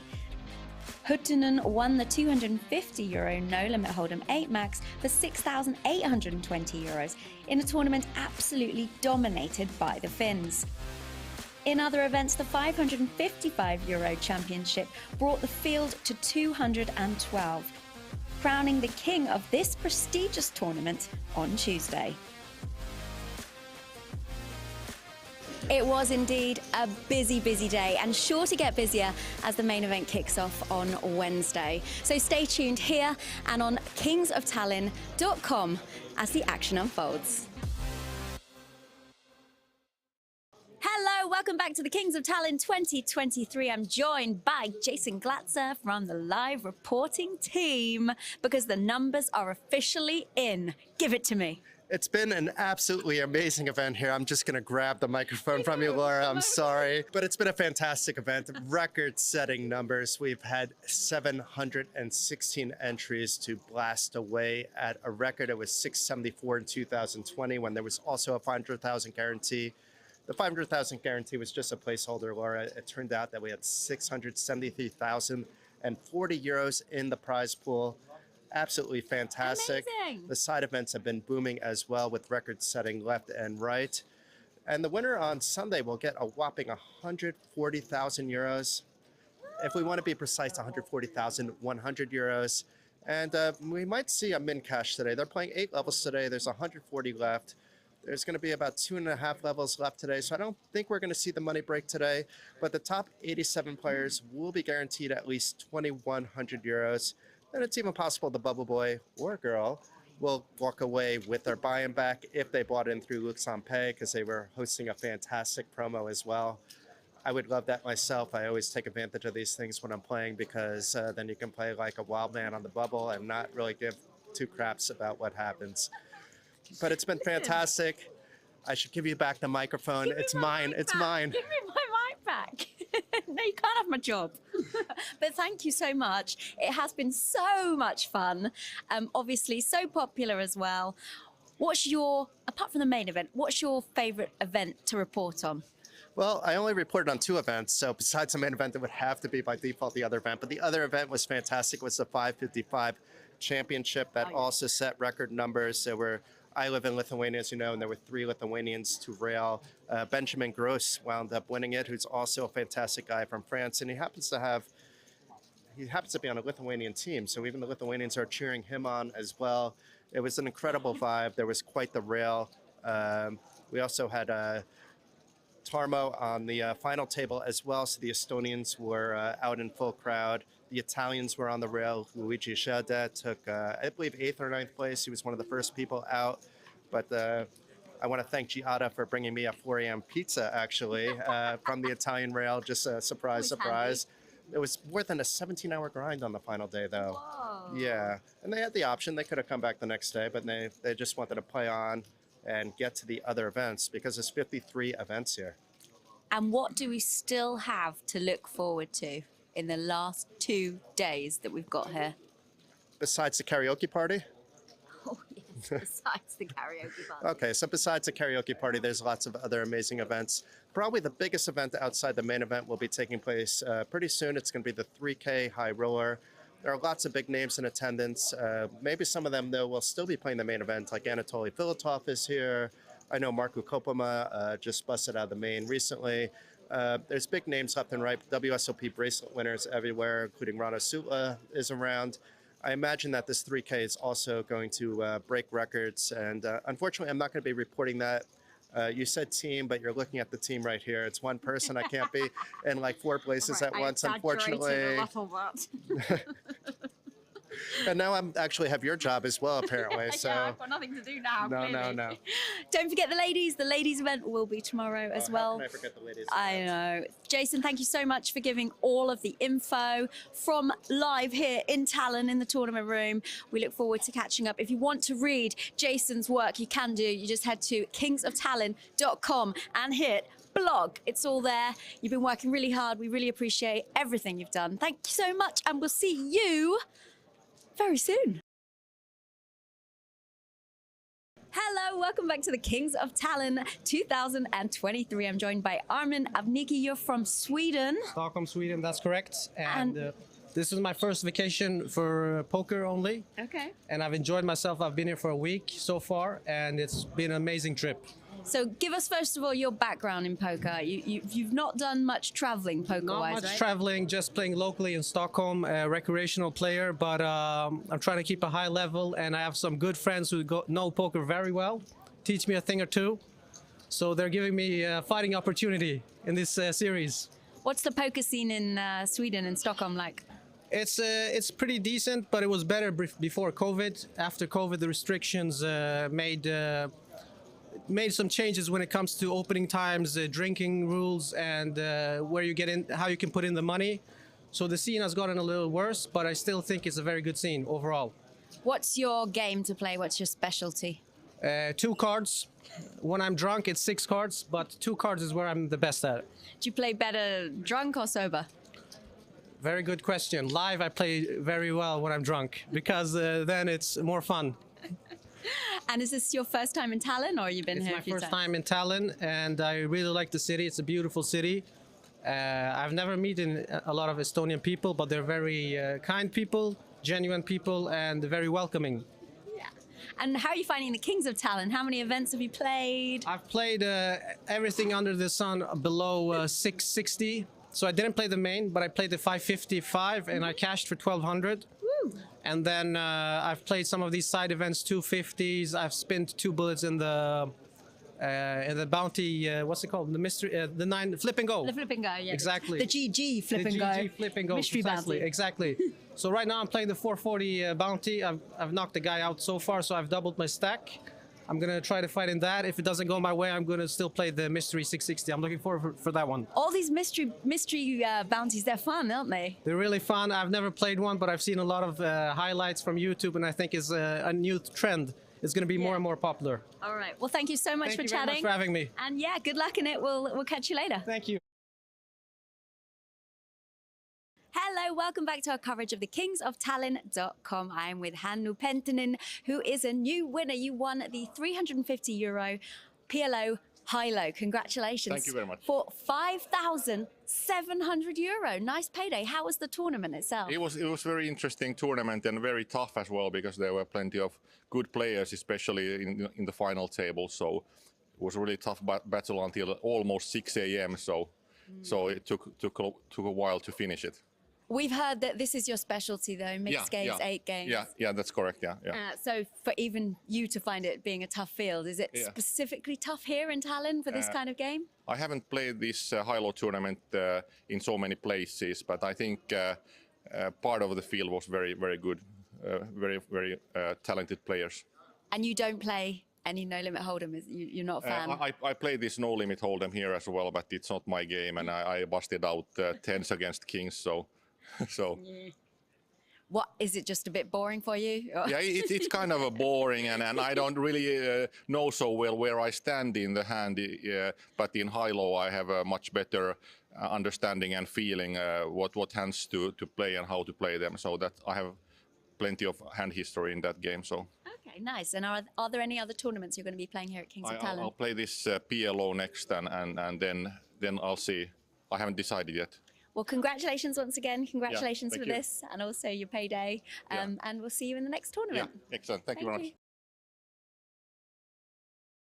Hello and welcome. I'm Laura Cornelius and this is the Kings of Tallinn 2023. So far, it's been an absolute blast here at the Hilton Tallinn Park. Let's take a look at the action so far. As the final table loomed overhead, the atmosphere was tense as the bubble finally burst in the main tournament room. It is Kings of Tallinn. And we lost one player. It was a slow lead up with many people doubling up, creating a nervous excitement amongst players. At the other end of the room, the ladies gathered to play the Queens of Tallinn ladies event. The fun and laughter could be heard all throughout the building as one lucky lady fought to be the best at the table, including me. So Queens of Tallinn has begun. How's it going for you? We are having quite a lot of fun. It's good and we are enjoying. Good. How's your stack? Oh, that could have been better. Yeah, me too. I play really few times in a year, so I love chatting to women.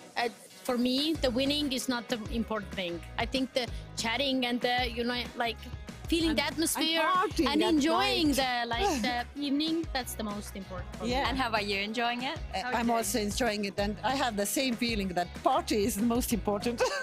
How are you doing in the ladies? Not good at all. But are you having fun? Yeah, of course. It's always fun if you have ladies. I saw you playing. I'm trying. And how are you? I've been starting stack below, starting stack below, starting stack below, and back at starting stack. Almost same here, so. Sadly, it wasn't meant to be, but that meant I could have a little fun tasting some traditional Estonian foods with some of the other players, whether they liked it or not. You want to try? Come on, guys. You first, please. Tastes like that. Nothing. I don't know if it's good or bad. Not good or bad. Go on.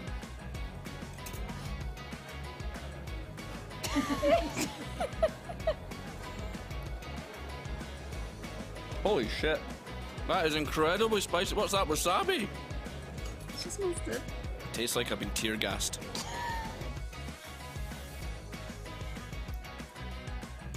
Okay, this is the best one so far, actually.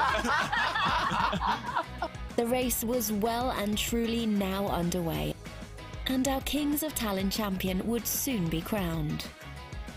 Keep up to date with the stream and the blog on kingsoftallinn.com. Hello, welcome back to our coverage of the Kings of Tallinn 2023. I'm joined by Henrik Kasper. Now, you are in with us here at the Kings of Tallinn. You've just literally got back from Paris. You had a really amazing run there. Talk us through it.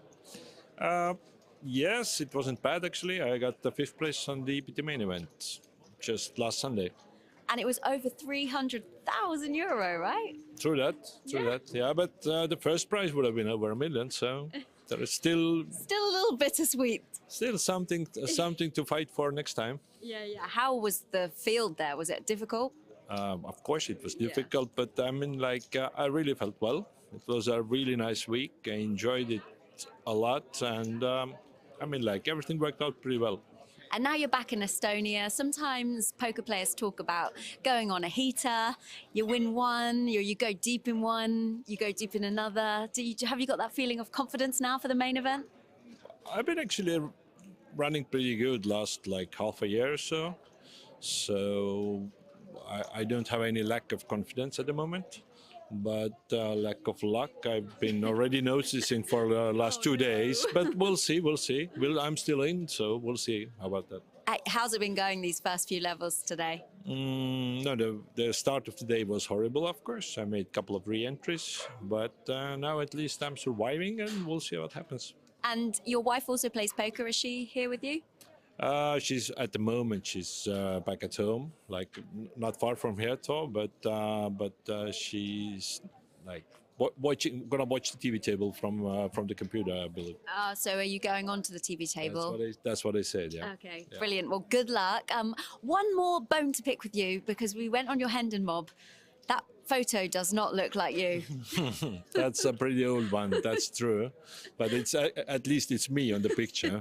But that's true. Yes, I think it's like 15 years old or a bit more. Don't want to update it then. I probably should, but I don't know. I don't care. All right. Well, best of luck, and we hope to see you do well here in the main event. Thank you.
Welcome back to the Kings of Tallinn 2023. I am with a winner! A brand new king has been crowned here. Marius Morel, you have won the four-card PLO for just over 6,000 euro, right? A little bit less. Under 6,000 euro, sorry. But who's counting, Close enough. How did you find the whole tournament? Oh, it was fun. It was really fun. I always like PLO tournaments, so yeah. And are you going to be playing many other tournaments here at Kings of Tallinn? Yes, I am. Yes, I am. Are you in the celebrity one right now? Yes, I am. How's it going? Very good. Excellent. Do you have any celebrities on your table? Yeah, Robert Roll. I have, yeah. Oh, yeah. Yeah. So have you not got his bounty yet? No, he's really good. I don't know if it's going to happen. I don't know. A celebrity can play poker? Yeah, he's very good, actually. Yeah. Very good. All right. Well, we're going to see you in the main event tomorrow? Yes.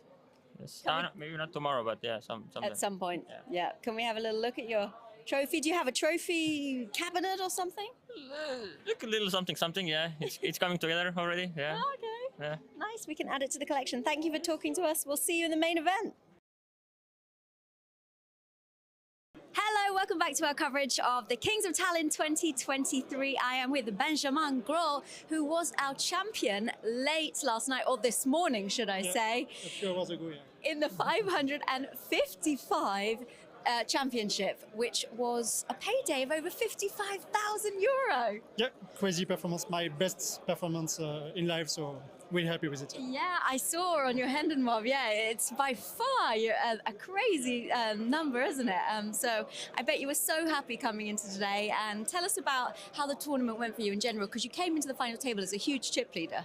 Yeah, like at the bubble at first I was really huge stack, so the bubble was nice for me. And after in semi-final I was pretty short stack, and I made one bluff catch who made me just before the final table with a big stack.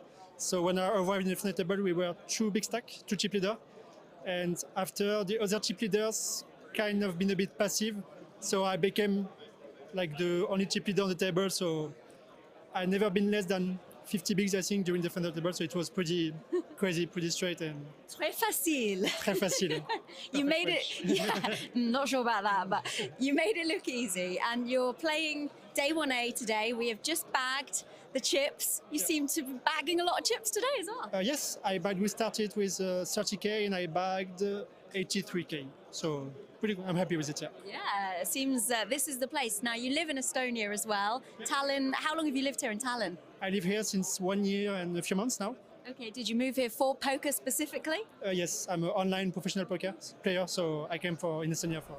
What up, ladies and gentlemen? What up, what up, what up, what up? We are back here at Kings of Tallinn main event with final 3 players. I have some news for you. The players have made a deal, but there is still so much money to play it for. So much money to play it for. As a matter of fact, they're still playing for more money than, for example, 8th place in this tournament got.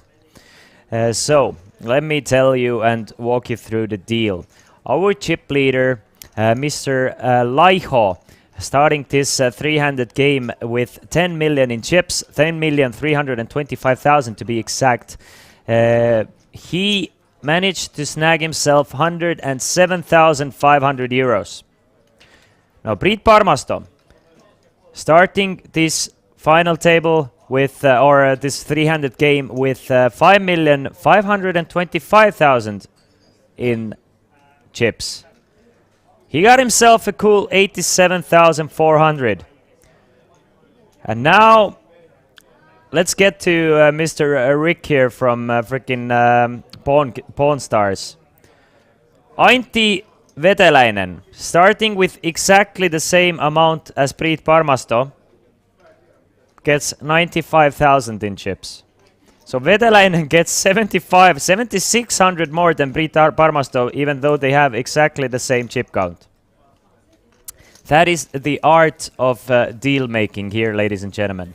There is still 15,000 euros that they are playing for, as well as the trophy. Lage, the deal making is basically up for players. Whatever they communicate and what they ask for, and other players are willing to give, that's exactly the deal that they're going to make. So I'm guessing Veteläinen was saying that unless you guys give me 7.4k more than Priit, I will not make a deal, and we're gonna play for it all. So since it seems like both Priit and Timo were willing to, or looking forward to make the deal, they were willing to give away a little bit of their profits for Veteläinen. So Veteläinen just absolutely dominated this final table and absolutely crushed this deal-making process, snagging himself an extra 7.5k by just being an aggressive deal maker. Awesome. Anyway, we're playing for 15,000 here, as well as the trophy. He's the man, and don't give up just like that. So, however it is, however it ends, one of the biggest winners, obviously, whoever ends up winning this tournament is going to be the biggest winner, taking the trophy, being named King of Tallinn, and, you know, the extra 15k. But Veteläinen has already stepped a big step by making a good deal here. So, not too shabby. Let me check real quick.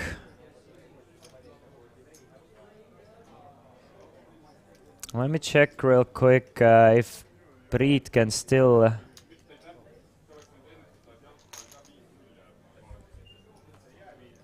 if Priit still wins this tournament, I think Lahio is still going to make a bit more money. Anyway, let's watch some poker, shall we not? It's 125,250 k big blinds and 125,000 small blind, 250k big blind, and 250,000 big blind ante as well.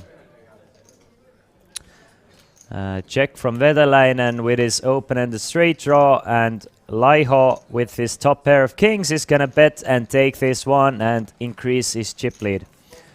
So value raise, they made the deal. It's let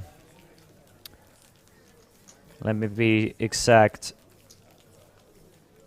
102,500 for Lahio, 90,000 for Veteläinen, and 82,400 for Priit.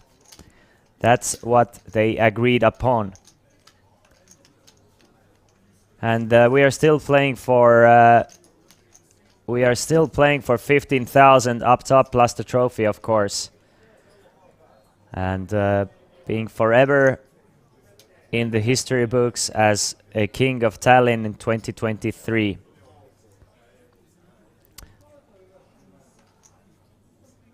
It was an ICM job, and not Priit asked, it's Vetelainen who asked for more. I think it was Petteri Laiho who gave up from his equity share.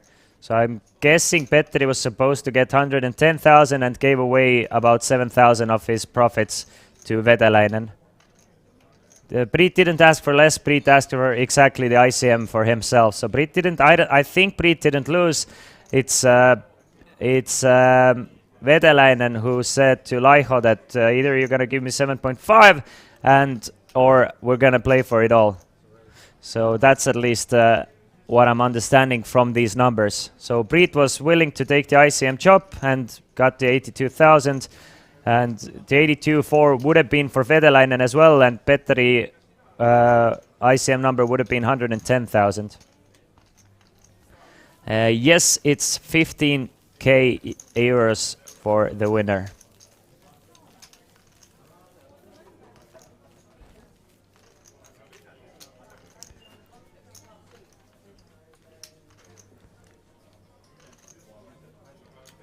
So I mean, it's still so much money. I'm sure 15,000 for the winner is more than most of us watching have won in a single tournament this past poker year. I'm sure many of you have won more, but most of us watching have not won 15k in the past year. On top of that 80,000+ they have all guaranteed. I mean, one player has already guaranteed himself more than 100,000.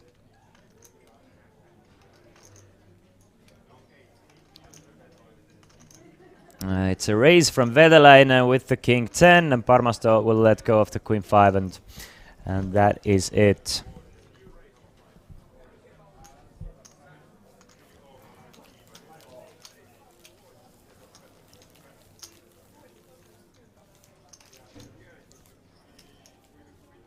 So let's see if after making the deal, we're still like decently deep stack. Let's see if those guys like open up a little bit, you know, gamble a bit more. The pressure is off their shoulders. Obviously, there's still a lot of money to play for, but maybe they're more willing to, you know, take a few more risks and open the play up. We'll see. It's Laiho actually increasing his chip stack all the way to 11 million. Since the beginning of 300 play. Parmasto in tight second place with 6 million and 10-7 of diamonds for him. He's gonna limp in from the small blind, trying to see the flop, and Vetelainen has an option to check behind.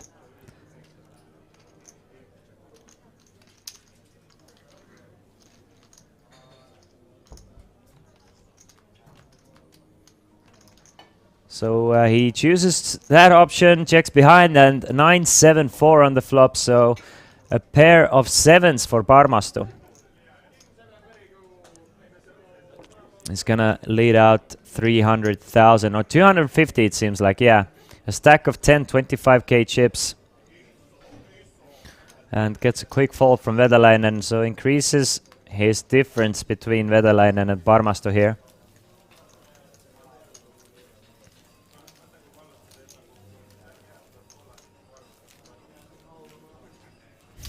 Thank you, Pergelele, for explaining.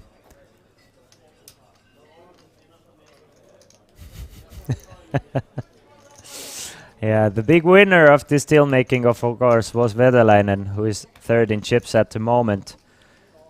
But honestly, I was thinking, when they were talking about making a deal, I was thinking to myself, if I'm Vetelainen, I actually wrote it down as well, for our team, that while they were making a deal, I thought that if I'm Vetelainen, I'm gonna ask for at least 5k extra, or else I'm not gonna make a deal. So Vetelainen actually asking for 7.5k extra.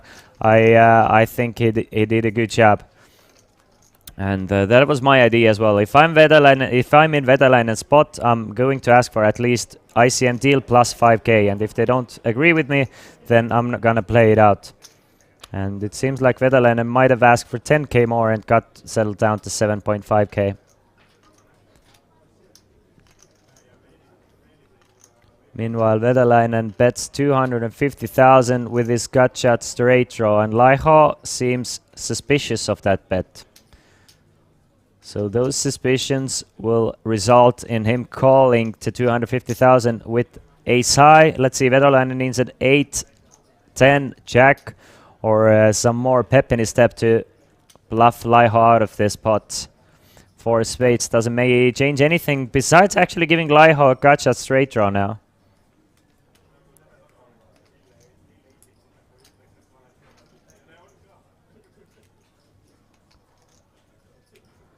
Will Vetalainen continue against Laiho here? Yes, he will. Here's another bet of close to a pot size bet here. Goes for a large sizing, really pressuring Laiho with a 1 million chip bet, and Laiho is gonna instantly give up his ace high, even though he did turn a gut shot straight draw, and now Vetalainen back up to 5 million.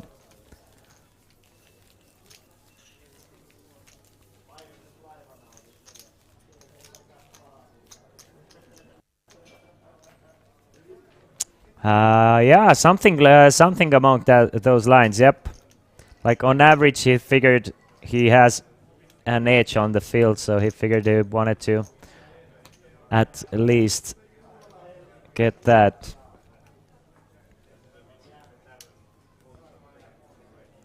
Vetalainen now with 6-3 of hearts. And he's gonna raise it up. No, he's not. He's gonna fold it from the button. But Laiho with King 10, actually a very 300. Any ace is a decently strong hand, obviously. But King 10, all the 10 plus picture cards, they are pretty damn strong in a short-handed poker game. So he's gonna open it up, and right as I say that King 10 is pretty damn strong, it's Priit Parmasto actually getting ace king off, and that is an absolute monster of a hand. That is an absolute monster of a hand, even in a full ring 10-handed game. So if we're talking about 3-handed game, that is something you're looking really forward to pile chips in. Parmasto is wondering how much should he 3-bet.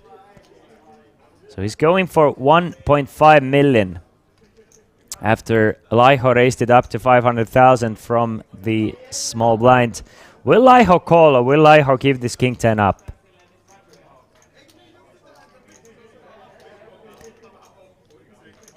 It seems like he's contemplating at least a call. His body language to me is telling that. For a while it told me that he's gonna end up calling, but now I'm thinking that he's gonna end up folding. At first he definitely, first instinct for him was to call, but now it's going to, yeah, talked himself into a fold. And what a great fold from Laiho here with the King 10. Gets away from trouble. And Parmasto now has closed the gap a little bit. Parmasto up to 7 million in chips. Obviously, with the blinds being so big, any like 3-bet pot will ship the tides quite a bit.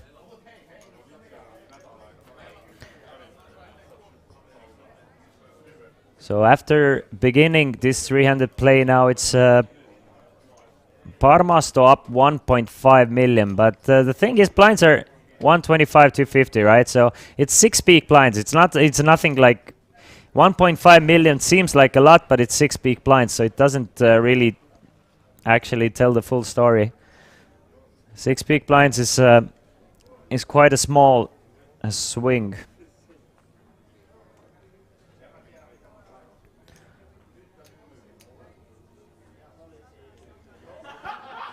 Queen 4 is going to try and see the flop from the small blind. Vetalainen with the 6-4.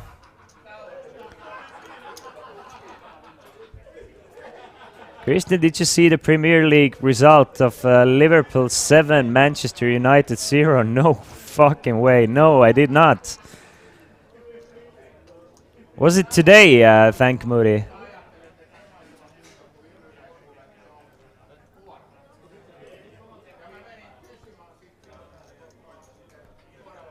Is Manchester United this bad at the moment, or is just Liverpool this good, or was it just a very unfortunate game for Man U and a very fortunate game for Liverpool? Are they like definitely way better than Man U at the moment? 7-0 is like, I mean, obviously it's a result that shouldn't happen even if you're playing against a lower tier team, but I'm wondering if Manchester United is totally in the rut. Both Liverpool pretty damn good and Man U pretty bad these days. Yeah, I haven't watched Premier League for a long time. Like I've seen the results, and whenever my friends who are really into Premier League to talk about it, I remember. But that's what like my understanding of it is that Man U has been pretty damn bad for the past few seasons at least.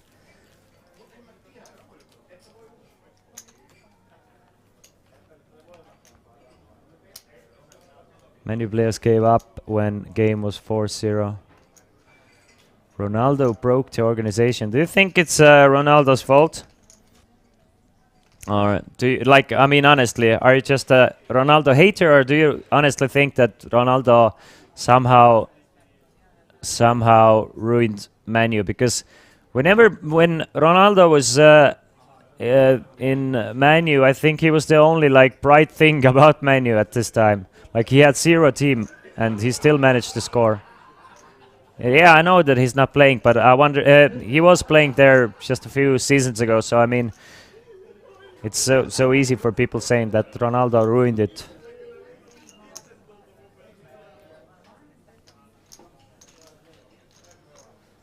Meanwhile, Brit Parmastov wins another pot.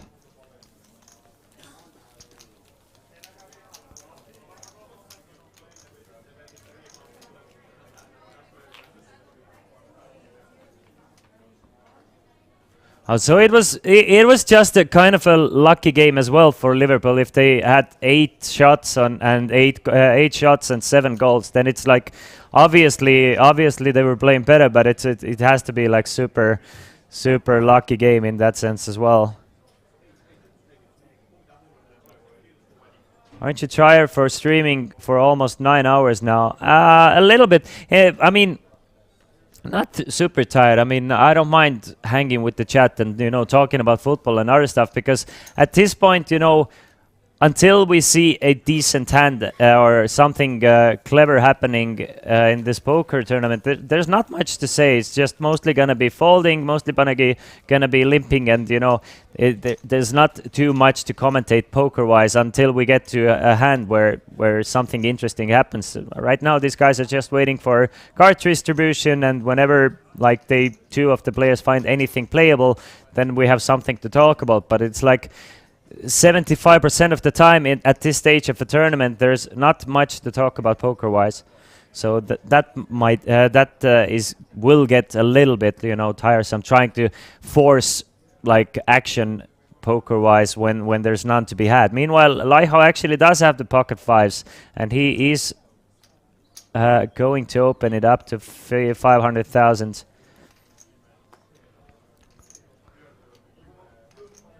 But yeah, it's been has it been really 9 hours? Almost 9 hours today, and 12 hours yesterday, and 9 hours in between. So it's been 21 hours of poker commentary and watching poker, of course, and 9 hours in between. That's pretty crazy. 21 hours in the past 30 hours.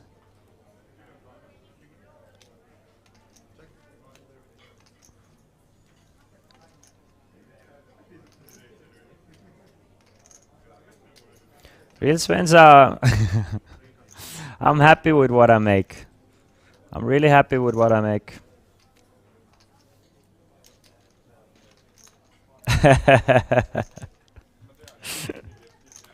Meanwhile, it's a set of fives for Laiho, but unfortunately for him, nothing for his opponent, so he's gonna give it up.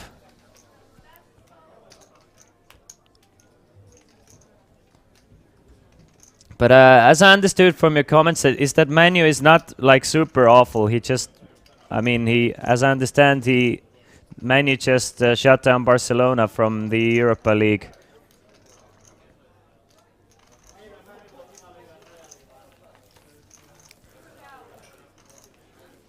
Official teacup. I'm sure that somebody knows. I honestly don't know, don't care, and haven't known, haven't cared. I think it's like close to 30%, but not my issue. Hasn't been my issue ever in my life.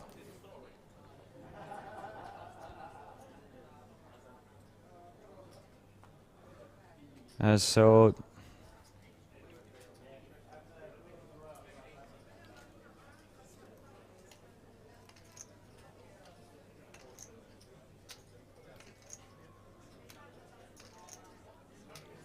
that might be correct, that average salary is about 1,700 euros. Again, that seems like a right number. Somewhere around that number. It's easy to Google. I'm sure it's like super easy to Google.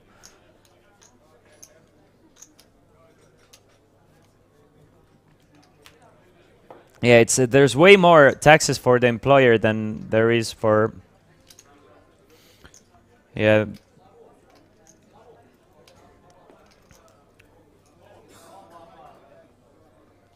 This is why I've always said, and I'll go with my word, is that it's super important to know a great accountant in Estonia and in the world in general. I think it's one of the best connections you can have is to be friends, or at least be friendly with a great accountant. If you're an active person in Estonia, it just saves you a lot of time, trouble, money.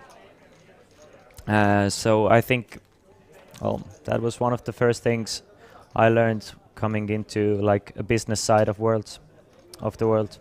Laiho flops a pair of kings, and Parmasto with pair of threes. I don't see Parmasto continuing here all that often, unless he wants to, for some reason, turn his threes into a bluff.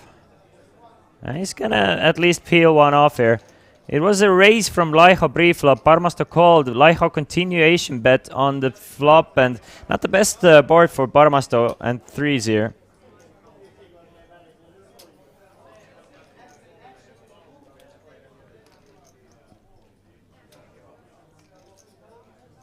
Manu has been decent this season, and Liverpool underperforming. To know what happened at this game, though.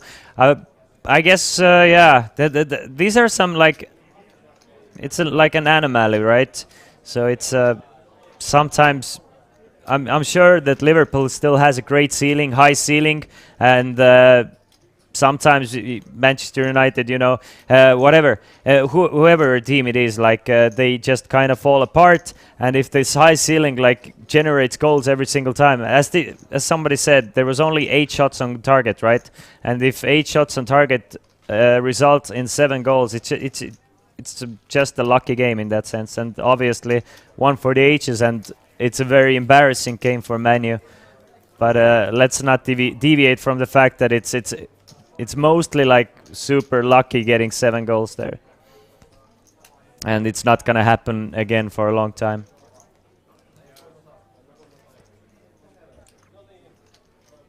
I have a plan to move my paper to Estonia in 10 years. I plan to be an entrepreneur, and it's not profitable in Finland.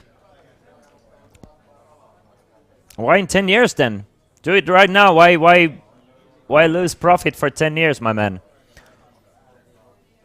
Start as soon as possible. If something is not profitable, there's no point of doing that unless you see the potential of the profit. If you see the potential, in Estonia, then you should move to Estonia, or like move your business to Estonia faster. If you see a potential in Finland, then obviously you can operate without profit for a while. I mean, most businesses operate without a profit for a long time, right? But it's not about making profit at first. I mean, obviously there are businesses that need to make profit since the beginning, but for a lot of businesses and startups, the profit is not the most important thing for a long time.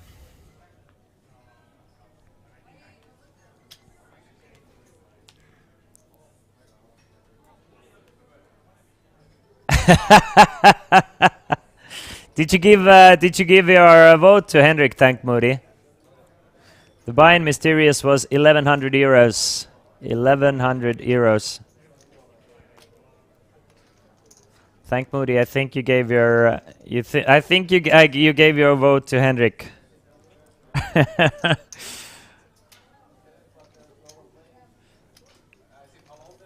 Meanwhile, Vetalainen limps in with 5 deuce off. And Laiho has been way more active than I think we all gave him credit for. Laiho has been pretty damn active, you know, raising, not letting players limp, you know, keeping the pressure on. Now, all that play that we've seen after coming back hasn't resulted in anything. Everybody's basically where they started. Laiho's still at 10 million. Parmasto, yes, he has 1 million extra, and Vetalainen has lost 1 million, but that's 4 big blinds. So we played for 30 minutes, and all that's happened is 4 big blinds exchanged hands, and probably will exchange backs very soon. So, I mean, I understand why these guys kind of made the deal, and I hope that they will realize that there's no reason to, like, try and find an edge too much, because it seems like there's not. Laiho is actually played the best, in my opinion, at the moment. Parmasto, of course, always solid, always good, and Vetalainen looking for a spot. But it's kind of surprising at the moment how well Laiho has readjusted to 300 play. Look at that. He's going to continue here. Previously, he wouldn't have, in my opinion. Gonna c-bet 300,000. Parmasto left with 7 high, so he's gonna fold. Jason Statham. Am I not right? I am. Come take a ride with me. Official teacup, I kinda have the same feeling. I'm starting to slowly give up on life. But at the same time, if it's gonna be an exciting 6 hours, I do not mind. I actually like. I enjoy it. But you know, a little bit of the tension is gone after the deal is made. Obviously, it's still gonna be fun, and they're gonna play for a lot of money still. But I hope we see a few exciting hands at least. If we at least see 1 or 2 exciting hands every hour or so, I can stay here all night. And as long as we can, like, talk about whatever it is we're gonna talk about, you know, we can just, you know, make it an event. It's a chat room. Let's just, you know, hang out, poker and chill, right? Just have poker on background. Whenever there's a cool hand, we're gonna just tune into poker. But otherwise, we can chill and talk about whatever topic it is you want to talk about. My name is Christian. My name is Christian Laas. No, I don't have LinkedIn. Mikanza, I think that you are right, though. I think that you are right that we might have a new parliament before this ends. By the way, Estonia is having election day today. And look at that for a flop for Priit Parmasto. Open-ended, straight flush draw, a royal draw, flopped the nuts. One of the sickest flops I've ever seen. And Vetalainen has a piece of it as well. He has a bottom pair with a gut shot straight draw. There you have it. That's a straight flush, ladies and gentlemen. That's a straight flush. Let's upgrade it into a royal. Checks it over to Vedalainen. I do love the check. There's no way he can ever lose this pot. You know, maybe Vedalainen can catch up or, you know, take a stab at this pot. He hates this river, though. He really must hate this river because, I mean, if I'm Parmast, I'm going all in. Hopefully Vedalainen has the ace, right? Or actually, I think if I'm Parmast, I'm checking again because Vedalainen is going to bet the ace of diamonds anyway. You know, why go all in? Maybe Vedalainen will bluff. So if I'm Parmasto, actually, god damn, I don't know what I'm doing. Maybe just a regular bet is the best.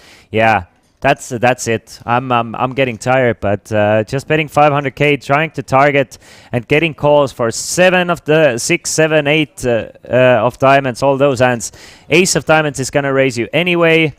I mean, just try and get a call from a small diamond, which Vedalainen of course doesn't have much. So the question is, do you want to bet and target small diamonds, or do you want to check and hope Vedalainen will bluff? But since Vedalainen called the flop, means that he has a piece of this board somehow. So he's not gonna bluff a hand like that has showdown value. So I think I like, in the end, I think I like Priit's bet of 500,000 the most out of all the options. So let's go. Would have been sick if Vedalainen had the ace of diamonds. That would have been so sick. It would have been woulda, coulda, shoulda. Haastimies, yes, this is the final table of Kings of Tallinn main event.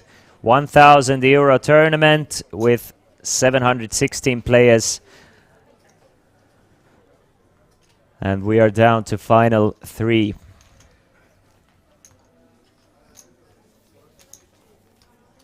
It would be great because we haven't had an Estonian winner since who knows when. Who was? Have we even had an Estonian winner in Kings of Tallinn? I'm not 100% sure. My memory, I can't like. Who won in 2019?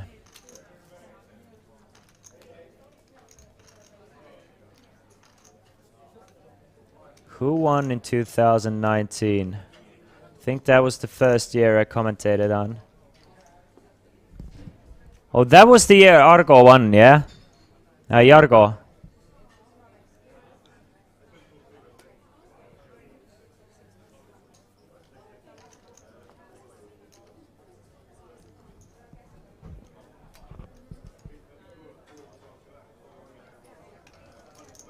Nah, 2019 wasn't Jargo.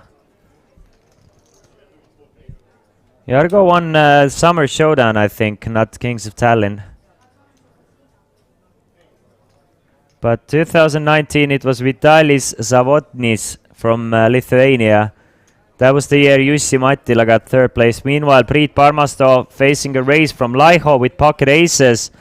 And he's gonna 3-bet to 1.5 and instantly get a fold from Laiho's 10-4. Look at that, the blind's going up. We are playing 30-minute levels now after we are 3-handed, so that's one thing going for us viewers, that the blinds will go up a bit faster. Kas mitte Ergo Koss didn't won lately? Ergo Koss got 2nd place, Darth Vader. Ergo Koss got 2nd place in 2020 Kings of Tallinn, if I'm not mistaken. And yeah. Ergo Koss got the 2nd in 2020. Who won in 2018? Let's see.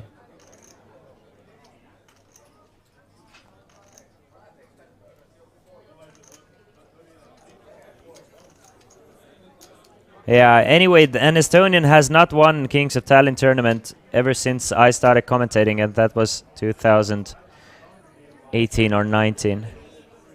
So let's see. Vedalainen going all in with the ace-8, and Parmasto has a pretty easy decision. Ranno 2015, we're getting the an answer. Ermo got 2nd, didn't he? Mr. The Festival OG. Yeah, so it must have been Ranno 2015, yeah. The man who made a deep run this year as well. And maybe it would be kind of sick if it was Ranno 2015 and the guy who played with Ranno Sotla since they were like, I don't want to say kids, but Ranno was like 15, Brit was 18, and Brit would be the next one to play, to win Kings of Tallinn. That's kind of like iconic, in my opinion.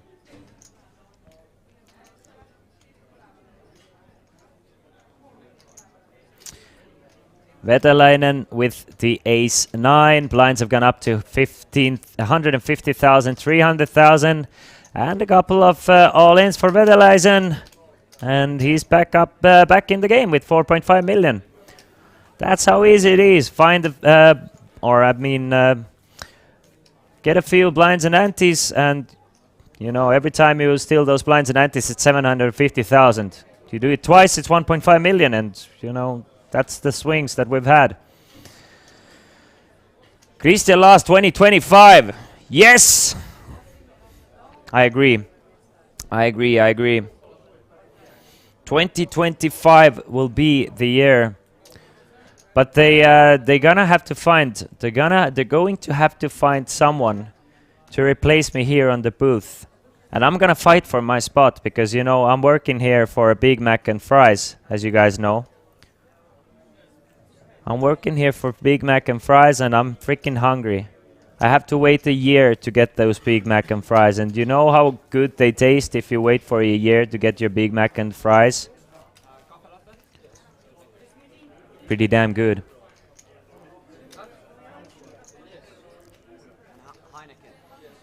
Everyone was second. They made a deal with the Swedish guy, Johan Garsson. Heads up the Swedish bluff Ermo with 4 high. That was a sick win. I think that was 2020 Kings of Tallinn main event coverage was one of the more fun main event coverages I think we've ever had.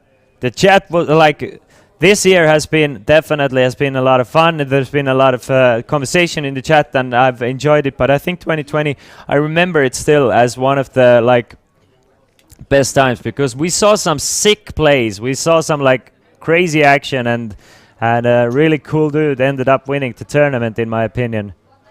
And there was like a random force of RuneScape players joining the chat just because Johan Garsson had a RuneScape playing background, and that was freaking funny as well.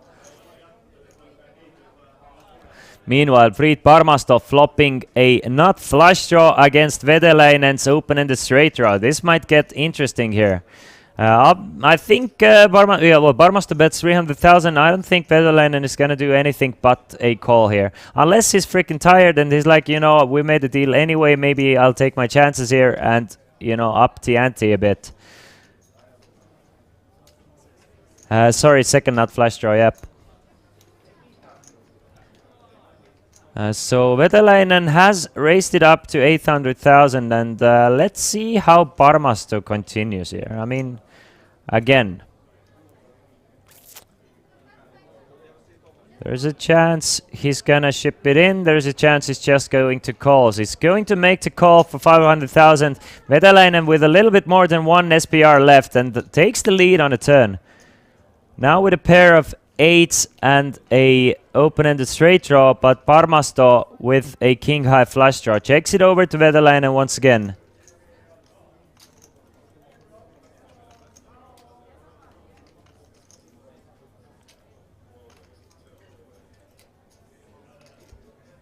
So the turn is gonna go check, check, and the river is a 7 of clubs. So Vetalainen rivers himself 2 pair, but it's a scary board, of course. And Parmasto, if he's gonna check, he's gonna give up. But will he check?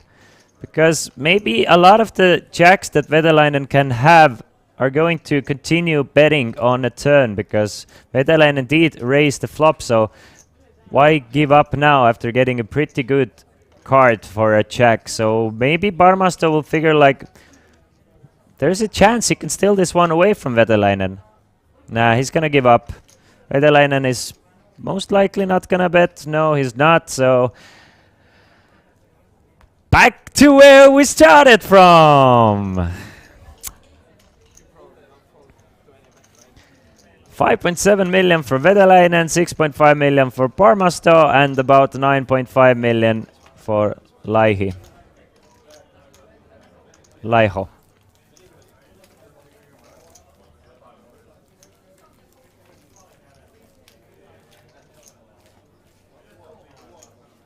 31 big blinds for Laiho, maintaining his chip lead. Parmasto, after losing a decent pot here, with 21 big blinds and about 19 big blinds for Vetalainen.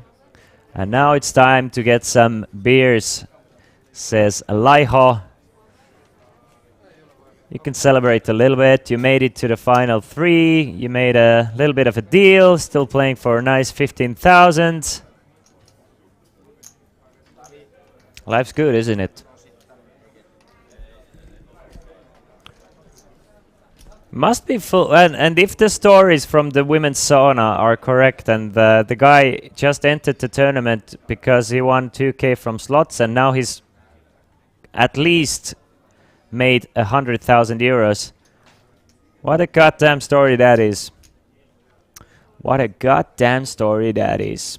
Give me 1 second, I'll be right back in 30 seconds.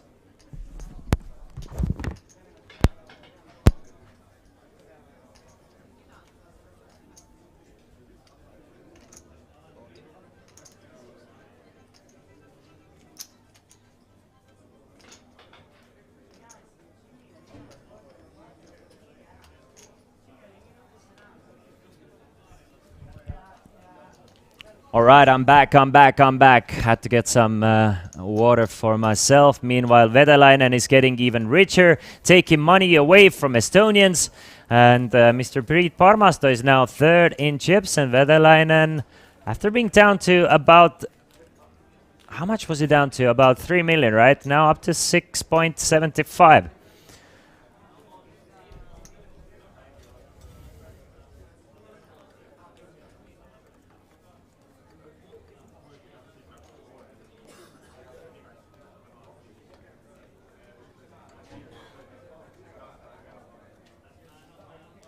Don't you have some cold brewskis today in the corner? Thank Moody. Thank Moody. There's a reason why I'm drinking from a not see-through cup.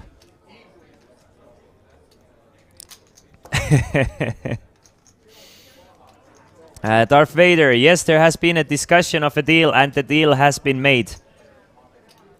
They made a three-way deal where Priit Parmasto took an ICM deal, Vetalainen took an ICM deal but wanted 7.5 thousand from the chip leader Laiho and got it from Laiho. So Vetalainen made a deal for 90,000, Parmasto for 82,400 and Laiho for 102,000, and they are still playing for 15,000 euros.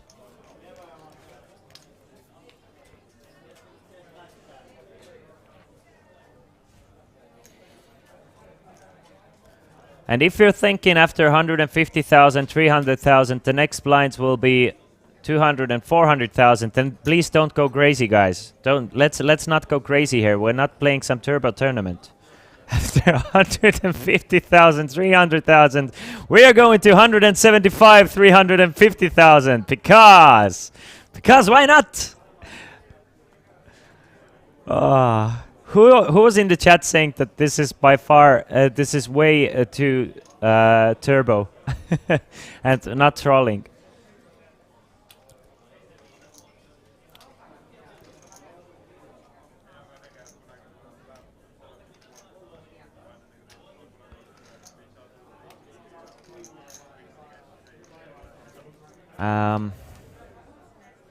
So honestly, see you tomorrow night. Maybe by that they have decided the winner.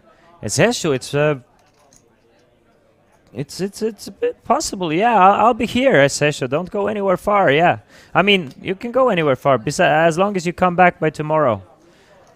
We might be playing heads up by then. Maybe not. You never know.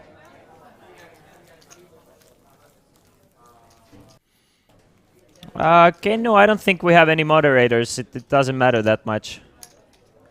We have some Finnish chat, we have some Estonian chat, and I'm speaking to you in English. So in the end, it's like polyglotted for the win. Who is going to win? I think it's going to be. I'm gonna go with Priit Parmasto.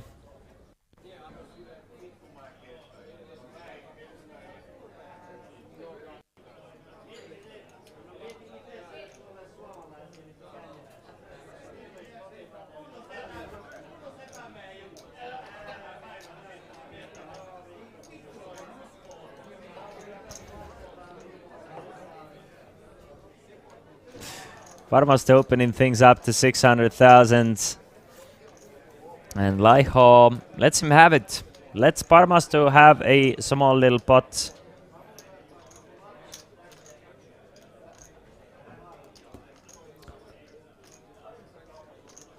Yes, before I did say, but now like I've seen this three-way poker go for like 45 minutes, right? So I'm changing my opinion to Priit.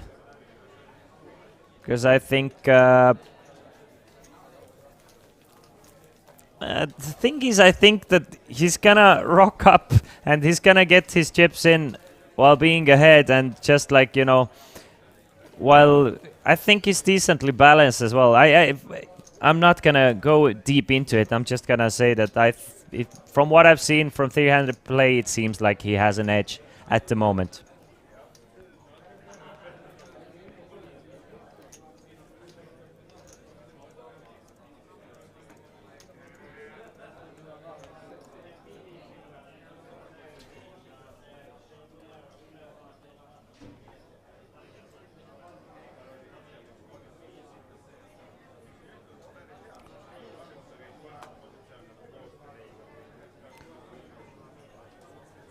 Why he took an ICM deal if he has an edge? Maybe he doesn't feel like he has an edge himself.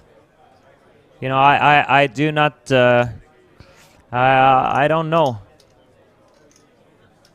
Repolla.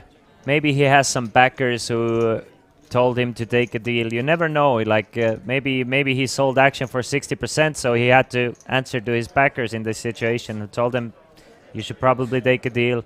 Maybe he felt like, you know, he doesn't want to take that risk of playing for tens and thousands of dollars and possibly busting and losing that out. So, you know, maybe 30,000 euros is a lot of money that you can risk by, I don't know, getting unlucky. So even if you feel like you have an edge, it's still, you know, maybe he's not a very risk-oriented guy.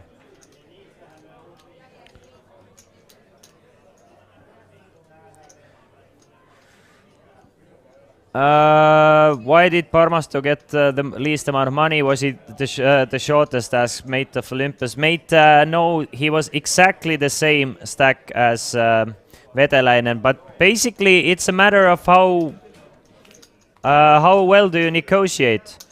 Vetelainen negotiated a lot better deal for himself. He asked for more. The players agreed. It's such a matter of negotiation, and that's a huge part of that. I'm just guessing that Vetelainen was just the best negotiator in that situation.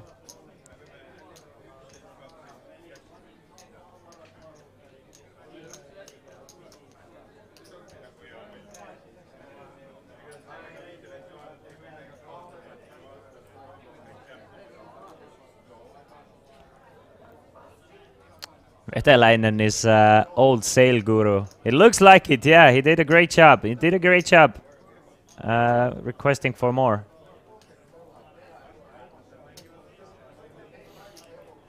And I think Parmasto is just like, I'm taking ICM deal, I don't care. I have Vetelainen to my left.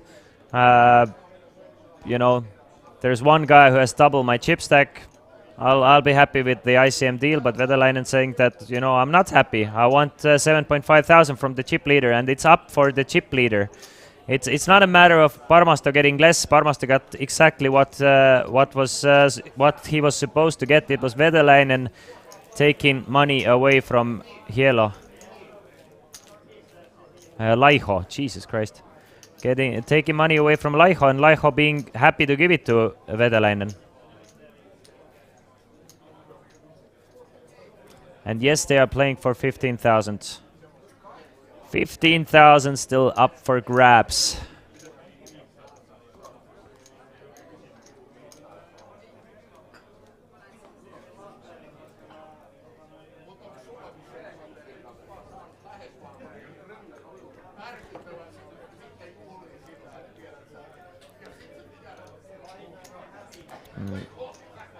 Turn down the background noises a little bit.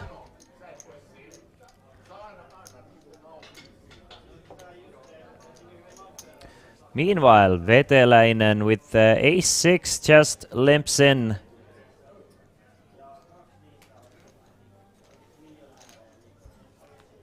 $300 without deal is 100k sit and go, so it's really understandable ICM. Yeah, I agree with you. I mean, it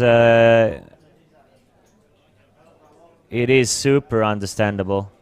Like, if you're rarely in a spot where you can play for $100,000 or euros, it's just crazy to even think about.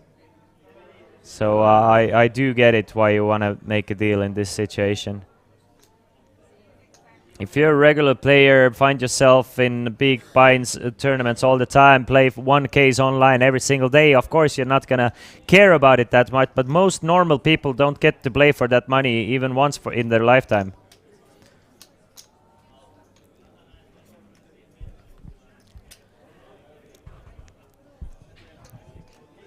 Willy Bilk, this is not pre-recorded. This is live. Like, in a sense that it's obviously we cannot show you live hands at the moment. We can't, otherwise, you know, players would know what other players would have. It's delayed, but it's not pre-recorded. There's a little bit of a difference. But Willy Bilk, don't you think that Ranele looks really good today?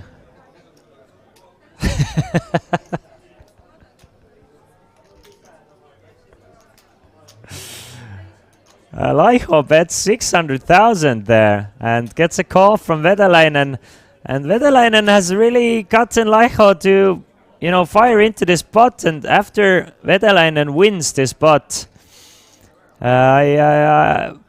he's gonna take away the chip lead from Laiho, and we're gonna be all tied up 3 ways. And that's probably exactly the reason why Vedalainen was asking for more money.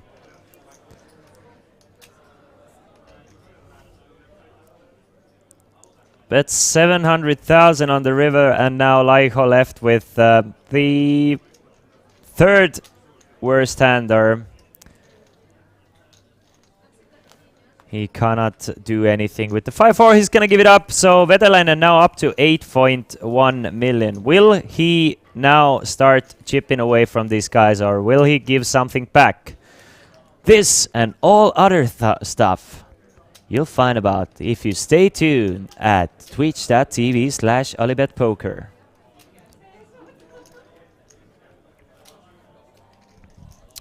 Look at that. 4 big blinds between 3rd and 1st.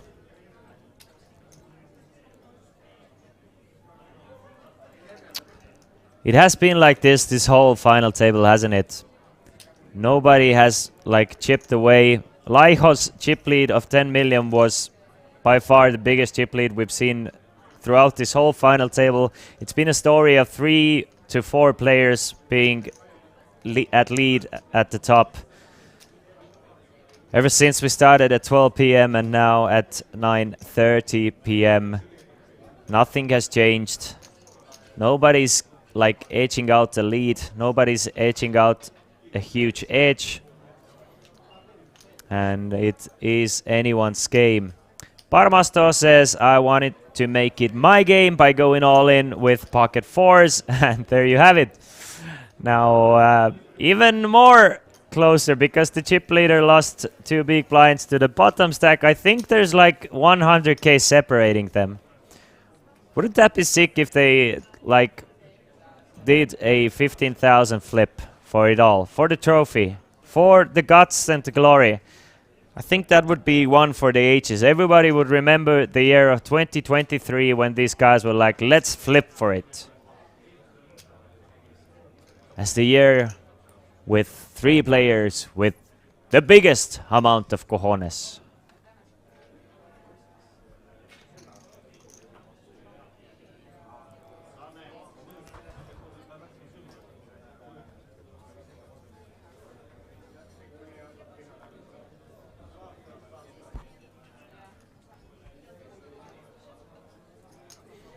Parmasto, easy money and title. Finnish guys start to be drunk soon and Parmasto win. The thing is, it seems like Finnish guys... Wow. Nice flop for Parmasto. Flops a straight against Veteläinen, bets it out for 300,000. Veteläinen has a straight draw himself, so unfortunately for Parmasto and Veteläinen, he doesn't have a backdoor flush draw to go along, but Veteläinen is going to make a call. Could have sometimes seen him raise this flop.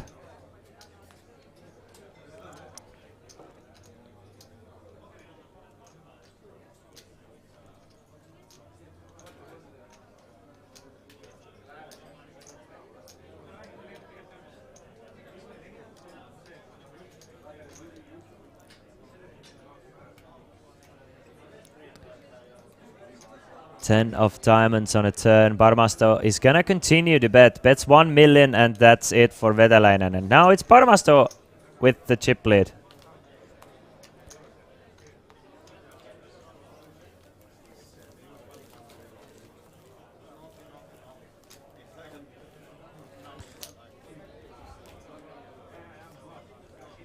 Is Kings of Tallinn twice a year? Island Poker, no, it's once a year. And last year it was in September. This year it's during a normal time. But yeah. Last year, I think it was it a year ago? Because there was like some COVID restrictions and stuff. I don't know if it's been a year or 2 years or 3 years since COVID, but I think last year it wasn't during early spring because there was some COVID stuff going on, so they had to postpone it.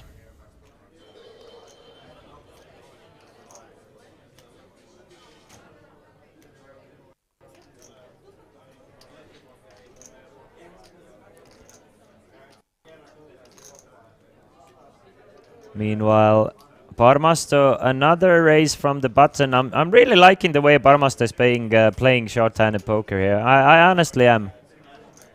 He's been playing solid, not getting out of line, but really applying pressure to these guys. He's been quite active. King 4-4 on the flop. Parmasto flops 2 pairs, so very thin chances for Laiho to win this pot.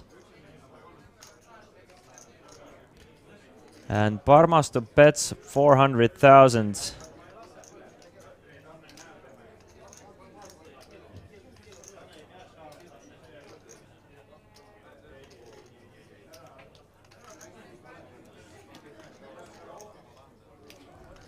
Laiho not going anywhere, making the call. And gets kind of a perfect turn card to have a real chance to win this hand, because now he has the open-ended straight draw plus the flush draw. So, Melis, I'm guessing it was because of... well, anyway. It doesn't matter. Stop fact-checking me! Anyway, Laiho checks it over to Parmasto, and Parmasto is gonna continue. Goes for what looks like 600,000 or 500,000. Goes for 500k, and now Laiho definitely getting decent enough odds to call.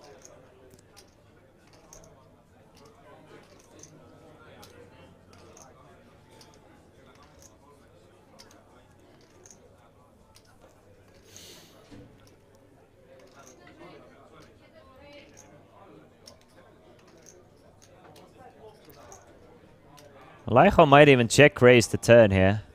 I mean, he has He has a monster draw. But I don't think he's going to. Well, he's going to check raise. Never mind. He's gonna raise it up, and Laiho is gonna apply some pressure on Priit Parmasto here. Now, will Priit give it up? Will Priit give it up? And we're seeing some gear changes from Laiho as well. I mean, all three players have been playing a great three-handed poker game, and I think Laiho, for me, has been the best surprise in that sense that he's been switching it up quite a bit. I wasn't expecting him to. This might even work. This might even work because, I mean, his image is not like this sick guy to bluff turns. And there you have it. Parmasto does not have to think about it for too long, and Laiho gets Parmasto to fold with queen high bluff there. The image is just doing wonders, and I honestly do like that.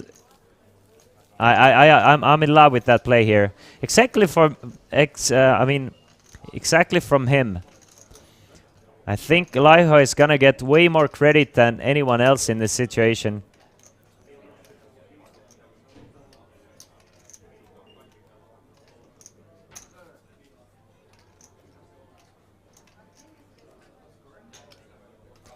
And Pergelele says Laiho surprised us. Yeah, hasn't he? He's been really not just, you know, let me find the correct words. He hasn't just been like, I didn't expect him to roll over.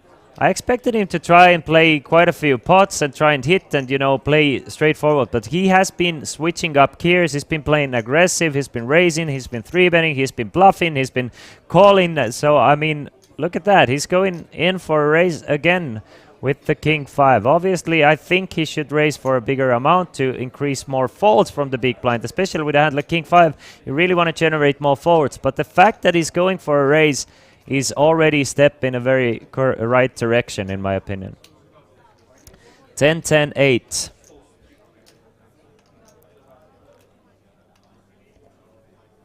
So Laiho's still ahead. Has the King of Clubs as well, with there being 2 clubs on the board.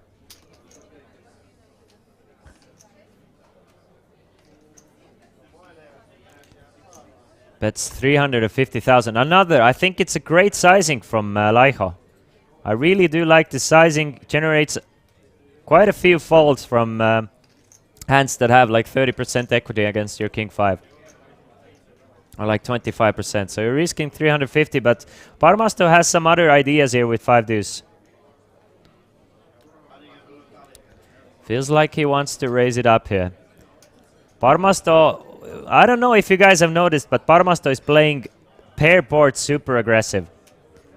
Parmasto, every time there's a paired board, not every time obviously, but quite often when the board is paired, he's playing it super aggressive. That's something I've noticed, that Parmasto loves to raise those paired boards. Let's keep it in mind for next time. Let's see if there's a paired board and someone bets into Parmasto. Will he raise those boards? Because we've seen it throughout this final table, how much Parmasto loves to play those pair boards aggressively, and you know, that's exactly the reason, because it's very difficult to connect with those pair boards, and these are the best boards to play aggressively with. That was actually, by the way, that was Isildur 1 who started doing it. When Isildur 1 did Heads Up Cash Game Challenge, he played pair boards incredibly aggressively, and this is why he crushed his opponents. And nobody had figured it out before Isildur 1. It's like more common knowledge now that pair boards, you know, it's a great board to play aggressively, but Parmasto is really applying that strategy here. Blinds have gone up to 175,000, 350,000. Yes, Lee Grove, the deal was made and players are playing for the trophy plus 15,000 extra from what they've made. Laiho has already made him 102,000 euros. Parmasto 82,400 and Vedeläinen 90,000 euros.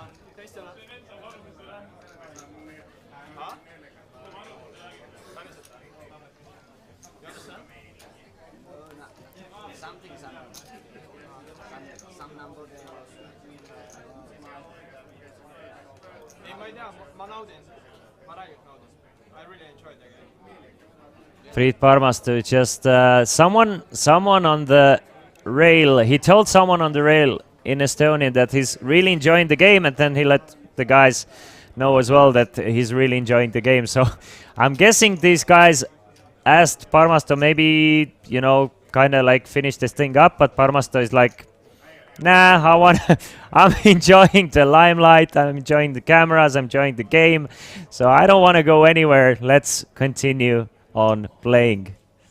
Which is understandable. That's like a once-in-a-lifetime situation. Maybe not once in a lifetime, but you know, you don't get to play at a big final table all that often.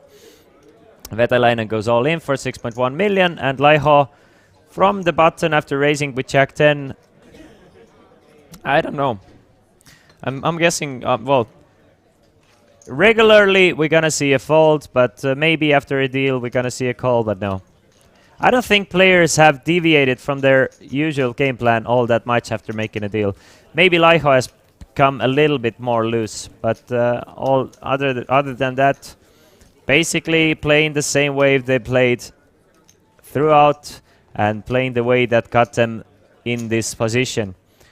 And 2 big blinds separating our first place and third place.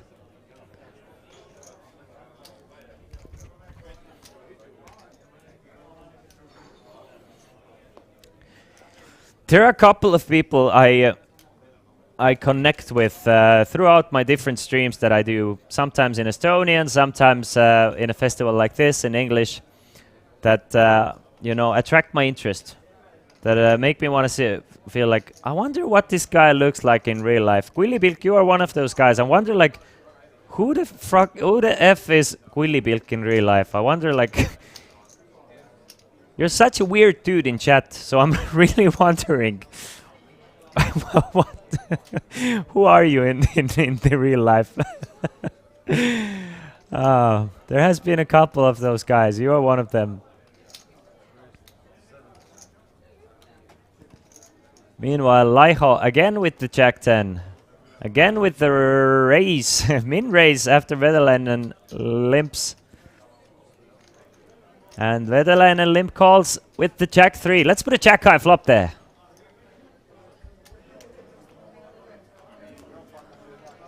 $1.8 million in the middle. And a deuce, 4, and an 8. So Vetalainen with a whole bunch of backdoor draws, Laiho with Jack high and still ahead. But there's not a Jack high anymore. 10 of clubs on a turn gives Laiho top pair, and Vetalainen might think that maybe this is a perfect card to bet after Laiho just checked back the turn. Probably not going to have too many 10s, definitely not going to have too many clubs. So maybe I can steal this one away. Never mind, I got ahead of myself again.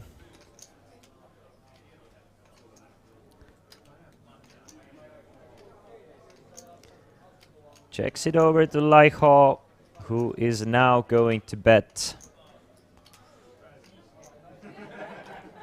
I guess we'll reach 225, 450 blinds after midnight. Yeah, I think the next blinds will be 180, 360. That would be that would be awesome, right?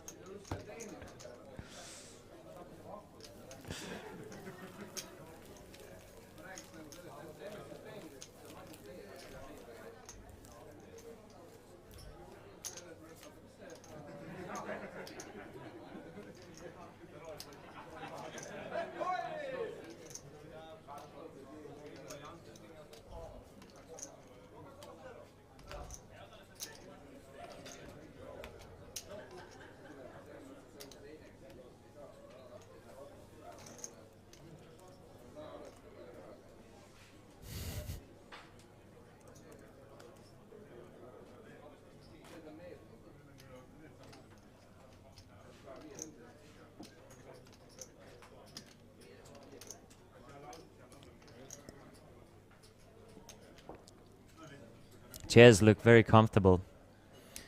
I haven't sat on these chairs particularly, but I'm sure they are. And Vetalainen raises it up to 700,000, and Laiho Laiho, good job here for 20 big blinds, but I don't think he's going to. He's more of a kind of a guy trying to see a flop with a hand like this. So he will make the call. Will Parmasto also come along? I think he might. Queen, 7 of spades, and there you go. 3 ways to the flop. First 3-way of our 3-way game.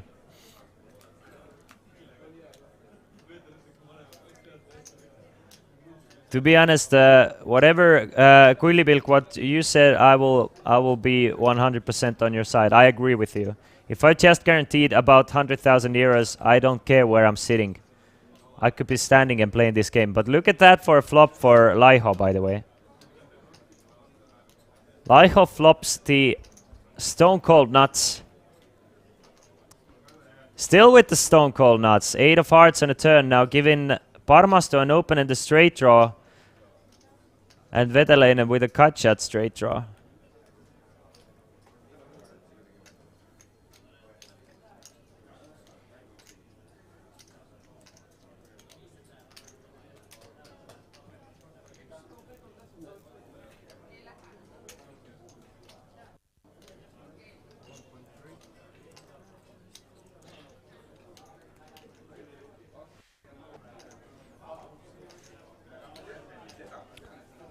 Bet of 1.3 million. Gonna be tough for him to get paid though.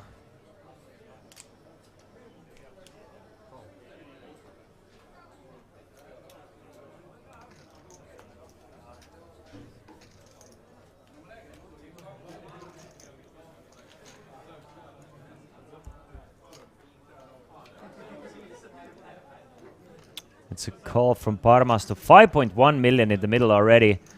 That is one of the biggest bots we've played.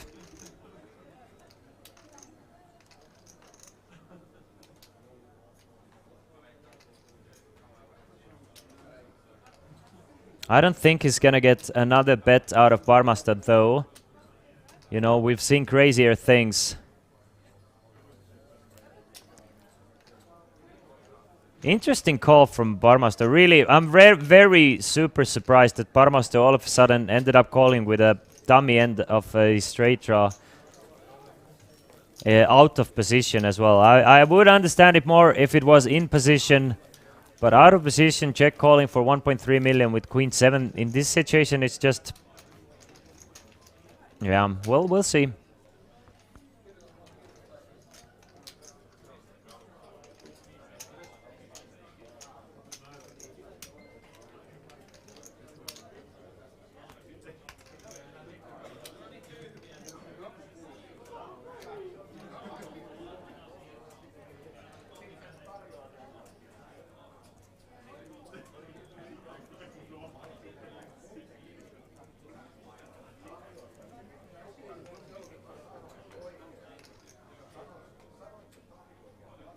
Queen 10 for Parmasto. Alright, sorry. I had some information about the tournament coming up and now I'm up to date. So whenever we get back with the delay, I can give you the information as it is. Since we're streaming with a 30-minute delay, I'm getting fed information every now and then. Jack and a 9. So Parmasto with an open and a straight draw. Vetalainen with a flush draw.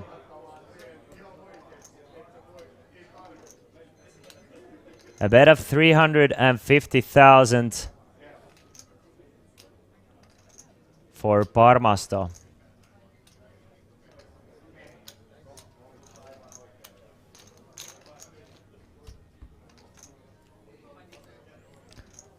Gets a call from Vetalainen. Obviously, this far everything is going according to plan. Now Parmasto, will he continue? Will he check? Maybe even check raise? Will he check call? From what we saw from last hand, check call from him would make a lot of sense. But no, he's going to continue betting.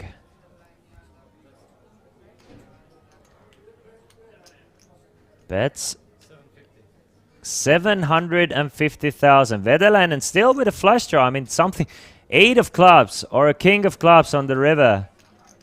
And we might have liftoff. It looks like Vedalainen is not just calling. Well, he was counting out raising chips, but now he's readjusting his strategy. I think once after you count out raising chips and you put them back like this, you kind of give up the strength of your hand. Maybe he's gonna end up folding. Maybe he's going to end up folding the 7-4 of clubs. Would be surprised. I thought it's gonna be a fist bump snap call every time in position. You know, maybe you can steal it away on the river, maybe you can hit a flush. You know, there's so many opportunities in position. But now, honestly, I think he's going to end up folding. No. He's gonna at least call. And there you have it, 750,000. Pot is 3.3 million. And it's Priit Parmasto back-to-back, quite large pots for Priit. 8 offsuit 8, giving Parmasto the nut straight. Vedalainen with just 7 high. Parmasto's going all in, but Vedalainen left with just 7 high, cannot make the call. So Parmasto back up to 7 million and Vedalainen down to 4.1 million.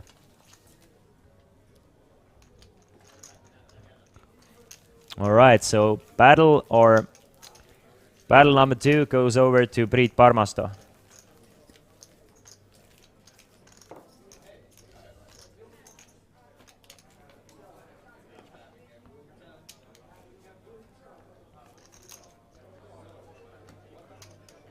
Guys, what a marathon final table has this been.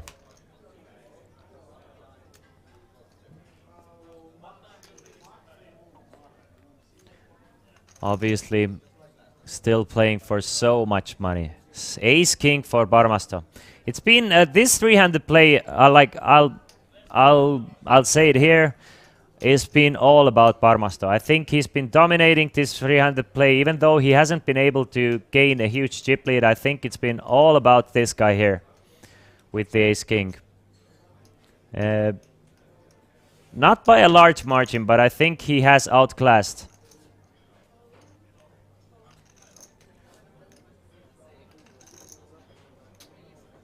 And Repolle says Vedalainen should use his flipping skills more. For sure, Repolle. But Vedalainen, up until three-handed play and up until they made the deal, I think this final table was completely dominated by Vedalainen. Up until three-handed play, Vedalainen was by far the best player, the best strategy, the best everything of this final table. After coming, I was not very much impressed with Priit Parmasto whatsoever. But after we switched to three-handed play, it's been all Priit Parmasto. And there you have it. Laiho just calling with the ace-6 and Parmasto flopping top. Really hoping that Laiho may have or maybe connected with this board a little bit. Like he did a little bit. He does have 3 to a straight and a backdoor not flush draw. So definitely can peel one off, as well as just the ace high could be good here every now and then. Put a 5 of spades there. Look at that for a guard. Put a 5 of spades there, and there you go. That's the 5 of spades. That should make things interesting, especially after seeing how Laiho last time, after turning a straight and a flush draw, Laiho check-raised Parmasto. If he's gonna check-raise Parmasto again, I don't think this time it's going to work. Guys, we might just see a huge pot.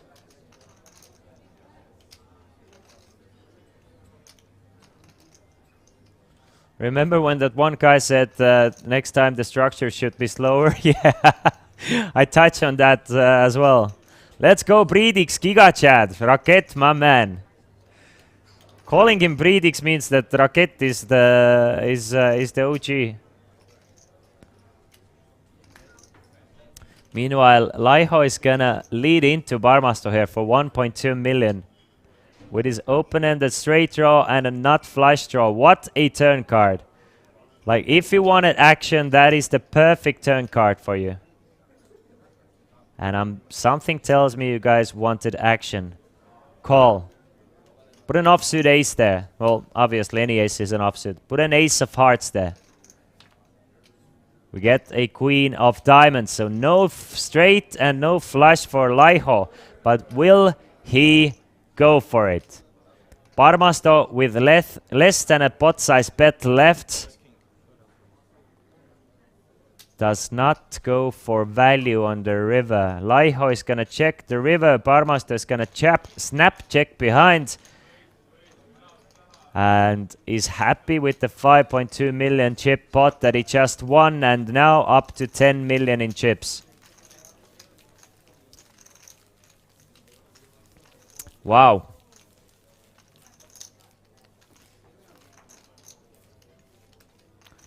Not an OG, but I know his predicts. We played cash during the series. Oh, alright. I was figuring maybe you're one of his like predicts time friends or something like that.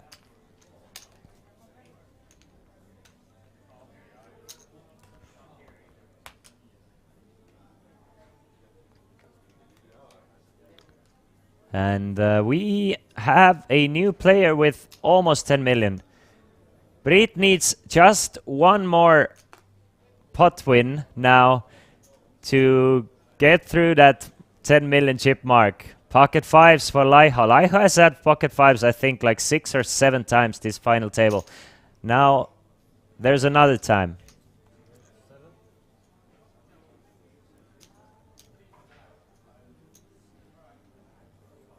Esesu, why do you do that? Why do you spoil? What do you get out of it?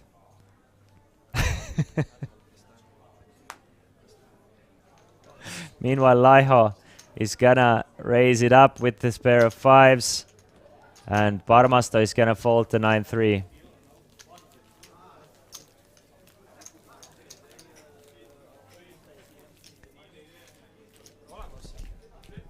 So, chipping back a little bit.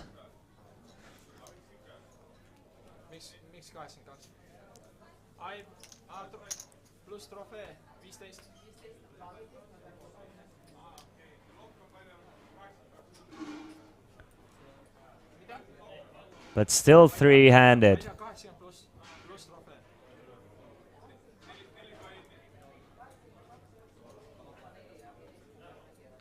Ace-10 for Laiho now. Another decent hand to raise with. Not just decent, it's a great hand three-ways.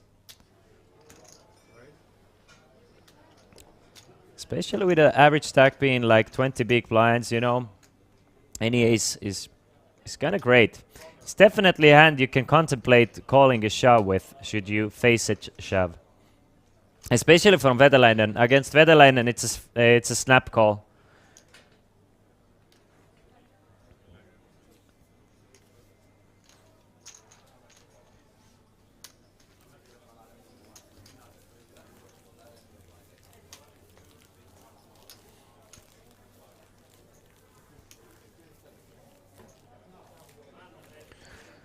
And the steam from Vedalainen's engine is kinda like... It's running out, it seems like. Vedalainen has dwindled down to 8 big blinds. Hasn't really got anything to go for him. Let's see if he can turn it around. Parmasto not gonna get in the mix with the 9-3.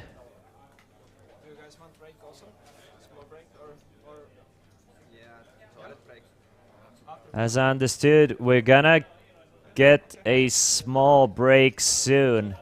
But there's an all-in from Vedalainen with King 7, and Laiho is gonna fall to 10-6. So I'm guessing we're gonna go on a small break, at least soon. Or maybe after this level.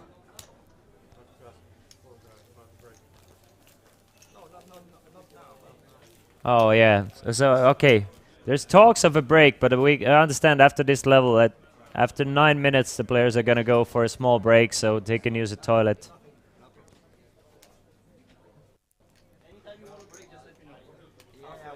Holy moly, Mr. Elmar, thank you.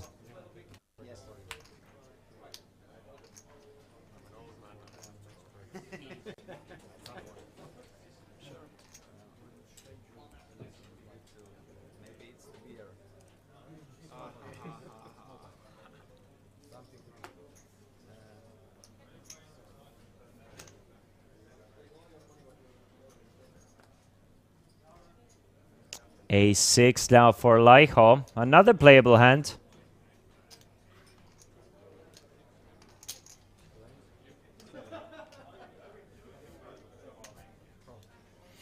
And raise it to 700,000. Parmasto makes the call with the king 10.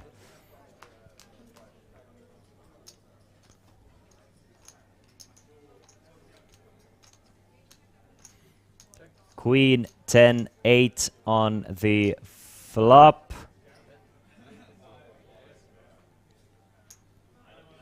And a bet of 350,000 from Parmasto after Laiho checked it over to him. So 2.1 million.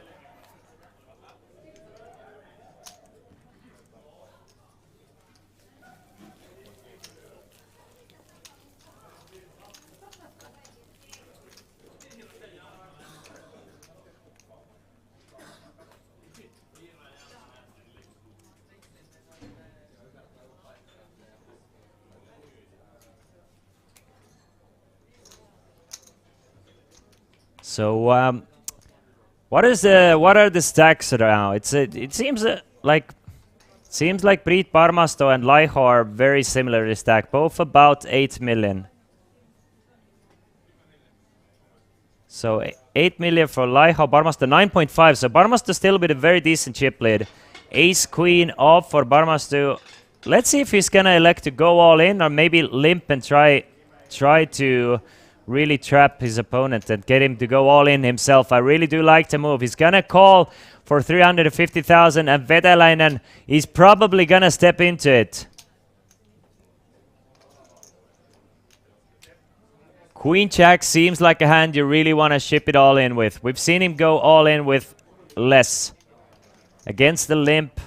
He's going all in and gets instantly called by Parmasto, and by the nod of his head, he must know that he is not in great shape. So Parmasto makes the call, and will the massive session of three-handed poker finish here? Or will Vetalainen manage to double up through Priit Parmasto and even things out once more? Ace-Queen against Queen-Jack, needs a jack. Or now a 10, jack or a 10 on turn or the river, or else Vetalainen is eliminated in third place. That's a 3 of diamonds on a turn. Jack or a 10 on a river, or my man Vetalainen is finished in third place. There you go, Vetalainen finishes this tournament in third place. He takes home 90,000 euros for his third place finish after making a deal. And we, my ladies and gentlemen, are going heads up. Don't go anywhere far. We are having the seating arrangements change. We're bringing the trophy out for you. We're gonna have a small little break. And once we come back, we play heads up for the title of Kings of Tallinn. So, about 10-minute breaks and then we're back to finish this thing off. Okay, and how are you finding living here? Like the difference from France to Estonia? I'm from Paris, so it's a different city. Like it's a bit smaller, but I like it. I like small town like this, small city, so it's cool. Winter is a bit long and dark, of course, but it's okay. I survive, and now I'm used to it, and I like it. Really, it's a nice country. I like it to be here. Really. Well, you've got a smile on your face. I think I know why. Are there any other tournaments that you're excited to enter after the main event? Even before my performance, I plan to play the 1K and the 3K, so I keep the same plan, nothing changed. Well, best of luck going forward, and congratulations once again on your big win last night. Thank you. Hi, I'm Laura Cornelius, and you're watching coverage from the Kings of Tallinn 2023. We are in the heart of the Estonian capital, and we are so excited to bring you all of the action from the felt. The tournament room was buzzing with electricity as the announcement was made. We had smashed the record. It's been an absolutely amazing event here. I'm just going to grab the microphone from you, Laura. I'm sorry. But it's been a fantastic event. Record-setting numbers. We've had 716 entries to blast away at a record. It was 674 in 2020 when there was also a 500,000 guarantee. The 500,000 guarantee was just a placeholder, Laura. It turned out that we had 673,000 and 40 euros in the prize pool. And the winner on Sunday will get a whopping 140,000 euros. But it's been fantastic. I should give you back the microphone. It's mine. It's mine. Give me my mic back. No, you can't have my job. We talked to some players who had jetted in from far and wide across the globe for a chance of a lifetime. I'm with a man they call Dallas. You have come all the way from America. Yes, Seattle, Washington. Wow, that is quite the journey. Talk us through why you're here, because you like a game called Svitten, right? That's correct. We've played a home game for 30 years or more, and about 10 years ago, somebody brought a new game, as everybody's doing all the time, and said, we should play this game, this is fun. And so we played, and now it's become our favorite game, and it's Svitten. 7 years ago, we found Kings of Tallinn, and we were going to come, and then we hesitated, and then COVID hit, and then I said, I'm getting too old, I'm going. And so this year I booked my tickets, and a friend of mine from the poker guys came along, and here we are. The GG Flips continued to their last round as a new bunch of hopefuls begged, prayed and cried to the poker gods for help to get them through. This is the ticket. How can I lose? I mean, Franke's flip-flops, flip and go with GG. In Tallinn, Kings of Tallinn. No, they didn't allow me. They said, you smell too bad, shower more. So unfair. I mean, look, it's a sign. Table 33, seat 6, that's 6. 6, and all my letters, if you spell out a name, is 33 letters. Bad, that's bad, that's bad. Free, free, so unfair. Flush. I thought that your strategy was going to work. I think so too. I flopped 2 pairs. It was a dry board, but I think the ruling was wrong because they didn't do the international rules of flips. So they should do the count of cards on the 3rd seat, and then they should have the extra deck. So no, unfair. Should we go and complain? Yeah, I was the best floor. Off the felt, much fun was also had as players hit the rail and soaked up all the entertainment on offer. Have you ever done it before? Have you tried? Just once, so I will beat him, probably.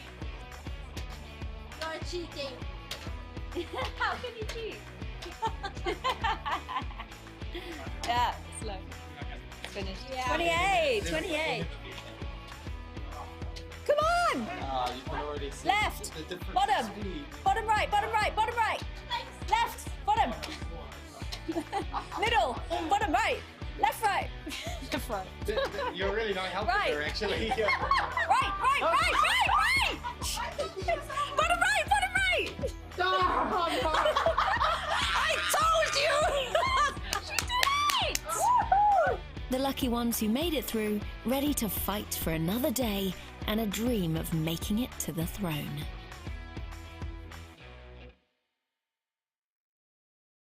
You don't want to be my friend? Was it a bad beat? Was it a really bad beat? I don't think they like me. Hello, I'm Laura Cornelius and welcome to this snowy, beautiful capital city of Estonia for the Kings of Tallinn 2023, the largest poker venue in the Baltics.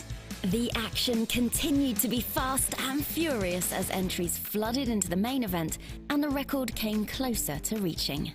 The fun of the GG Poker Flip and Goes continued as players kept lining up for a chance at the mystery bounty on their break, and the TV table live stream got underway in the Olympic Casino just 1 floor below the tournament rooms. Stay with us on kingsoftallinn.com to find the schedule, the blog, and of course that stream, where you can see all of the action unfold from wherever you are in the world. Hello, welcome back to our coverage of the Kings of Tallinn 2023. I'm joined by Ferallo, and he is wanting me to hurry up with this interview so he can probably go and play some more flips. That's right, we got the GG sponsored flip and go tournaments here, $150, no skill involved, right up my alley. Are you a flip and go champ? I should be, God. I mean, I feel like I'm winning like 1 in every 3, but there's 10 people each one. So. How many have you actually done now? And I mean, yeah, you're making me out to be a liar now because I've done 2 and I haven't won 1 yet. But I'm thinking in advance. There's still time, right? Exactly. They're fun though, aren't they? Yeah, they're incredible. Much more fun than normal poker. No, we do also love normal poker. Talk us through the main event. You're on your 2nd bullet? No, first. Oh, I thought I saw you buying it again. No, I just went to the bathroom.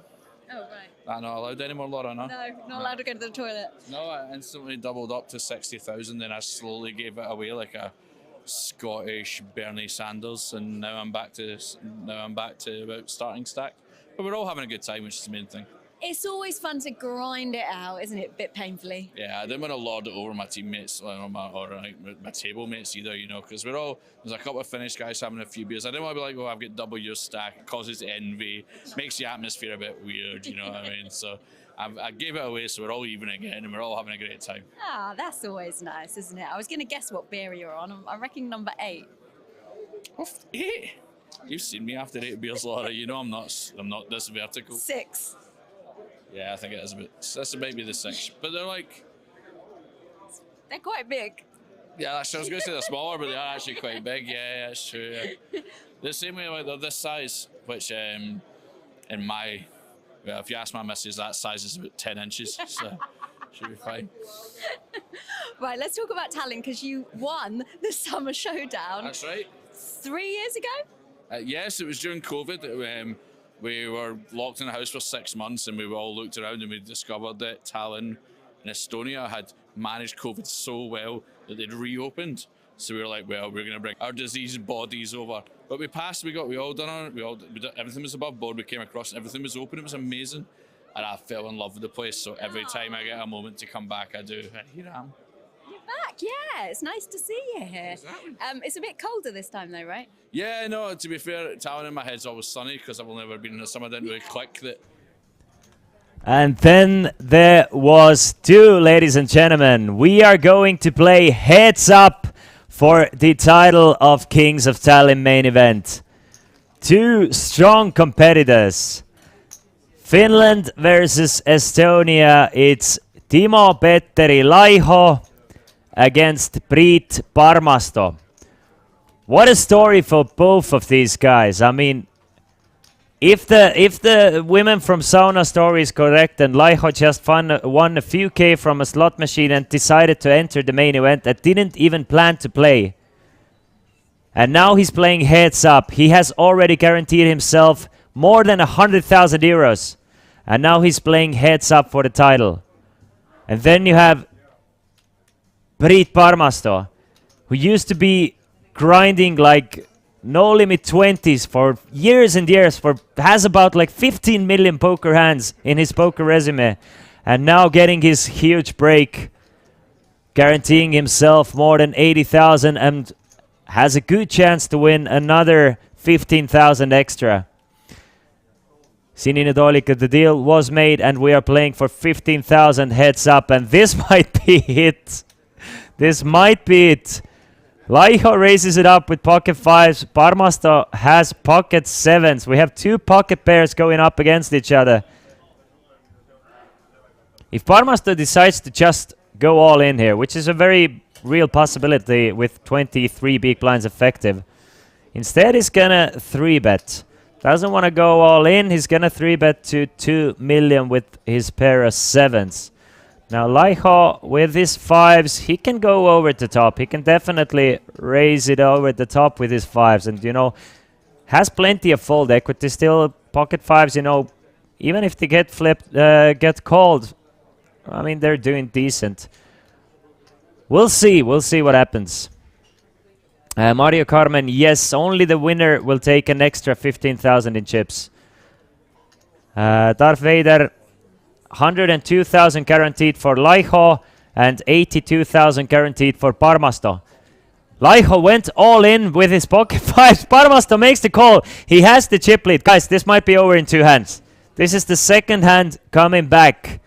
And Parmasto has 81% to win the title of Kings of Tallinn 2023, plus an extra $15,000, giving him a total of 97,000 euros. Let's see the flop. There's 18,000 in the middle. Whoever wins this one, if it's Parmasto, it's over. If it's Laiho, it's very real for Laiho to win this one. King 2-2s. Laiho is going to need some running diamonds or a 5.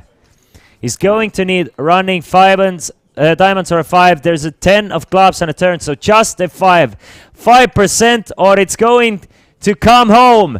It's coming home, ladies and gentlemen. Priit Parmasto is Kings of Tallinn 2023 champion. And what a battle for our Finnish friend Timo Laiho. Timo Laiho finishes in second place, still gets the most amount of money, by the way. He gets 102,000 euros, but it's Priit Parmasto taking home the title and 97,000 euros for his troubles. Wow, what an amazing day of poker we have. But it has come to an end. It has come to an end. We did it, guys. We did it. We crowned the champion. 4 days of poker. We've been streaming for the past, in the last 33 hours, we've been streaming for 24 hours of those past 33 hours. It's been fantastic. It's been great. I mean, and it's finally over. It's and, you know, even though my voice is cracking, I am super happy for Priit Parmasto, and I'm super happy to be done, and I can't wait to be back. And I think all these players are feeling the same way, you know. They feel exhausted. It's been 11 days of poker. They need some rest, so do we all, but he can't wait to be back.